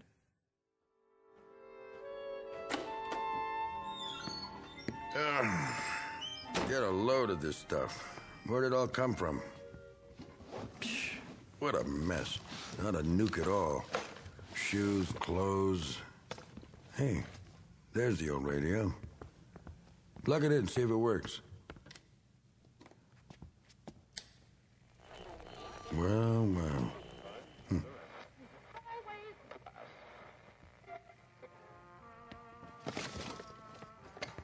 A whole lot of junk and nothing but. Say, what's in the trunk? Well, will you look at that? The sword. Oh, yeah. I remember this. How could I forget? Wish to heaven I could. Yeah. Mr. Fenton? Anybody home? Up here, in the attic. Sorry to bother you. I can come back later. That's okay. Front door's open. All right.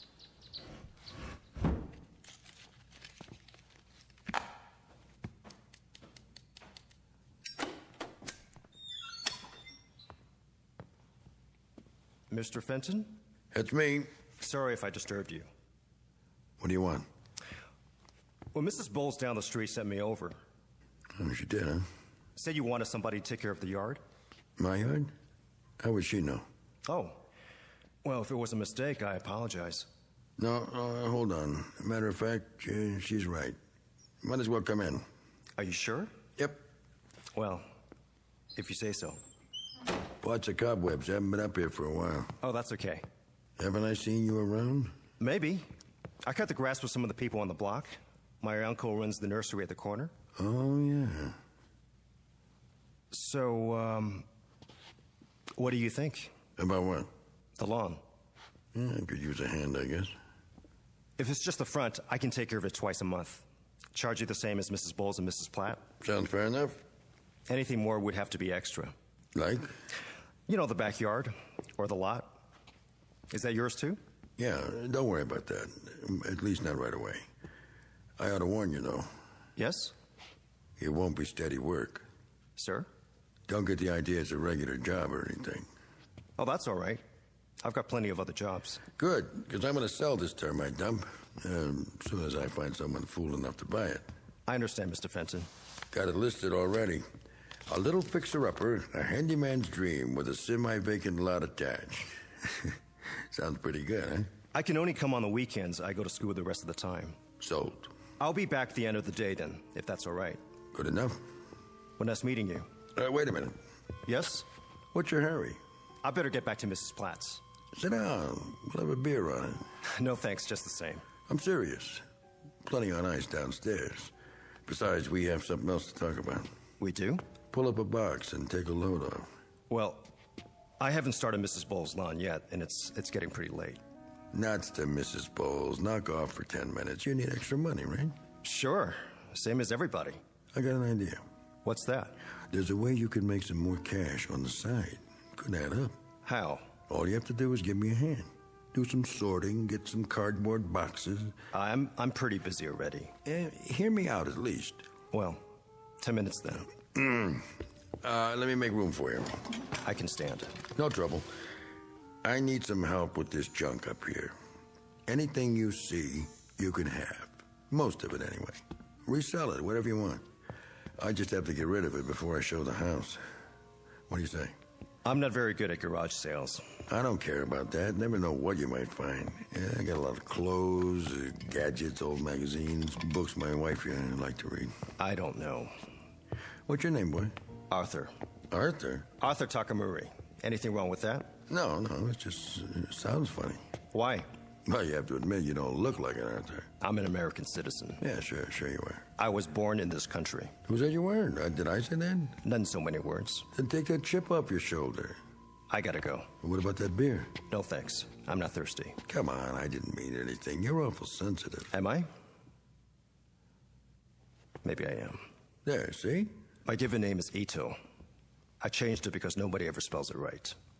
So, a rose is a rose. You know what I mean? Not really. Watch your head there, Arthur. The ceiling's pretty low. What a junk pile, huh? I've seen worse. I bet you have. The attic's been this way for 20 years. I don't go up here much. The wife used to yell about it. But I was so stubborn. Now she's gone to stay with her sister. Or so she says. Wouldn't be surprised if she never comes back. Sorry. Don't be. We all get what we deserve. Don't you think? I couldn't say. Well, I could. You ever know something before you know it? How do you mean? In your gut, in your bones, the way a dog knows an earthquake's coming, the way the birds get quiet right before a storm. It doesn't matter what anybody says, it's a fact. It's closing in on you, and there's nothing you can do about it. We always have a choice. Doesn't mean a thing. I know it and she knows it. She's got my number, all right. A guy who's never going to amount to a hill of beans, and he's drowning in junk. I'm sure these things meant a lot to you, or you wouldn't have saved them. What else could I do? That's all I got. I couldn't just let it go. Even stuff from the war. You see that mannequin in the corner? Was that your uniform? Sure was. Get a load of it. Used to be pretty spiffy. I'll bet. Don't mind the dust. Yeah, I put this on and people would step out of the way. Even when I got home. My dress cap, brass buttons, like they thought I was a movie star. My girl was proud to go out with me to the movies, to get an ice cream, and just to walk around. I was a war hero. But after a while, that didn't cut it anymore. You ought to pack it away. Put it in mothballs. What for? I'll never wear it again. Hard to imagine. This monkey suit used to fit me to a T. With all the buttons and everything. It probably still would. No, you're being polite. I turned into a tub of rancid lard, I know that. But I was pretty tough once. Were you? I went all through Saipan and Okinawa. Oh. Check the fruit salad. The what? That's what they call the ribbons and medals. I got a whole box of them from this and that campaign. All put away. I don't know what for. Never wear them again as long as I live. I don't know much about the war. No? It's before my time. Yeah. You ever see one of these? Yeah, in the movies. A genuine samurai sword. Not a fake like you see nowadays. I took it from a Jap who was trying to cut off my noggin. A what? Excuse me, a Japanese officer. You see the blade? Got something engraved on it. Mm-hmm. Hey, you think you could translate it for me? Could I? Well, I can't read it. Always wonder what it means. Sorry to disappoint you. Why? I don't know the language. You don't? Only English. Oh, come on, boy. My mother used to speak Japanese around the house when I was little, but I never learned. That a fact. You said you wanted help with this junk? Oh, yeah. But first, let me get those beers. None for me. Well, I need one. My throat's full of dust. I can't stay. Be back in a jiffy. Oh, better put that sword away. The blade's still razor sharp.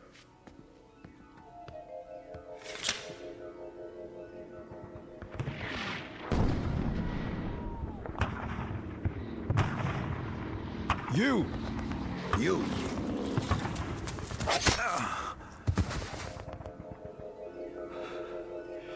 It can't be. I don't know how or why, but I'm gonna kill this man. I'm gonna kill him. I can feel it. I'm gonna kill him with this sword.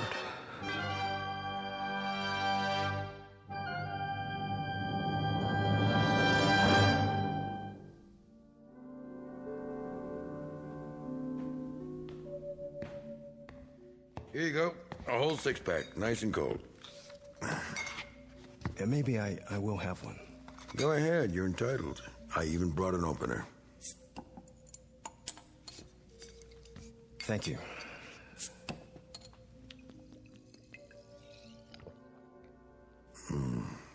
Always tastes better in glass, don't you think? Yeah, I guess so. You partial to beer, Hito? American beer, I mean. The name's Arthur. Oh, yeah, I forgot. It's just, when I look at you, I don't think Arthur. You understand? You don't look like much of a soldier either. You got me there, boy. You sure do. And while you're at it, Mr. Fenton, I don't like to be called boy. Europeans always call the natives boy and moan about the white man's burden. Hey, now, simmer down. The fact is, I'm a full-grown man, I work for a living, and the name I answer to is Arthur, or Artie, to my friends. And once in a while, believe it or not, to Mr. Takamuri. Man, are you wound up? Do this every time a guy offers you a beer? Sorry, nothing personal. No, it sure isn't. I just wanted to set the record straight, so we understand each other. I get tired of being treated like I'm different. Let's forget it. The war's over. Yes, it is. And in case you don't know it, there isn't a serviceman who saw combat in the Pacific and doesn't respect the Japanese army. They fought like tigers. Well, that's what soldiers do. Fight when there's a war. It was a rare thing to take them alive. They just wouldn't give up. Is that supposed to be a backhanded compliment? I guess it is. Well, here's to bravery. Banzai. Okay. I get it. Say, where did I put that pig sticker? What? The sword. I put it back in the holder, like you said. Then I set it on those National Geographics. Well, it's not there now. Well, maybe it slipped down. Not that I can see. Funny if it got lost. I've been trying to lose it for years. I never could, though. Why would you want to do that? This thing gives me the willies. I should have left it instead of taking it as a souvenir, you know what I mean? Maybe you should have. I tried to sell it, hawk it, give it away, even throw it out in the trash. Each time it comes back. I suppose you're going to tell me it's haunted. No, I don't believe in that jazz. But when people refuse it, even as a gift, and when the man on the garbage truck leave it, well, you give up after a while. Say, why don't you take it? I don't think so. Why not? What would I do with it? Well, you could frame it, put it on the wall, sell it, or you could always give it back to me. Point first, if that's what you'd like to do. I don't know what you're talking about. No, I'm just kidding. Anyway, I don't blame you for not wanting it. It's a pretty ugly thing. Not really. Sure it is, if you think about it, especially with what's engraved on the blade. I thought you couldn't read it. I can't, but I like to imagine. I always thought it said something real poetic, like, "This sword will avenge me." What do you think? I wouldn't know. Oh, come off it, Arthur. Look, Mr. Fenton, I'm kind of in a hurry. I work hard and... So what's so special about working for a living? You said that twice. Don't you think I work for a living? I didn't say... I worked since I was a kid, and I had jobs a lot tougher than cutting grass. I used to drive a cat. You know what a cat is, Arthur? It's no sports car, let me tell you. It's a big earth mover. You ever move the earth, Arthur? No, of course not. You manicure it. I've got to get going. What's the rush? Drink your beer. Just tell me where you hid the sword. Where I? You buried it in here somewhere, didn't you, when I was gone? You're crazy. To get it out of the way. For what reason? Oh, I don't know. It could be dangerous in the wrong hands. Whose? Mine or yours? I left the sword with you next to this stack of magazines. I remember distinctly. Tell me something, Arthur. You don't seem very relaxed. Are you, by any chance, afraid of me? Why should I be? Oh, I can think of a few reasons.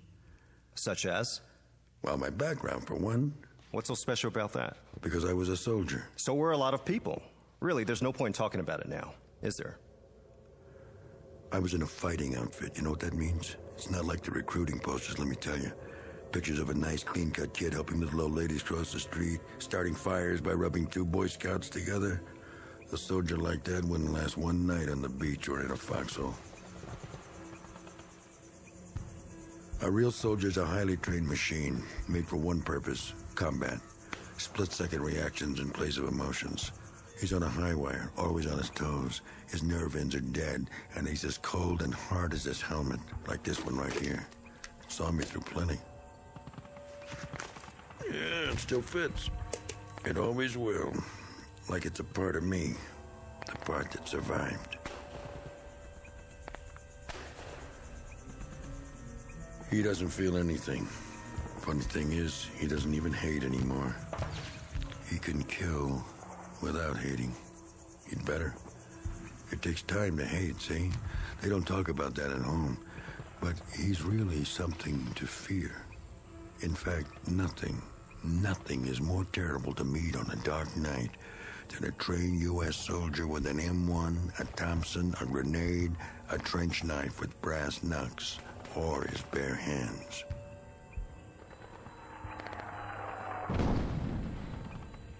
Yank! Come out and die! Some dirty little son of heaven was out there in the jungle just asking for it, so I thought I'd oblige. I started circling wide to get behind him. Yes, it was night. A very dark night.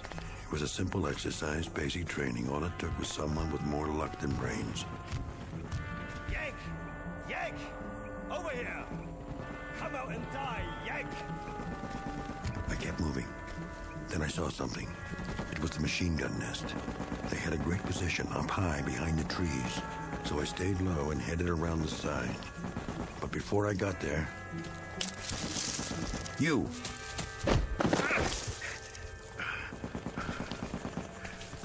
No more, Yank. Now you die. Go on. Do it. Do it, you dirty little... No, wait. Stop. Stop! What? Put the sword down. It was only a story. Story, yes. Don't get carried away. I was only telling you how it was. I'm sorry. Man, for a minute there. For a minute there. I don't know what got into me. Where'd you find it? What? The sword. It must have slipped down behind the trunk. All of a sudden, I saw it and... You handled it like you were gonna prune a tree. Good thing you hesitated. That officer I was telling you about, he would have gotten me for sure. Yes. I know. What do you mean by that? Something tells me you didn't get that sword the way you said you did. No? No. You shot him after he surrendered. What? The Japanese officer? He dropped the sword and surrendered. You killed him in cold blood. All right, so what if I did? So what? I don't know. That's your problem. I don't feel well. What am I doing here? I've got to get out of here. Yeah, maybe you should.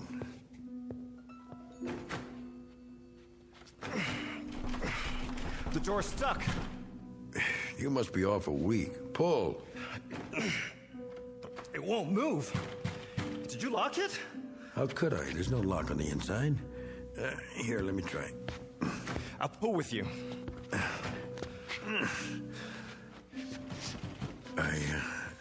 I guess you're not supposed to leave just yet.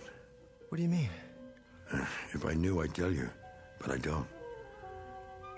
I don't understand any of this, but I'd say we're locked in here together, just the two of us, for better or worse, till death do us part.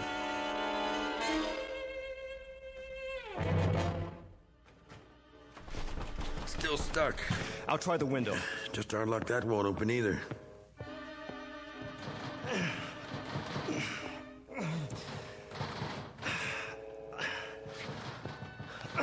You're right. I don't know what's making it do this. It hasn't happened before. Never mind, there must be some tools up here. I can take the hinges off. Yeah, you do that. Forget the window. It's too high up to climb out. Of course, we could break the glass and yell for help, but that'll be a last resort. See if you can find a screwdriver. I wouldn't know where to look.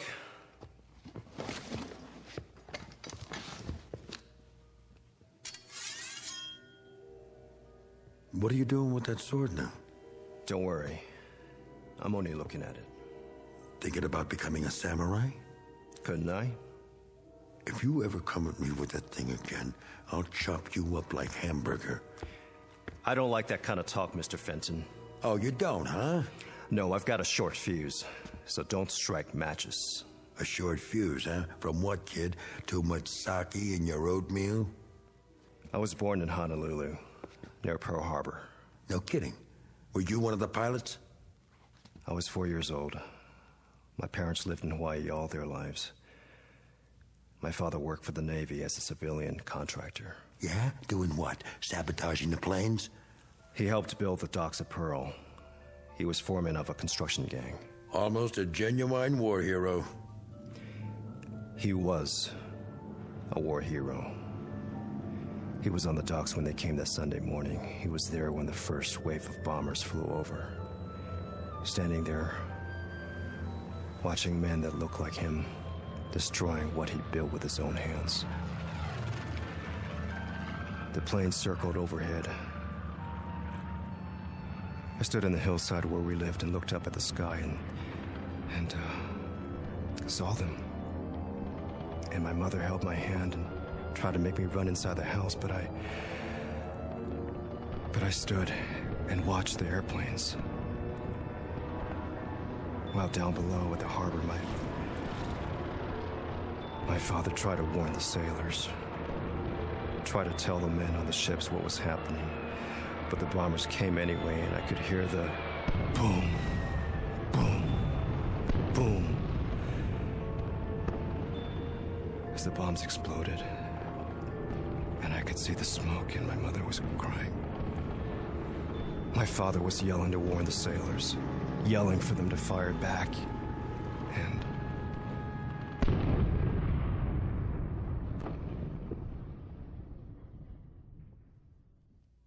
the Navy gave him a medal, posthumously. He was a hero. A great hero. That's some story. My mother and I were shipped to California 1 year later. We were placed in a relocation center. Yeah, I heard about those. Do you know what a relocation center is, Mr. Fenton? It's a fancy name for a concentration camp. That's where I grew up. In a stinking concentration camp, especially reserved for American citizens who happen to have slanted eyes and yellow skin. That's what the son of a hero got, Mr. Fenton. Sometimes I think they should have dropped more bombs. Easy, kid.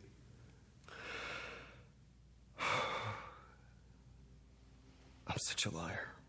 What? We all are sometimes. Don't be so hard on yourself. It didn't happen that way. Oh, come on. He was a traitor. He signaled the planes. He showed them where to drop the bombs. Do you hear what I'm saying?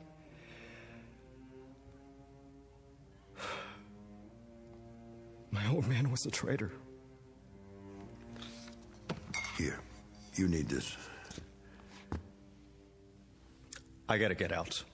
Sure you do. The whole thing's stupid, isn't it? You come up here to make a few bucks and I ask you to have a beer because, well, if you want to know, I was kind of lonesome. You see, the wife got a little teed off at me before she left, but she'll be back. Wait and see. I guess maybe she's right. I do drink too much. You married, Arthur? No, I guess not. You know, you guys are way ahead of us as far as women are concerned. You really know how to treat them. It's an ever-loving fact. I saw it with my own eyes over there. And, Sonny, that's one part of Japan culture we could use. We give our women too much freedom, see? I mean, too much status. And what do they do with it? They kick us when we're down. That's what they do with it. Look, Arthur, you're a pretty nice Joe. I could tell that right away. That's why I asked you to stay for a couple of beers so I could admit to you, man to man, that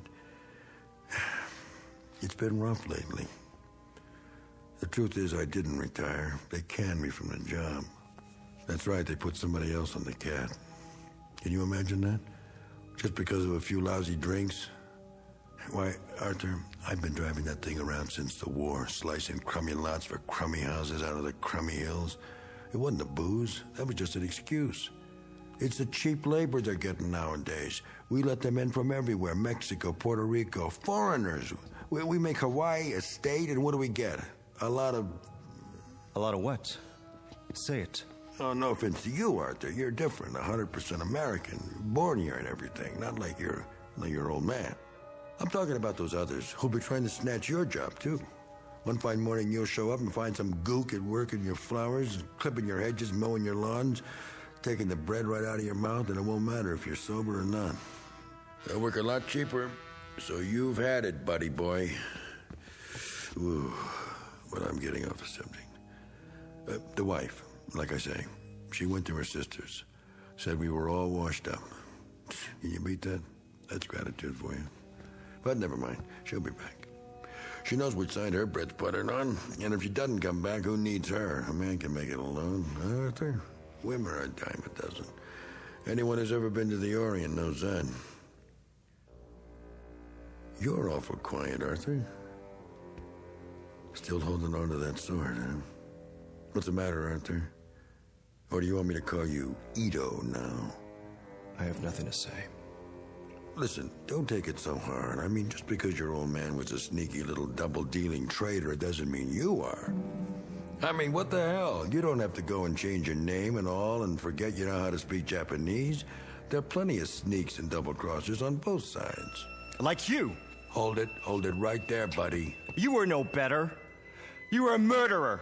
You killed a defenseless man. Now take it easy. What happened on Okinawa? Well, you can't blame me. You know we had orders not to take any prisoners. That's right. No prisoners, they said.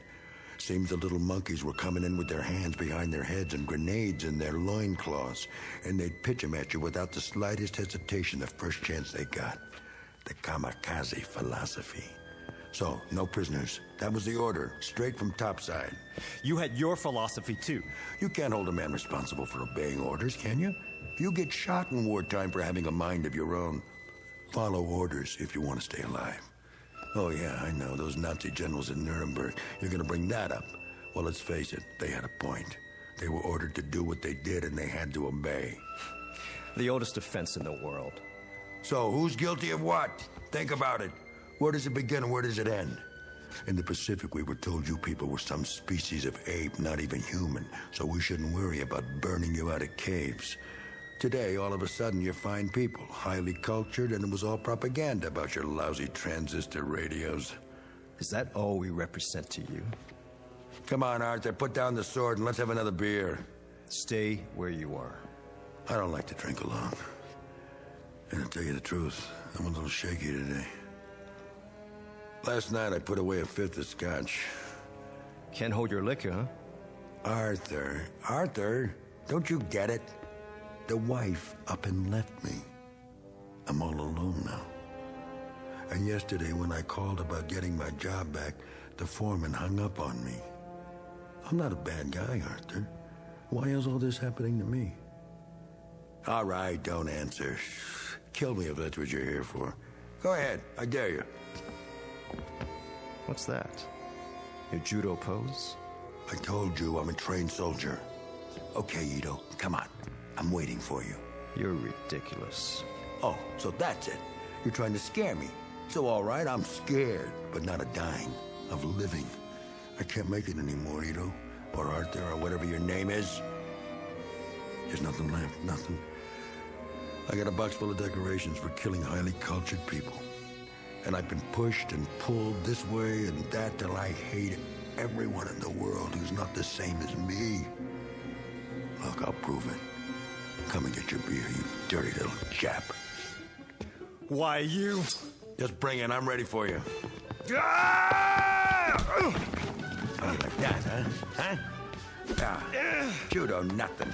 Good old American beating. Stand up and take it. Oh, you can't, huh?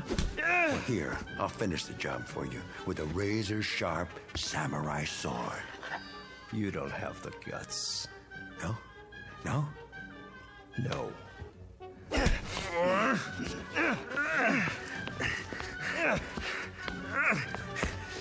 Let go of it!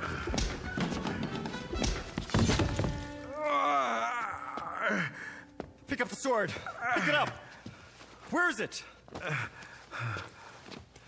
gonna keep holding on to it? Roll over. Let's see what...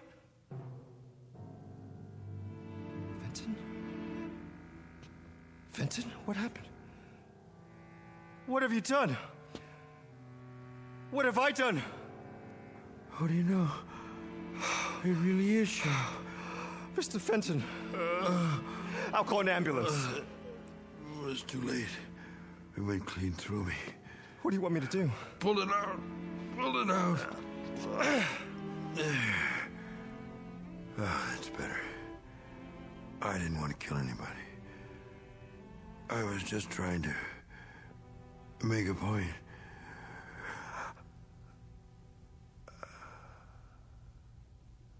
Oh, my God. Oh, my dear God.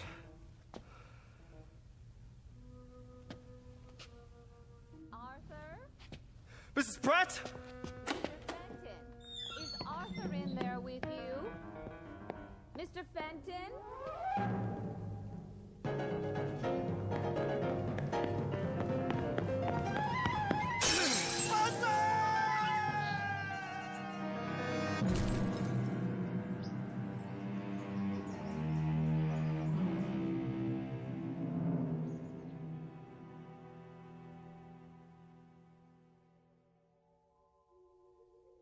Two men in an attic, locked in a mortal embrace. Their common bond and their common enemy, guilt. a disease all too common among men, both in and out of the Twilight Zone.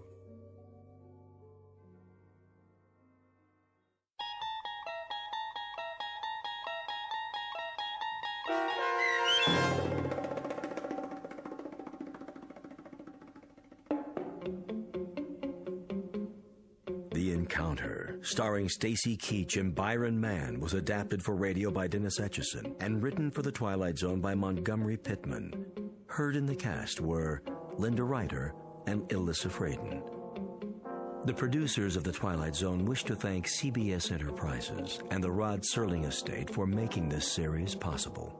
This copyrighted radio series is produced and directed by Carl Amari for Falcon Picture Group. Sound design and custom Foley effects for The Twilight Zone by Cerny American creatives Bob Benson, Craig Lee, Michael Slaybach, and Matt Sorrow. To learn more about The Twilight Zone radio dramas and to contact us, visit our official website at twilightzoneradio.com. Doug James speaking.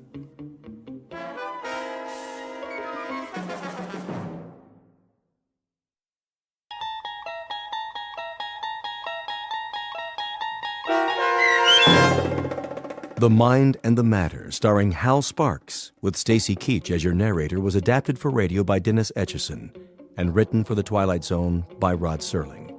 Heard in the cast were Rich Komanek, Lisa Joyce, Jeff Lupetin, Doug James, Vince Amari, Meg Thalken, Roderick Peoples, C.J. Amari, Roger Wolski, Karen Olson, Carl Amari, and Lynn Foley. To learn more about the Twilight Zone radio dramas and to obtain audio cassettes and CDs of these programs, visit our website at twilightzoneradio.com. The producers of The Twilight Zone wish to thank CBS Enterprises, Carol Serling, Dennis Etchison, Dick Brescia Associates, Claire Simon Casting, Terry Jennings, XM Satellite Radio, Sirius Satellite Radio, our sponsors, and our radio affiliates for helping make this series possible. This copyrighted radio series is produced and directed by Carl Amari and Jason Mallow for Falcon Picture Group. Doug James speaking.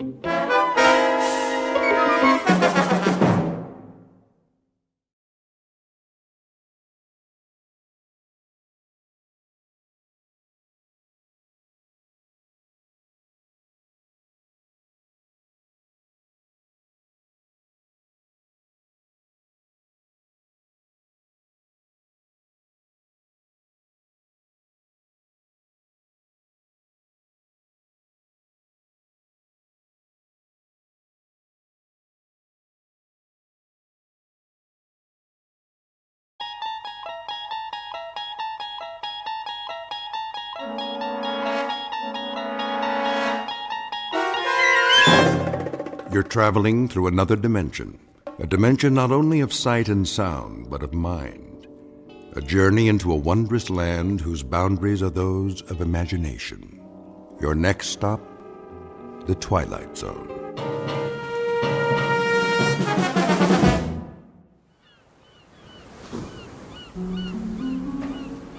My name is Archibald Beechcraft, and to coin a phrase, welcome to my world.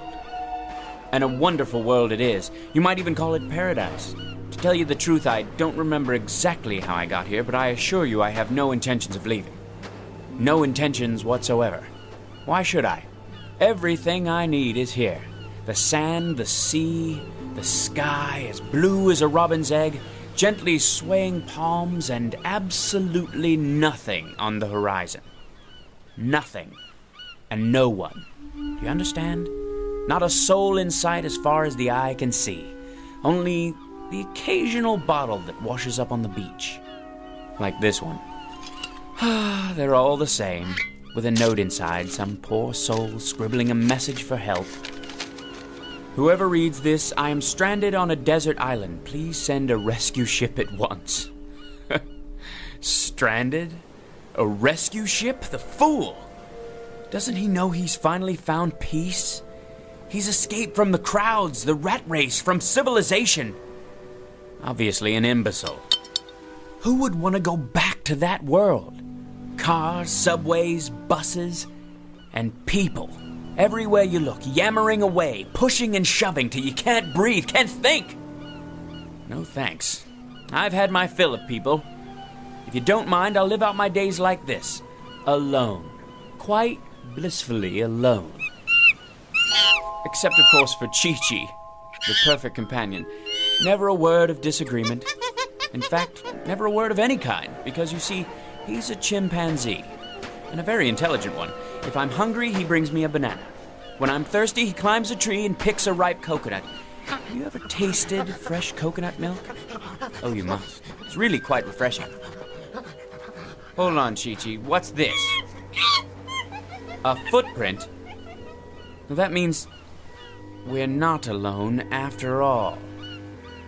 But how can that be? This is my world. Wait a minute. Whoever made this footprint, do you suppose his name might be Friday? If so, he'll speak an entirely different language. No communication whatsoever, and plenty of room for both of us. He'll have his half of the island, and I'll have mine. Unless, of course, Friday's a female. You think it's possible? Why, I don't see why not. A lovely native girl in a sarong with big brown eyes like a Walter Keane painting, and a tray of finger sandwiches, poi, that sort of thing. Maybe some Mai Tais. Who can't speak, of course. No, why should she? She'll live in her grass hut, and I'll live in mine, and we'll visit from time to time. An ideal arrangement. I'll give her a lei, a flower lei, whenever the spirit moves me. And when the spirit doesn't move me... Now where's that coming from? There aren't any telephones on my island. It can't be a telephone booth on the beach. Most ridiculous thing I've ever seen. Yes? Yes, who is it? Who in the... Hello, who's there? Hello? Who? Hello? Tropical Paradise, Beechcraft speaking. Hello? Hello? Oh, the alarm clock. I must have been dreaming again. What time is it? 6:30 already? This is my world, all right. And welcome to it. A brief, if somewhat jarring, introduction to Mr. Archibald Beechcraft, a child of his time, a product of the population explosion, and an unwilling inheritor of the legacy of progress. He has just begun his daily battle for survival in a world that cares not one whit for his happiness or sanity. But very soon, our hero will begin a one-man rebellion against this impersonal age, and to do so, he will enlist the help of certain unusual aids, of the sort found only in the Twilight Zone. And now, The Twilight Zone and our story, The Mind and the Matter, starring Hal Sparks, with Stacy Keach as your narrator.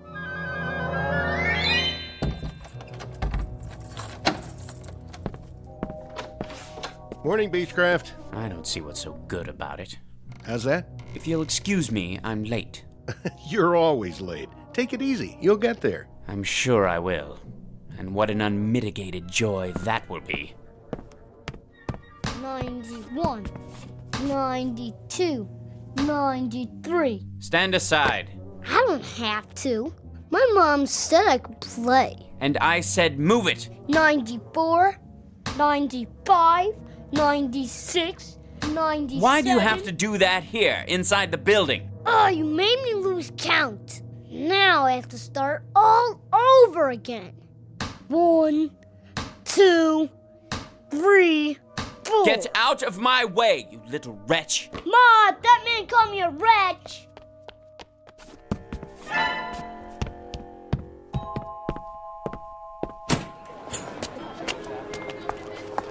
Hey, watch it, buddy. Sorry. Look where you're going. Beg your pardon. Hey, careful with the briefcase, huh? I'm late, you see. Hey, he almost knocked me down. If I miss my train... Red light, mister, red light. But I can't wait for the light to change. If I do miss my train, then they'll dock my pay, meager though it may be, and if they do that, well, there's no limit to what they can do. I'm not about to jeopardize my position just because of all the rude, inconsiderate people who are ruining this city. Positively ruining.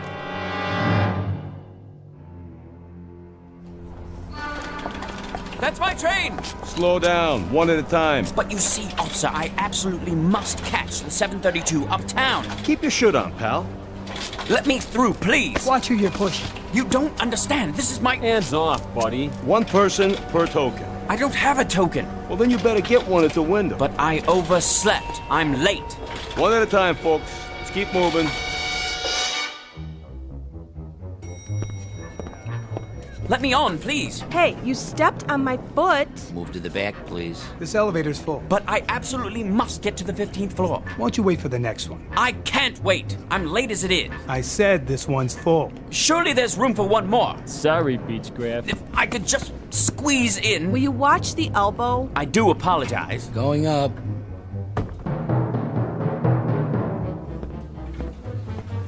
There's Mr. Beechcraft. Finally decided to make it, Better late than never. Morning, Laura. What happened to you? What didn't?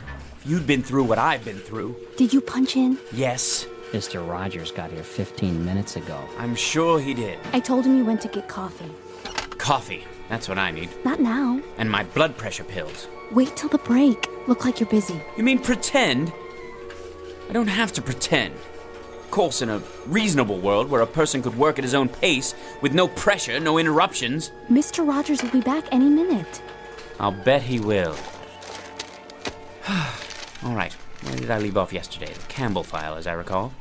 I'm finishing it for you. What? You shouldn't have done that. I'm quite capable. I know you are. I was only trying to help. Thank you, Laura. But if I could be allowed to concentrate without so many distractions, there'd be no problem. Here's your coffee, Miss Petty. Oh, thank you, Henry. You can call me Laura, you know. All right, Laura. I didn't know how you wanted it, so I got cream and sugar. Is that okay? That's fine. Kindly give it back. Hmm? The Campbell file. I'm just about to close it out. Where do you want me to set it? What? The coffee. Just a minute. If you please, Laura. Here you go. Oh, no. Why, you clumsy clod. Gosh, Mr. Beechcraft, I sure am sorry. You spilled it all over my jacket. Guess I didn't see you. That's precisely your problem. Try cold water before the stain sets. I'll get another cup. That's all right, Henry. No harm done. I ought to send you the cleaning bill. Is that Beechcraft? Yes, sir. Looks like he's headed for the washroom. Something the matter? Well, Mr. Rogers, you see, He's a little out of sorts this morning. Is he now?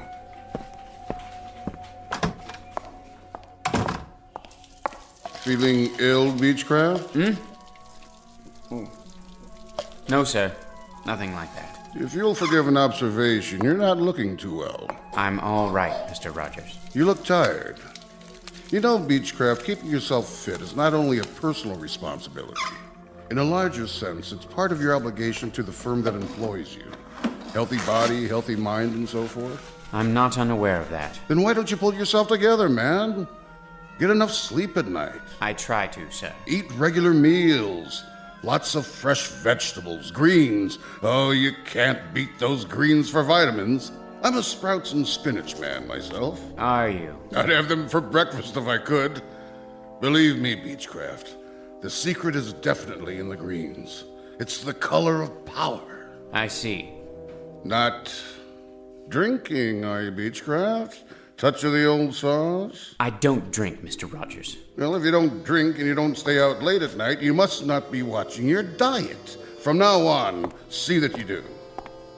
If you'd really like to know, Mr. Rogers, if you'd really like to know precisely why I'm so dead tired, try coming to work on the 732 subway train every morning, then jamming into an elevator with a herd of cattle, then trying to work in that den of cacophony you call an office. Take hold of yourself, Beechcraft. Then standing in line in that so-called cafeteria during that so-called lunch hour, which is never more than 42 minutes. Oh, that's really good for the digestion. Then getting trampled to death in the subway again at 5:38 every night. Then standing in line with more people at a Greasy Spoon restaurant, followed by another line at a movie or a concert or anywhere else I care to go. But always standing in line, always getting shoved, always getting jostled, always getting pushed around by more people. For goodness sakes, man, take hold. I'll take hold, Mr. Rogers. I'll take hold when I can achieve that milestone, that millennium, that absolute perfection that only comes with solitude. Understand? Solitude. That means no people. You read me, Mr. Rogers? They're the ultimate insult, and my problem is simply that I can't get away from them. At no time, except during the wondrous 7.5 hours I spend in my bed every night. And even then, I hear them outside. Hear what? People! Raucous, shrieking, shouting people! Herds, droves, legions, hosts, armies, bevies, flocks and coveys of people! I don't like that look in your eye, Beechcraft. I don't like it one bit. If I had my way, here's how I'd fix the universe. I'd eliminate them all. I mean, cross them off. Get rid of them. Send them packing. Destroy them. And then there'd be only one man left. Me. Archibald Beechcraft, Esquire. Let me out of here. You're quite mad. Do you know that, Beechcraft? You're either off or en route away from your rocker. Well, if I am, I very much prefer my madness to the so-called sanity around me. People, as far as I'm concerned, you can have them. If I had my way, I'd make them all disappear. Every last one. Well. Old Beechcraft's finally showing some gumption. Just the same, I'd best keep a close eye on him. A very close eye indeed.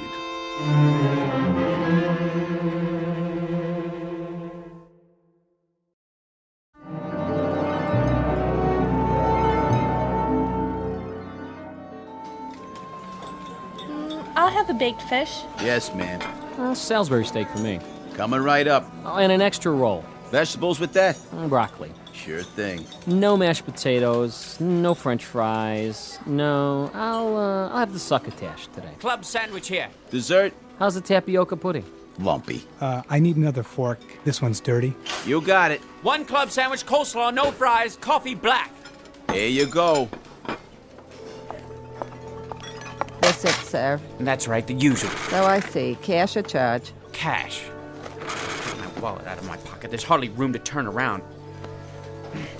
Here. Don't you have anything smaller? No, I'm afraid not. Your change. Hurry up, will you, buddy? We don't have all day. I'm doing my best. If you'd allow me to put my wallet away. Next, one double macaroni and cheese, salad with ranch. Excuse me. The seat's saved. Well, how about the one next to it? Now, he'll be right back. Of course. Of course he will. Hey, Mr. Beechcraft, over here. Thank God. I'm obliged, Henry. Think nothing of it, Mr. Beechcraft. Squeeze right in. That was my plan. Been saving it for you. I was sort of, well, I wanted to make up for this morning. This morning? When I spilled coffee on your coat. I'm really sorry about that. Say, Mr. Beechcraft? Mm-hmm. I have a friend. You don't say. Works in the used bookstore around the corner. I went there before lunch. Whatever for? Oh, I like to read. All kinds of stuff. Do tell. Horror mostly. That's my favorite. Why am I not surprised? Some of those paperbacks are pretty cool, you know? There was one about these giant worms that live in the sub-basement of an office building. And if you took the elevator down there late at night, these big white old worm things will be waiting for you. And they must have been really hungry, because... Please, Henry. I'm eating. Oh, yeah. Anyway, I went over there today, and I saw this. So I sort of got it for you. What is it? Story of a serial killer who wants to depopulate the earth? Nothing like that. Take a look. I thought you might like it. The mind and the matter. How you can achieve the ultimate power of concentration. Think this is something I need, Henry? It's really rare. There are only a few printed. A little on the occult side, isn't it? Maybe so. But seeing as how you always have so much work to do, my friend is kind of a student of the mind. He swears by this. Says it's the last copy. The publisher was supposed to destroy all of them. For what reason? Too powerful. Tells you how to make people do things. Things? Would you believe it, Mr. Beechcraft? I've seen him. I've seen my friend cause a woman to do something fantastic. How's that? It's true. He was in a department store, and he saw this woman at the sale table, and he concentrated real hard on one particular thing, and Mr. Beechcraft, as sure as I'm sitting here in the cafeteria of the United Tool and Die Company, that woman... You won't believe this. What? Well, that woman picked up a chartreuse and orange scarf, paid for it and everything. She never would have bought it in a million years. Who would? But he made her do it, just like that. It's the truth, I swear. Will you please try to be more careful? Oops, there goes the coffee again. Sorry, Mr. Beechcraft. Thank you so much for the book, Henry. Now, if you don't mind, I think I'll be leaving. I've had more than my fill. Mr. Beechcraft, Chapter 3! Read that one first. Remember, Chapter 3! Right, Henry. Chapter 3. Initial phenomenon of intense concentration. Focus on a single desired outcome, then close your eyes, mental picture, repeat 3 times. Ready to go back? Not yet. I have to fix my makeup. Okay. Wait, I think I'll have a soda first. Want one? Nah. Let me see. Orange, root beer, grape. Might as well give it a try. Concentrate. Tropical punch. Pick tropical punch. I just can't make up my mind. It's delicious. Try it. You'll like it. Why'd you pick that one? I don't know. I really don't. I was going to choose lemon lime, but for some reason my finger pressed tropical punch. How's it taste? Might as well find out. Yes! You'll see. It's absolutely delicious. Puts one in the mind of a Mai Tai. I think I'd better read the entire book. Chapter 4, to achieve your heart's desire. Heart's desire, eh? Very interesting. Very interesting indeed.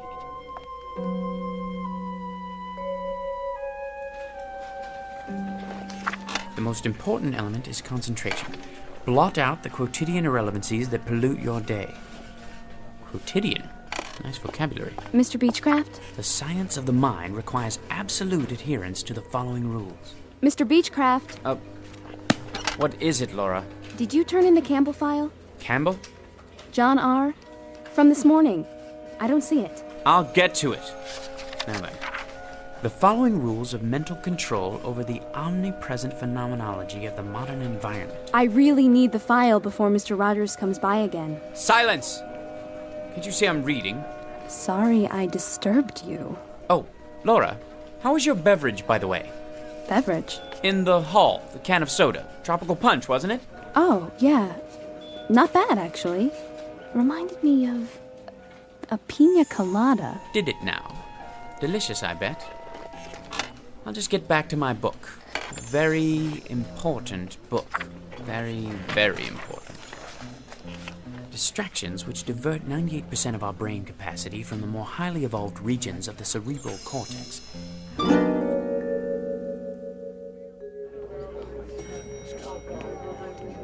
Everybody going to the ground floor? Yeah. The source of the power is located in the pineal gland, or vestigial third eye. You, sir? Where the power of the all-encompassing life force. Sir, you going to the first floor too? He's talking to you, buddy. What's the matter, you deaf? What? Of course I'm going to the first floor. Where else would I be going? Watch your fingers. Going down. The more complete the mental picture, the more complete the result. Focus your mind and concentrate to the exclusion of all else.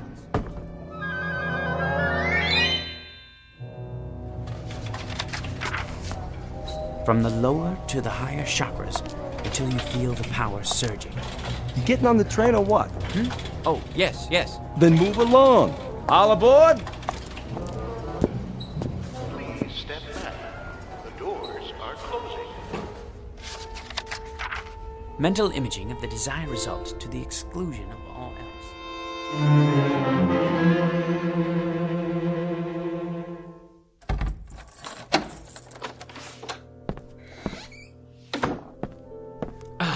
Now, where was I?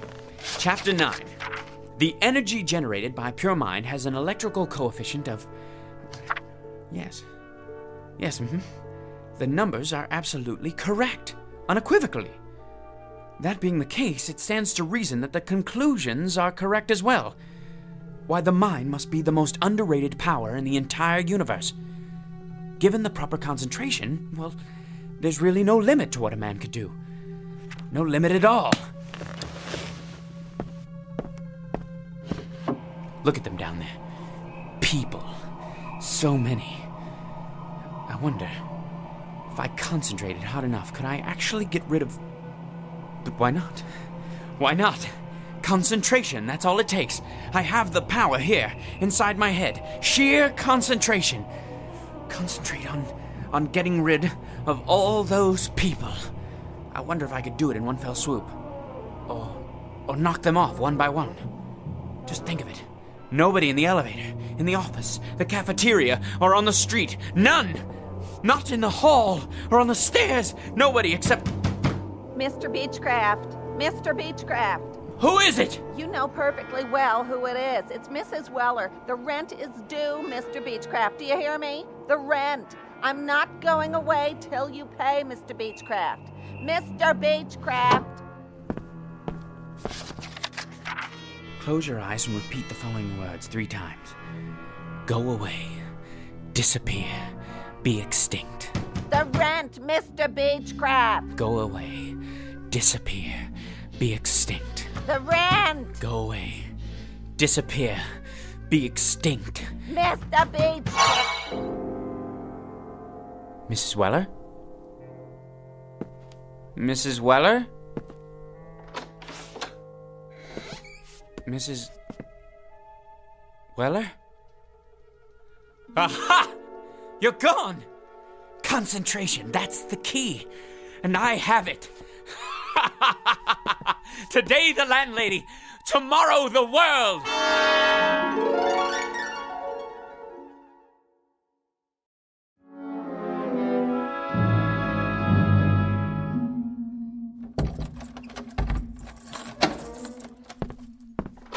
Good morning, Beechcraft. Is it?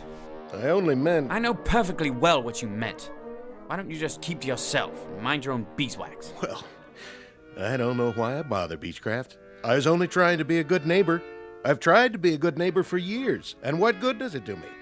Why don't Go you keep away, to yourself from now disappear, on? I'll stay in my be apartment, extinct. and you stay in Go yours, away, and never the twain disappear, shall meet, okay? be That extinct. Suit you because it suits...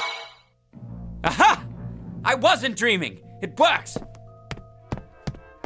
113, 114, 115, 116. Out of the way, son. Make me.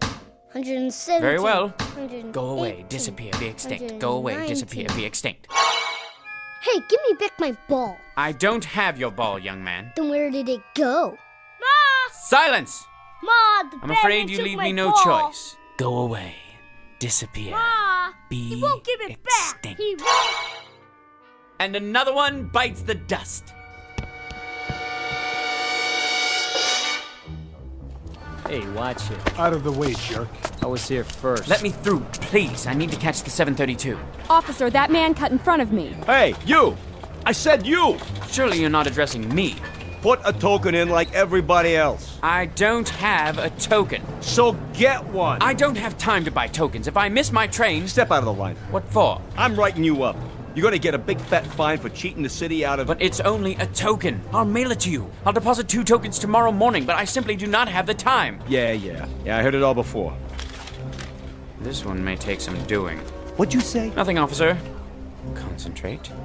Go away, disappear, be extinct.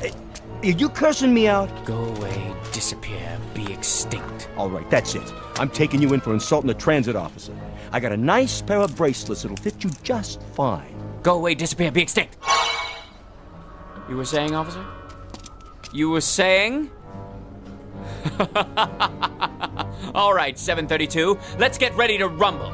Beechcraft is coming through.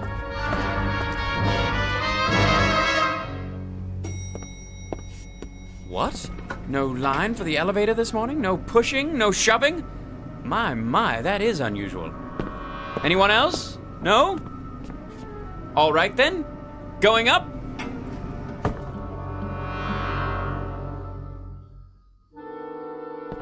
Morning, everyone. Laura? You're not here, are you? Slept in, I presume? Like a great many people. Fine with me. I'll just sit down here and get to work without being rushed. Now, where was I? Oh, yes. Jones Stephen. A rather large export to the UK. I'll just see if everything's in order. At my own pace for once. Yes. Better finish this one before Mr. Rogers gets here. If he ever shows up. Now, let me see. Well and good. A major improvement. Only, when I finish this and the other files, what else is there to do? With no one breathing down my neck, how should one occupy his time? Isn't it time for lunch yet?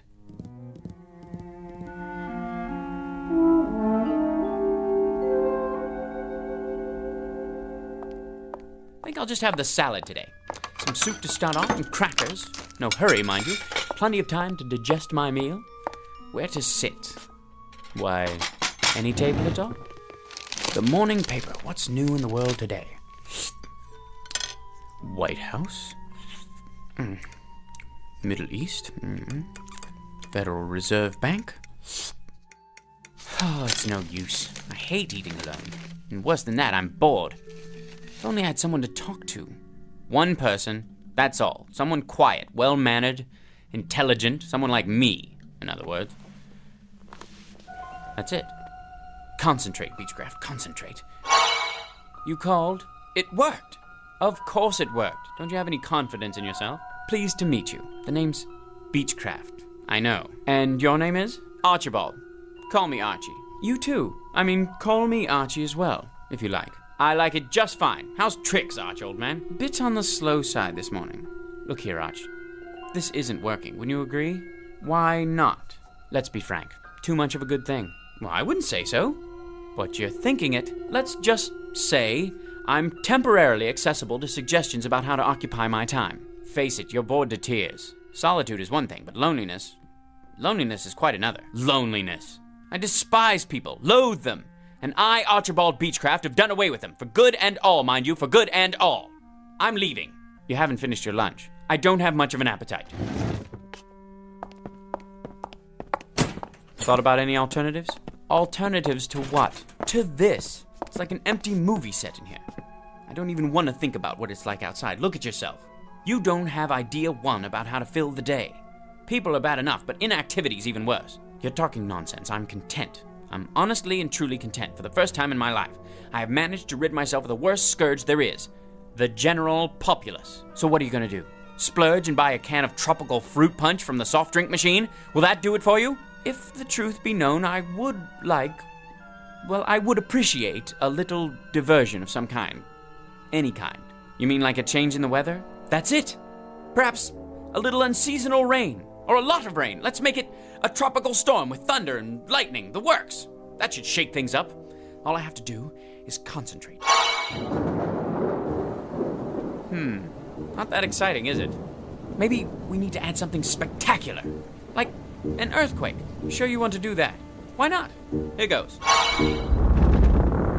You mean there it goes? I can imagine what the office looks like right now. My desk! All your files on the floor. Gonna take some sorting. Enough! No earthquake and no storm either. Forget it!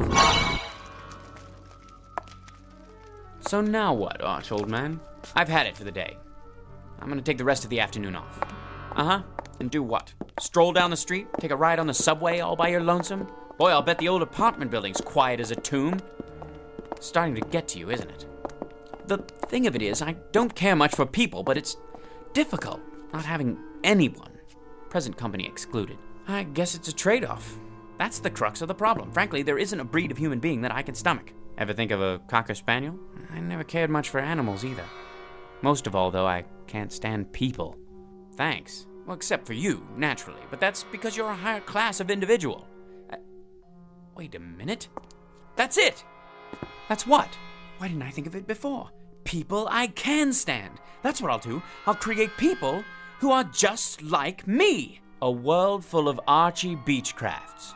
Now that's a thought. You bet your sweet life it is. I'll will it. I'll concentrate, and from now on, everyone will be exactly like me. It's so simple. And when will this new era be ushered in? Tomorrow morning. I'll re-people the earth. Nothing but my kind of folks. In fact, why wait? How about right now? 15th floor, everybody off. Look at them, like sardines. Rude, thoughtless people. Worthless, every last one. Nobody has any manners nowadays. Late. Thanks to them. Listen to them. They sound just like me. You're not kidding. Take a gander at their faces. They look like us, too. A rather handsome lot, you must admit. Where are they headed? back to work, I presume, those who chose not to dine in the cafeteria. A sight for sore eyes, eh, Archie? It certainly is. Now that I've decided to replenish the population in a kinder, gentler mold. This, I gotta see.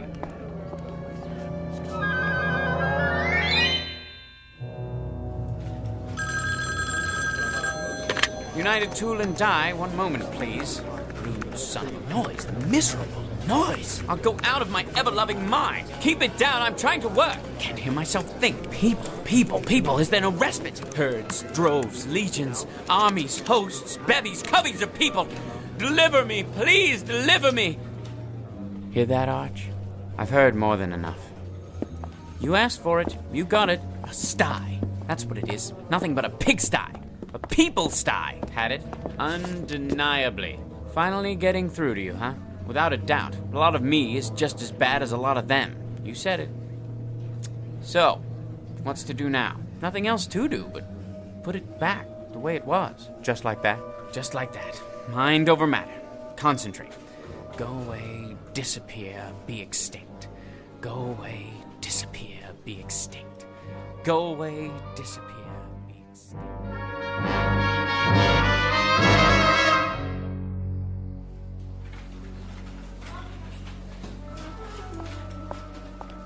Hello, Mr. Beechcraft. Why, hello, Laura. How nice to see you. What? Oh, nothing. It's just good to have you back. I haven't been anywhere. No, of course not. Hi, Mr. Beechcraft. I got your coffee. Miss Petty, Laura. You didn't have to do that, Henry. Careful now. Oh, Mr. Beechcraft, sir. Please forgive me. You should be more... Forget it, Henry. Nothing serious. It isn't? Not at all. Just another little spill on the old sleeve. I'll take care of it with my handkerchief. Gee, thanks, Mr. Beechcraft, for being so nice about it. Tut-tut, my lad, tut-tut. Something else, Henry? I was just wondering, sir. Yes? That book I gave you? Did you get anything out of it? Not really. Why don't you take it back? You sure? Frankly, it's a lot of pap. Interesting, but totally unbelievable. And now, if you'll excuse me, I think I'll get back to work.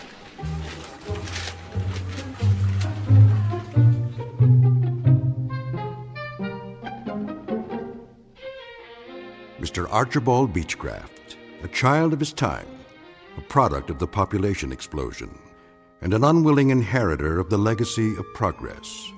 A man who has just found out through trial and error that with all its faults, this may well be the best of all possible worlds, people notwithstanding. Tonight's case in point, in the Twilight Zone.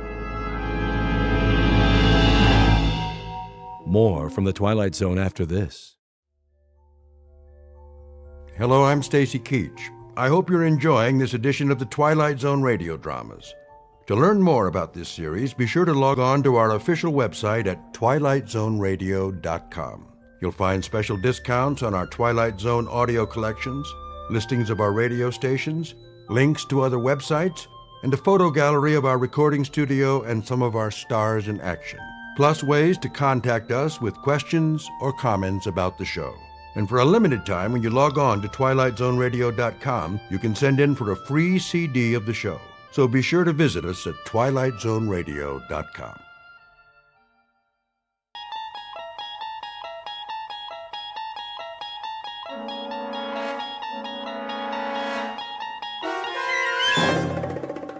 There is a fifth dimension beyond that which is known to man.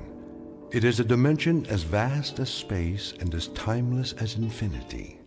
It is the middle ground between light and shadow, between science and superstition.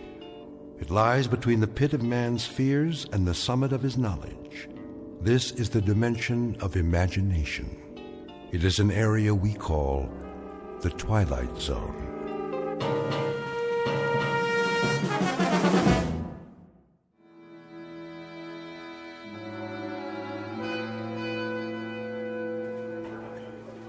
Where is he? We should start anyway. Pass me the coffee, Bob. How long are we supposed to wait? Gentlemen, I called you here for a meeting, but I don't have all day. You try my patience, Mr. Williams. Yes, sir. I want the figures on the account now. I'll try to reach him again, sir.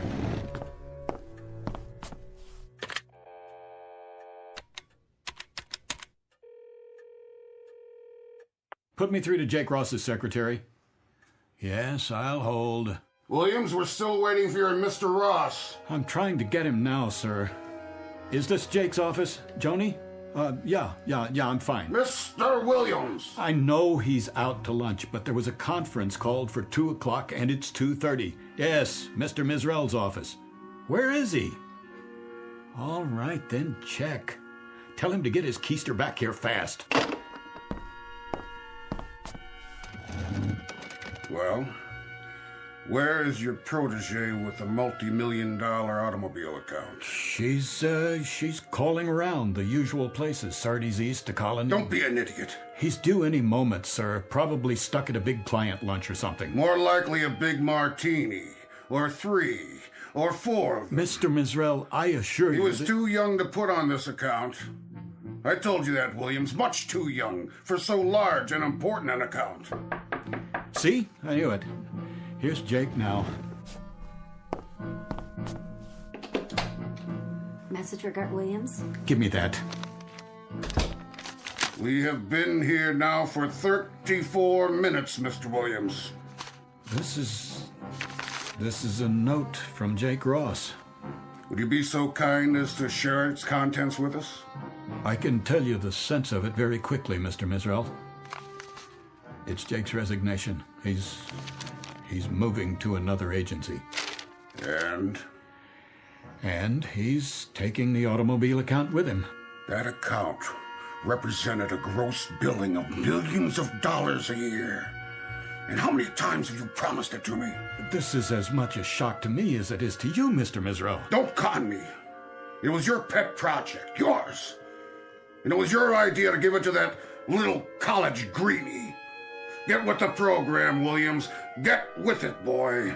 I'm sorry. So what's left? Not only has your pet project backfired, but it's sprouted wings and left the premises. I'll tell you what's left for us in my view.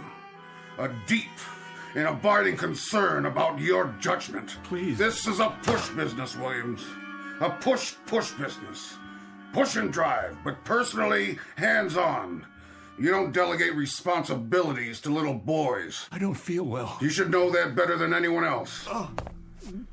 I have to leave now. It's a push all the way, all the time, right down the line.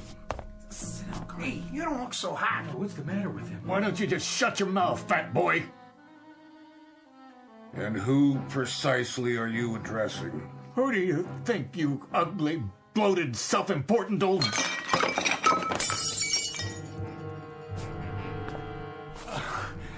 I'll clean it up, Mr. Mizrell. He didn't mean that, sir. I closed 2 new accounts. If I may... Oh, no. Excuse me. Please, excuse me, all of you.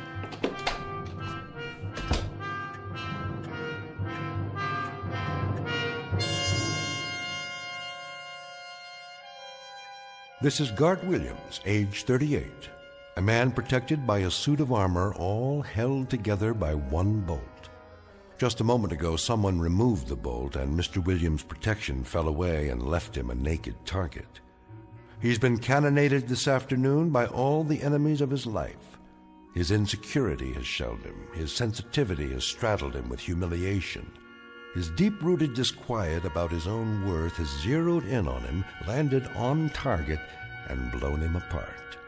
Mr. Gart Williams, ad agency exec, who in just a moment will undertake a desperate search for survival in the Twilight Zone. And now, back to our story from the Twilight Zone. A Stop at Willoughby, starring Chelsea Ross, with Stacy Keach as your narrator.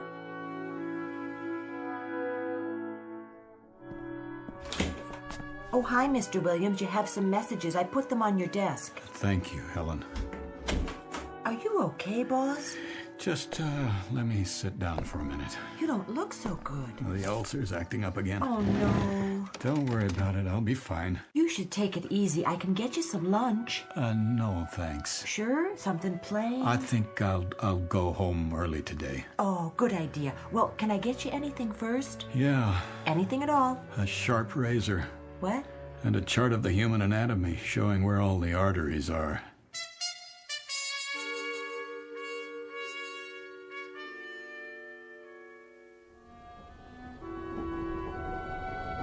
Tickets, please. Ticket? Oh, right here. How are you tonight, Mr. Williams? In the absolute pink. Cold winter this year. Seems to get darker earlier than it ever has. That's the way of the world. The rich get richer and the days get shorter. Isn't that the truth? Here's your ticket. Enjoy the ride. Tickets, please. It's a push business, Williams. A push business. You gotta get with it, boy. A push business. Push. Got to get with it, boy. You got to get with it. Got to get with it. That's enough. Is anything wrong? What? Oh,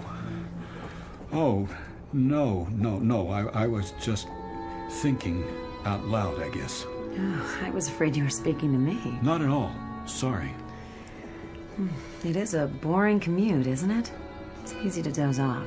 Yes, it is. All that darkness outside. You can barely see the landscape. To tell the truth, I never paid much attention to it. But, well, now that you mention it. I used to read, but I got motion sickness. So now there's nothing to do but wait for the next station, and the one after that, and I don't even know where we are at the moment. I can't see any lights. What's the next stop? I've lost track. That's funny. It is? Lost track? Oh. At least we're not off the track. Not yet, anyway. Give it time. Oh, I suppose we could be anywhere.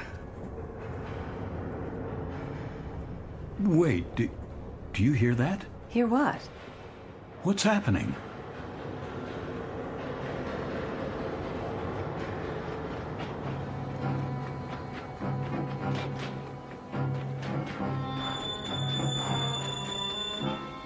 Miss? Where are you?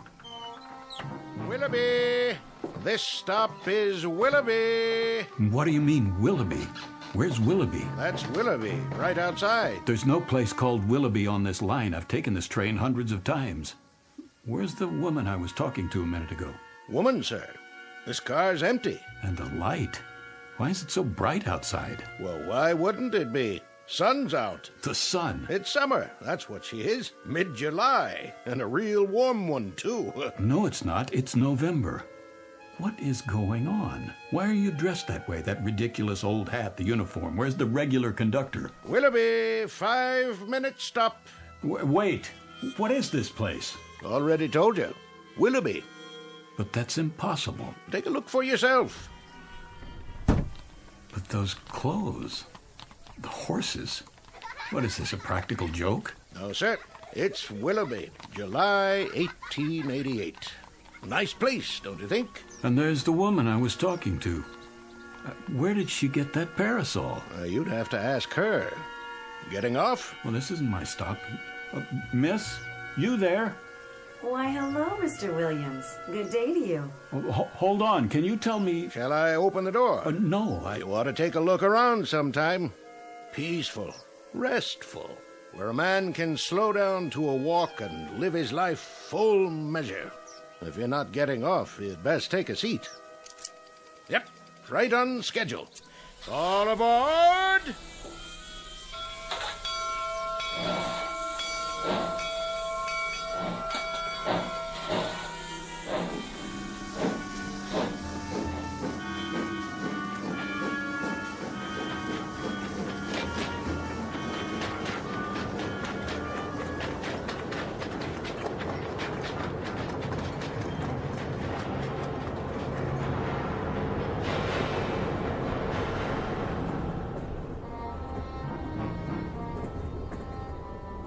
Miss Port Saugatuck. Pardon me, sir? What? Oh, what did you say? I didn't mean to bother you, but I didn't want you to miss your stop. Is this it? No, that's all right. You got back on. I did? Oh, I must have dozed off again. I don't blame you. At least you got a little rest. I guess I did. A little rest and an idiotic dream. Why do you say that? Ever hear of a town named Willoughby? I don't think so. Willoughby where? Willoughby, Connecticut, I guess, or Willoughby, New York. Not on this run. Are you sure? There's no Willoughby on this line. Westport, Saugatuck, next stop.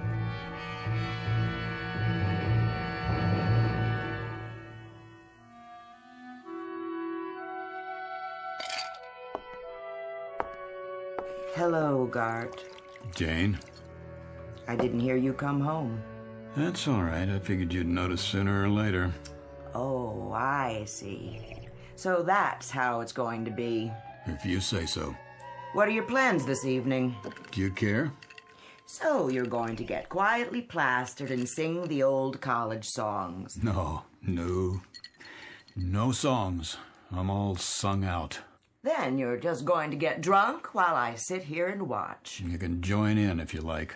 No thanks. I don't have anything to celebrate. Neither do I. It was just one of those days. I guess it was. How would you know? Bob Blair's wife phoned. She said he'd been in a meeting with you. You got hysterical or something. She called to find out how you were. They were all very solicitous, all the boys at the meeting. The kind of free-flowing compassion that spells relief for everybody because it means I'm the victim, not them. That's a big word with you, isn't it? Victim. Pour me another drink, will you, Jane? Would you spare me your little homilies for once and just give me a simple, honest answer? Did you throw away your job this afternoon? Did you wreck your entire career? It appears not. Mr. Mizrell phoned before I left the office. And? He has found it in that giant, oversized heart of his to forgive me. Forgive you for what? What's the difference? That gracious, somewhat obese gentleman will allow me to continue in his employ simply because he's such a human-type fella. Real people person. And one small additional reason. If I were to go to a competitive agency, I might take a lot of business with me. Go on. That's it. That's all of it. I'm tired, Janie. I'm tired and I'm sick. Then you're in the right ward. We specialize in people who are sick and tired. Gart, I'm sick and tired of a husband who lives in a permanent state of self-pity. A husband with a bleeding heart sensitivity. He unfurls like a flag whenever he decides the competition is too rough for him. Some people aren't built for competition, Janie, or big, pretentious houses they can't afford like this one, or rich communities they don't feel comfortable in. Comfortable? Let me get this straight. You're not comfortable here? That's the one thing. Country club memberships that they wear like a badge of status. And you would prefer... I would prefer, if anyone cares, a job, any job at all, where I could be myself. And who's that? You know, where I wouldn't have to climb on a stage and go through a masquerade every morning at 9 and mouth all the dialogue and play the executive and make believe I'm the bright young man on his way up, because I'm not that person, Janie. You've tried to make me that person, but it isn't me. You're right. It isn't. It isn't me at all. And I'm not very young. I'm a soon-to-be old, very uncompetitive, rather dull, quite uninspired, average type of guy with a wife who has an appetite that won't quit. And where would you be if it weren't for my appetite? I know where I'd like to be. And where is that? A place called Willoughby. A little town I chartered inside my head. A place I manufactured in a dream. An odd dream, a very odd dream. Willoughby. It was summer, very warm. The kids were barefoot. One of them carried a fishing pole. Oh, please. And the main street looked like a Currier and Ives painting. Bandstand, old-fashioned stores, bicycles. I've never seen such serenity. It was the way people must have lived 100 years ago. Crazy dream. Gart. You should have seen it, Janie, this Willoughby. It wasn't just a place or a time. It was like a doorway that leads to sanity. Nothing serious, Guard. It's just that you were born too late, and your taste is a little cheap. You're the kind of man who could be satisfied with a summer afternoon and an ice wagon pulled by a horse. My mistake. My error. My miserable, tragic error. To marry a man whose big dream in life is to be Huckleberry Finn. That's what you want, isn't it? Something like that. A place, a time, where a man can live his full measure. And what does that mean? I don't know, but I'd like to find out. It's what that conductor said. A place where a man can live his full measure. That's where I'd like to be.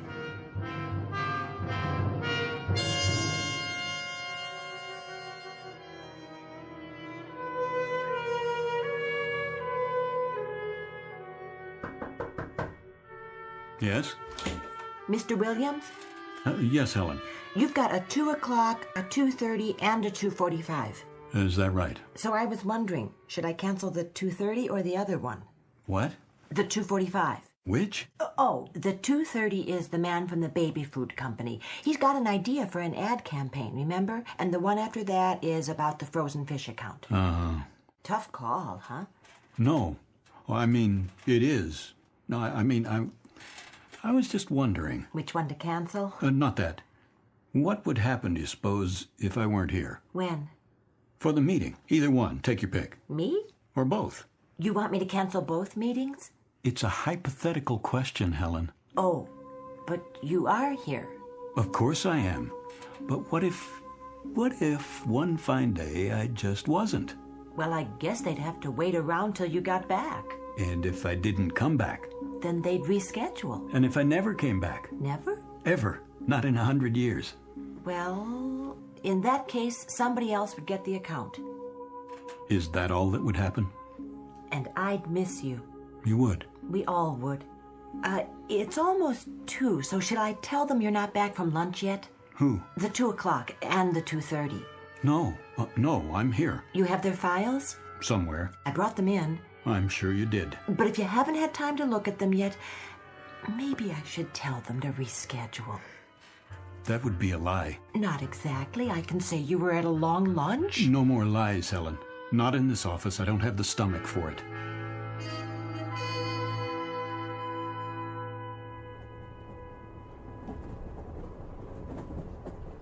Hello again. It's you. Please, have a seat.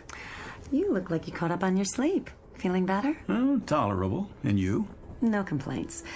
It is a bit of a grind, though, isn't it? These long commutes. Well, actually, I only take this train for the scenery. Some view. The scenic route. I feel like miles and miles of pitch-black fields. You can't even see the towns. So there's nothing much to do but grin and bear it. It's an opportunity. It is? For conversation.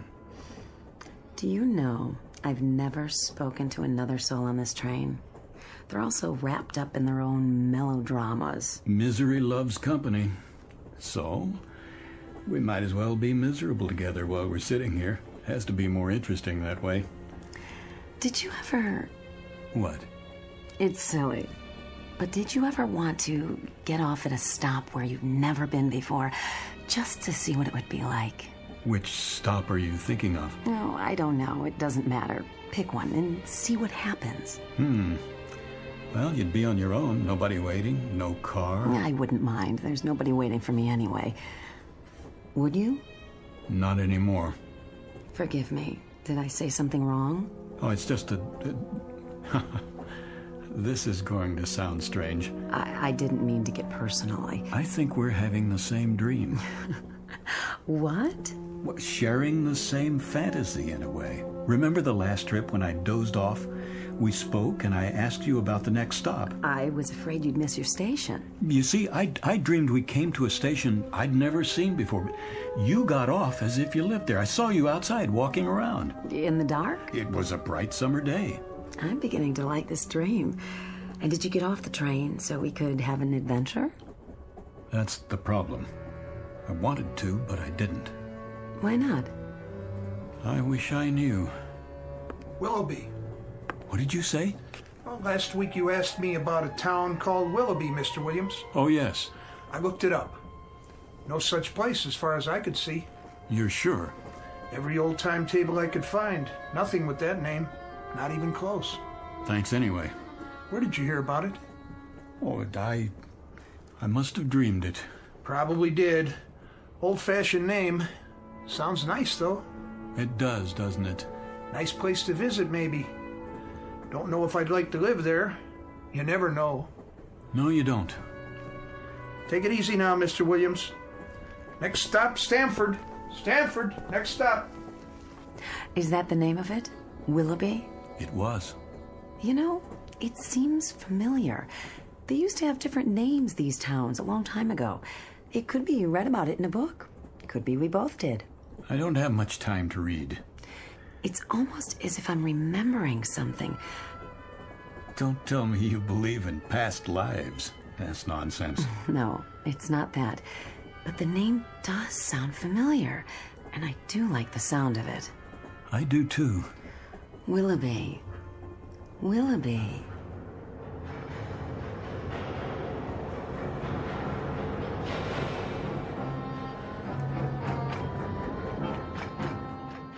Willoughby. What did you say? Next stop, Willoughby. The woman who was sitting there. Woman, sir? In that seat. Where is she? No other fares in this car, sir. But it was only a minute ago. Good day to you. Day?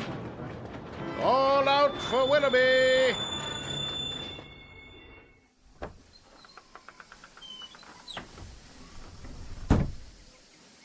It is day.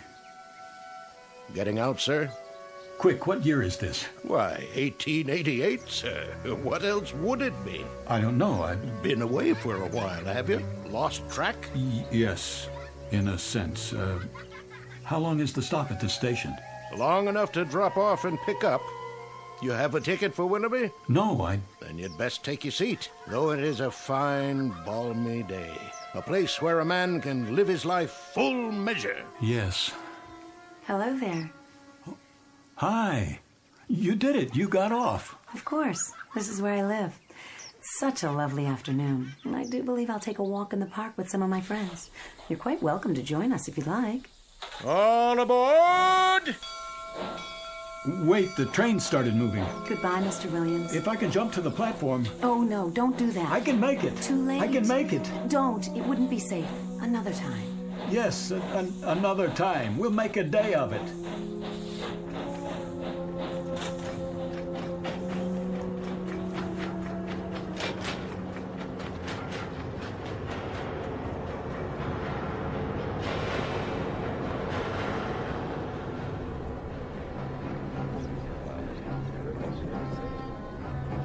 All these people.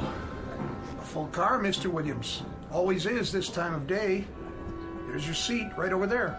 The woman I was talking to.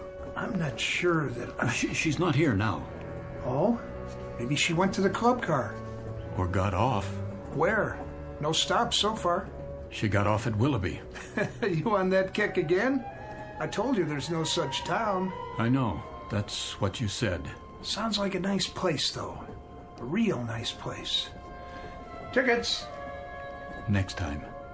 Next time, I swear I'm going to do it no matter what. I'm going to get off at Willoughby.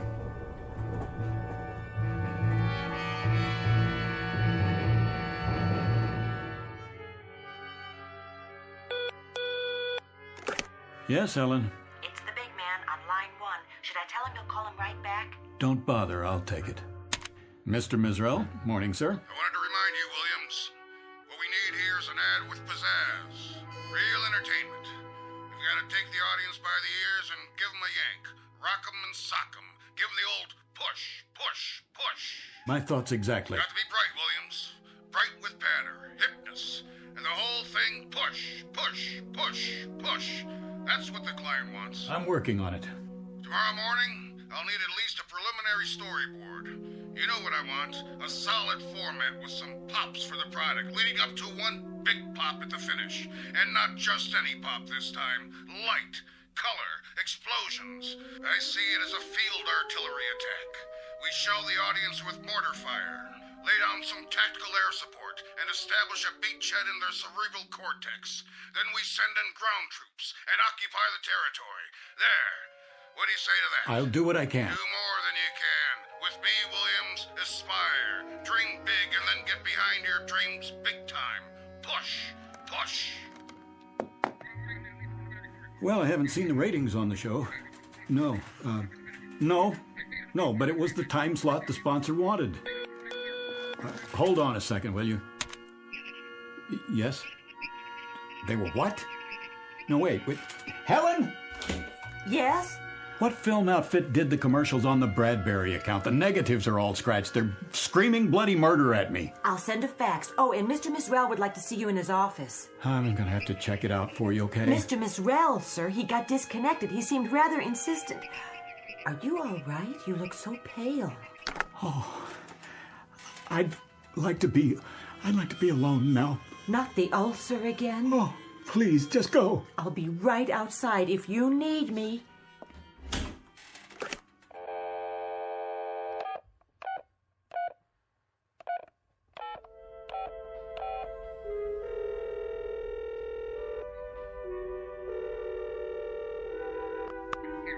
Janie, this is Gart, honey.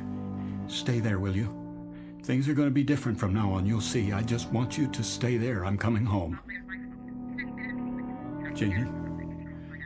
Janie, please listen. I've had it, understand? I can't go on for another day, another hour. This is it. I've got to get out of here, Janie. Janie, help me, will you? Please? Please help me. Janie? Janie?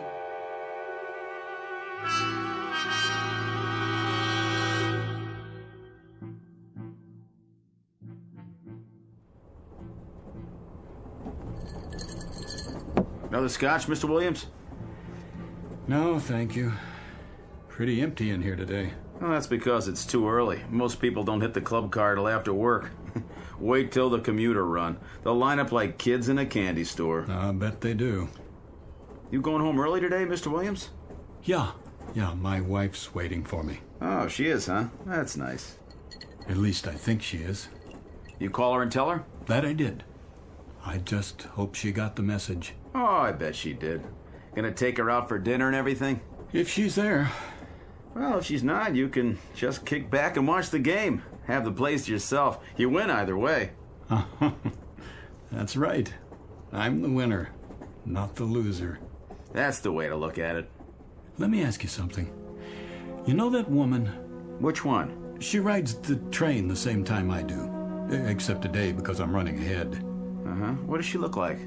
Well, she wears an old-fashioned long dress and she carries a parasol. In here? Oh, no, I'm sorry. Not in here. That's not what she wears on the train. Only in Willoughby. Willoughby? Where's that? That's just it. I don't know. Oh, forget about it. I don't know what I'm talking about. I just thought she might have come in here. Just till she gets to her stop. Not many women in here today. So I see. You okay, Mr. Williams? A1. Top drawer. See you next time. Sure thing. If there is a next time. Oh, you changing schedules? I might take some time off. Good deal. Vacation, huh? That's right. A vacation. A long one.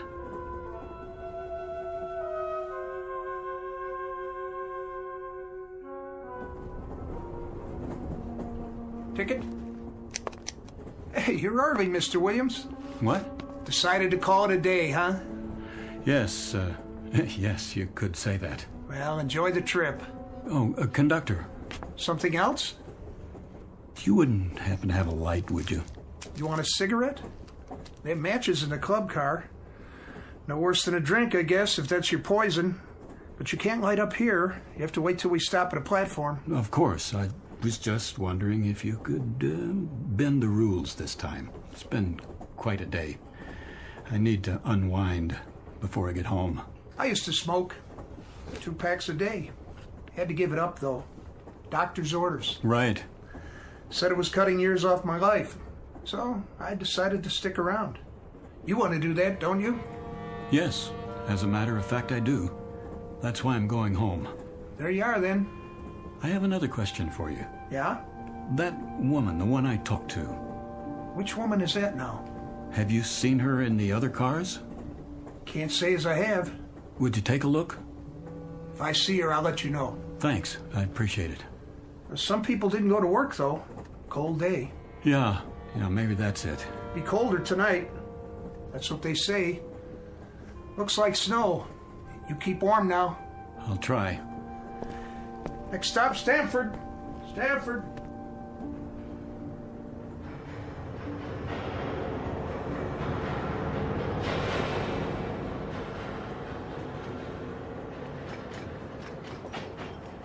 Willoughby, next stop. Next stop, Willoughby. This is where I get off. Stop the train. Yes, sir. That's your station, Willoughby.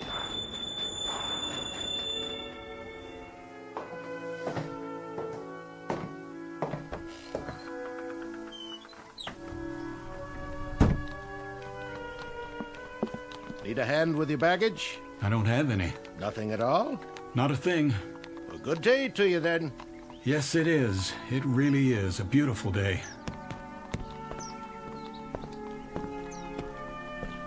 All aboard!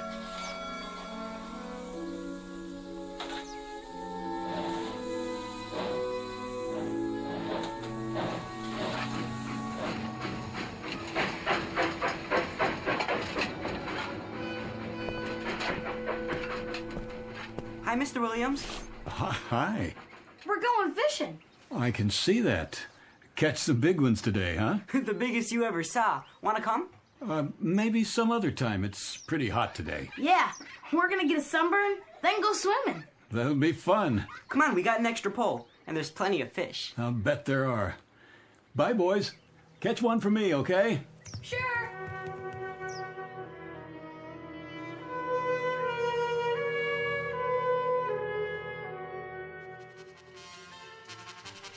Such a lovely day. Too nice to stay indoors. I want to hear the band. Yes, the band. I love the sound. So do I. Beautiful. Did you say something? Not really. It's you. Hello. Oh, it is you. I'm glad you decided to join us. I was on my way down to the park. Where? Oh, that's right. You just got here. Come with me. It's not far. I'll introduce you to all my friends, just as I promised. Then they'll be your friends, too. I'd like that. I feel as if they already are. Then later, perhaps we'll take a stroll by the lake. It's truly splendid with the moon and the stars and... I like it here right now, with you. The trees, the stores. The shops are my weakness, I must confess. You've got some wonderful antiques here. Antiques? That beautiful grandfather clock in the window, for example, a classic. I wonder how much they're asking. It's quite reasonable, I'm sure, even though it's new. But it can't be. Come along now. We'll be late.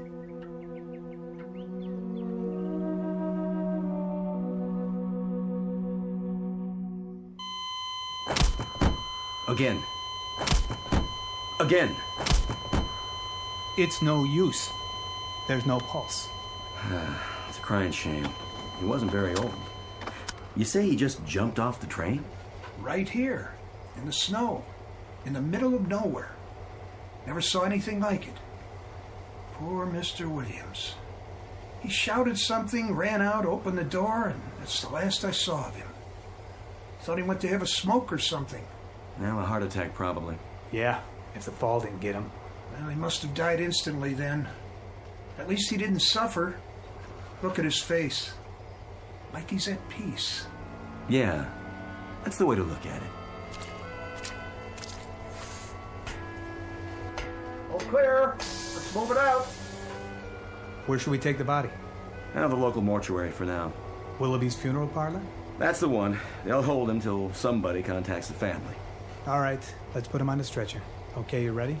1, 2, 3, lift!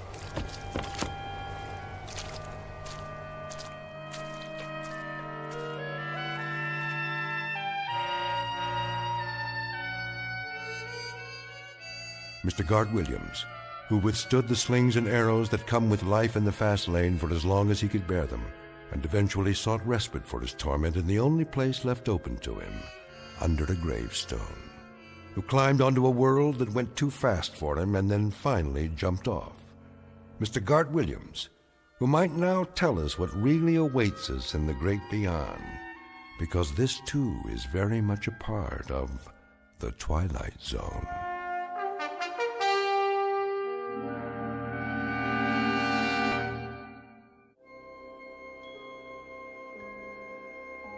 Hi, this is Carl Amari, producer of the Twilight Zone radio dramas. I'd like to take a moment to tell you about our official website at twilightzoneradio.com, where you'll get the latest news and information on these Twilight Zone radio dramas. Plus, at twilightzoneradio.com, you can digitally download 3 free episodes or any of our episodes for only $1.95 each. In this age of ever-changing technology, we've decided to make these episodes instantly available to you by making the Twilight Zone radio dramas a digital download-only series. This means that this series will no longer be offered on CD. The CD collections at our website are now being offered while supplies last at buy one, get one free. So be sure to get your favorites before they're sold out. Be sure to visit us often, and I'll see you in the zone.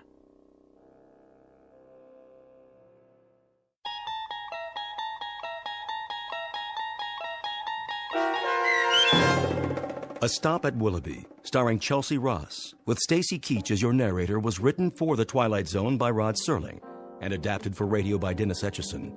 Heard in the cast were Rich Komanik, Peggy Roeder, Turk Muller, Lynn Foley, Laura Russell, Tony Castillo, Roderick Peoples, Linda Ryder, Jeff Lupetin, Mike Aljadeff, and Adam Tangway. To learn more about the Twilight Zone radio dramas and to obtain audio cassettes and CDs of these programs, visit our website at twilightzoneradio.com. This copyrighted radio series is produced and directed by Carl Amari and Roger Wolski for Falcon Picture Group. Doug James speaking.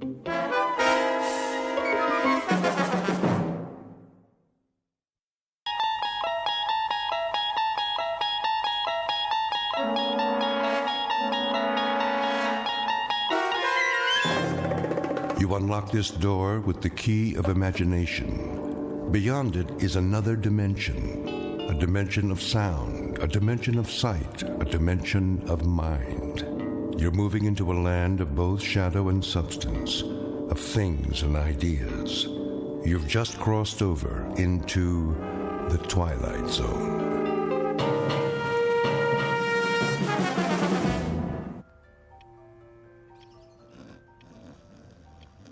Oh, shh, I'm trying to sleep.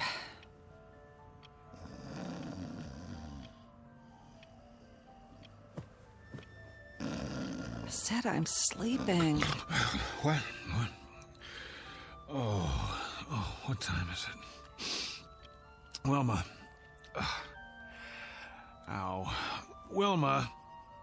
Oh, leave me alone. What does the clock say? Huh? 9:17. It can't be. Oh, didn't you set the alarm? Wilma!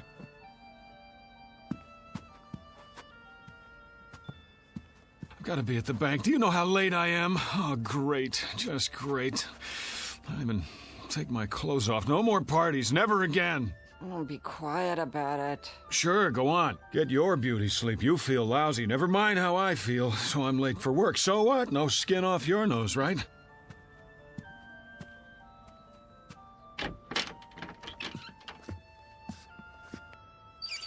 Oh, yeah, I shouldn't have looked in the mirror. You know, I didn't want to go to that stupid party in the first place. It wasn't my idea. I wanted to stay home and read, but no, can't do that. Can't hurt old Petey's feelings, can we? Wouldn't be nice. So I go to work an hour late today, and you sack out till noon. That's fair, yeah, makes sense to me.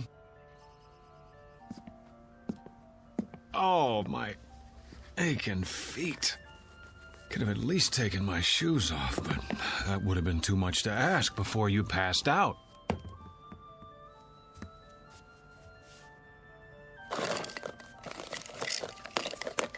Oh, boy. my stuff again, huh? Okay, I give up. Where'd you put it? Wilma! Wilma, where's my razor? Would you please tell me that much? Oh. Hey, wake up! Leave me alone! Snap out of it. I'm late. I said, come on! Get away from me! Never mind the dramatics. Just tell me what you've done with my razor and I'll clean up and get out of here. Then you can go back to sleep for as long... Don't do that! Hey, what's the matter with you? No! I'm not even touching you. Are you sick or something? Wilma, I asked you... Who are you? What kind of a question is that? How did you get in here? Well, as I dimly recall, I staggered in about 2 a.m. with you at my side. After that... What are you doing in my bedroom? Oh, you mean this isn't the YMCA? I suppose I could have slept on the couch if you wanted me to. Am I forgetting something? Did we have an argument? Because if we did, I'm afraid I... Get out of this house! Come on, honey, knock it off. I'm late enough as it is. Just tell me where you put the razor so I can shave, change my shirt. Out! Out! I'm in no mood for jokes. If you don't, I'll scream again, louder. Wilma! How do you know my name? It's on our marriage license, remember? Mister, I don't know what you think you're doing, but I've never seen you before in my life. Cameo of a man who has just lost his most valuable possession. He doesn't know it yet, but he's about to find out. In fact, he doesn't even know there's been a loss. Because, like most people, David Gurney has never given much thought to the matter of identity. But he's going to think about it from now on, because that is exactly what he's lost. And his search for it will take him through unknown territory in one of the darkest corners of the Twilight Zone. And now, The Twilight Zone and our story, Person or Persons Unknown, starring John Schneider with Stacy Keach as your narrator. Did you hear me? Get out! Because you've never seen me before. Now you don't even know your own husband. Oh, you're beautiful. What a time to go psycho on me. Now, look, whoever you are, I don't want any trouble. But if you don't get out of here, I am going to call the police. Easy, Wilma. Take a pill or something. Stay away from me! Go ahead. Call the police. Call the fire department. Call the paramedics. Tell them to bring an oxygen mask because there's a man here who's dying of a hangover. Oh, my head. I'm not bluffing. If you're not off that bed and out of this room by the time I count to 5, I'll make the call. I swear. 1, 2... Cut it out, will you? I've got a splitting headache. 3, 4, 5. This isn't funny anymore. Give me the police. Hello, police? I'd like to report a guy who... Give me that. Have you gone crazy? What are you gonna do? Kill me? I'll scream until the neighbors come. All of a sudden, I'm a stranger? I suppose I didn't buy this king-size brass bed and the lamp and the carpet and the wallpaper to go with it. If I didn't, who did? Santa Claus? Oh, you're insane! Boy, this is what I call a delayed reaction. 2 martinis at midnight and she gets drunk the next morning. Go back to bed, sleep it off. You cannot tell me what to do. You got it. I won't waste my breath. Now, what are you doing? Changing my clothes. What are your panties doing in my drawer? Your drawer? Where did you put my socks? If you don't keep your filthy hands out of my things... Filthy? Yeah, well, if I had time to take a shower... What in the name of... Those are my dresses! So I see. What did you do with my clothes? Oh... The Lord is my shepherd. All right, I'll wear what I had on last night, but if anyone says something at the bank, I'll tell them whose fault it is. My darling, brain-damaged wife with her defective sense of humor. Daily bread and forgive her our trespasses as we forgive those who trespass. I'm going to work now. When I get back, you'd better have things straight again, understand? Do I make myself clear? The kingdom, and the power, and the glory, now. Goodbye. And forever. You gotta help me.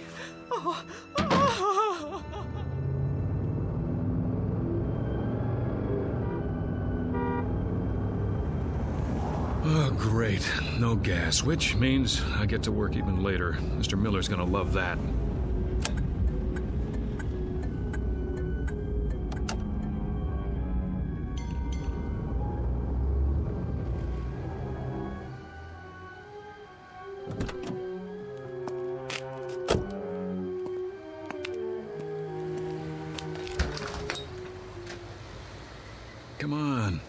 Here's your change. Thank you, sir.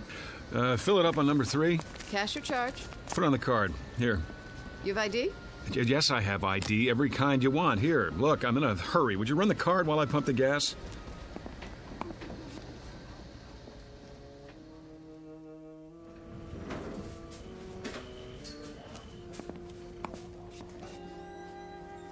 Morning, Jim. Morning, sir. Welcome to Federalist Savings and Loan. Boy, treat the customer like a king. New uniform? What's that, sir? Looking mighty spiffy. Hat's on crooked, though. It is? Keep up the good work. Don't let any bank robbers in. If you'll fill out a transaction slip. Who do I see about a loan? Morning, Julie. Fred. Bring back this loan application and I'll begin the procedure. Well, how long's it gonna take? Oh, no, not long. We can usually give you a decision in 72 hours. What in the...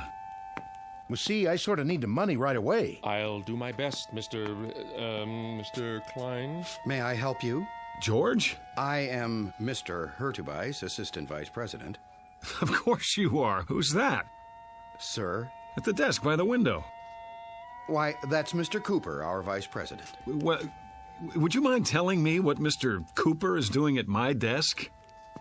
Beg pardon? What is he, some trainee of all the... If you'll wait your turn, sir, Mr. Cooper's busy.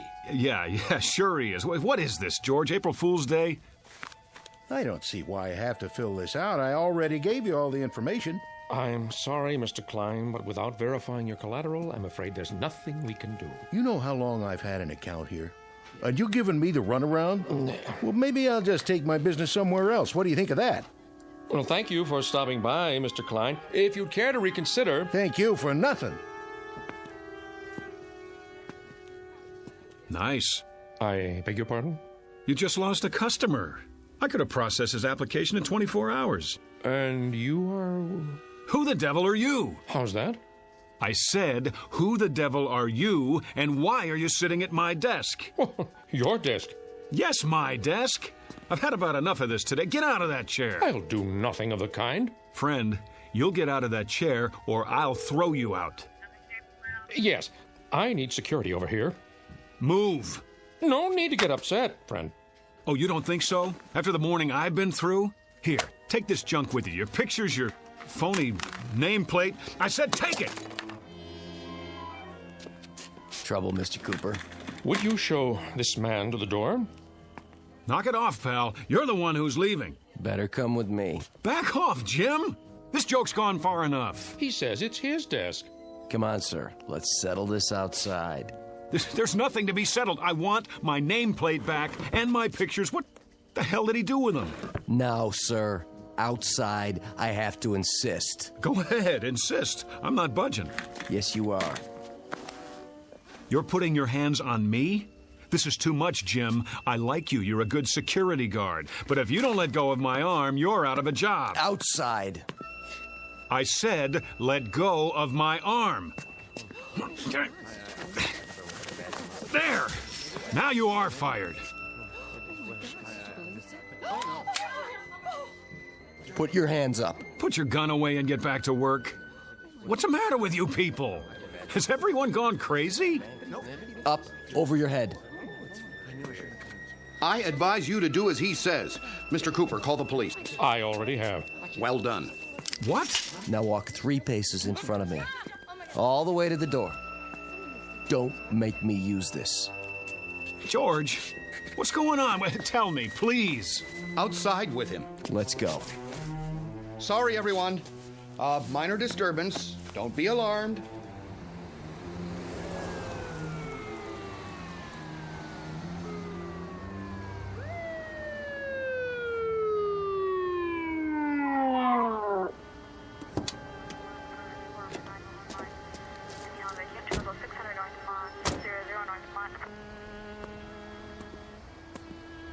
This the man? That's him.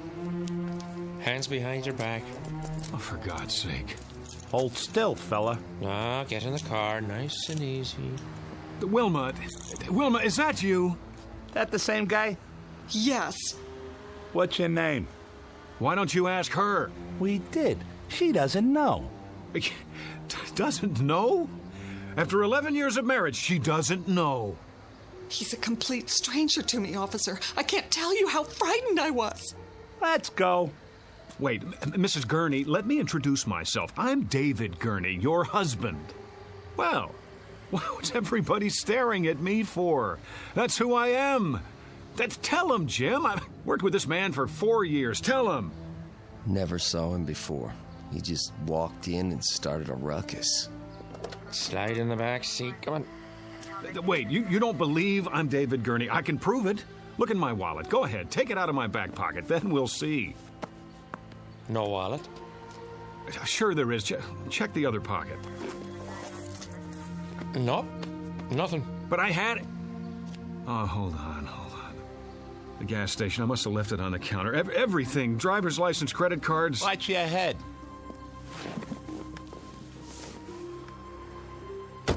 You can't do this. Somebody tell them. My name is David Gurney. David Gurney.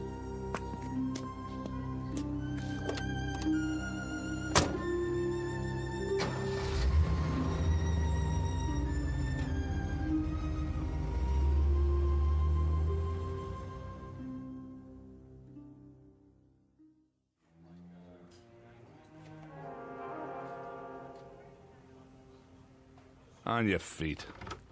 Where's the doctor? Right here, my boy. Sorry to keep you waiting. Thank God. You don't know what it's like sitting here listening to those lunatics. Well, I think I do. If you'd like to come with me? Let's move it. I see you people have finally come to your senses. Now you can sign the papers and I can go home. You're not going anywhere. Not just yet. What is this, a jail? No. I thought you understood that. It's not part of the penal system. What would you call it then? An isolation wing at the state hospital. I thought that was explained when you were brought here. Then if it's not a jail, I'm leaving. Very probable, eventually. But for now, there's a 72-hour hold. I thought we'd talk a bit first, Mr. Gurney. David Andrew Gurney. So you've said. Well, let's go down the hall, shall we? We'll be more comfortable in my office. You heard him. You don't have to manhandle me. It's all right. He's not dangerous. If you say so. Please, follow me. Got a regular loony bin in here. Oh, let's say a few people who are confused. I think of it as a kind of hotel for the weary mind. Yeah, only they can't check out. Actually, most of them will be released. A few are violent, but you're not like those, are you? Well, I should hope not. Come in, Mr. I suppose I must call you Mr. X for now. I told the officers who I am. I've told everyone. Please have a seat. Where's the couch? I'm afraid you've seen too many movies. Of course, if the chair is not comfortable. It'll do. I just want to get this over with and go home. And where is that? I've been through this before. You still insist that you live in Miss Berenson's condominium and that you are her husband.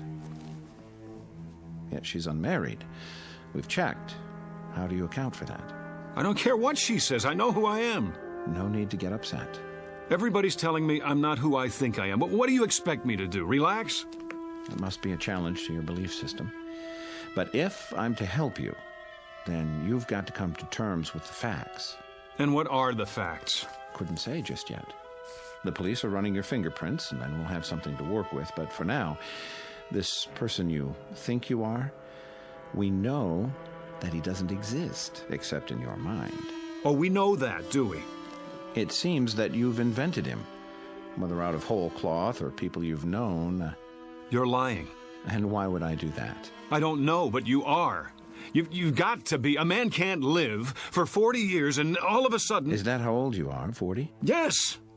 And then, just because he loses his driver's license... We're checking the place where you say you left it.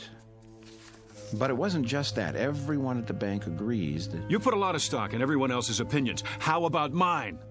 Well, we must begin somewhere. Consensus matters, doesn't it? Surely you can see... I see that they're all lying. That's what I see. How can you be sure they're not telling the truth? At least as they see it. That's what I'm doing. So you believe they live in a different world, a world with different rules, a different history. I don't have any idea, but I know what I know. Ah, there's the conflict, you see. We have to resolve it somehow before you can move on. What chaos we'd have if each of us believed in a separate reality. What about my reality? Doesn't that count for anything? Epistemology rears its head. You're obviously an educated man. Perhaps if you'd provide a list of the schools you've attended, we can contact them. Unless you believe their files have all been corrupted somehow. All right, let's go over it again. I live at 2457 Lime Rock Avenue, Los Angeles, California. But we've established that Miss Berenson lives there. Her name is not Berenson, it's Gurney, and she's married to me. In fact, she is not married to anyone. Oh, that's a fact, is it? Her name is on the lease. She has ID, car registration. Let me see it. Well, that can be arranged. But for the time being, I'm afraid the burden of proof is on you. Oh, that's reasonable. How can I prove anything while I'm in here? Could you prove who you are? Could anyone? But I'm surrounded by a staff who know me. The people in those rooms down the hall, their voices in the wilderness. Eventually, they're going to have to come around, acknowledge the commonly agreed upon reality, or they'll be sent somewhere for long-term treatment. You don't want that, do you? What choice do I have? There's always a choice. It's up to you. There's a man here who says his name is Winston Churchill. I've shown him pictures of the real Churchill, but he's sticking to his story. So he won't be going home anytime soon. The same with his neighbor, Florence Nightingale, and her buddy, Jack the Ripper. He thought he was Jesus of Nazareth yesterday. Maybe he'll come around. I hope so, because the sanitariums are full of Jesus Christs. It's a real strain on the budget. So please, don't make it hard on yourself. The choice is yours. Pretty cut and dried. Either I prove who I am, or I give up my identity in order to get out of here. You don't have an identity at the moment. That's the issue in a nutshell. Let me use the phone. All right. It's about time. I'll turn on the speakerphone so we can both hear. Agreed? Agreed.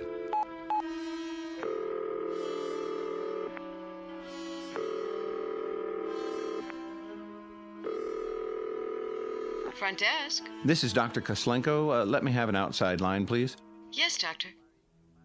What number? 838-2171. My friend Pete. I've known him forever.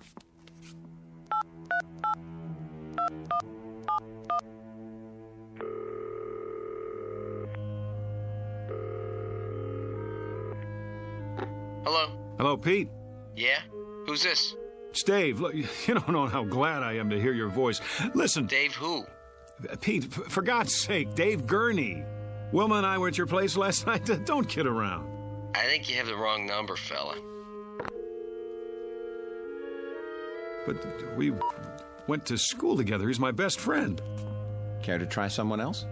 Let's just cut through all this. Call 272-3478. Ask for Mrs. Gurney. Very well.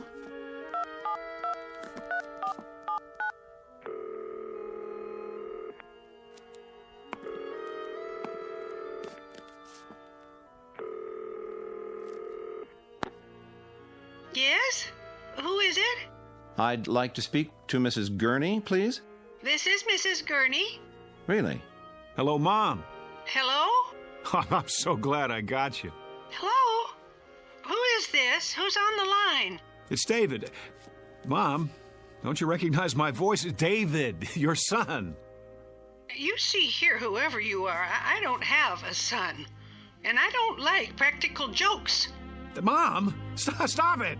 Don't do this to me. Don't, please. That's enough. Ma'am, please excuse the call. It was a mistake. Well, you see that it doesn't happen again, or I'll report you. I don't understand. You're sure your name is David Andrew Gurney? Yes. And you have a telephone? Of course I do. Unlisted? No. Then it's likely you'd be in the telephone directory, isn't it? In fact, there's no doubt. What do you... Yes. Where's the phone book? Right here. You'll notice it's the current edition for your area. Go ahead, open it.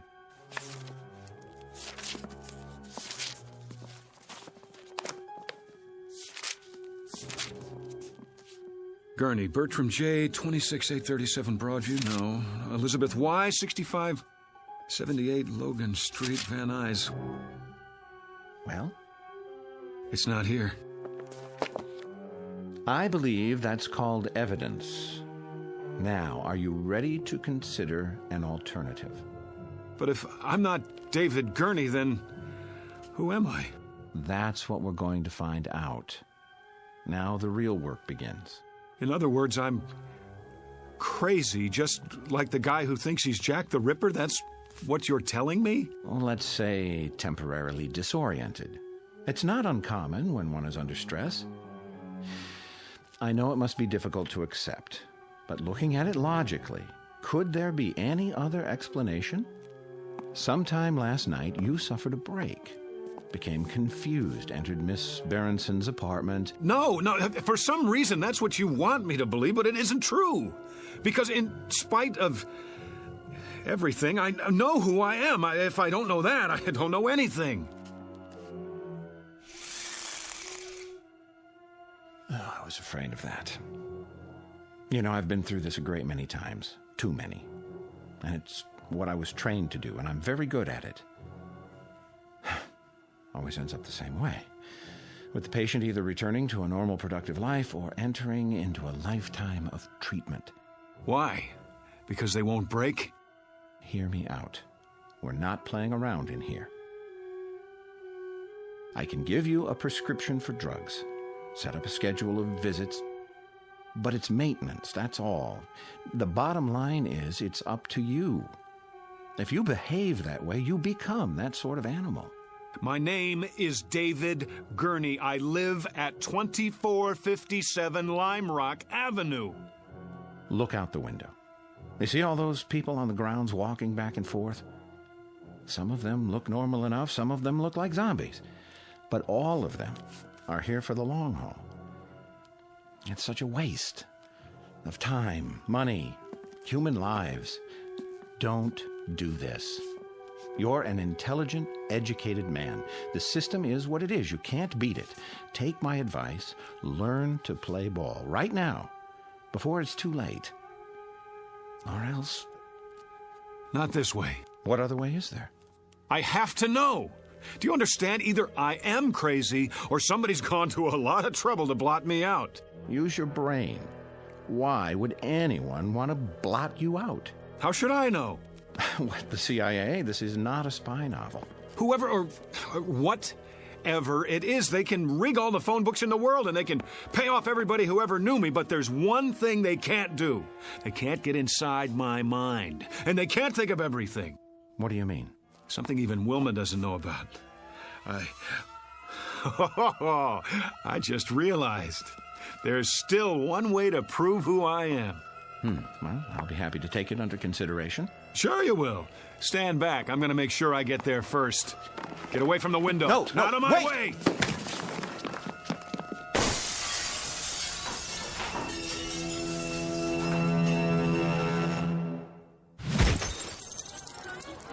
All right, everybody, line up. Rec period's over. Back inside. We better stop him. He's getting away. Oh, he's already outside. Get the keys to the gate. I don't have them. Man, oh man, look at him run. Sure is in a hurry. I couldn't have done that. Must not have taken his meds today. Call the cops. This is Braywood General. We have a patient over the wall. Put out an APB.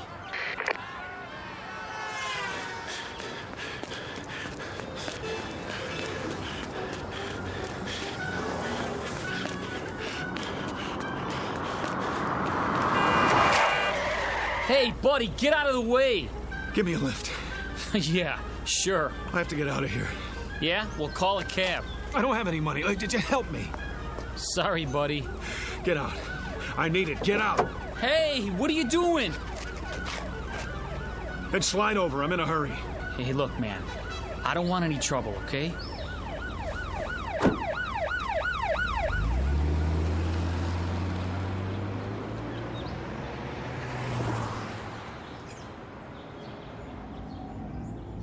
Just keep your mouth shut. I won't hurt you. Hey, who's after you? The cops?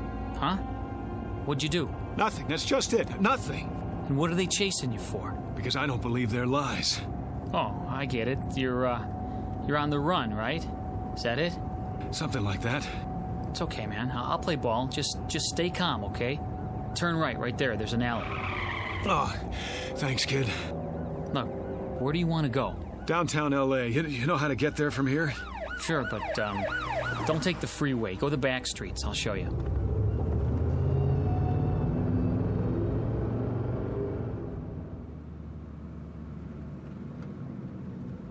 I hope this is the right address. So, can I go now? Now, go on. I can handle it from here.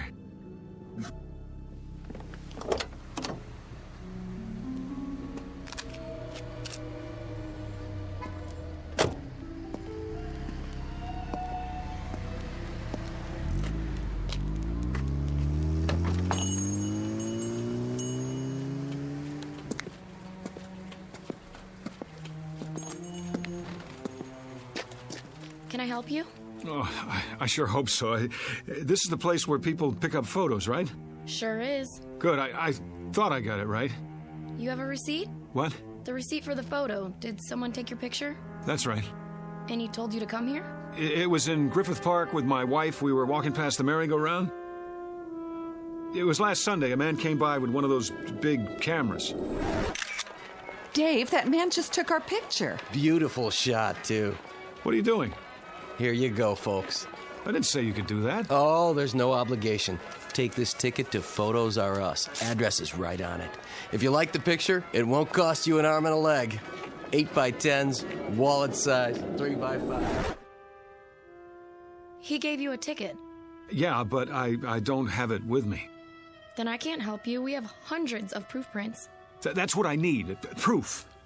Hold on. I can almost see the number in my mind. 670. Yeah.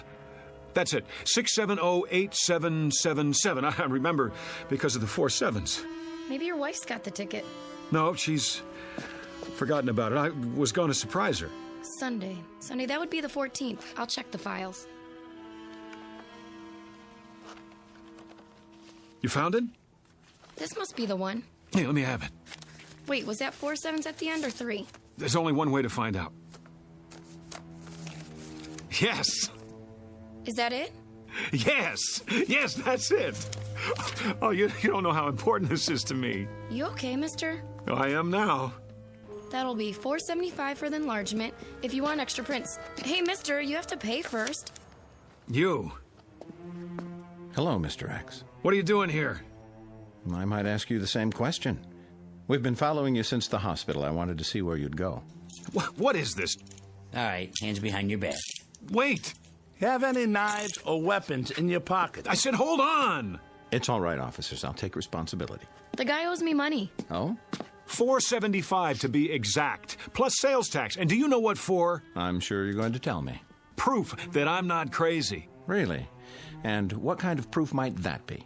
I told you they couldn't think of everything. Well, I was right.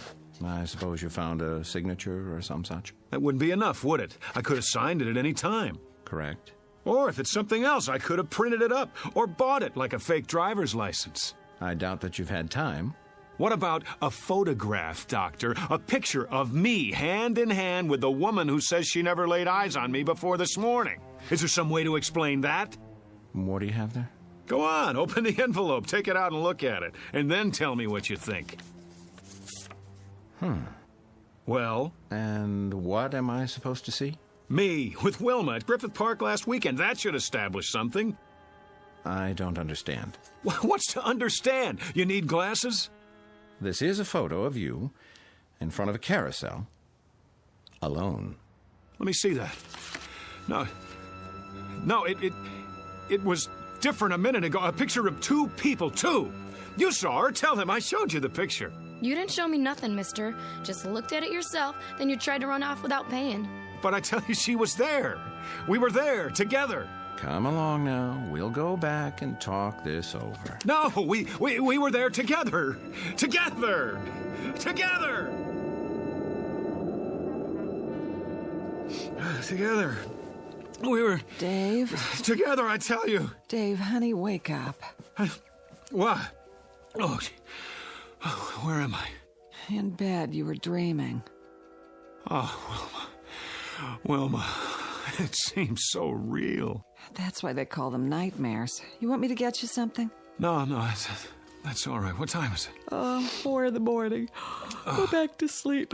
You have to be at work in a few hours. Whew, I must have had the nightmare, the granddaddy of them all. That'll teach you to mix scotch and martinis. Well, that'll teach me. Sorry I didn't put you in your pajamas, but I was a little out of it myself. Forgive me? Oh, sure I do. Don't blame yourself. You're in a rare mood. You don't know how happy I am just to be here. I love you, too. Oh, you better check the alarm. I'm not sure if I set it. I can't see. I'll turn on the lamp.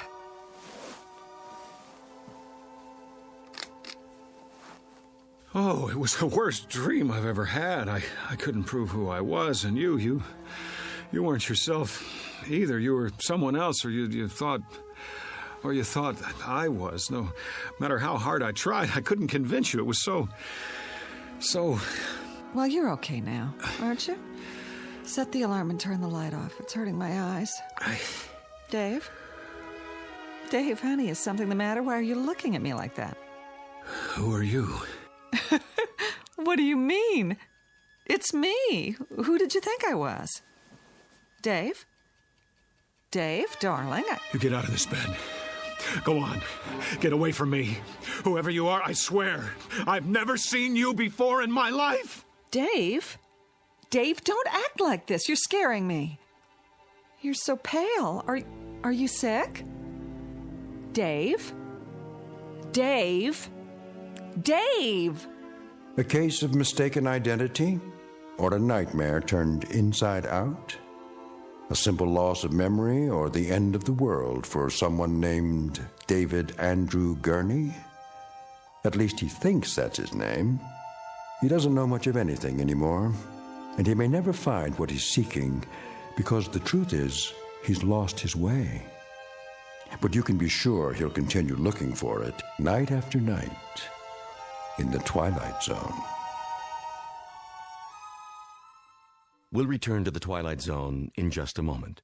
You are about to enter another dimension. A dimension not only of sight and sound, but of mind. A journey into a wondrous land of imagination. Next stop, the Twilight Zone. Hi, this is Stacy Keach. I'd like to take a moment to tell you about our Twilight Zone website at twilightzoneradio.com. At twilightzoneradio.com, you'll find the latest information on these Twilight Zone radio dramas, including behind-the-scenes photographs, plus the newest product releases, trivia contests, ways to contact us, other Twilight Zone-related info and merchandise, plus links to other fascinating websites. So make your next stop twilightzoneradio.com. Visit twilightzoneradio.com to purchase these Twilight Zone radio dramas on cassette and CD, or call toll-free 1-866-989-ZONE. That's 1-866-989-9663.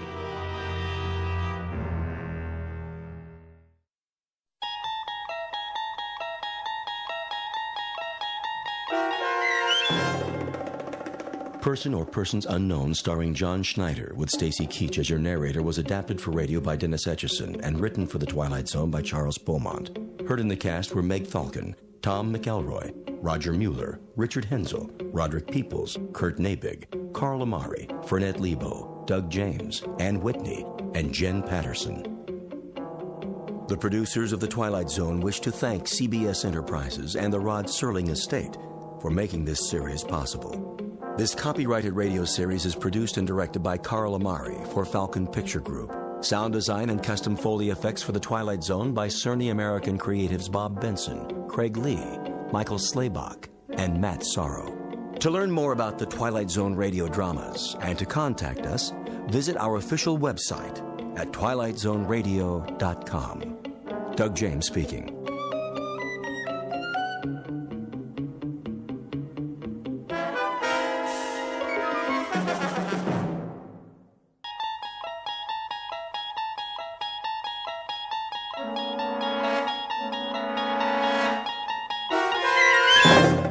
You unlock this door with the key of imagination. Beyond it is another dimension, a dimension of sound, a dimension of sight, a dimension of mind. You're moving into a land of both shadow and substance, of things and ideas. You've just crossed over into the Twilight Zone.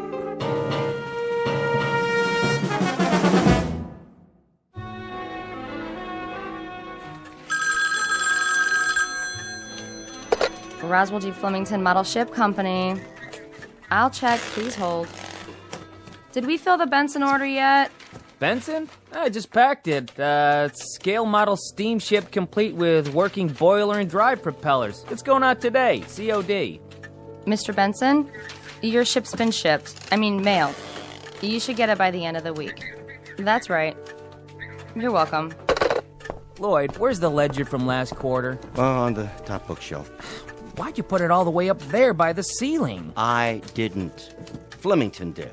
Oh, then let's move the ladder so I can get up the flying jib or whatever he calls the wall beam. The mast. The captain insists it's the mast. Now don't you go nautical on me, Lloyd. Oh, I'm not. I wouldn't, believe me. Strictly his terminology.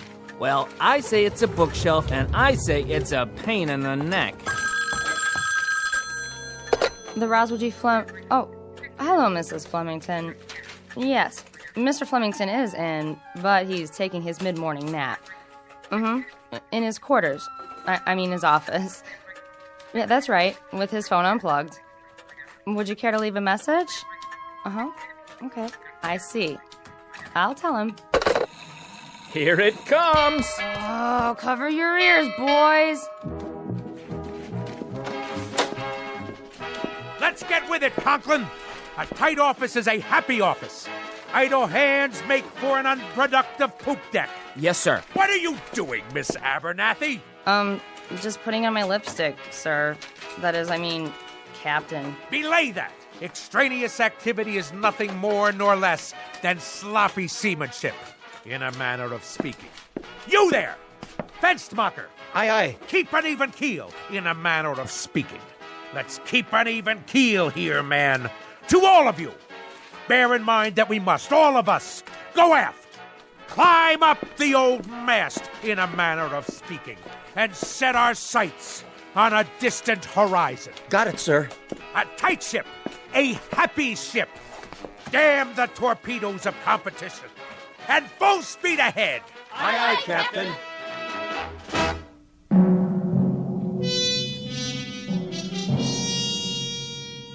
This is Roswell G. Flemington. 220 pounds of gristle, lung tissue, and sound decibels. He is, as you may have perceived, a noisy man, one of a breed who substitute volume for substance, sound for significance, and shouting to cover up the readily apparent phenomenon that he is nothing more than an overweight and aging perennial sea scout, whose noise-making is in inverse ratio to his competence and character. But soon our would-be admiral of the fleet will embark on another voyage, this one in an uncharted and twisting course, headed for a distant port called the Twilight Zone.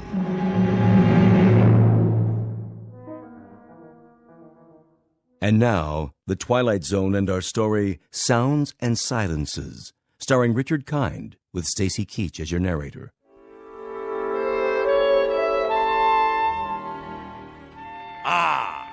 Clear skies, visibility unlimited.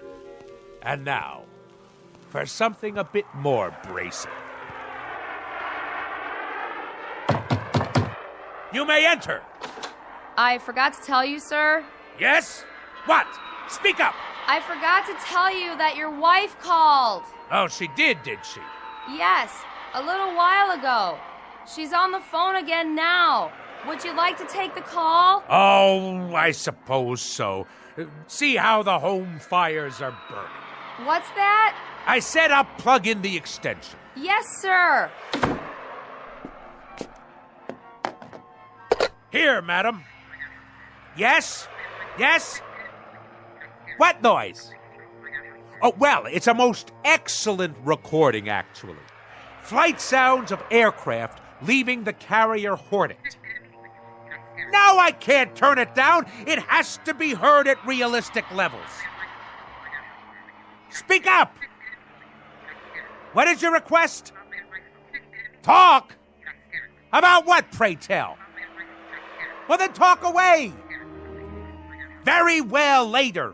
Of course I shall be home for dinner. Yes, of course, I'm quite sure. Goodbye.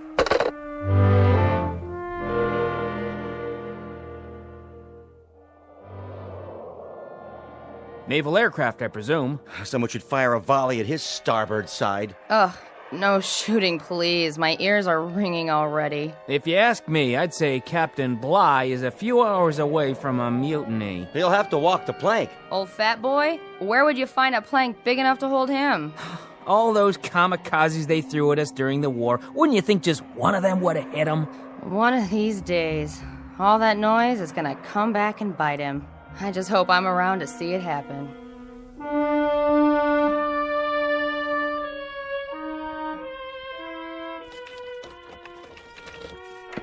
All ashore! I'm home!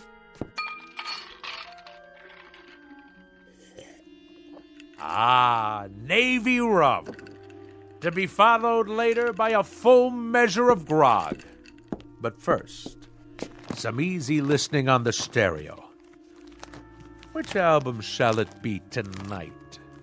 Sounds of submarine warfare, great squalls of the North Atlantic, cruising on a windjammer, engine rooms of the great destroyer. No. Wait. Here it is. Perfect!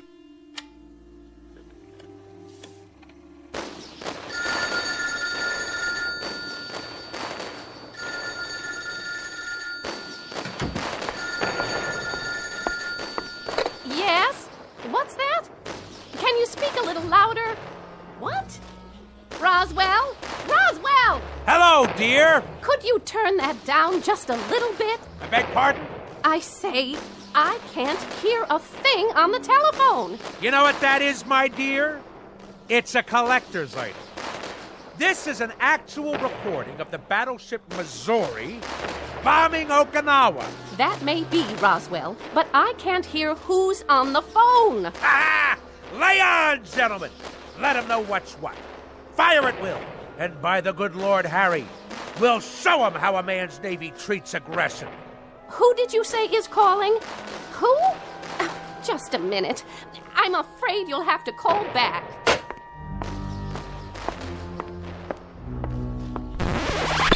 Woman!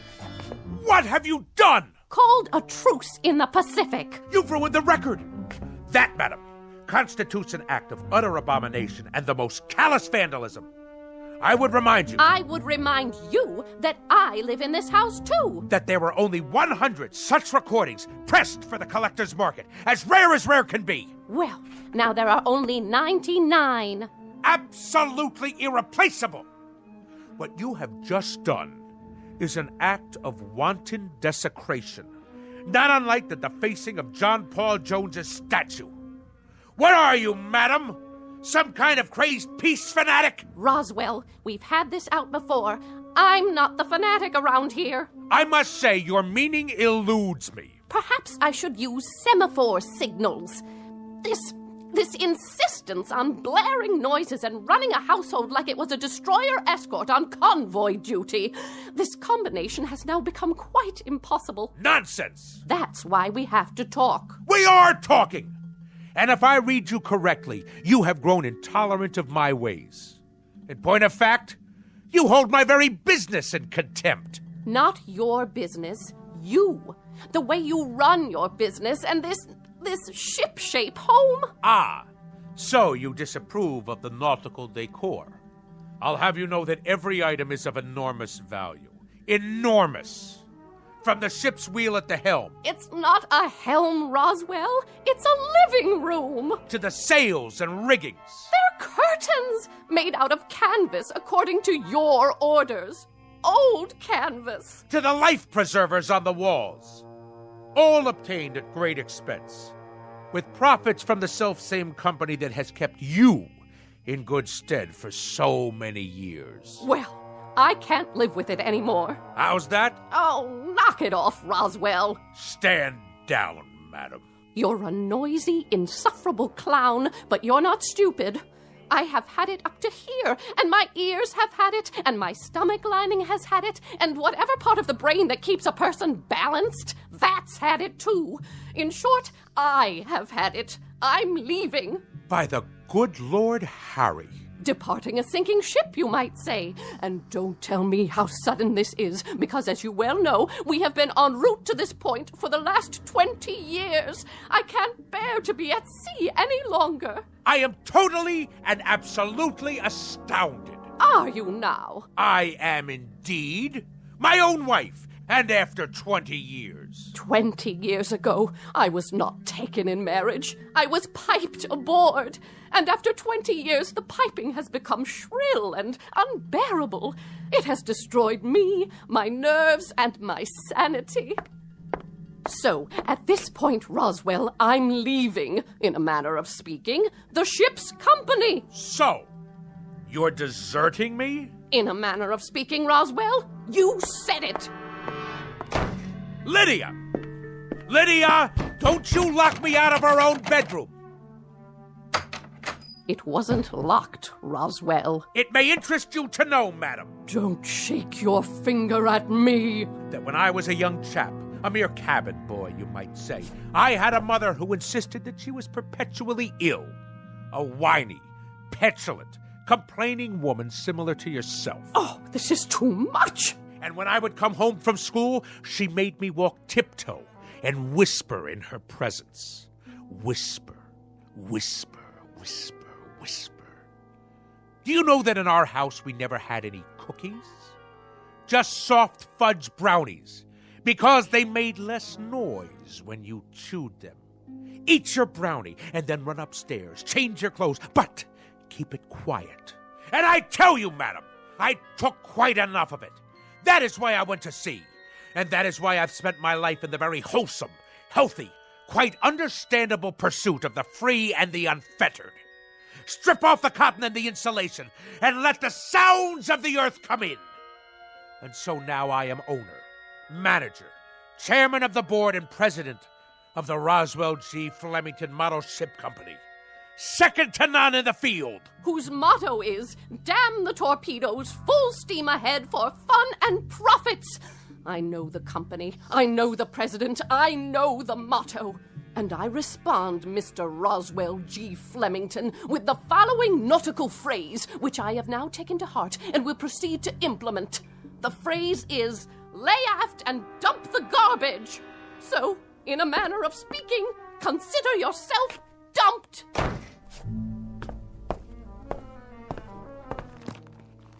Sounds of a three-masted schooner in the South Pacific. Perfect. Good riddance, madam. If the truth be known, I have never liked you. I have simply suffered your presence. If there is one thing that sticks in my craw, that thing is a landlubber. So, madam, in a manner of speaking, get ashore. Do you hear me? Get ashore now! I have never, mark you, I have never in my entire life felt so free, so unencumbered, so absolutely fulfilled. In the parlance of naval language, in a manner of speaking, the situation is 4.0. My decks have finally been cleared. I intend to enjoy myself topside for the rest of the evening.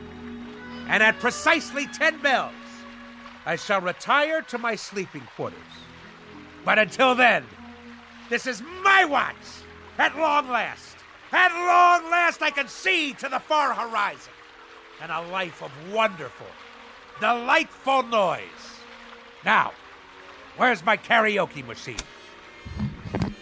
Anchors away, my lad! Anchors away!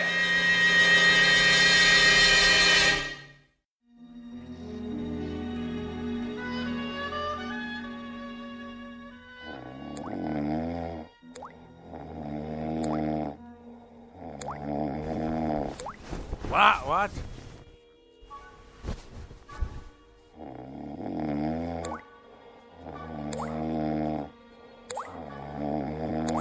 What? What? A leak in the cargo hold? All hands on deck! Oh, where's it coming from? The blasted bathroom sink. There. The shower. Off, I say, off!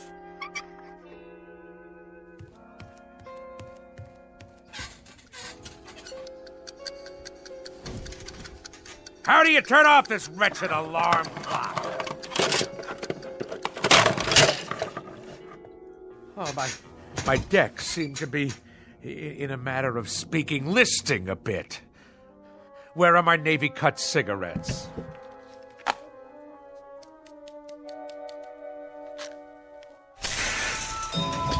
I must be dreaming.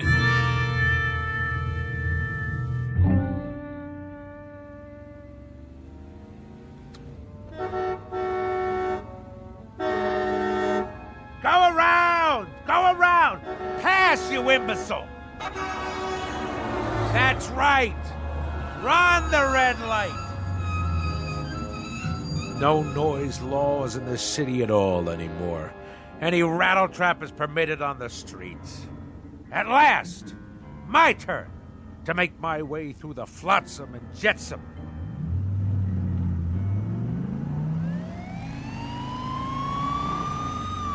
Judah, pull over.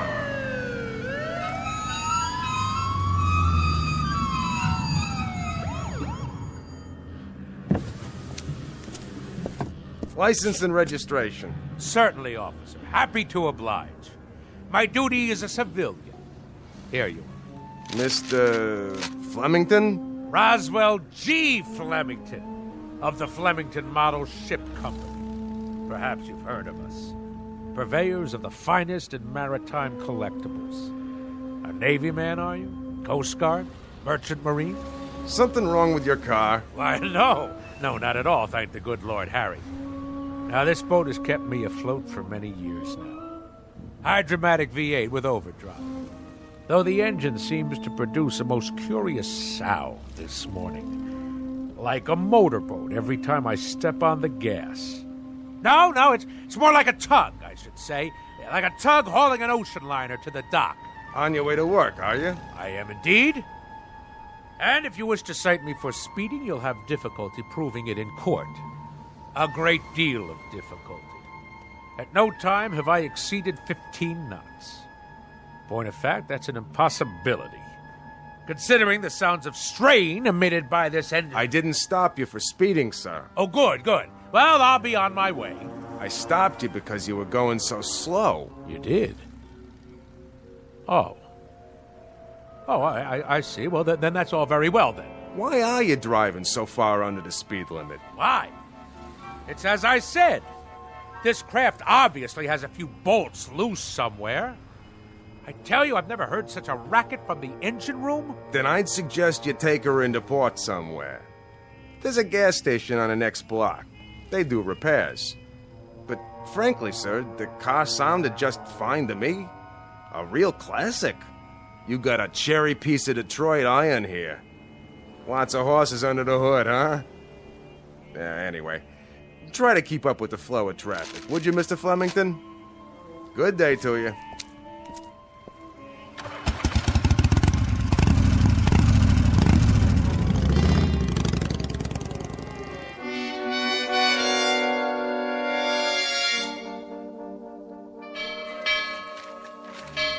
Oh, I've been here 2 years and I don't know when I'll get used to that thing. I've been here 4 years and I've never gotten used to it. What do you suppose happened to old Lardhead this morning? You should count your blessings. This is the first time he's ever been late. Wouldn't it be awesome if his car had fallen off the ferry boat with him in it? The peak. The absolute peak. Thus endeth the dream. Good morning, Mr. Flem. That's the first time he's walked in without telling me that the smoking lamp was not lit and we had to move full speed ahead toward the shores of prosperity. Maybe he's sick. Something incurable, like barnacles on the brain. That's very odd. That's very, very odd. I've been here 10 years, and that's the first time he's ever looked frightened.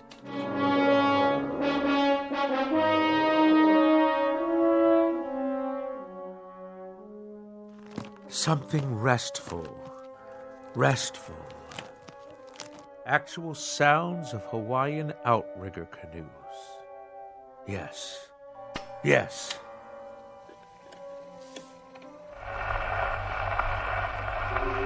Ye gods! This record is defective! Fresh air, that's what we need. The great outdoors, the smell of salt spray in our nostrils.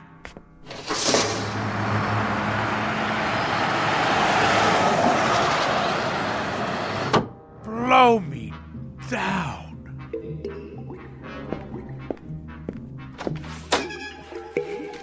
Conklin! What are you doing, man? Me? Just pouring a glass of water from the water cooler, that's all.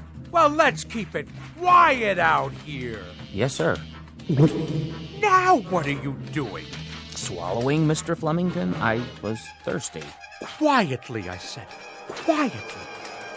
Now stop gaping. Get back to work. All of you. Mr. Fenstermacher! Begging your pardon, sir. New shoes. What have you gotten them? Dead fish? Oh, people! This ship has to shape up. Repeat, shape up. Noise pollution hinders efficiency. Let's secure the hatches now and mind the torrent of bilge. Oh! What is going on? By the good Lord Harry, what on earth is going on?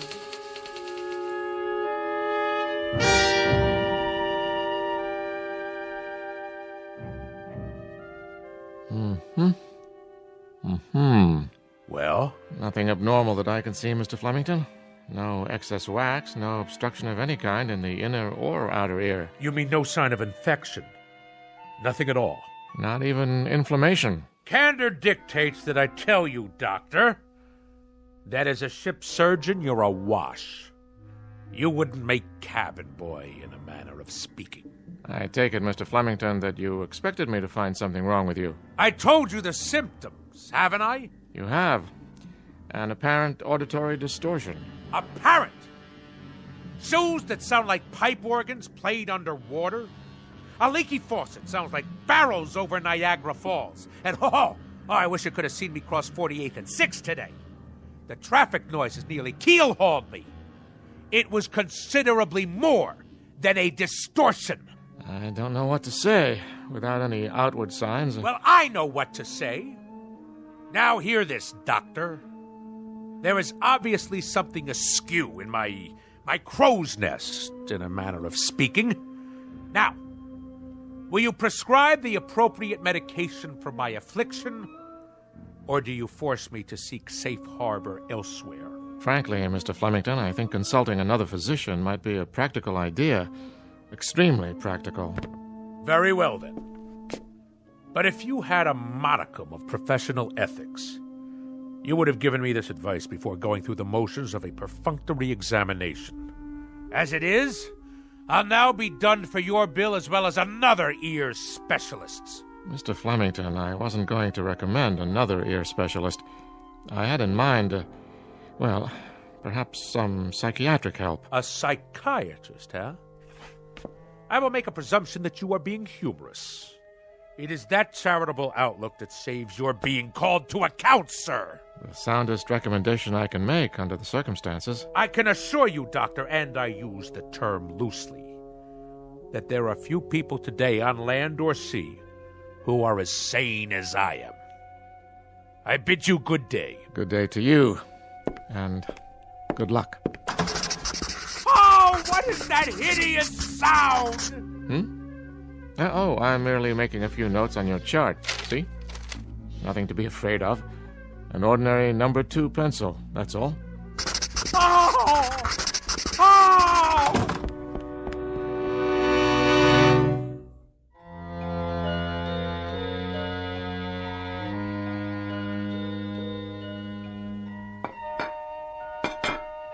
Do you have to be so piercing with that rose? Sorry, Mama. Well, you've done a beautiful job setting the table. You can sit down now, Mama. Oh, you're a good girl, Rosie. You know I'd cook Thanksgiving dinner if I could, but with my allergies and my arthritis and my bursitis and my ear infection, not to mention my spastic colon, well, it's all I can do to make it downstairs. I know, Mama. You may call your brother now. Roswell! Not so loud, dear. I'm sorry. Roswell, would you please not ride your pogo stick in the house? All right. No running, you know what Mama said. Okay. Roswell, Yes, ma'am? are you wearing shoes? Uh-huh. Roswell, Okay. carefully. All right. Now take your seat, Roswell. You too, Rose. Who'd like to say grace? I will. Go ahead. Heavenly Father, we thank you for this food that my sister has set before us, and especially the pie, which I hope she'd remember to make for dessert. A silent prayer, Roswell. Oh, yeah.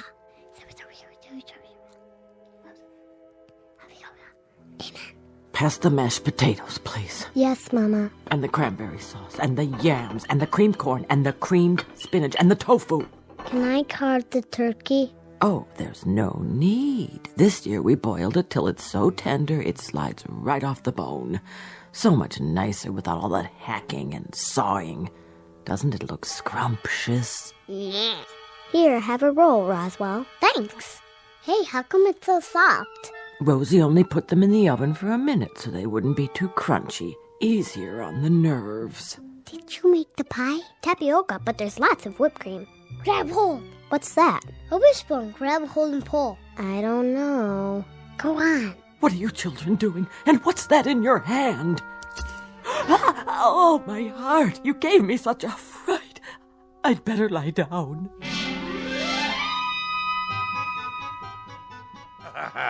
But we got her good with the wishbone. Oh, didn't we? She thought she'd been shot with a harpoon. And you enjoyed that? Haha. It was the best Thanksgiving ever. Oh, the rules she had. Did I mention that we only used paper plates and plastic forks after that? See. Out with the pogo stick. I padded around in socks from the moment I got home from school. The radio was permitted only with headphones. The telephone had no ring, just a little red light. My toothbrush, soft bristles. No toast, only soft-boiled eggs. No ice cubes in the refrigerator, not even chunky peanut butter. And all my school books had to be paperback, in case I accidentally dropped one on the floor. Go on. As soon as I was old enough, I ran away and joined the Navy. What happened to your sister? Oh, she became a sign language interpreter for the National Theater of the Deaf. Well, I should say that about covers it. It does? Now do you understand, Mr. Flemington? Understand what, Doctor? Unless I'm very much mistaken, it's a phenomenon we in the psychiatric profession call autosuggestion. Nothing to do with motor cars, I presume. A person talks himself into believing that certain occurrences take place, when in reality they are pure figments of the imagination. Beyond that, there are some suggestions that you were very resentful of your mother and her preoccupation with her imaginary aches and pains. You don't say. My guess would be that this feeling now extends to your wife, who very similarly provides you with a mother image. Ah, uh-huh. But I can tell you this, Mr. Flemington, and forgive me if I repeat myself, these occurrences are only figments of your imagination. Yeah, but if that's so, then... Snap your fingers. Do I dare? Go ahead, snap your fingers. Any abnormal sound? None. Now, stamp your feet on the floor. Normal? Happily, delightfully normal. Now, let's really put it to the test.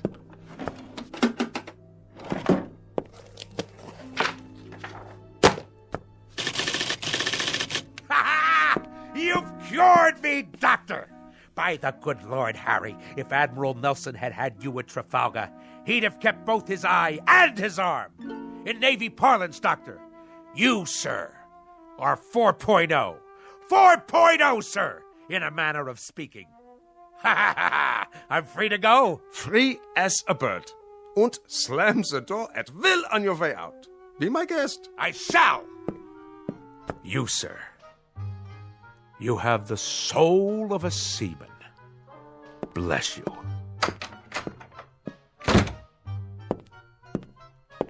Any more patients today? No, doctor, that was the last one. Praise Freud. Why do I get all the nutcases?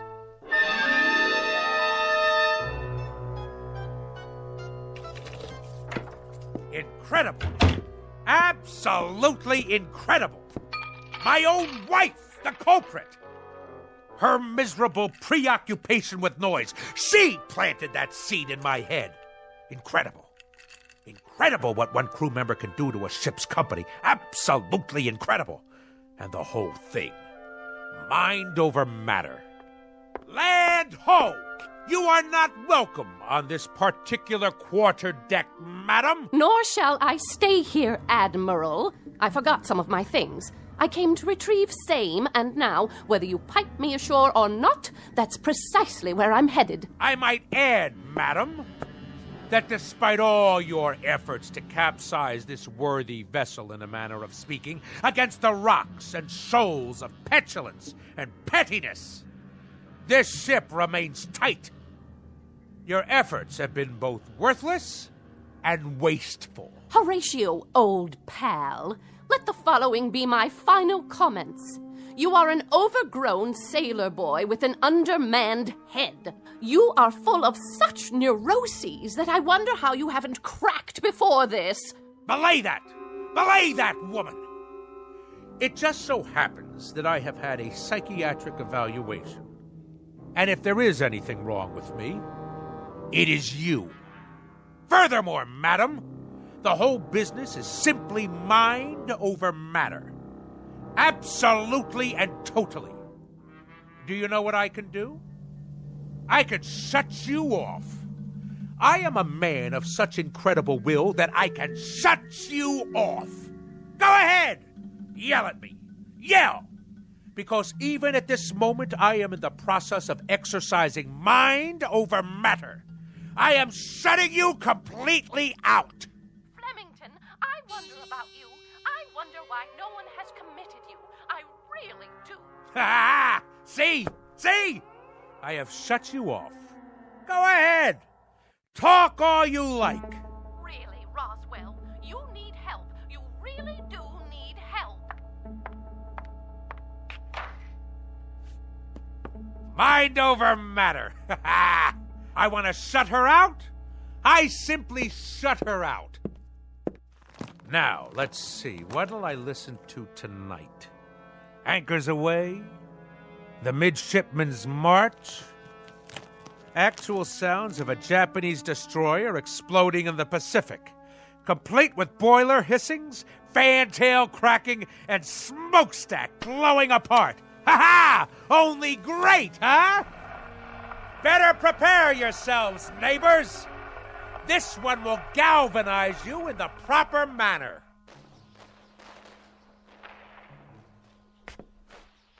Something wrong with the record player?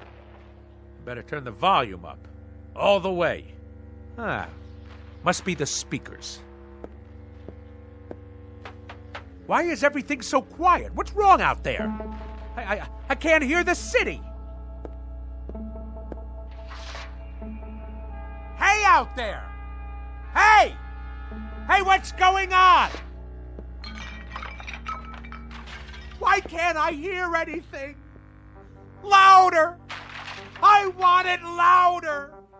More noise! More noise out there! Let's hear it! Come on! Louder! Louder! Help me, someone! Help me!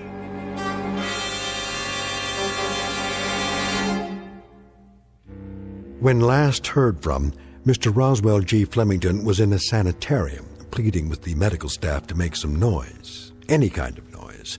They, of course, believed the case to be a rather tragic aberration, a man's mind coming inexplicably unhinged. And for this, they'll give him pills, therapy, rest, and lots of peace and quiet.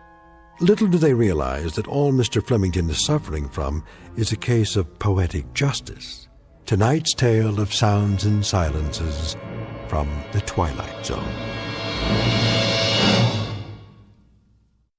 More from the Twilight Zone after this.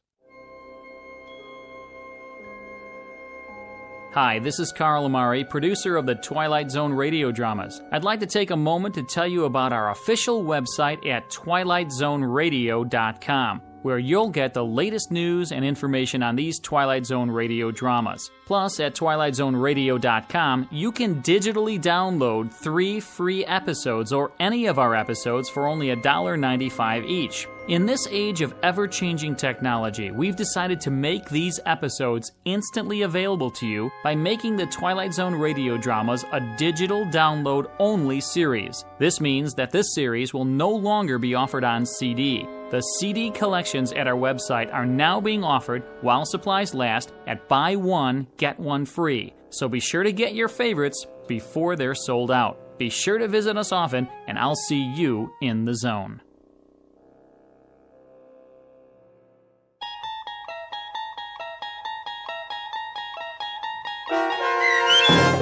Sounds and Silences, starring Richard Kind, with Stacy Keach as your narrator, was adapted for radio by Dennis Etchison and based on a script by Rod Serling.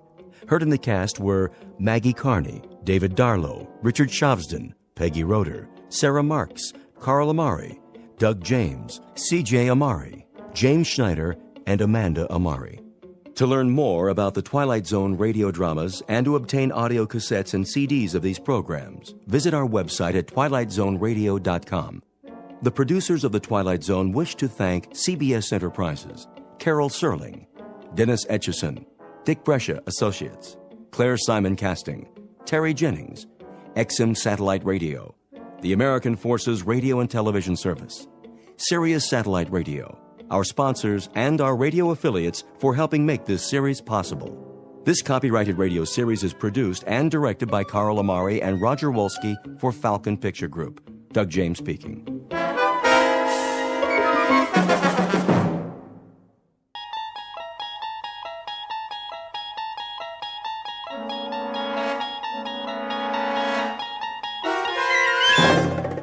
You're traveling through another dimension. A dimension not only of sight and sound, but of mind. A journey into a wondrous land whose boundaries are those of imagination. Your next stop, the Twilight Zone.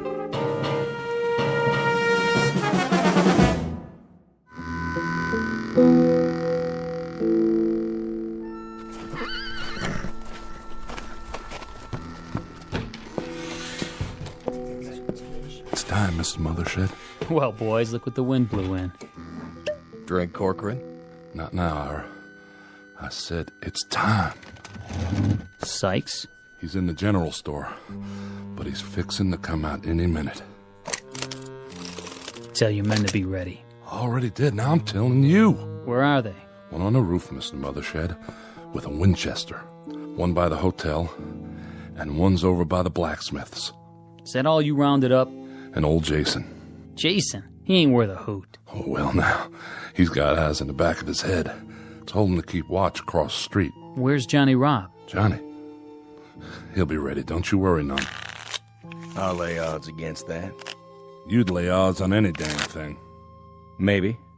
But I've got a $10 gold piece that says Johnny Robb won't show.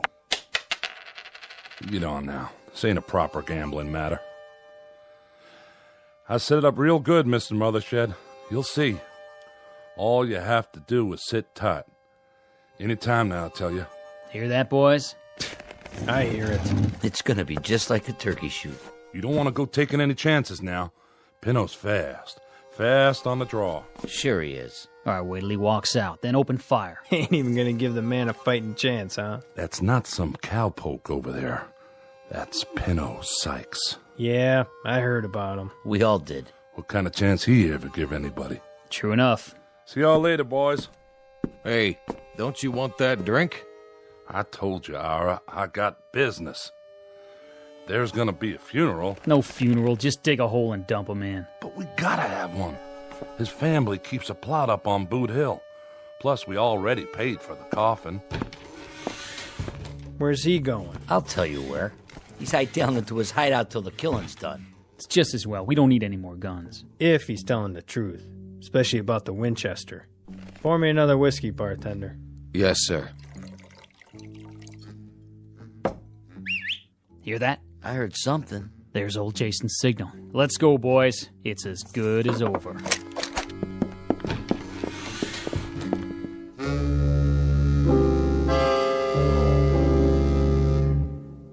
Normally, the man would be correct. This sounds like a moment very close to the end of the story.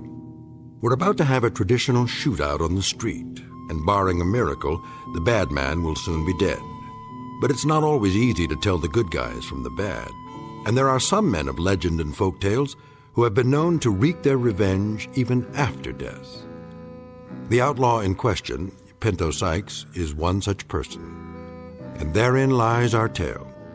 Because very shortly we'll see how he introduces the town, and a man named Connie Miller in particular, to a long, dark night they didn't plan for, in a place called the Twilight Zone. And now, The Twilight Zone and our story, The Grave, starring Michael Rooker, with Stacy Keach as your narrator.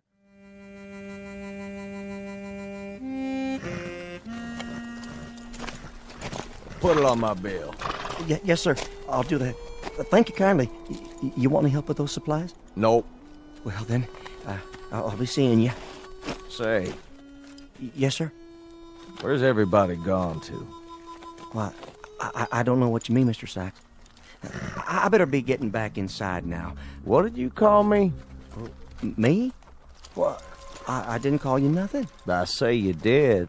I didn't mean no disrespect. You know my name. No, sir. I mean, yes, sir. I mean, well, everybody does. What are you so nervous about? Me? Well, I'm not nervous. I just got business to do. What kind of business? Ain't no customers waiting. Well, I know, but I... Good day to you. Come back real soon, you hear? Easy, Paint. Just tying this bag to the saddle, and we'll make tracks out of this jerkwater town. Freeze. Who's that? I got you covered, Pinto. Reach for the sky. Well, what do you know? Mother shed. You always was a low-down, egg-sucking dog. Still not man enough to draw on me. Keep your hand away from that gun. Easy now. What are you doing in this territory? I bought me a big spread. This town's got no room for your kind anymore, Pinto. Still scared of me, ain't you, Mother Shed? No need. I'm just passing through. Sure you are. Now, boys. Why, you...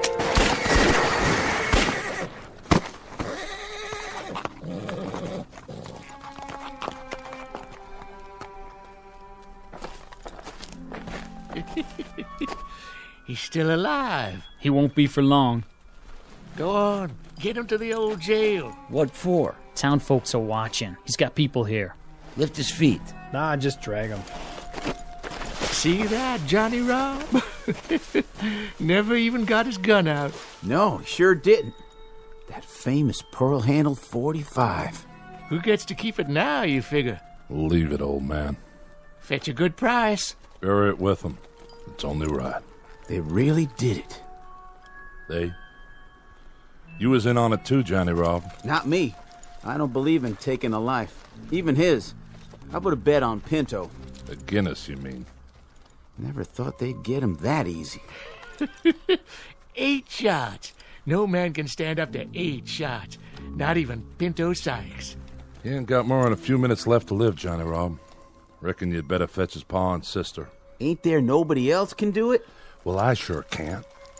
I have to see if the casket's ready, now don't I? All right, Mr. Corcoran. Yes, sirree. This here's the end of Pinto Sykes.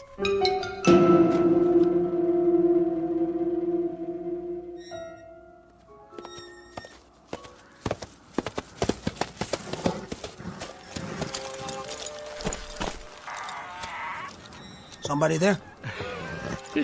Only me, Connie. You shouldn't be standing in the shadows, Jason. I was waiting. Waiting for what? Had a feeling you might show up. now that it's safe. Why? Pinto Sykes come through here yet? You didn't hear? Why don't you talk sense, old man? What's that picket fence doing out there in the street? His sister, Ione, put it up day before yesterday to mark his blood. Closed it off so as nobody would ride over it. Whose blood? Well, just who do you think? There's a southern wind. You know what that means, don't you? Not much dust in southern winds blowing down off the mountains.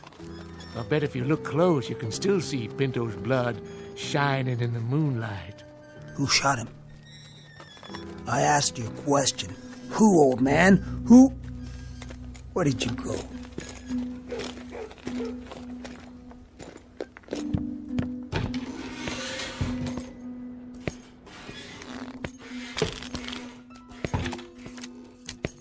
Who wants to open? I'll be. Is that? Well, looky who's come back. Connie Miller? Gents. Take your coat off. I'll hang it up for you. Drink, Connie? Yeah, I could use one. Same as always? Leave the bottle. Oh, sure. I said, who wants to open? That's all for me. Me too. I'm not much of a pot, but I'll take it. Did you notice, Connie? Notice what? Our little fence out in the street. That I did. I noticed it. And I know what's inside it, too. How'd you know that? Old Jason's out there walking around in the wind spouting off. And what'd he tell you? The blood of Pinto Sykes. Well, for once, that old geezer told the truth. Who shot him? We did. Who's we? Us. The town. The whole town? Not me. I don't believe in gunfire myself. Only 8 of us actually fired, but the whole town was behind it. Fact is, this town don't have much in the way of marksmen. That right. Out of 8 that fired, we reckon only 1 bullet hit him. Which one? Don't even know for sure who fired it. Bullet passed clean through him, and no one is bragging that they're the one who did it. No, sir. No one is claiming credit for that piece of gunplay. You know something, Mr. Corcoran? Maybe by now, wherever he is, Pinto knows who it was that killed him. What do you mean, wherever he is? Oh, he's up on Boot Hill, of course. Lying in the family plot. Reckon it must be some disappointment to you, Connie, being as how you spent so long trying to find him for yourself. That it is, Ira. 4 months wasted out of the year chasing him. And I could have caught him right here. That's not the way Pinto told it. He claimed you wasn't even trying to catch up to him. Hello, Johnny Rob. Still running your mouth, same as always?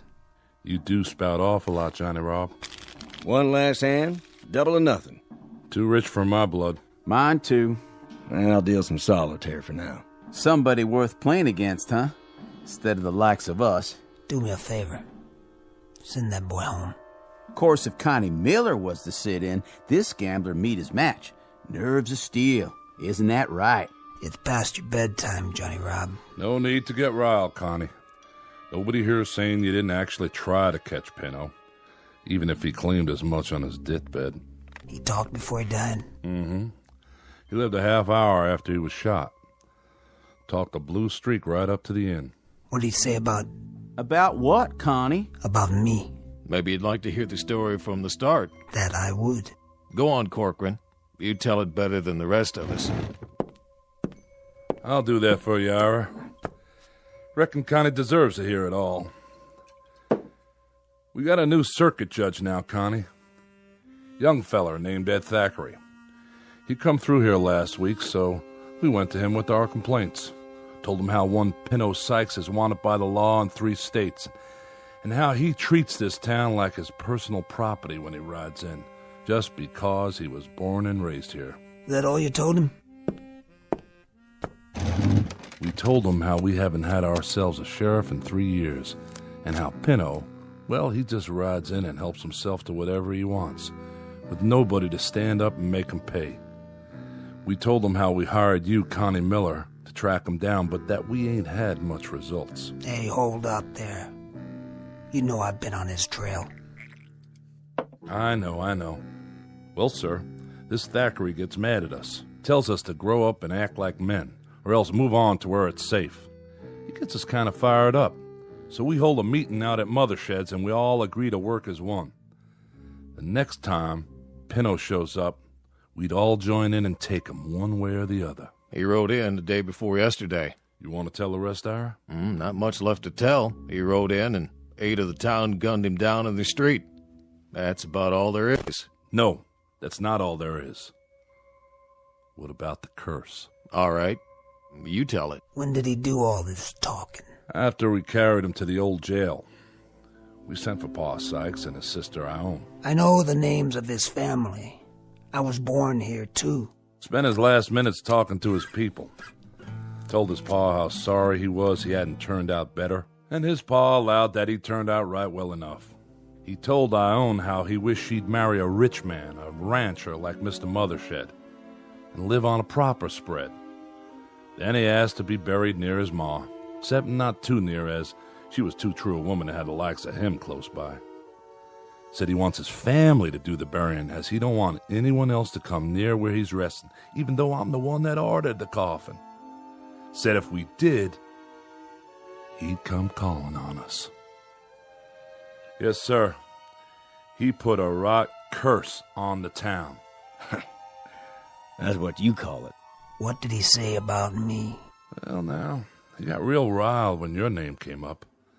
Said the slower he rode, the slower you chased him. Said he waited in Albuquerque, even sent word where he was, but you never showed up. Then he said you sure ought to be able to catch him now that he's dead and buried. But if you ever come anyways close to his grave, he'd reach up and grab you. Tell you one thing, since the burial, there ain't been no one from this town hanging around that graveyard. I'll tell you one thing. He lied. Even on his deathbed, he lied. I searched Albuquerque. Every saloon, every hotel. He wasn't even there long enough to rent a room for the night. What's that? Take it easy, Connie. Just the wind. Put your gun away. Well, now, what do you know? Somebody's out there, all right. Pretty harsh night, too. So I reckon we better let him in.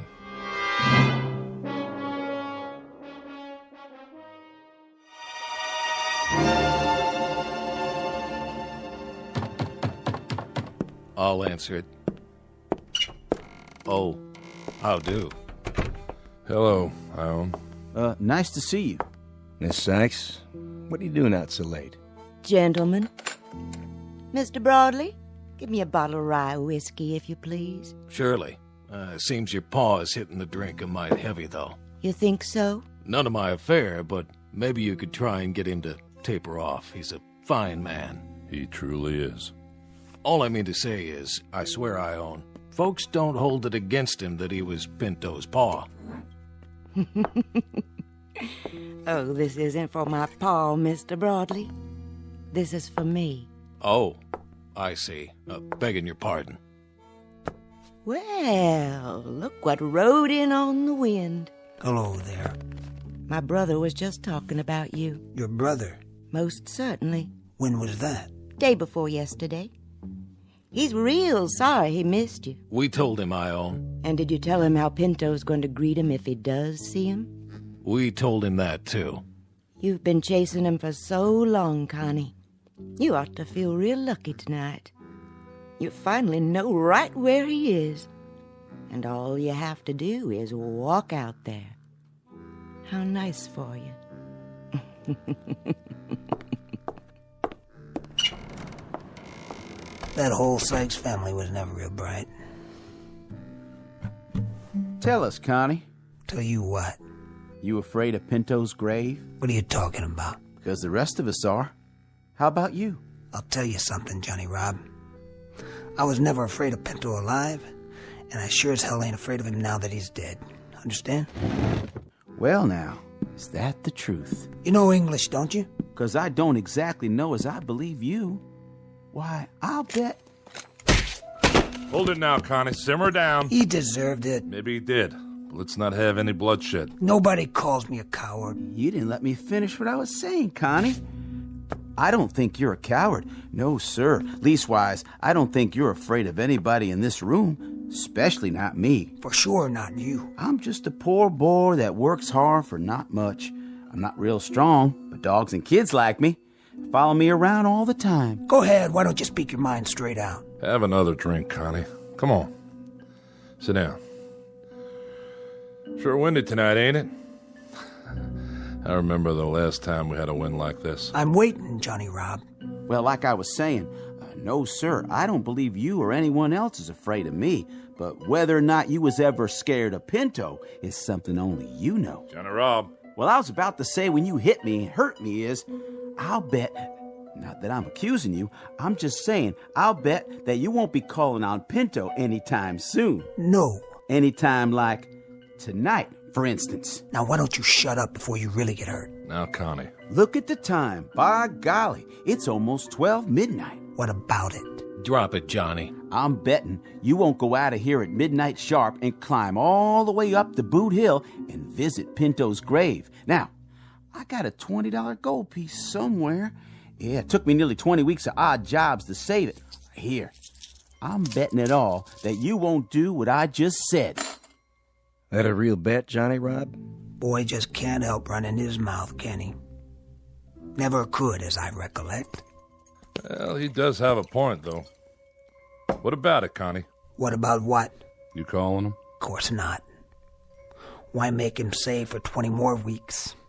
I don't need the money. Just the same, you did state that you ain't afraid of Pinto, dead or alive.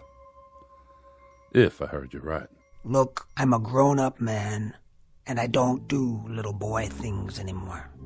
Like playing in graveyards at midnight. You know I'm not afraid, don't you, Ira? Never take sides myself. Then you won't go.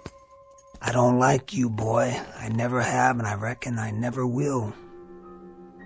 So, you've got a $20 gold piece.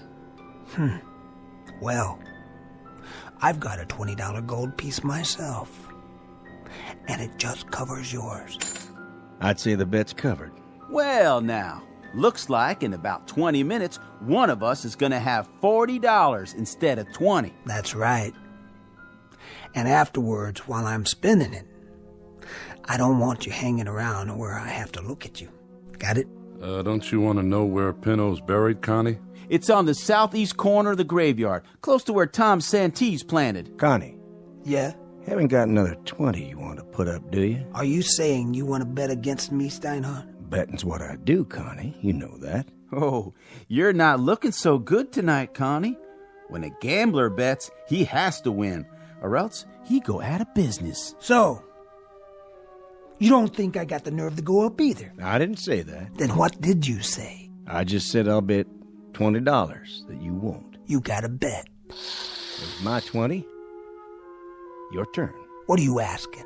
To see my money? Well, that's the idea. We've made bets before, Steinhardt. Yeah, but this time's different, Connie.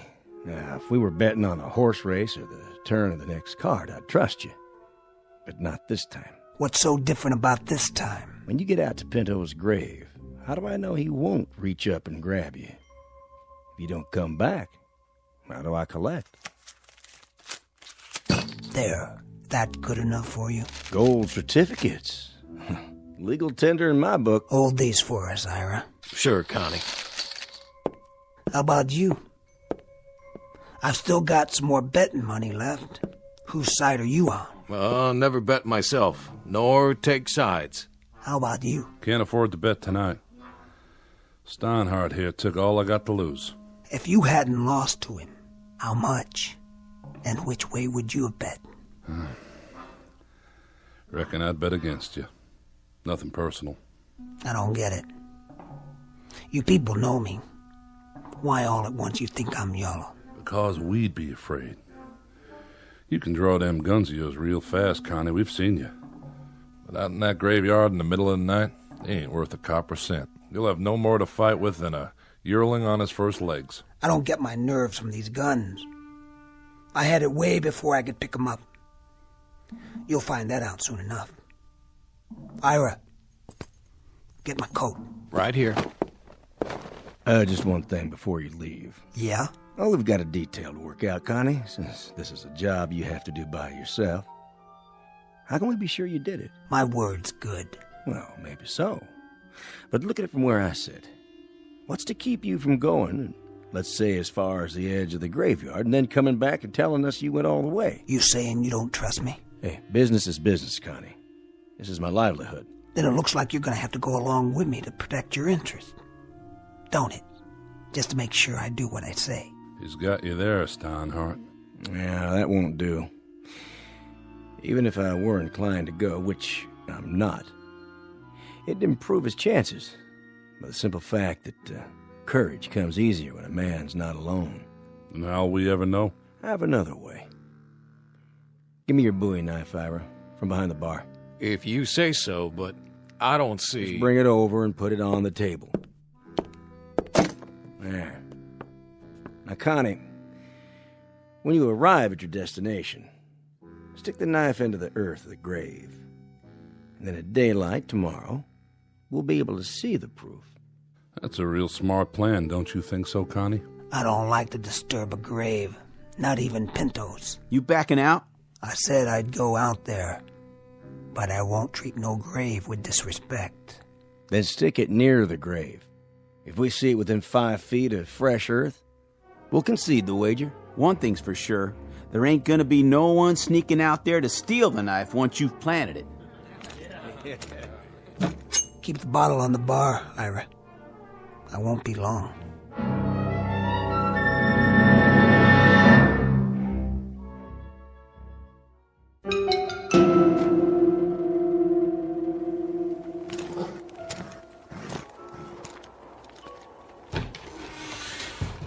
Well, who'd have thought?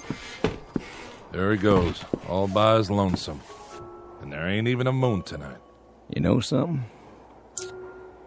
We might just lose this bet. You maybe, not me. I've already got my $20 worth, just seeing him squirm.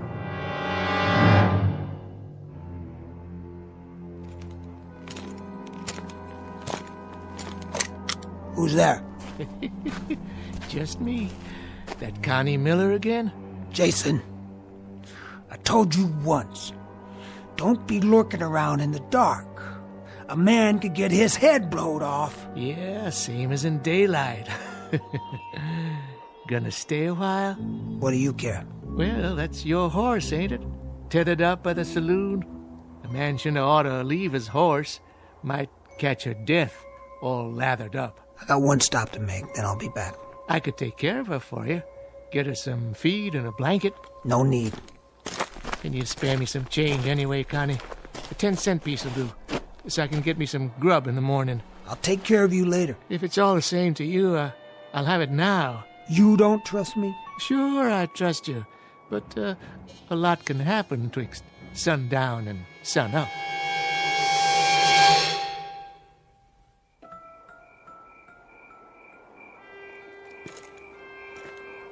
East side.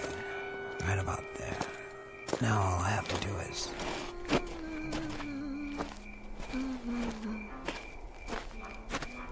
Evening, Connie. Come to see Pinto? Maybe. You're braver than I thought. What's that under your cape? You want some? A good belt of red rye might make it easier. There's still half a bottle left. I don't get my nerve out of a bottle. Oh, no? Where do you get it? I ain't afraid of no man. Then you go on up there and see him, why don't you? I'll do that. I was just there. He's waiting for you, you know. I'm coming, Pinto. You can count on that. Pickett, Winslow, Appleton, the Nottinghams. Where? What? Old caretaker's shed, that's all. Door blowing off the hinges. Caretaker's shed. That's all. Look at all this junk. Picks, shovels, markers. And a little old window. Good. That's good. Sure it is. I can spot you from here, Pinto. Right there. By the Santi plot. Fresh dirt. And a wreath. Well, Pinto, all those pretty flowers, they're gonna blow away by morning, and then what will you have? Nothing. That's what. You can't hurt me now, Pinto. Not now.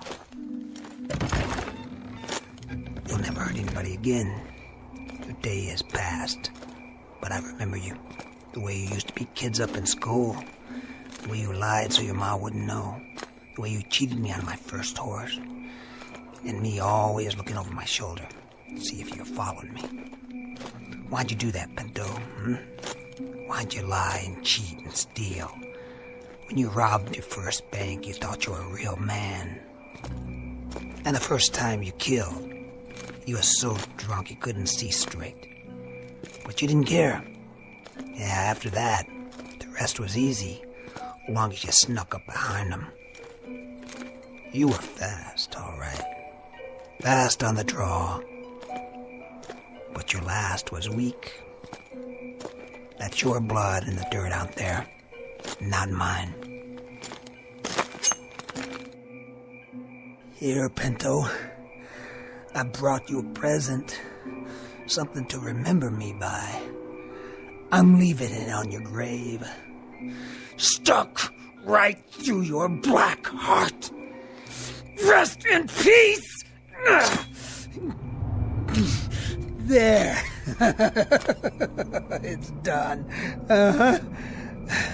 Now I hope you burn in hell. Yeah. Huh? What? No! Let go! Let go!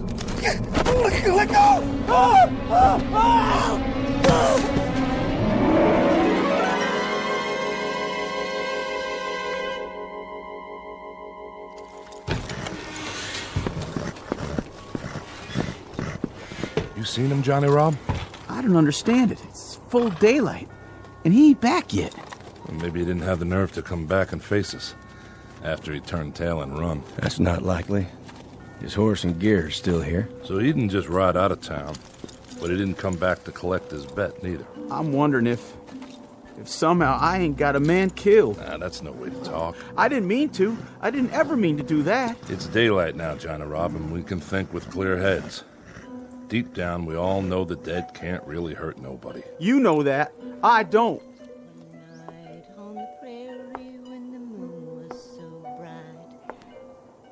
Morning. Morning, Ione. And what brings you out so early, Miss Sykes? I'm on my way to the graveyard. Why are you carrying a dinner plate?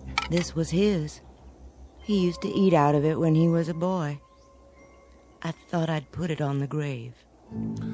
Oh, well, that's very nice and all, but you know, Ione, I don't think the dead are hungry anymore.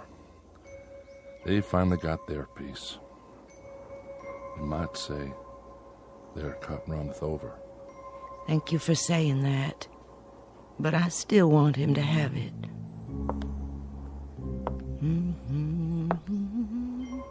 I'm going with you. Do you mind? You may, Johnny, if you like. Gotta see what happened. Well, reckon we can't spend the rest of our days being afraid of a dead man. I'll come too. I guess this is one hand I'll just have to play out.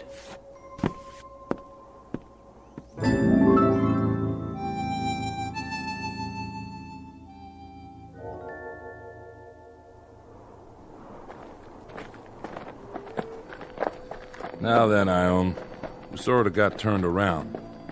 Whereabouts is the southeast corner? There. I can see it from here. And I can see him in his long coat. Oh, Lord, I knew it. I knew it. I've gone and got a man killed. See? See? Connie Miller lying here by the grave, dead. Put it out, Johnny Rob. You're acting like a baby. It isn't your fault, boy. No? What happened? What really happened? The whole story's right in front of you. Look at it. I'm looking. And all I see is Connie with a knife through his coattail so he couldn't run. Oh, he must have been powerful scared. Well, he was more courageous than I thought. He came, He knelt by the grave, see? Right there's his knee prints. What are you getting at, Steinhardt? Somebody caught him here and pinned him to the ground. You don't think he did that to himself, do you? He pulled a knife from his belt. He thrust it into the grave like this. But the wind was strong, as it is now, and it blew his coat tail over the grave.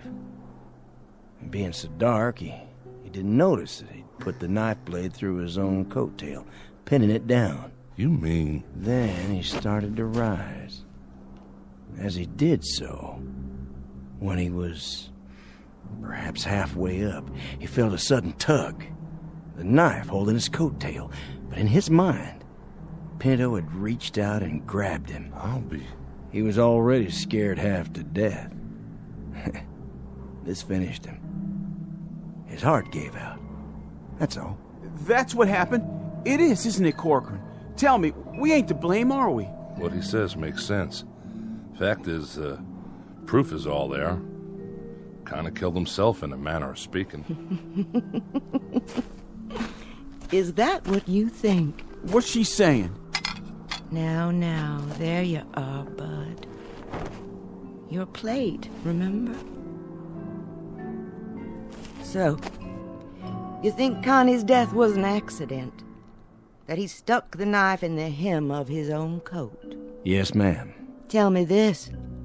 How did his coat tail get over the grave like that?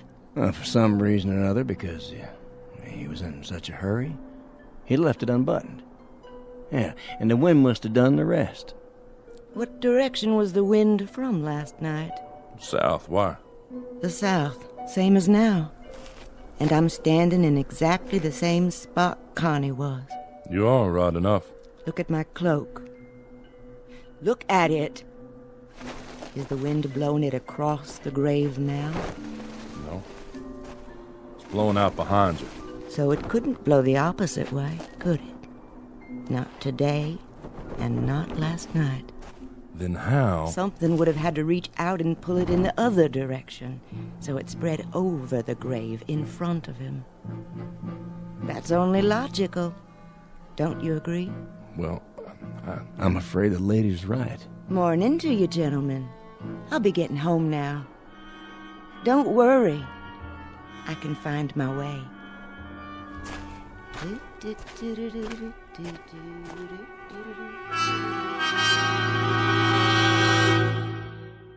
Final comment. You can take this with a grain of salt or a shovelful of earth, according to your preference, as either shadow or substance. We leave it up to you. And for those who are interested in a further search for truth, one suggestion. You might begin by checking under G for ghosts in the Twilight Zone. More from the Twilight Zone after this.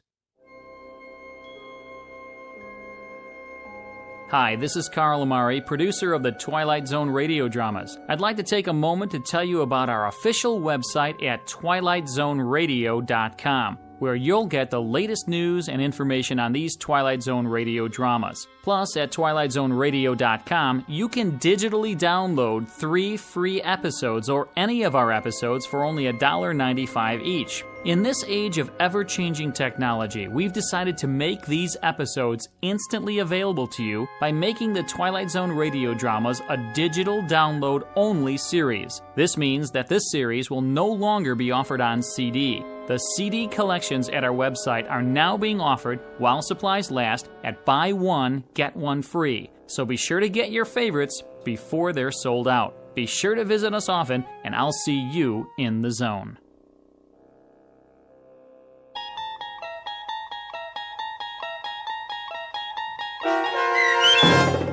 The Grave, starring Michael Rooker with Stacy Keach as your narrator, was adapted for radio by Dennis Etchison and based on a script by Montgomery Pittman. Heard in the cast were Mike Starr, Doug James, Jeff Lupetin, Linda Ryder, David Darlow, Christian Stolte, Bob Dunsworth, Carl Amari, Vince Amari, and Roger Wolski. To learn more about the Twilight Zone radio dramas and to obtain audio cassettes and CDs of these programs, visit our website at twilightzoneradio.com.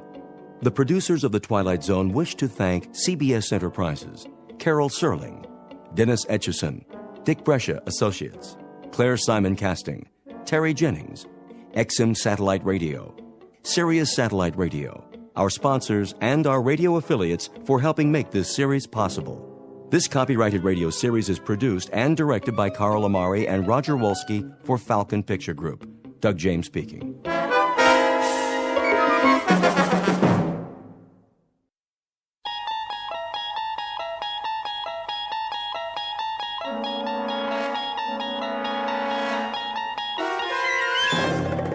You unlock this door with the key of imagination. Beyond it is another dimension, a dimension of sound, a dimension of sight, a dimension of mind.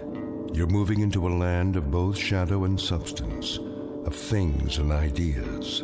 You've just crossed over into the Twilight Zone.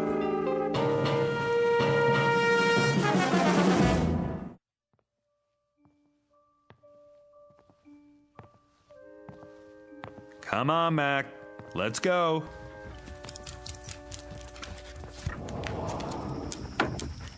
Out in the backyard. You got plenty of water, big guy. What's the matter? Something out there? Hey, maybe it's a squirrel. Nothing you can't handle. See you in the morning, big guy.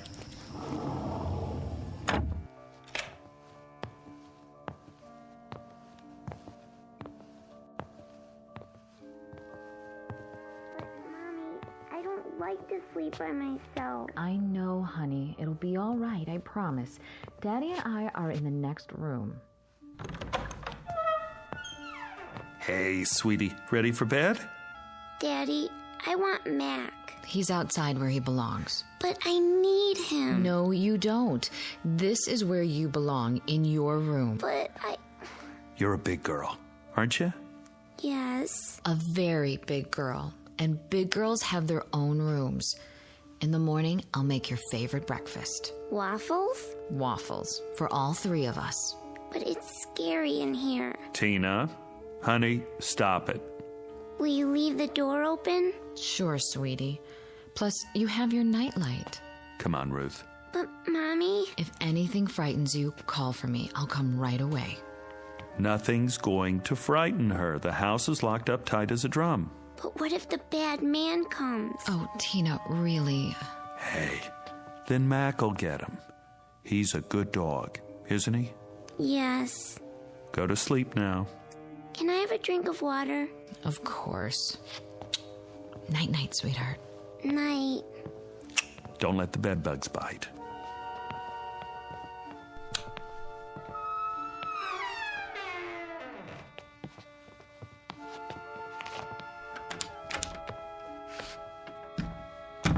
She's been scared of her own shadow lately. Yeah, separation anxiety.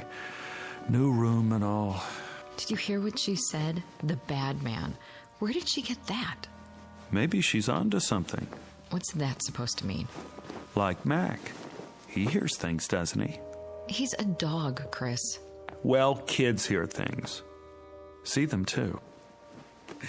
Oh, I remember when I was little, my sister used to tell me about the nighthawk. The what? That's a good question. I never did find out. But she'd say, the nighthawk's gonna get you. Kept me on my toes. What a mean sister. Maybe she was just looking out for me. I thought I saw all sorts of things. Face in the window, something in the yard. You would. Just the same, maybe there are things we can't see. Just kids and animals. That's enough, Chris. Like when Mac hears a squirrel or smells another dog down the street, but we can't because we don't have the senses. Next, you're going to tell me that there is a bad man. I didn't say that. Now I won't sleep a wink. That's not what I mean. Oh, what do you mean? Nothing. I don't know what I'm talking about. No, you don't. Come to bed. Sorry. You should have been a science fiction writer. Visible world. Nice. Makes me feel all safe and secure. I said I'm sorry. Well, this is the real world. Remember that. I'm turning out the light.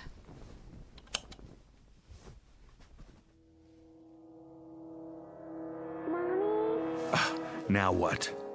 Oh, I forgot to get her a drink of water. If you get up every time, she'll never go to sleep. But I promised. One time. That's it. Agreed? Agreed. Mommy? Daddy? The voice of one frightened little girl. Name, Bettina Miller. Tina for short. Description, 6 years of age, average height and build. Blonde, quite pretty. Last seen being tucked into bed by her mother only a few minutes ago. Last heard, there's the rub as Hamlet puts it, for she can still be heard quite clearly, despite the curious fact that very soon she won't be seen at all. Not by her father or mother or anybody else. Present location? In the next bedroom, or so it seems. At this moment, it might be more accurate to say that she's just become a resident of an unseen world called the Twilight Zone.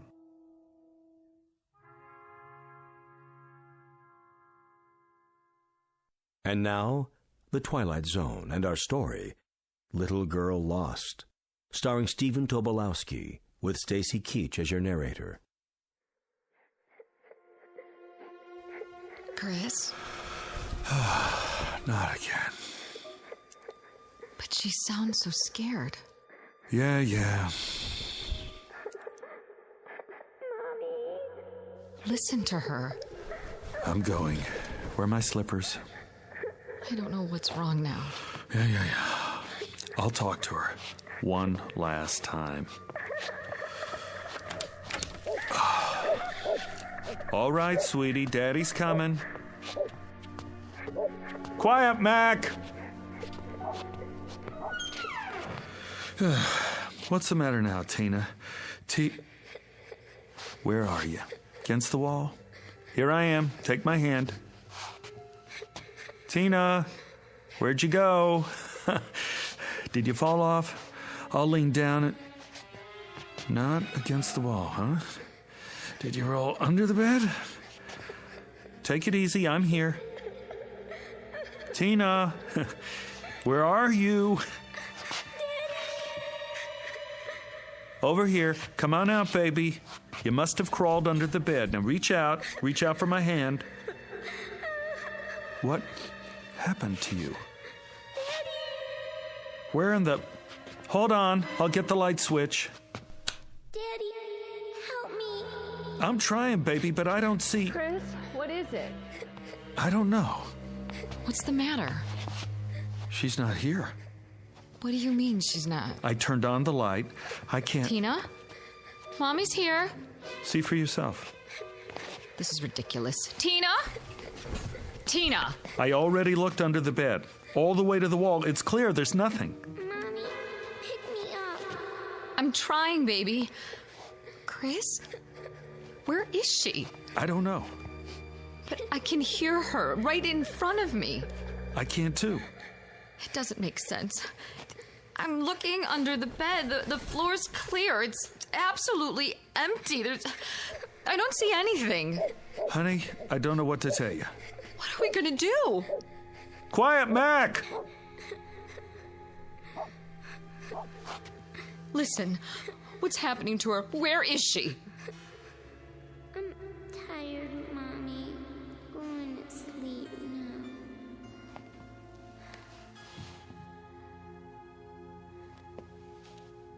Tina?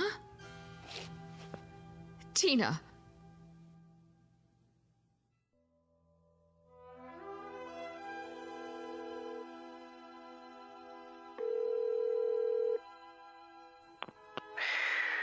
Hello?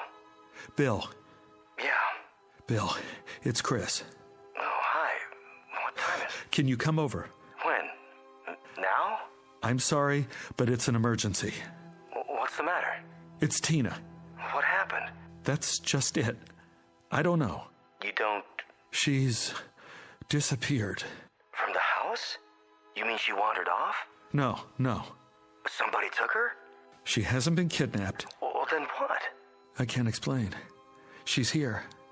Is she injured? I don't think so, but... So she's okay? I don't know. Let me get this straight. She's there, and she's not hurt, and she's... She's here, but she's not here. I don't follow. Bill, for God's sake, get over here. I don't know who else to call. And hurry.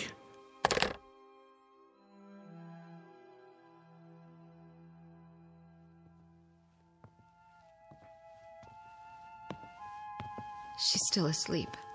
That's what it sounds like. Ruth, stand up. Shouldn't we wake her?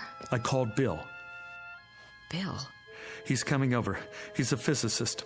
Maybe he can... What do we need a physicist for? It's all I could think of. Shouldn't we call 911? And tell them what? That our daughter rolled off the bed and now we can hear her, but we can't see her. Oh, God. Where is she, Chris? Where is she? I'm going to look under the house. Under the house? Why? There's no hole in the floor, is there? Not that I could see. Oh, I better let Mac in. He's going to wake up the whole neighborhood. Sit on the edge of the bed. Wait here for me. Get the flashlight. It's in the kitchen. Right.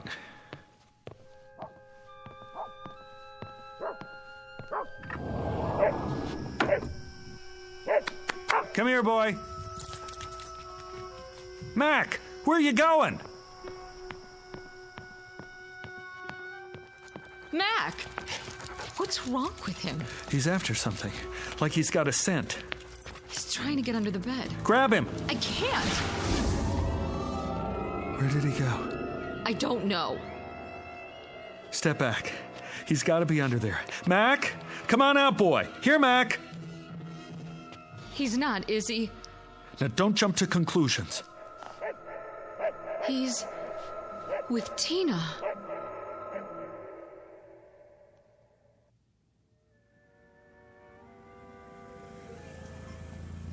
Oh, he's here.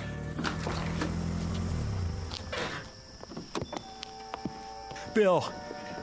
I got here as fast as I could. Thanks. What's up? I'd tell you if I could, but you wouldn't believe it. Try me. I wouldn't know where to start. You better see for yourself. See what? They're in the bedroom. You remember Bill, honey? From work? Ruth? She's still asleep. Listen.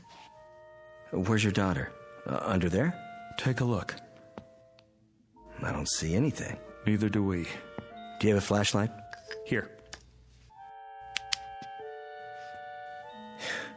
You were right. About what? Don't believe it. Let's move the bed. Bill, where is she? I'm about to lose my mind. Well, at least she's breathing normally. So she must be okay. Take the other end. Got it. Wait. It's not that heavy. We better mark where the legs were. Why? Do what he says.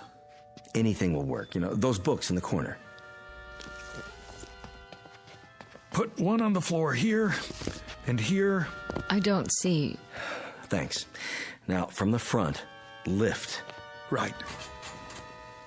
Two more under this end. Here? Perfect. Now, lift it away from the wall just a few feet. There. All right, now set it down. Okay. You can still hear it. That's her breathing? Yes. And these 4 books mark where the bed was. The sound of her voice is inside the rectangle. The dog was too a while ago. Dog? Mac. I let him in the house and he ran straight for this spot, dove under the bed, and poof. He was gone too. But we could still hear him. Not now, though. Not now. You felt the entire area? All over, several times. And? Nothing. Okay.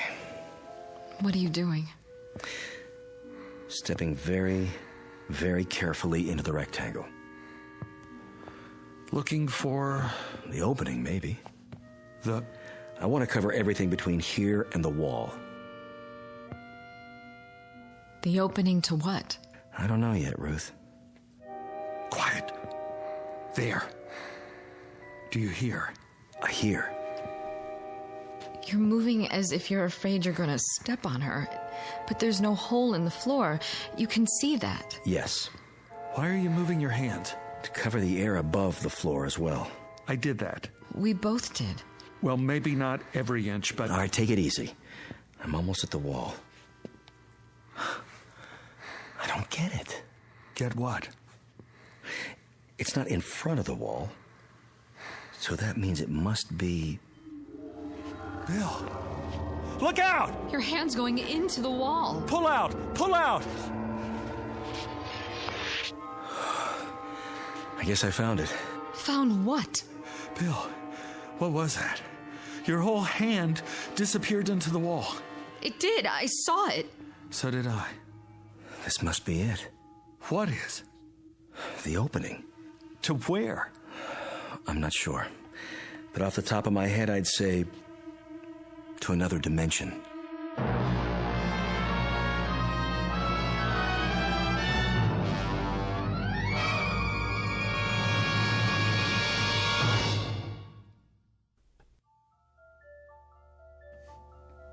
Another what? Dimension. You think this is a joke, Bill? No, I don't. Then why? I don't know if I'm right or not. I can't think of anything else, though. Anything else but... Look, there are 3 dimensions that we can see. Height, width, and depth. The 4th dimension is time. Now, if you know these, you can place anything. Where something is and when exactly. Like, what time is it now? 1:12 a.m. on this particular date in this location. Why are we talking about this? Wait, hear him out. There may be other dimensions as well. Science is still arguing about how real they are. But there could be doorways to these other times and places. Other realms. And some of those doorways have been verified. Have you heard of wormholes? I don't see what all this has to do with my little girl. Wait, I think I'm getting it.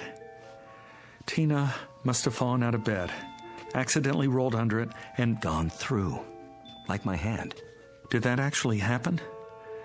I couldn't believe my eyes. Well, one way to find out. Let's try it again and be sure. Bill, don't. Right about here, wasn't it? I was touching the wall to see if it was solid and... It's happening again. Oh, this is it. An invisible opening of some sort. I can't see your hand. Pull it back. There. I'm okay. What did it feel like? There was no sensation. It's just that for a second, my hand was out of the visible spectrum. Where was it? That's what we have to figure out. I don't care about the reason. I just want Tina back. That's where Mac went too? Must be. He's probably with her now. But why? He could have sensed it. Animals are sharper about that sort of thing than we are. He must have known she was in there and gone after her. But we have eyes too. Why can't we see them? Because some things may be right in front of us, but we have a blind spot. Such as? Do you have any change on you? What? Wait a minute, I do. Here's a quarter. Now, hold it out at arm's length, between your thumb and your finger. Yeah, that's it. Now, I want you to stare straight ahead at the ceiling light and move the quarter just off center a few degrees to the right, approximately the 3 o'clock position. But don't move your eyes. Go ahead, try. Wait a minute. What do you see? Nothing. I can't see the quarter anymore. Exactly. But if you move it an inch or 2 right or left, or up or down. There it is again. It always was there, right in front of you, but you couldn't see it. Do you know why? Because you have a blind spot on your retina. It's a very small area where the optic nerves tie together. You'd never know it. How can you be aware of what you can't see? But whatever's there is still there, isn't it? I mean, whether you see it or not. I never noticed that before. You could go your whole life and never notice it, unless there was some reason to. But it's been there all along, invisible, like the quarter. Well, now that I know where she is, I'm going after her. No. Don't try to stop me. She's my little girl. We don't know what else is in there, or how far it leads. My daughter is in there. I know that, Ruth, but we can't just... Why not? You put your hand in and you pulled it out twice. We don't have enough information yet. Tina is right in front of us, on the other side of this dimensional opening, or whatever it is. All we have to do is reach in and... If it's that simple, why hasn't Mac found her yet? If I'm right, and this is a kind of gap or blind spot, an opening to another dimension, it wouldn't be laid out the same as our world, would it, Chris? There must be something we can do. Listen to the man, honey. You got a pencil? Anything to write with? Check Tina's drawer. only crayons. That'll do. A black one. Here. Now, let's see just how big this thing is. I'll have to mark up your wall. Go ahead. This is solid. And this. And this. Ooh, but not here. The same spot I touched before. All right, I'll mark it with a dot. Take your hand out first. Right. And all around the edges where it's still solid.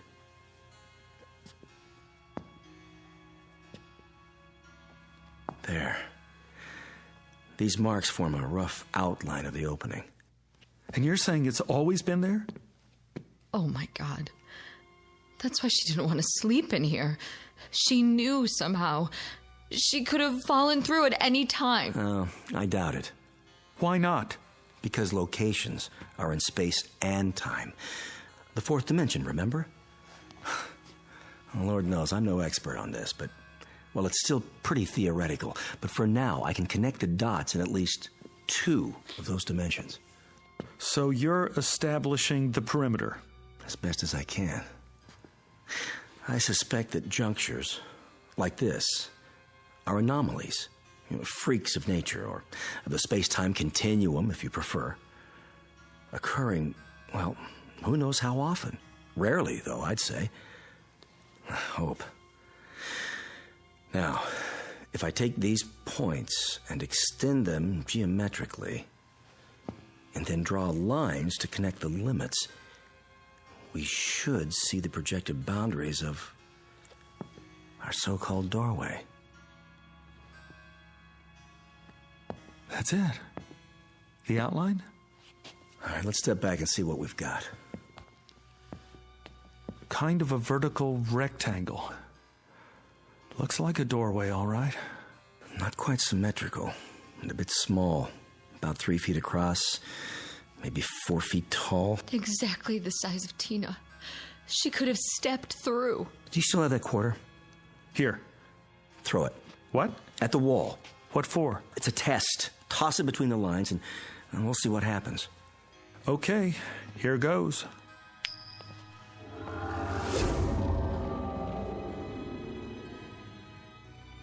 Where is it?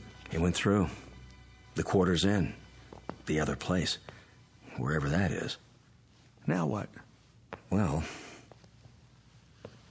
What are you doing? Shh. This is where I heard her. Where the bed was. The sound was the loudest just off the floor, but now... I can't hear her anymore. Chris! Let me try. Put your head down as low as you can. She's right. I can't even hear Tina's breathing. No. No. Tina? Answer me, sweetheart. Where are you? Tina? What's happened? The temporal dimension may be shifting. In that case, she could be anywhere. Tina! Tina! Hold it down. You hear anything at all? No. She's gone. Get up, Ruth. Move around, both of you, and keep listening. What's the point? It's a chance. Do it.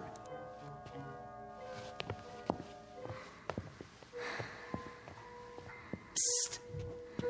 Over here. That's her. In the corner. What in the name of... Quiet. It's getting weaker. Where's she going now? Tina, come back! Keep looking for her. But how? Come on. Where? Anywhere. Try the whole house. I'll take the living room. Tina? Tina? What is it? She's gone. Gone and never coming back. We don't know that. We don't know anything. Come on, babe. You gotta be strong. For Tina. In here. Bill?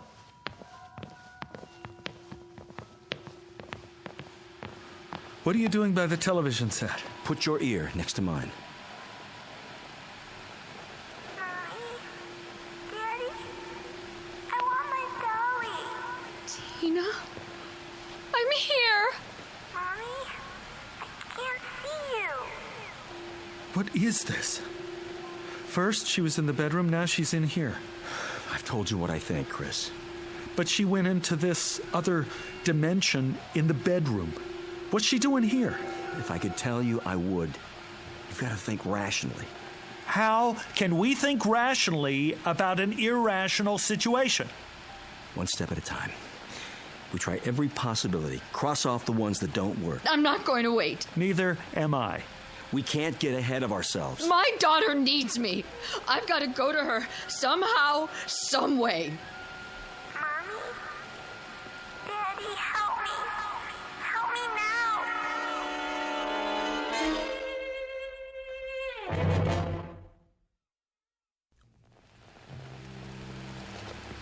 I've got to go to her. I'm afraid it's not that simple. Get out of my way. Slow down. Let's think it through first. We have to do something. I know, but what? She could be somewhere else entirely now. Are you saying it's hopeless? Chris, if she's beyond our world, everything's different where she is. The normal rules don't apply. The slightest movement on her part might seem, to us, to be all over the place, but she might just be turning over in her sleep. Then what do we do? I have an idea. Call him. Who? The dog. Call him. Hurry. Mac! Here, boy! That's it. Here, that's a boy. There she is. I hear her. Where are you taking me, Mac? I don't want to go. Stop it. Tell her to go with him. Tina! She hears you. She hears you. Go with Mac, baby. Please, go with him. Where are you? Here, baby. I'm here. Just tell her to go with the dog. Sweetie, go with Mac. Right now, baby. Where is he taking me? Where we are. You want to be with Mommy and Daddy, don't you? Yes. Then go. Will he take me to you? Yes, baby. He will. All right, Mommy.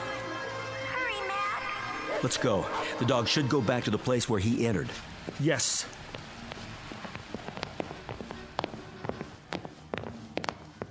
Now, get down on the floor in front of the wall. I don't hear anything. Call the dog again. Mac! Here, boy! Here! Nothing. Bill, can't we help her? It'll have to be the dog, Ruth. We can't take a chance going through ourselves. Why not? If Mac could do it. Mac has a better sense of smell and hearing. He might be able to find his way. Mac! Come here! Right here! Come on! I hear him. He's doing it! Man! What a mutt! They're not getting any closer. This way, Mac! Come! Tina? Mommy. I can hear him. But they're not coming through the wall. They can't see the opening where they are. Come to me, Mac! To me! Daddy? Bring her out, Mac! Now! Daddy, where are you? Here, baby. Right here. Just a little bit farther. Follow Mac. I can't see you. Mac, you better come. Right now. Why doesn't he do it? Maybe he can't. He's confused. If you can't see him, he can't see you. No, I won't have it. What are you doing? Reaching in. Stop! Pull your arm back. Tina, take my hand. No, Chris, it's too dangerous. Let go of me. My hand, Tina, take hold of it. I can't see it, Daddy. I'll lean a little further. See it now? No. Chris! Here! Here! Chris! Chris!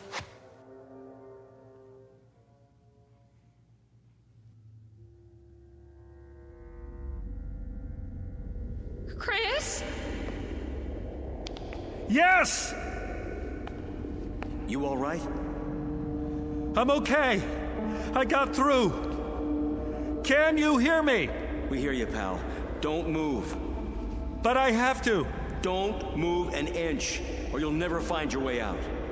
But I'm just here, on the other side of the wall. What do you see?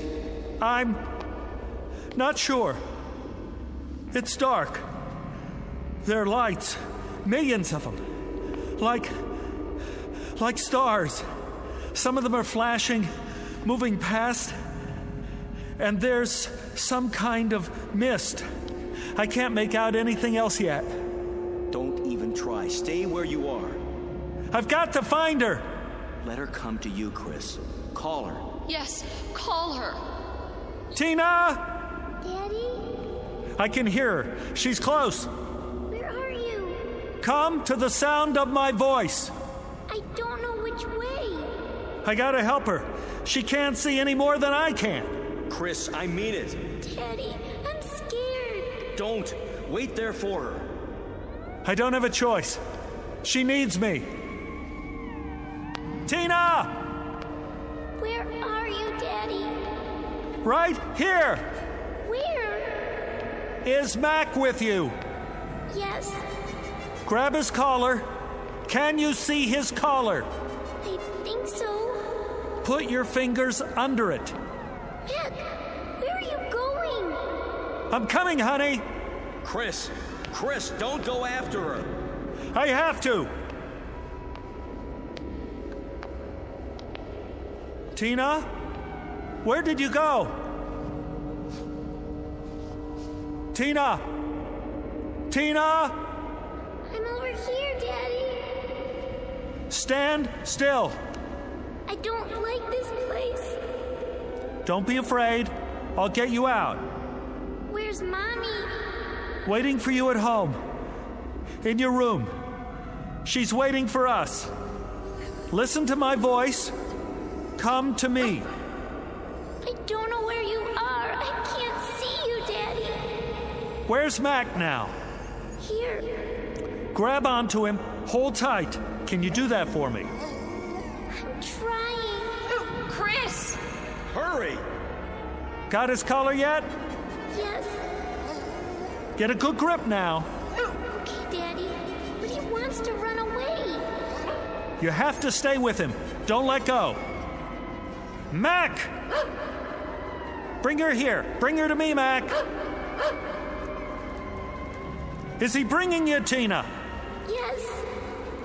Hold on tight, baby. Go where he wants to go. I will. You'll be here in a minute. Mac knows the way. Just hang on. Come on, Mac. Come on, boy.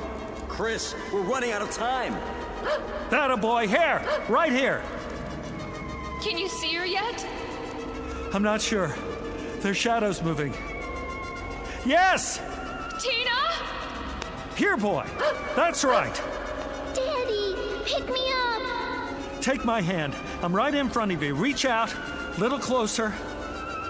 I can't see you. I know it's hard. Just try. That's it. Closer. There.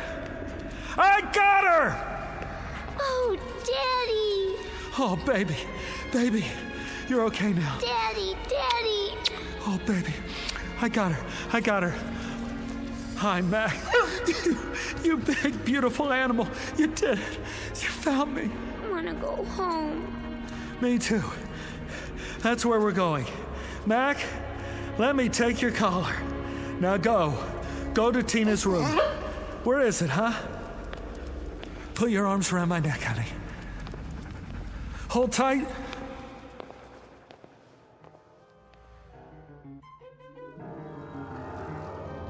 Here they are. Tina! Mommy! Take her. I've got his legs. I'm pulling as hard as I can.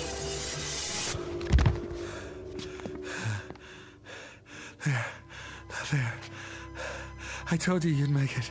Oh, Chris. How does she look? Fine. She looks beautiful. Mommy. Come on, honey. Let's get you out of this room. I better go with them. Sit down on the bed. Get your bearings first. Oh, man. What happened anyway? I pulled you out. Feet first? How did you do that? Half of you was still here. But I was walking around. You only thought you were. I was holding on to you the whole time. I didn't feel it. I know you didn't. How come you kept telling me to hurry? Because Yeah? the opening was getting smaller. What are you talking about? The time element. At least that dimension was changing, or starting to. And if it had happened, we would have lost the location on both sides. For how long? I couldn't begin to guess. The opening was shrinking? See for yourself. Solid all over, now. Including the area inside the lines. It was closing up the whole time. You mean...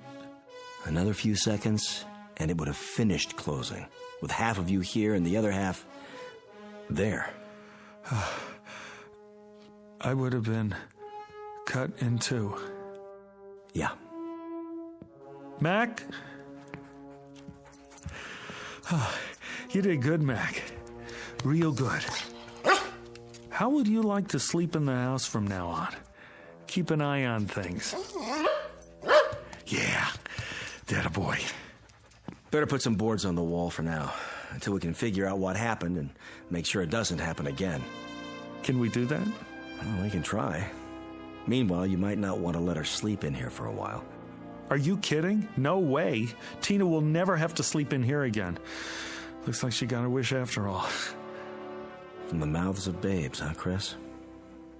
From the mouths of babes. And good old boys like Mac here.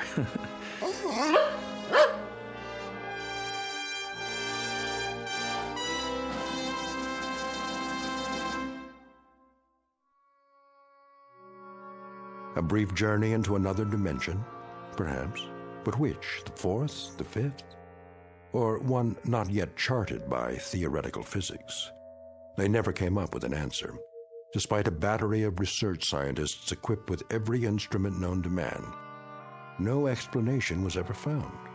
Only a little more respect and uncertainty about what can happen in the Twilight Zone.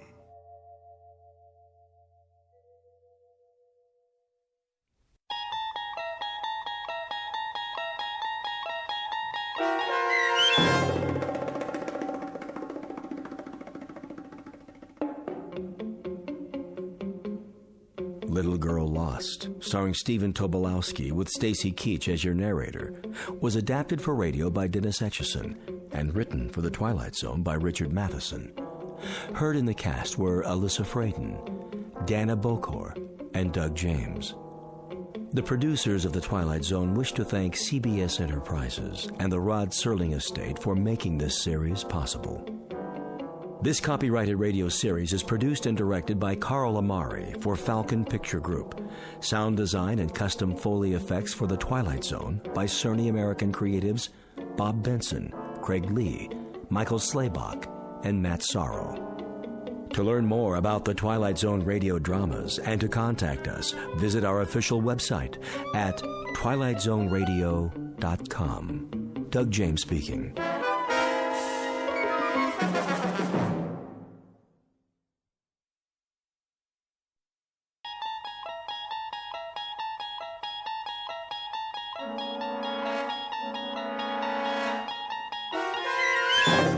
There is a fifth dimension beyond that which is known to man. It is a dimension as vast as space and as timeless as infinity. It is the middle ground between light and shadow, and it lies between the pit of man's fears and the summit of his knowledge. This is the dimension of imagination. It is an area which we call the Twilight Zone.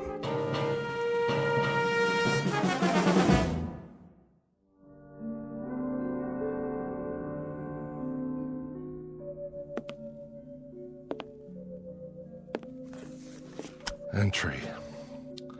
14th day, 6th month, year 4, I think.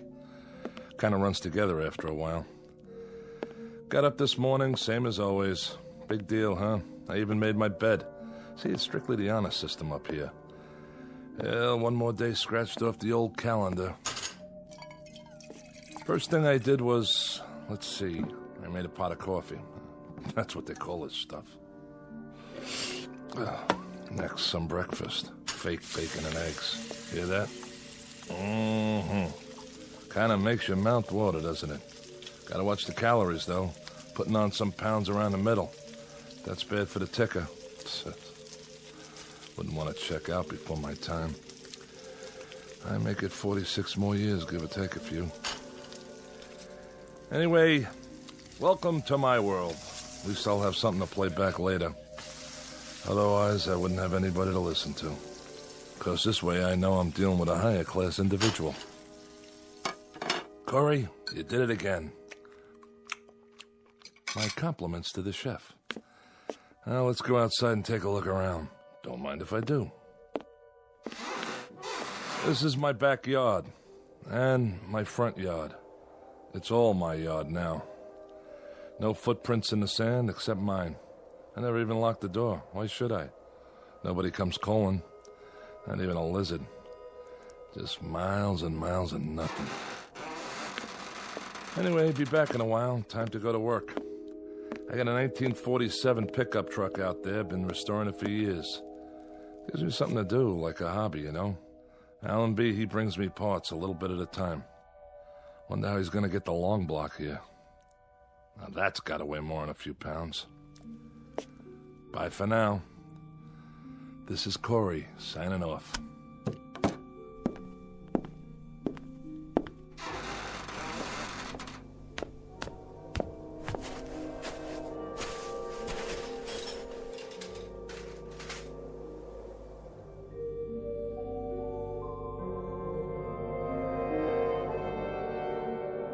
Welcome to the world of Mr. James A. Corey. A shack, a shed, and a yard made up of sand and scrub that stretches to infinity. His work? An old truck, cobbled together from junkyard parts.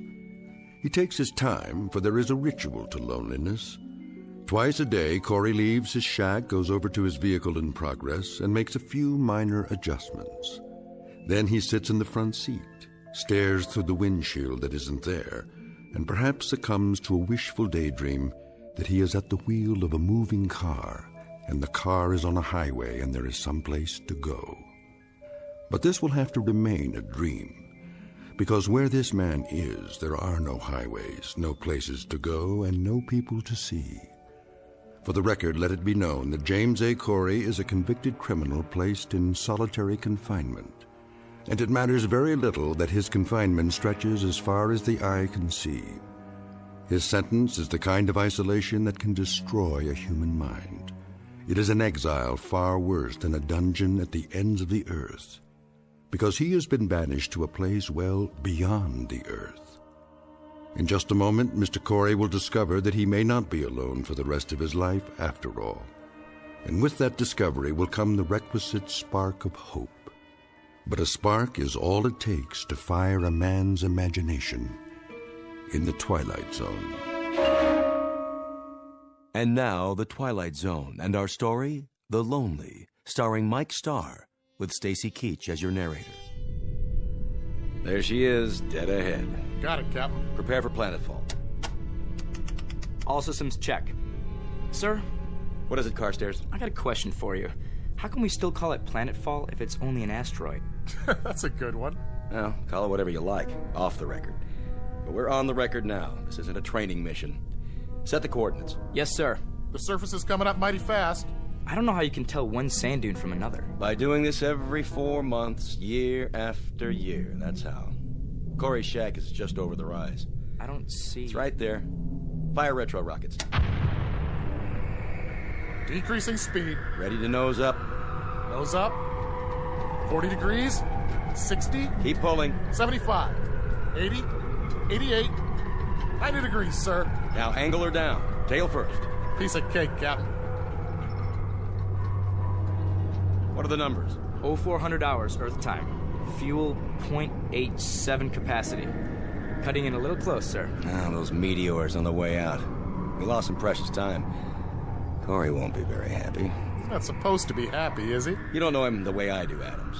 He waits for these deliveries like a kid on Christmas. Always wants to hear how things are back home. What the women look like, how the world has changed. I'm the only contact he's got. If I didn't stop here, I think he'd go stir-crazy. What do you do, anyway? He stopped caring, that's what. After he lost his wife. Yeah? He got in a fight. Some say it wasn't his fault. The guy died and he ended up here. They don't have room for any more criminals back home. The new regime, huh? I read about that. But he's had a lot of time to think. Nothing to do here but think. Prepare to set her down. I want a 3-point landing this time. Yes, sir. Tailfin's ready. We're going in.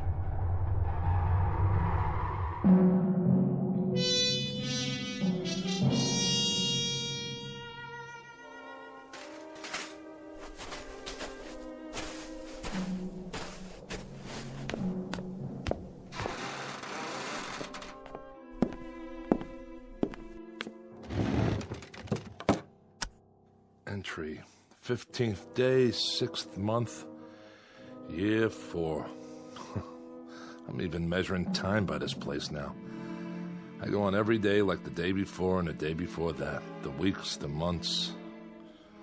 But I can't give in. I have to stick it out. There'll be a supply drop coming soon, I think. They're overdue. Hope it's Allenby's ship, because he's a decent man and he brings me things. Like he sneaked the parts for that antique out there. Few pieces at a time, as much as he could carry. Thank God for that truck and the hours it used up. I can look at it out there and know it's real. And reality is what I need. Because what else is left that I can believe in? The desert? The wind? Myself? Here's a thought. Maybe I'll end up like that truck. Inanimate. Nothing but an object sitting in the sand. Wonder if I'd still feel the loneliness. Would I feel anything? Hey! That's it. The ship. Hear that, diary? Now I don't have to talk to you. I've got somebody else. Besides myself. Be back later.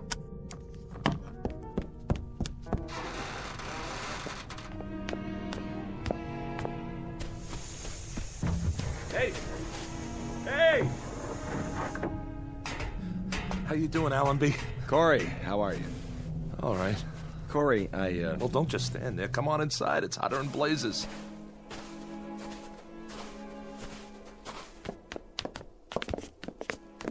What a place you got here. Glad you like it. I didn't say I liked it. I think it stinks. And I guess you think I don't? I don't know what you think. Hey, take it easy, Adams. Well, you don't have to live here now, do you? No, but I've got to come back here 4 times a year. And that's 8 months out of 12, Corey, away from Earth. Sometimes my kids don't even recognize me when I get home. I'm sorry. I'll bet you are. Come on, fellas. Have some coffee. I got some clean cups. That's all right. Corey. Wait, what am I thinking? Let me pour you a real drink. Thanks, Corey. It's real nice of you. Not right now, Carstairs. If you say so, Captain.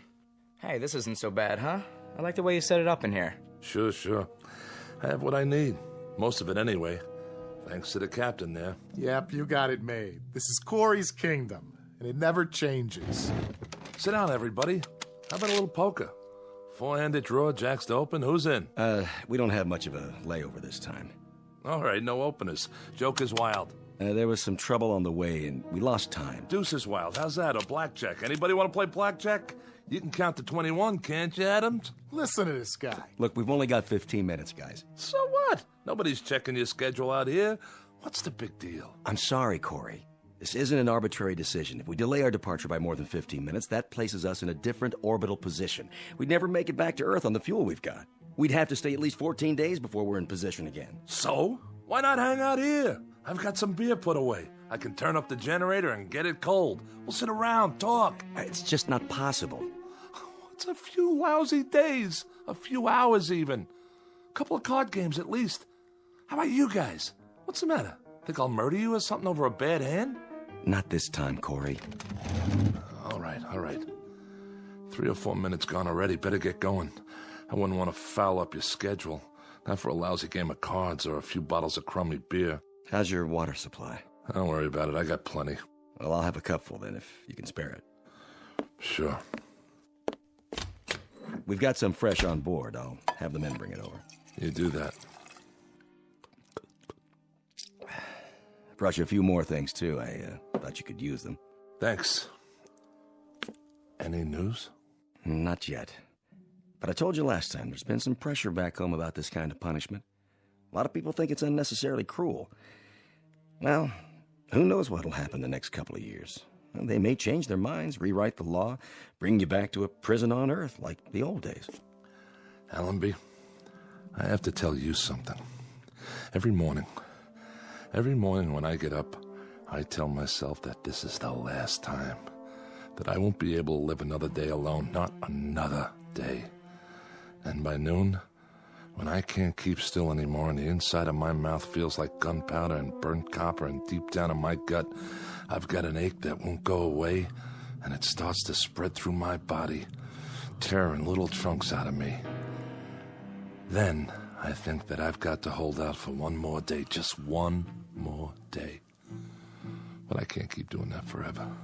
You hear me? Or I swear I'll lose my mind. You're breaking my heart. What do you know about it? That's enough. Let him go. Why should I? What do I have to lose? I said... Take your hands off me, you nutcase. Watch your mouth. Corey. He shouldn't worry about losing his mind. Look at him. He's already lost it. Back off, Adams. Now you and Carstairs go back to the ship and get the supplies. Yes, sir. Go on, do as I tell you. And the big crate, the one with the red tag, handle that one gently. How about using the truck out there? Some of the stuff's pretty heavy. It's not running today. It isn't, huh? What's the matter, Corey? Out of gas? Lots of places to go around here. There's the country club past the mound over there. And the seashore over that way. And the drive-thru restaurant. That's around here someplace, isn't it? Knock it off, Adams. Get the supplies. I'm going. I brought you some parts for the truck. A set of coil springs. I got some magazines, too. Strictly on my own. And some old vintage movies. Science fiction. You'll get a kick out of them. I'm sure I will. I brought you something else. Yeah? It would mean my job if they found out. Look, Allenby, I don't want your gifts. I don't want your tidbits. Makes me feel like an animal in a cage and there's a nice old lady out there who wants to throw peanuts at me. Allenby, I only got one question. What about the pardon? I'm afraid you're still out of luck. That's what I figured. The new regime, huh? The sentence reads 50 years. And they're not even reviewing cases of homicide. Allenby, take a look out there. What do you see? This is 90% of the view I'm going to have for the rest of my life. Did it ever cross your mind? Because it crosses mine every hour of every day. Unfortunately, we don't make the rules. All we do is deliver the supplies and pass on information, because you're out of position for radio contact. Yeah, that's why they picked this place. Look, Allenby, a pardon. That's the only information I want. I'm not a murderer. I know. It was self-defense. A lot of people believe me, and it happens to be the truth. I killed in self-defense. I remember, Corey. Then why am I here? I doubt if it'll be much consolation to you, but this kind of assignment isn't easy. Stopping here 4 times a year, having to look at a man suffering? You're right. It's not much consolation. Here they come. I can't bring you freedom, Corey. All I can do is try to bring you things to help you keep your sanity. You want this big crate opened up, Captain? Not yet. Stay there. I'll be right out. Okay, I'll bite. What's the big box? You can open it after we're gone. If it's 20-year supply of puzzles, you can take them with you. When I want a problem to solve, all I have to do is look in the mirror. We've got to go now. Did you hear what I said, Corey? Wait till we're gone to open it. And this is important. When you open up the crate, there's nothing you need to do. The item has been vacuum packed. It needs no activator of any kind. The air will do that. There'll be a booklet inside that'll answer any of your questions. You're being awfully mysterious. I don't mean to be. It's just like I told you, though. I'm risking a lot to bring it here. They don't know what it is, so I'd appreciate it if you wait till we get out of sight. No problem. Give my regards to Broadway. And every place else while you're at it. Sure, Corey. I'll see you. Allenby! Yes? I don't much care what it is. But for the thought, Allenby, for the decency of it, I thank you. You're quite welcome, Corey. Have a good trip! 2 minutes, Captain. Go ahead and fire up the rockets. Yes, sir. Captain, just man to man. What did you bring him? What's in the box? I'm not sure, really. Maybe it's an illusion, or maybe it's salvation. Open the hatch. Let's get out of here.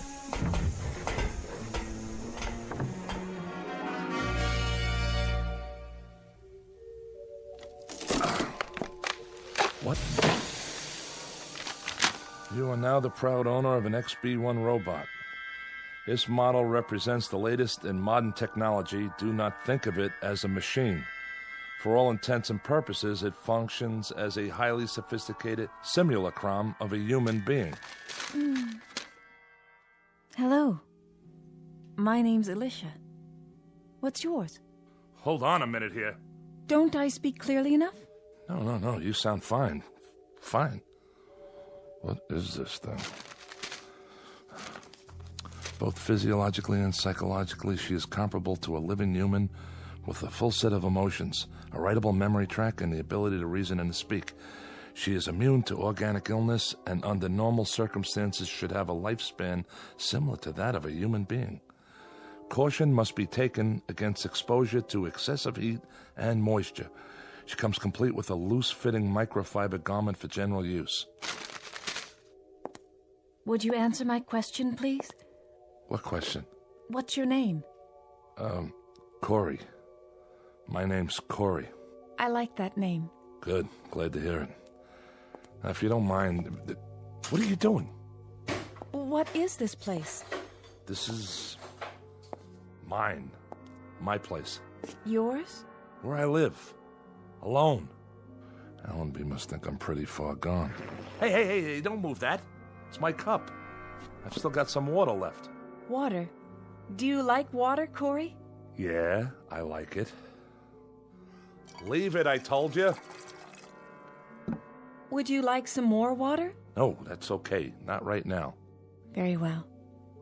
Where is your place? Where? On an asteroid, all right? Asteroid. I know that word. 6,000 miles north to south, 4,000 east to west. It's got atmosphere, gravity, the works. Now, why don't you just... What, Corey? Stop saying my name! Get out. I don't want some machine in here. I'm not a machine. I'm an XB-1. Go on, get out. Corey? Corey? Corey?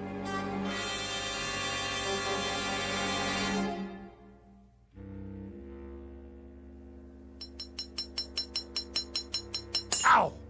Blasted coil springs. What's wrong, Corey? Nothing, all right? I brought you some water. Where shall I put it? Just leave it. But it will get warm on the sand. It won't taste as good. You know that, huh? What it tastes like? I can feel thirst. Yeah? What else can you feel? I don't understand. Can you feel heat and cold? The wind? Yes. How about pain? Can you feel pain? That too? Ow. How can you? You're a machine. Excuse me. A different kind of machine. Yes. Of course you are. So why didn't they build you to look like a machine? Why aren't you made of metal with nuts and bolts sticking out of you? With wires and electrodes? Would you prefer that? You know, I might.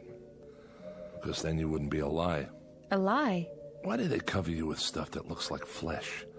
Why even give you a face in the first place? A face that if I look at it long enough, it almost makes me think... makes me believe that... Believe what? Stop asking me stupid questions. I didn't mean to. Look at me. Don't hang your head. Corey. Turn that face up. I'm talking to you. Corey, please. Don't give me any of that phony stuff. Somebody program it into you? Why? What's the point? To mock me? I'm not mocking you, Corey. Yes, you are. Every time you talk to me, every time you look at me, like right now, I'm being mocked. You hurt me, Corey. Hurt you? How could I hurt you? This arm, it isn't real. Please, let go of me. There aren't any nerves under there. There aren't any tendons or muscles. There isn't any flesh and blood. But you don't even know what I'm talking about, do you? What are you doing? Oh, just what do you think? I'm looking for the right tool for the job, and you know what that job is? No? I'm gonna turn you back into parts the way you should have been in the first place. Maybe I can use some of them in the truck. Corey, that's a hammer. That's right. That's what it is. You know what you are? You're like this broken down heap of iron sitting here. Exactly like it.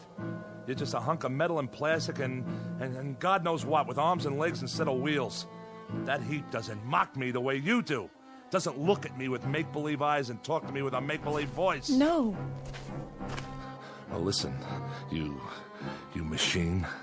I'm sick of being mocked by some kind of ghost, by the memory of what a woman looks like. Well, I don't need it. I've got enough memories. I don't have to be reminded of anything.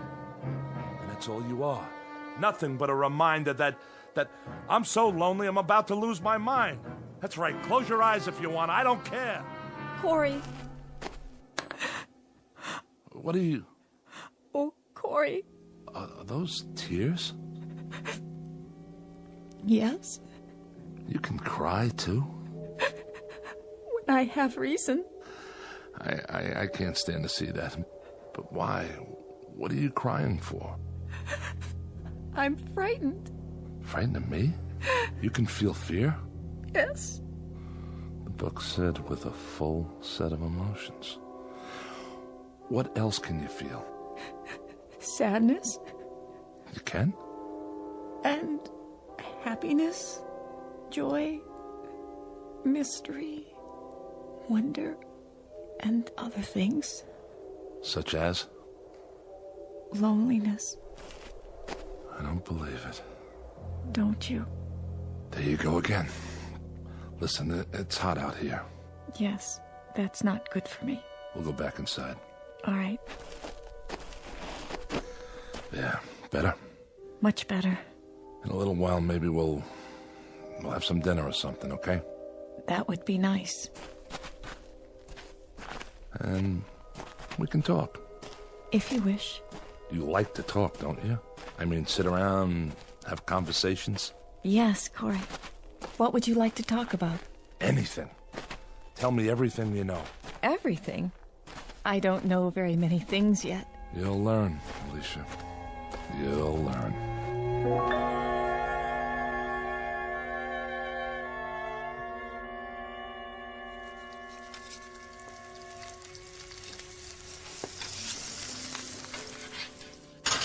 Here you go. Of course, it's only freeze-dried, but it isn't bad. You're not a vegetarian, are you? No, Corey. I hope you enjoy it. Me? This is for both of us. It smells wonderful. You haven't touched your wine. I'm fine, thank you. No. Go ahead, drink up. I don't require food or drink, Corey. Is that right? Yeah, of course. What am I thinking? You should have let me prepare the meal. Why, you're not a slave. We're going to be partners from now on, you and me. No, but it means so much to you. I like to see that. It makes me feel happy. Does? Of course, I'm not a true human being as you are. I don't care. I don't care how you were born or made. You're flesh and blood to me. I need you, Alicia. Do you understand? And I need you, Corey. Okay. Now that we got that settled, let's drink up. Here's to us. From now on, we don't need anybody else. Yes, Corey. Drink up.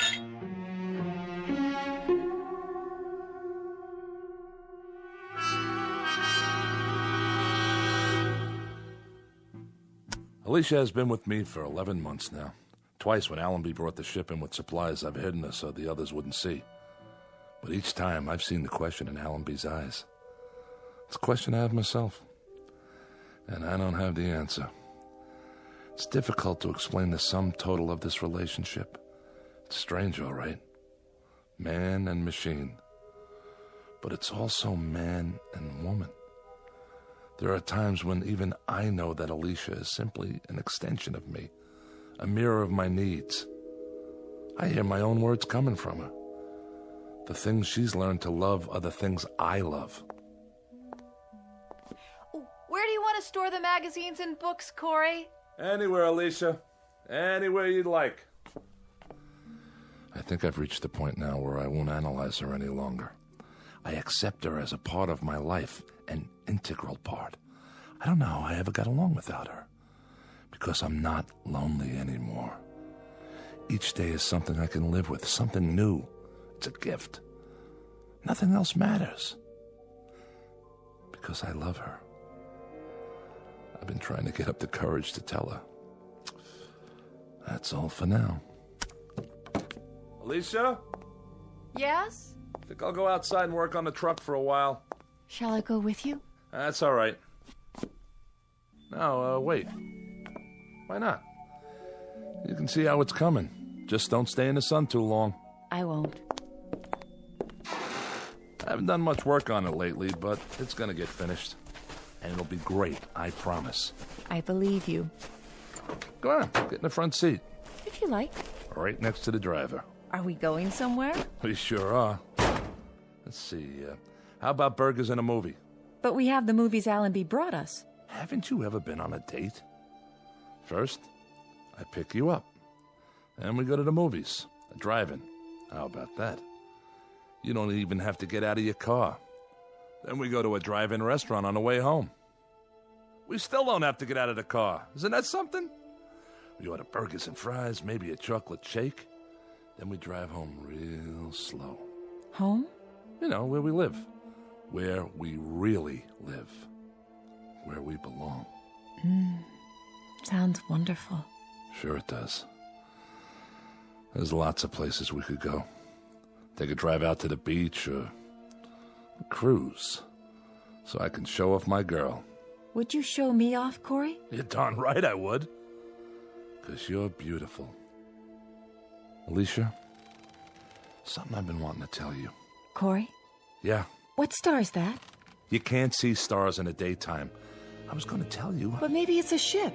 The ship's not due for another month. What is... There! See it flash? It looks like silver. Wait a minute. It must be Allenby's. That's the only one that ever comes this close. Corey, what does it mean? I'll find out. You wait here. Just wait, all right? If you say so.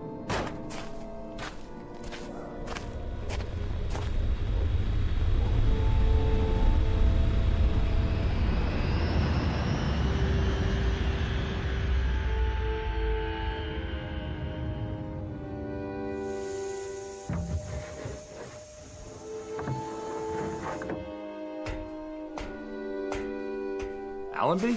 Hello, Corey. What are you doing here? Have some trouble? No, we had no trouble. What's the matter, Corey? Aren't you glad to see us? But you don't have a scheduled stop for another month. This is a scheduled stop. What are you talking about? We've got good news for you, Corey. Hold on. Let me tell him. Tell me what? Well, Corey... Forget it. Whatever it is, I'm not interested. You'd better hear what it is first. You heard me, Allenby. I'm not interested. Don't you get it? I don't care what happens on Earth. Not anymore. You will this time. I guarantee it. Doesn't make any difference. It's worse. If we'd come back a month from now, he'd have been eating sand or something. I'll see you guys. Leave the supplies by the shack. Corey, listen to me. It's this way, Corey. All the sentences have been reviewed. They've given you a pardon. We're not here to bring supplies. We're here to take you back home. What?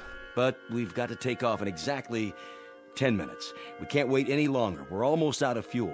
Any more than 10 minutes, and the coordinates will be wrong, and then I don't think we'd ever make it. Wait a minute, Allenby. What did you just say? What did you say about... You heard me right. A pardon. It won't do any of us any good unless you pack your stuff and get ready to move, Corey. We've picked up 7 men from other asteroids, and we've only got room for about 15 pounds of gear. So grab what you need and leave the rest of it behind, such as it is. I don't even have 15 pounds of stuff. I've got a shirt, a pencil, and a recordable diary. Pair of shoes. The truck you can leave here for the next poor devil. There won't be any next poor devil. There won't be any more exiles. You're the last. We'll leave it here to rust then. The farthest auto junkyard in the known universe. And Alicia and I will wave to it as we leave. We'll just look out of the porthole and throw it a kiss goodbye. The car, the shack, the salt beds, the sand dunes, the whole works. Alicia and I will just... Who? Who, Corey? Oh, my dear God. I forgot. Allenby, it's Alicia. You remember her? Is he out of his mind? Who's Alicia, Corey? Who's Alicia? Adams, you idiot. You brought her here. You brought her in a box with a red tag on it. She's a woman. Well, a robot, technically, but closer to a woman. Much closer. She kept me alive. I swear to you, if it weren't for her... Corey, I don't know what to say. You worried about Alicia? You don't have to be. I tell you, she's just like a woman. And she's gentle and kind, and without her, I tell you, I'd be finished. I'd have given up. The only reason you'd have to come back would be to bury me. That's what you wouldn't let us look at, huh, Captain? The crate. Sorry if I wasn't supposed to tell them. It doesn't matter now, Corey. But unfortunately, there's another problem. Problem? There are no problems left on heaven and earth. We'll pack up 15 pounds of stuff and we'll climb in that ship of yours, and when we get back to that beautiful green earth... 15 pounds? 15 pounds? You've got to have room for more than that. Throw out some equipment. Alicia weighs more than 15 pounds. That's the point, Corey. We're stripped now. We've got room for you and nothing else except that little recorder of yours and the pencil. You'll have to leave the robot here. Allenby, she's not just a robot. You leave her behind. That's murder. I'm sorry, Corey. No, you don't understand. You can't leave her. Alicia! Come here! You'll see. You'll see why you can't leave her. Alicia! Alicia! Where is she, Corey? I don't know. Look, just pack your gear and get out. Captain, we've only got a few more minutes. Come on, Corey. No! I'm not leaving without her. I told you that. I can't leave. This is our last trip. It's off the route now. That means no supplies. That means if you stay here, you die here. And if you make that choice, there'll be a day, Corey, when you'll pray for death to come quickly. I can't help it, Allenby. I can't leave her behind. And you won't take her.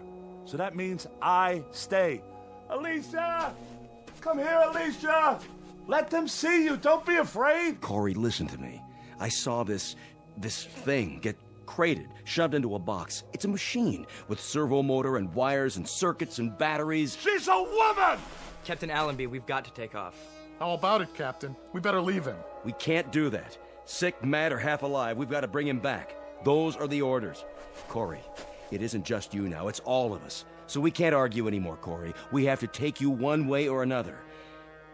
I'm sorry, Corey. Grab it. No, you don't. Alicia! Stop him.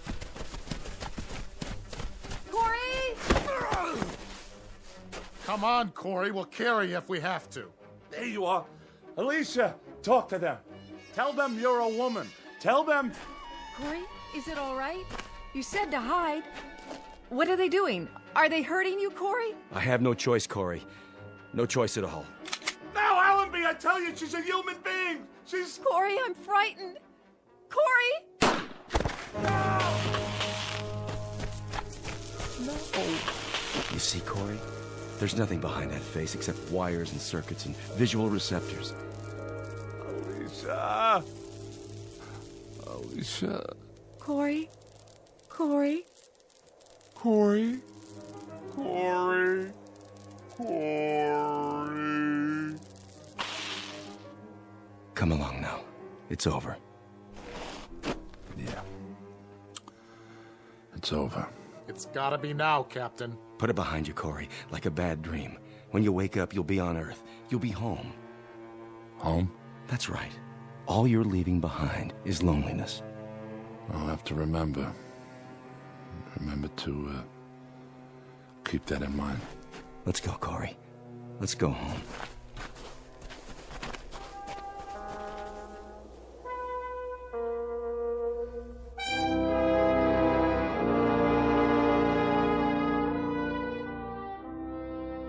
Down below, on a microscopic piece of sand that floats through space, is a fragment of a man's life. Left to rust is the place he lived in and the machines he used. Without use, they will disintegrate from the wind and the sand and the years that act upon them. All of Mr. Corey's machines, including the one made in his image and kept alive by love, but now obsolete, in the Twilight Zone.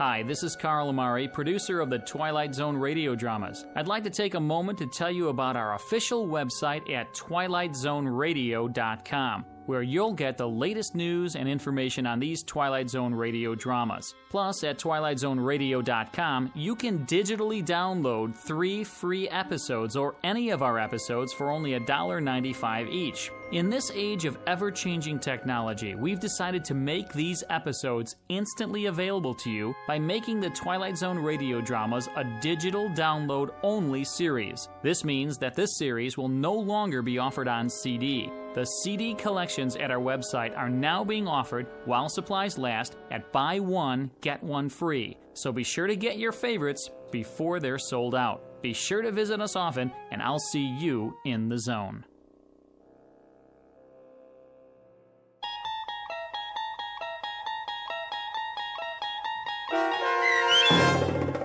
The Lonely, starring Mike Starr with Stacy Keach as your narrator, was adapted for radio by Dennis Etchison and based on a script by Rod Serling. Heard in the cast were Taylor Miller, Doug James, Carl Van Sickle, and Adam Blaine. To learn more about the Twilight Zone radio dramas and to obtain audio cassettes and CDs of these programs, visit our website at twilightzoneradio.com. This copyrighted radio series is produced and directed by Carl Amari and Roger Wolski for Falcon Picture Group. Doug James speaking.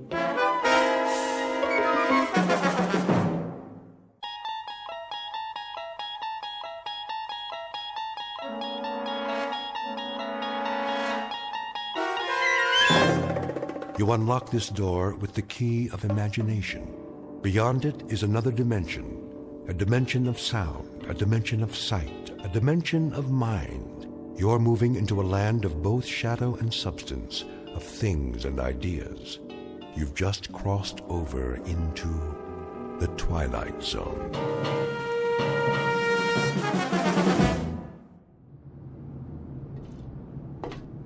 All right, men, we've got clear skies and a calm sea. Now let's get this ship back on course. Yes, sir. Mr. Smith, what is your present course and speed? Steaming on course 26 degrees true. Speed 10 knots, sir. Very well. Come right to new course 270 and indicate turns for 15 knots. Aye, aye, sir. Helmsman, come right to new course 270. Aye, sir. Coming right to new course 270. All engines ahead standard. Indicate 126 turns for 15 knots. Aye, sir. Engine room. All engines ahead standard 126 turns for 15 knots.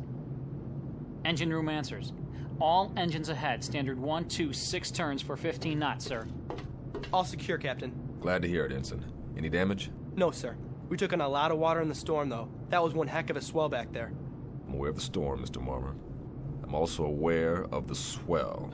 And what I'm also aware of is that that boat was not properly hoisted. A 13-year-old Sea Scout would have rigged it in a stored position. Right, sir. You can tell the chief boatswain's mate that I want to see him in my quarters, on the double. Aye, aye, sir. Chief Boatswain's Mate Bell reporting as ordered, sir. At ease, Chief. That shouldn't be too difficult for you, should it? Sir? That state of being at ease. You're the champion of the fleet when it comes to being at ease, Bell. I don't understand, sir. The devil you don't. This couldn't be clearer to you if it came in diagrams. You are the chief boatswain's mate on board this ship. You run the deck division, you handle the rigging in and out, you supervise the heavy equipment, and there are 8 or 10 other cardinal duties you are responsible for. Not the least of which, chief boatswain's mate Bell, is the proper securing of the whale boat. Now, last night we had a bad swell, and that boat should have been rigged in. Instead, it was left swung out, and as a result, she's 80% damaged and filled up like a swimming pool. Question, Chief. Where were you? Begging the captain's pardon. Don't beg my pardon. Just tell me, in a brief explanatory way, why you couldn't handle the initiatives of a chief boatswain's mate, and why the efficiency of this ship has had to suffer as a result. We had 9 hours notice of that storm, Bell. This ship should have been 100% prepared. It wasn't, and I want to know why. I did all I could, sir. I haven't been feeling up to par. Did you report to sickbay? No, sir. Speak up, Chief. No, sir, I didn't report to sickbay. Look, Chief, I'm not in the business to pistol whip my crew. I want a tight ship, that's true, but I happen to care very much if any one of my sailors has a problem and can't function because of it. You've rated 4-0 all the way down the line for as long as you've served on this ship. And then suddenly, in the past 3 days, you stowed all your seamanship in a trunk someplace and came up with a bunch of dumbhead boners that I wouldn't expect from a 17-year-old boot. Bell, what is the problem? There is a problem, huh? No problems, sir. I'll watch it in the future. All right, Chief. We'll leave it that way, then. If you want to bend my ear at any time, you know where my cabin is. I'm available. Keep that in mind. Yes, sir. I will, sir. All right, then. That'll do it. Aye, aye, sir.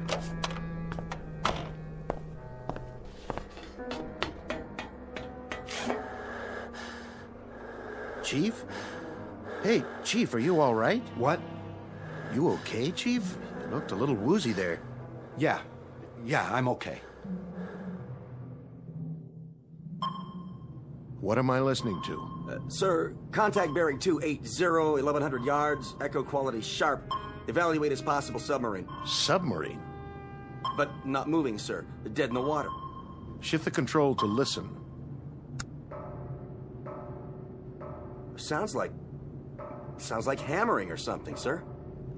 Bridge sonar. Bridge eye. We have contact, bearing 030 degrees true, range 1100 yards. Appears to be a metal object. What kind of object, sonar? We can't tell, sir. From the sound of it, it's some kind of small ship, perhaps a sub-hull. Bridge eye. Sonar reports a contact, Captain. Evaluation is a possible submarine. A possible what? Stay on course. I'm going down to the sonar shack.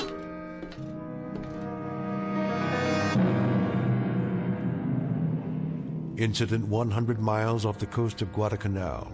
Time 1963. A United States naval destroyer on what has been a most uneventful cruise, except for a few tense moments with a storm front. Nothing unusual. But in a moment, they're going to send a man down 30 fathoms and check on a noisemaker. Someone or something tapping on cold steel. You may or may not have read the results in a naval report, because Captain Beecham and his crew have just set a course that will lead this ship and everyone on it deep into the Twilight Zone. And now, back to our story from the Twilight Zone, The 30-Fathom Grave, starring Blair Underwood, with Stacy Keach as your narrator.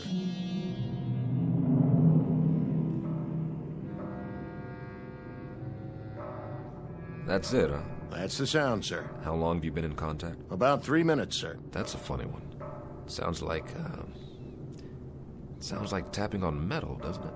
That's what I think, sir. Bridge. Change course to 030 and reduce speed to 5 knots. Try to make contact by underwater telephone. I've already tried, sir. I get no response. Listen. It stopped now. Just like that? Sonar still has the contact, sir. I'll leave it on. Stay on it. I'll be on the bridge.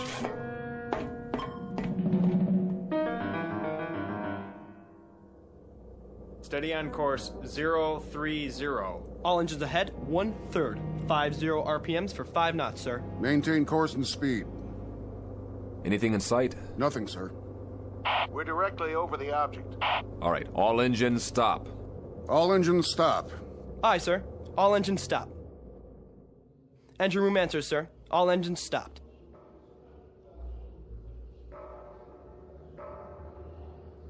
Do you hear it, sir? Wait, hold it. Hold it. I want dead quiet all over the ship. Tell those sailors on deck to can it.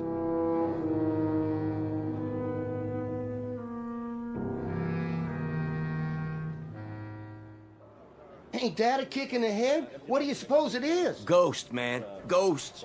What do you think it is, Chief? I'm not sure. I've never heard nothing like that before. Stow it! Let's keep it quiet down there. They want us to be quiet so they can listen to it. What I want to know is, listen to what? Where you going, Bell? I don't feel so good. You don't look so good either. Make it stop. My head. Easy, Bell. You fall overboard.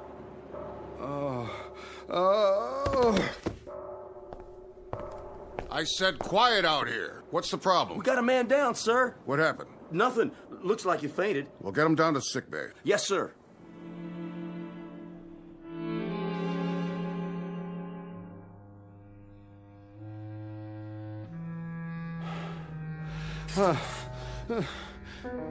Where am I? In the sick bay.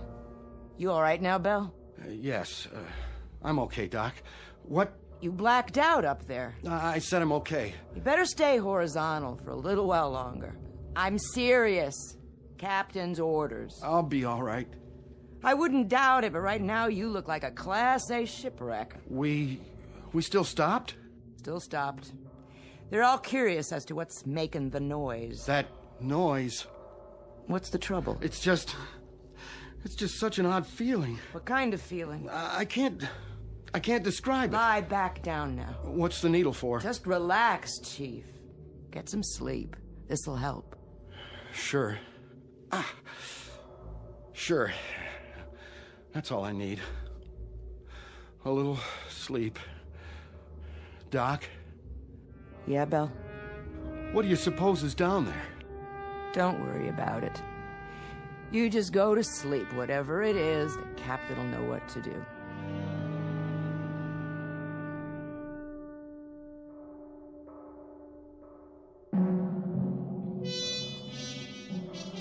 I want you to stay grafted to me, Lieutenant. Sir?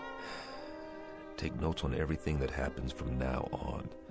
I may turn in a report that'll stick me on a garbage tanker or even a naval hospital. I want 15 witnesses at my hearing who are on my side. Could be a sub, and we could be hearing it. It's only about 30 fathoms. Yeah, sure, it could be a sub, mister. That's probably what it is, but what about this sub? Has it got two arms and a fist? Because somebody's making noise down there. We have a diver on board? Yes, sir. What's his name? McClure in the 1st Division. He's a qualified diver. Tell him to report on the double. We'll send him down. Have him knock on the door. I see. And then what, sir? We'll see who invites him in.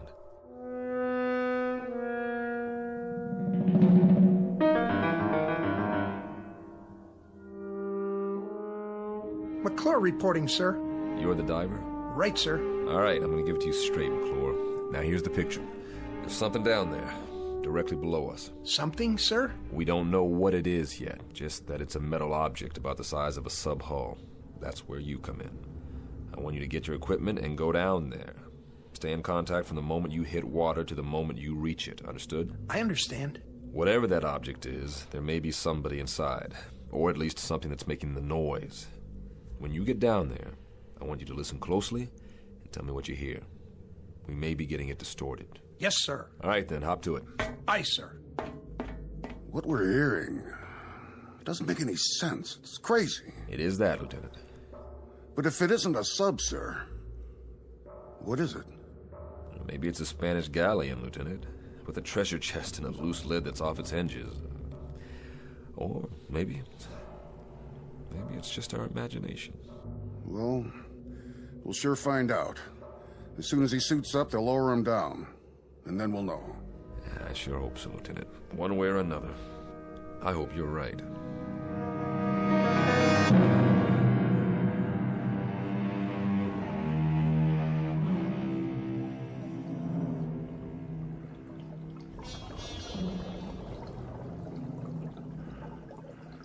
Bridge, can you hear me? Loud and clear. This is the captain. Keep talking. Yes, sir. What do you see, McClure? It's a sub, sir. No question about that. Have you reached her?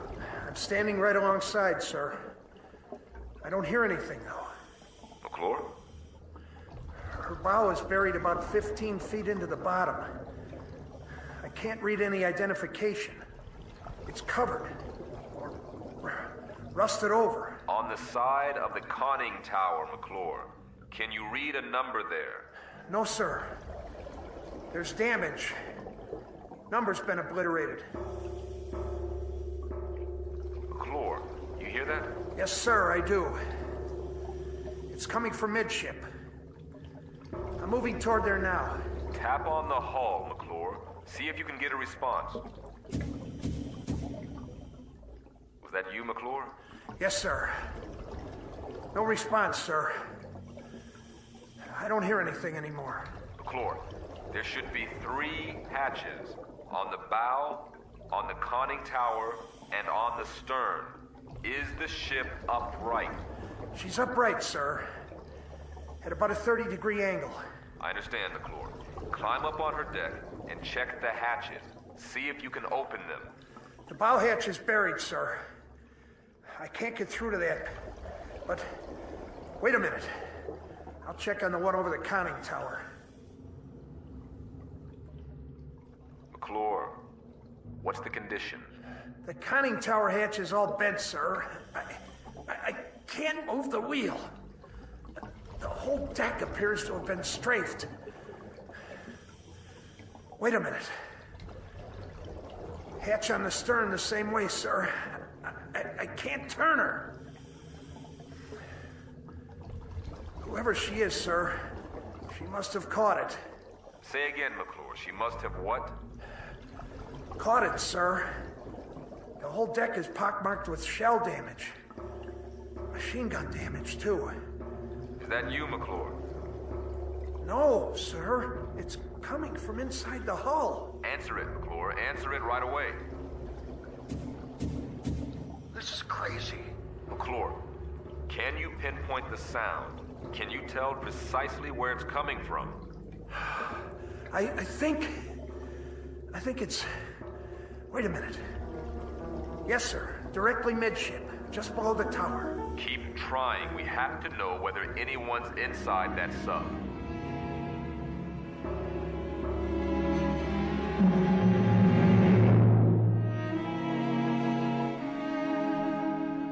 Now, back to the 30-fathom grave on the Twilight Zone. No more contact, sir. Stay on it for as long as you can, McClure. Come up when you're ready. Aye, aye, sir. Get the comm, officer. I want to send a message. Action is 7th Fleet, info to SyncPack. Appraise them of the situation. Get on it. Yes, sir. Radio bridge. Radio I. Captain wants a message. Action to comm 7th Fleet. Info SyncPack Fleet. Have located sunken sub. Position latitude 09-30-00 south. Longitude 160-48-00 east. Request, confirm location of all known sinkings this area. Will remain this area until further advised. Precedence, operational, immediate. Aye, sir. Any ideas, Captain? An even dozen, but every one of them nullifies the one ahead of it. If it's one of our subs, we should have gotten a report on it. And even if it's somebody else's, why haven't they gone out the torpedo tubes? That's what I was thinking, sir. Which brings us down to another common denominator. That sub has been hit by shell fire. So, whatever action took place must have happened within a period of hours, or else there wouldn't be anyone still alive.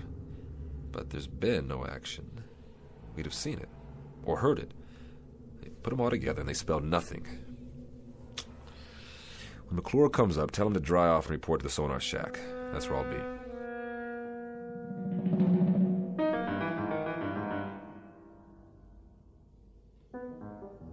How you doing, McClure? Fine, sir. I could use some hot coffee. Well, you can drink a gallon of it if you want. Just tell me. What did we find out? I don't know, sir. I don't know either, Bosun. Just tell me what you do know. There's somebody inside her.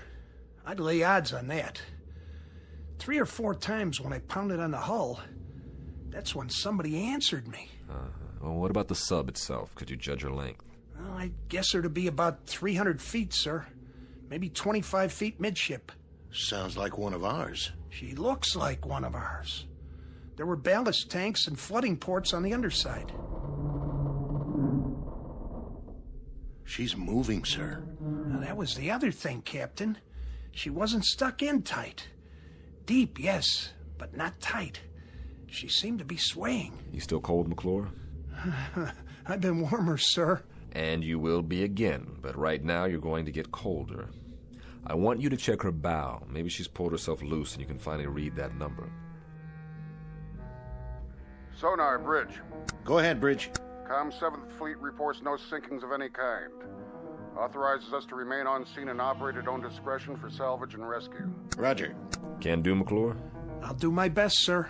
Look at it this way. What a dandy story you can tell your grandchildren on some dark, rainy night. They gonna believe me, sir?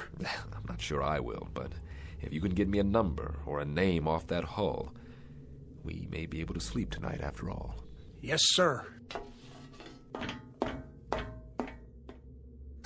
I've got a question for you, Mr. Smith. What's that, sir?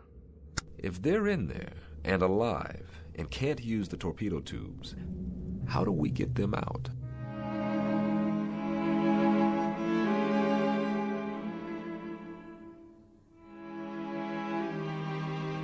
Bridge. Go ahead, McClure. This is the captain. She's pulled herself out, sir.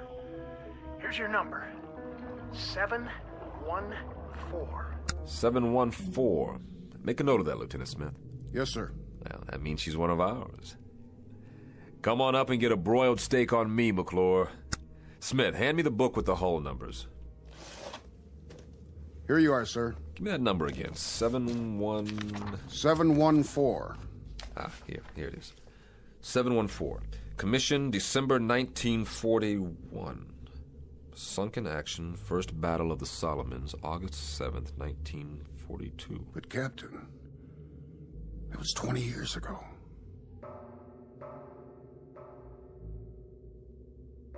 Then, Lieutenant, tell me something. Who is inside that sub?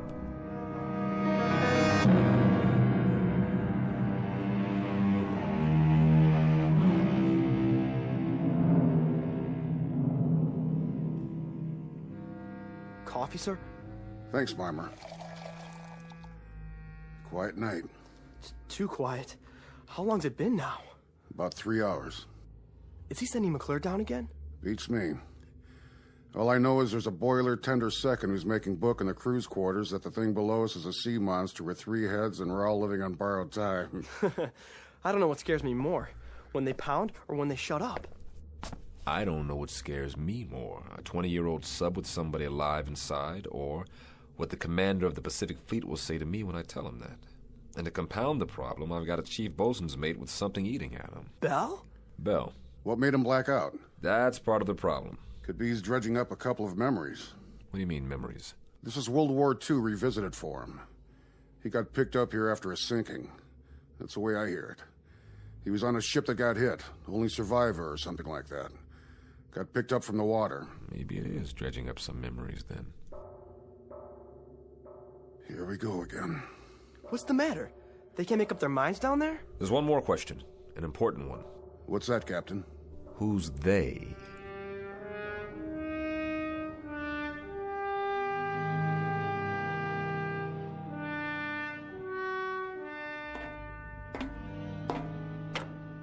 Hello, sir. Doc? How's it coming down there? Yeah, it's coming. How's your patient? Asleep, sir. I was just going to get some chow. Keep me posted. I'll be in my quarters. Aye, sir.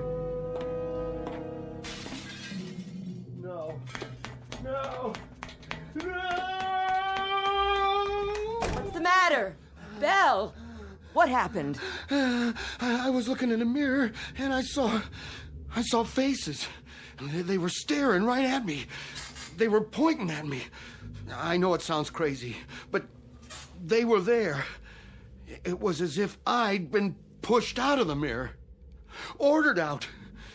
That's why I had to break it, to make them stop.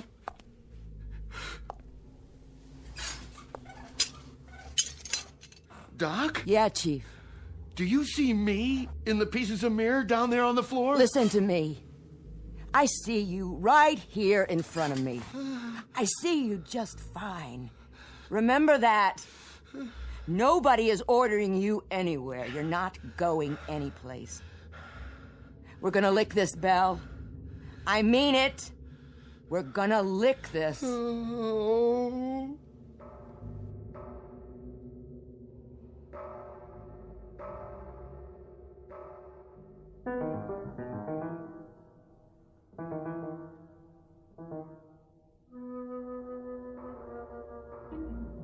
Same routine, huh? Same thing, sir. But it's getting a little fainter, I think. And they don't acknowledge our signals at all, but it's definitely fainter. It's some piece of equipment. That's what it is. Something loose that's probably swinging back and forth and hitting a bulkhead. Possible. That's the only explanation. I mean, well, think about it, Captain. A 20-year-old sub in the deep six since the war? Who could be down there? Somebody who dies awfully hard.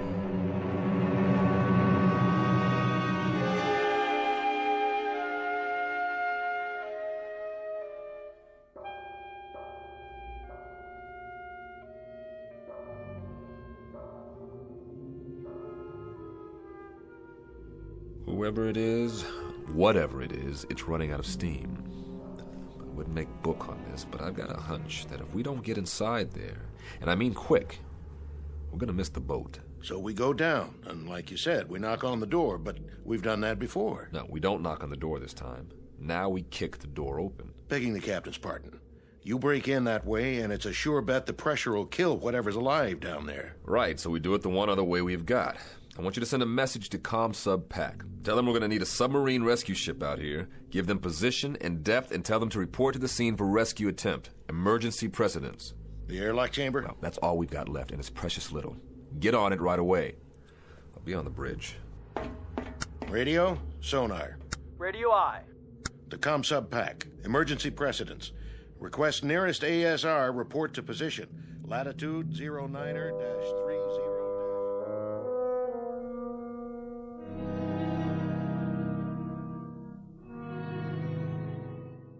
Doc? Yeah. You got a cigarette? Sure, Belle. I'll do it. Your hands are shaking. Thanks.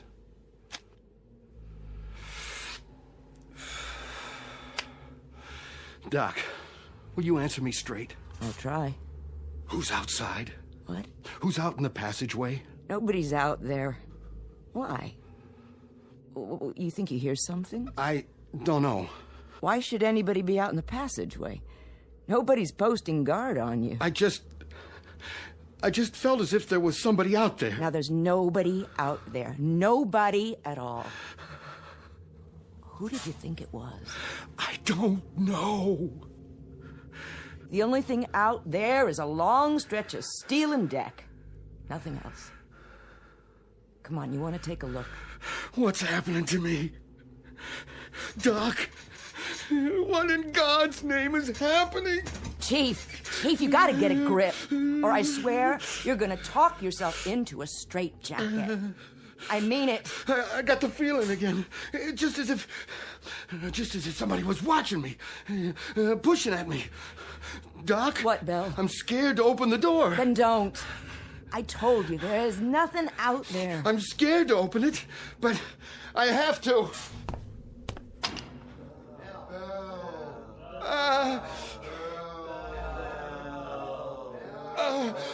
No! What did you see? Men! What men? All wet. Dripping wet and not alive. They were looking at me. Listen. I didn't see a thing, Chief, and neither did you. Oh. Did you hear me? All you saw was what your scared brain told you to see. That's what it was, what you've talked yourself into. Now pull yourself together, sailor. But I tell you, I saw it. Then I'll prove it to you. No! See? Nothing, I told you. What the... Water on the floor. And where did that come from? Piece of seaweed.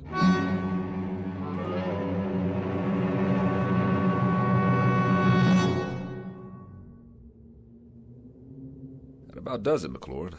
Go down and try to get a response. It'll help that sub-rescue outfit if they can get a specific location. How will they get in, sir?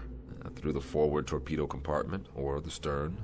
Then they'll have to blow each of the 6 other compartments before they can enter. What if I don't get any answers, sir? We haven't heard from them in almost a half an hour. If you don't get any answer, come back up. The rescue team will take it from there. No survivors then, sir. Is that what it'll mean? That's what it'll mean. They'll bring up bodies, not survivors. Okay, McClure, up to it. Aye, sir.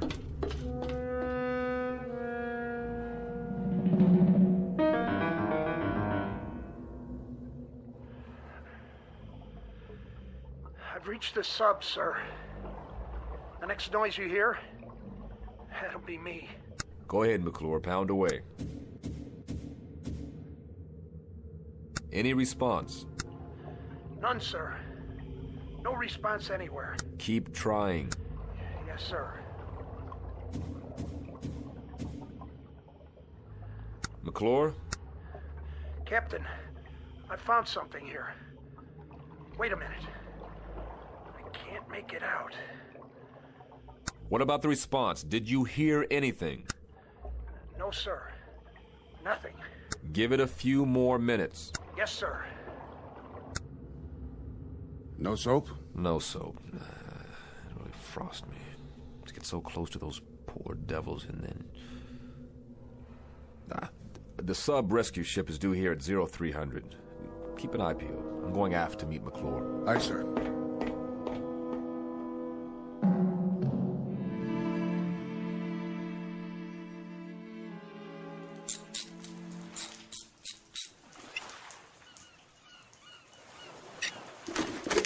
Bet it feels good to get that helmet off. Oh.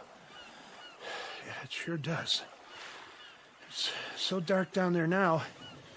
Without the light, I couldn't see a blasted thing. Real spooky. But I found this. Yeah, thanks, McClure. Good job. Go get some chow. I'll need you one more time when the ASR team gets here. You're gonna have to go down as a pathfinder. Give them any help they need. But that won't be for a while. Excuse me, sir. But you better look at those tags. You gotta be kidding me. What's the matter, sir? Ensign, ask Doc if Chief Bell is well enough to report to my quarters, because I need an explanation for this one. Fast.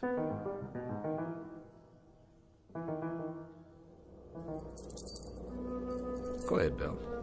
Read what it says on these dog tags. I don't have to, sir. I know what it says. It says Bell, William J. That's yours. Yes, sir. McClure found it on the deck of that sub down there. When did you lose him, Bell? I lost him a long time ago, sir. 20 years ago. How? I don't remember, sir. Try, Bell. Try to remember. I was on a ship. What ship, Bell? A submarine. The one below us, sir. That was my boat. Who's making the noise down there, Bell? What's it all about? Do you know? We were on the surface. It was night. I was a signalman then. I was supposed to put the infrared filter over the signal lights. Otherwise, they would have seen us. They would have seen the light. They would have found us. I don't know what happened. I was scared, clumsy. I dropped the signal light. The filter fell off. They were waiting for us out there. Japanese destroyers. They saw our light. And it was my fault. They let us have it. They straddled us with the first salvo. The captain took the sub down, but it was too late. They unloaded depth charges. And that sub wasn't ever coming up again. What about you? I got flung over the side when the first salvo hit. And all that time I was in the water, I could... You could what? I could hear the voices of our guys down below me. They were screaming. I know what it is now. This crazy feeling I've had. What?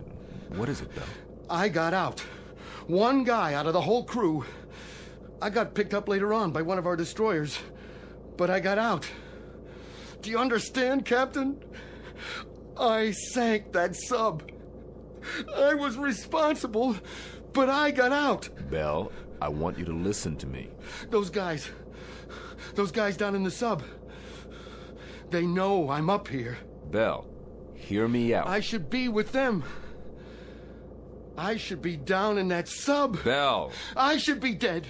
That noise, that pounding, those are the guys down there who are calling muster on me. They're calling muster on me. Will you hear me out? Will you listen to just a little logic now? A little reason? No one man sinks a sub, and one lousy circumstance doesn't decide a battle. And one case of sudden fear doesn't add up to a coward. Belle, you gotta believe me. All you should put in your sea bag is regret, not guilt. Do you understand, Belle? Not guilt. They're calling Mustard! Belle! Come back here! They're calling Mustard on me! Belle!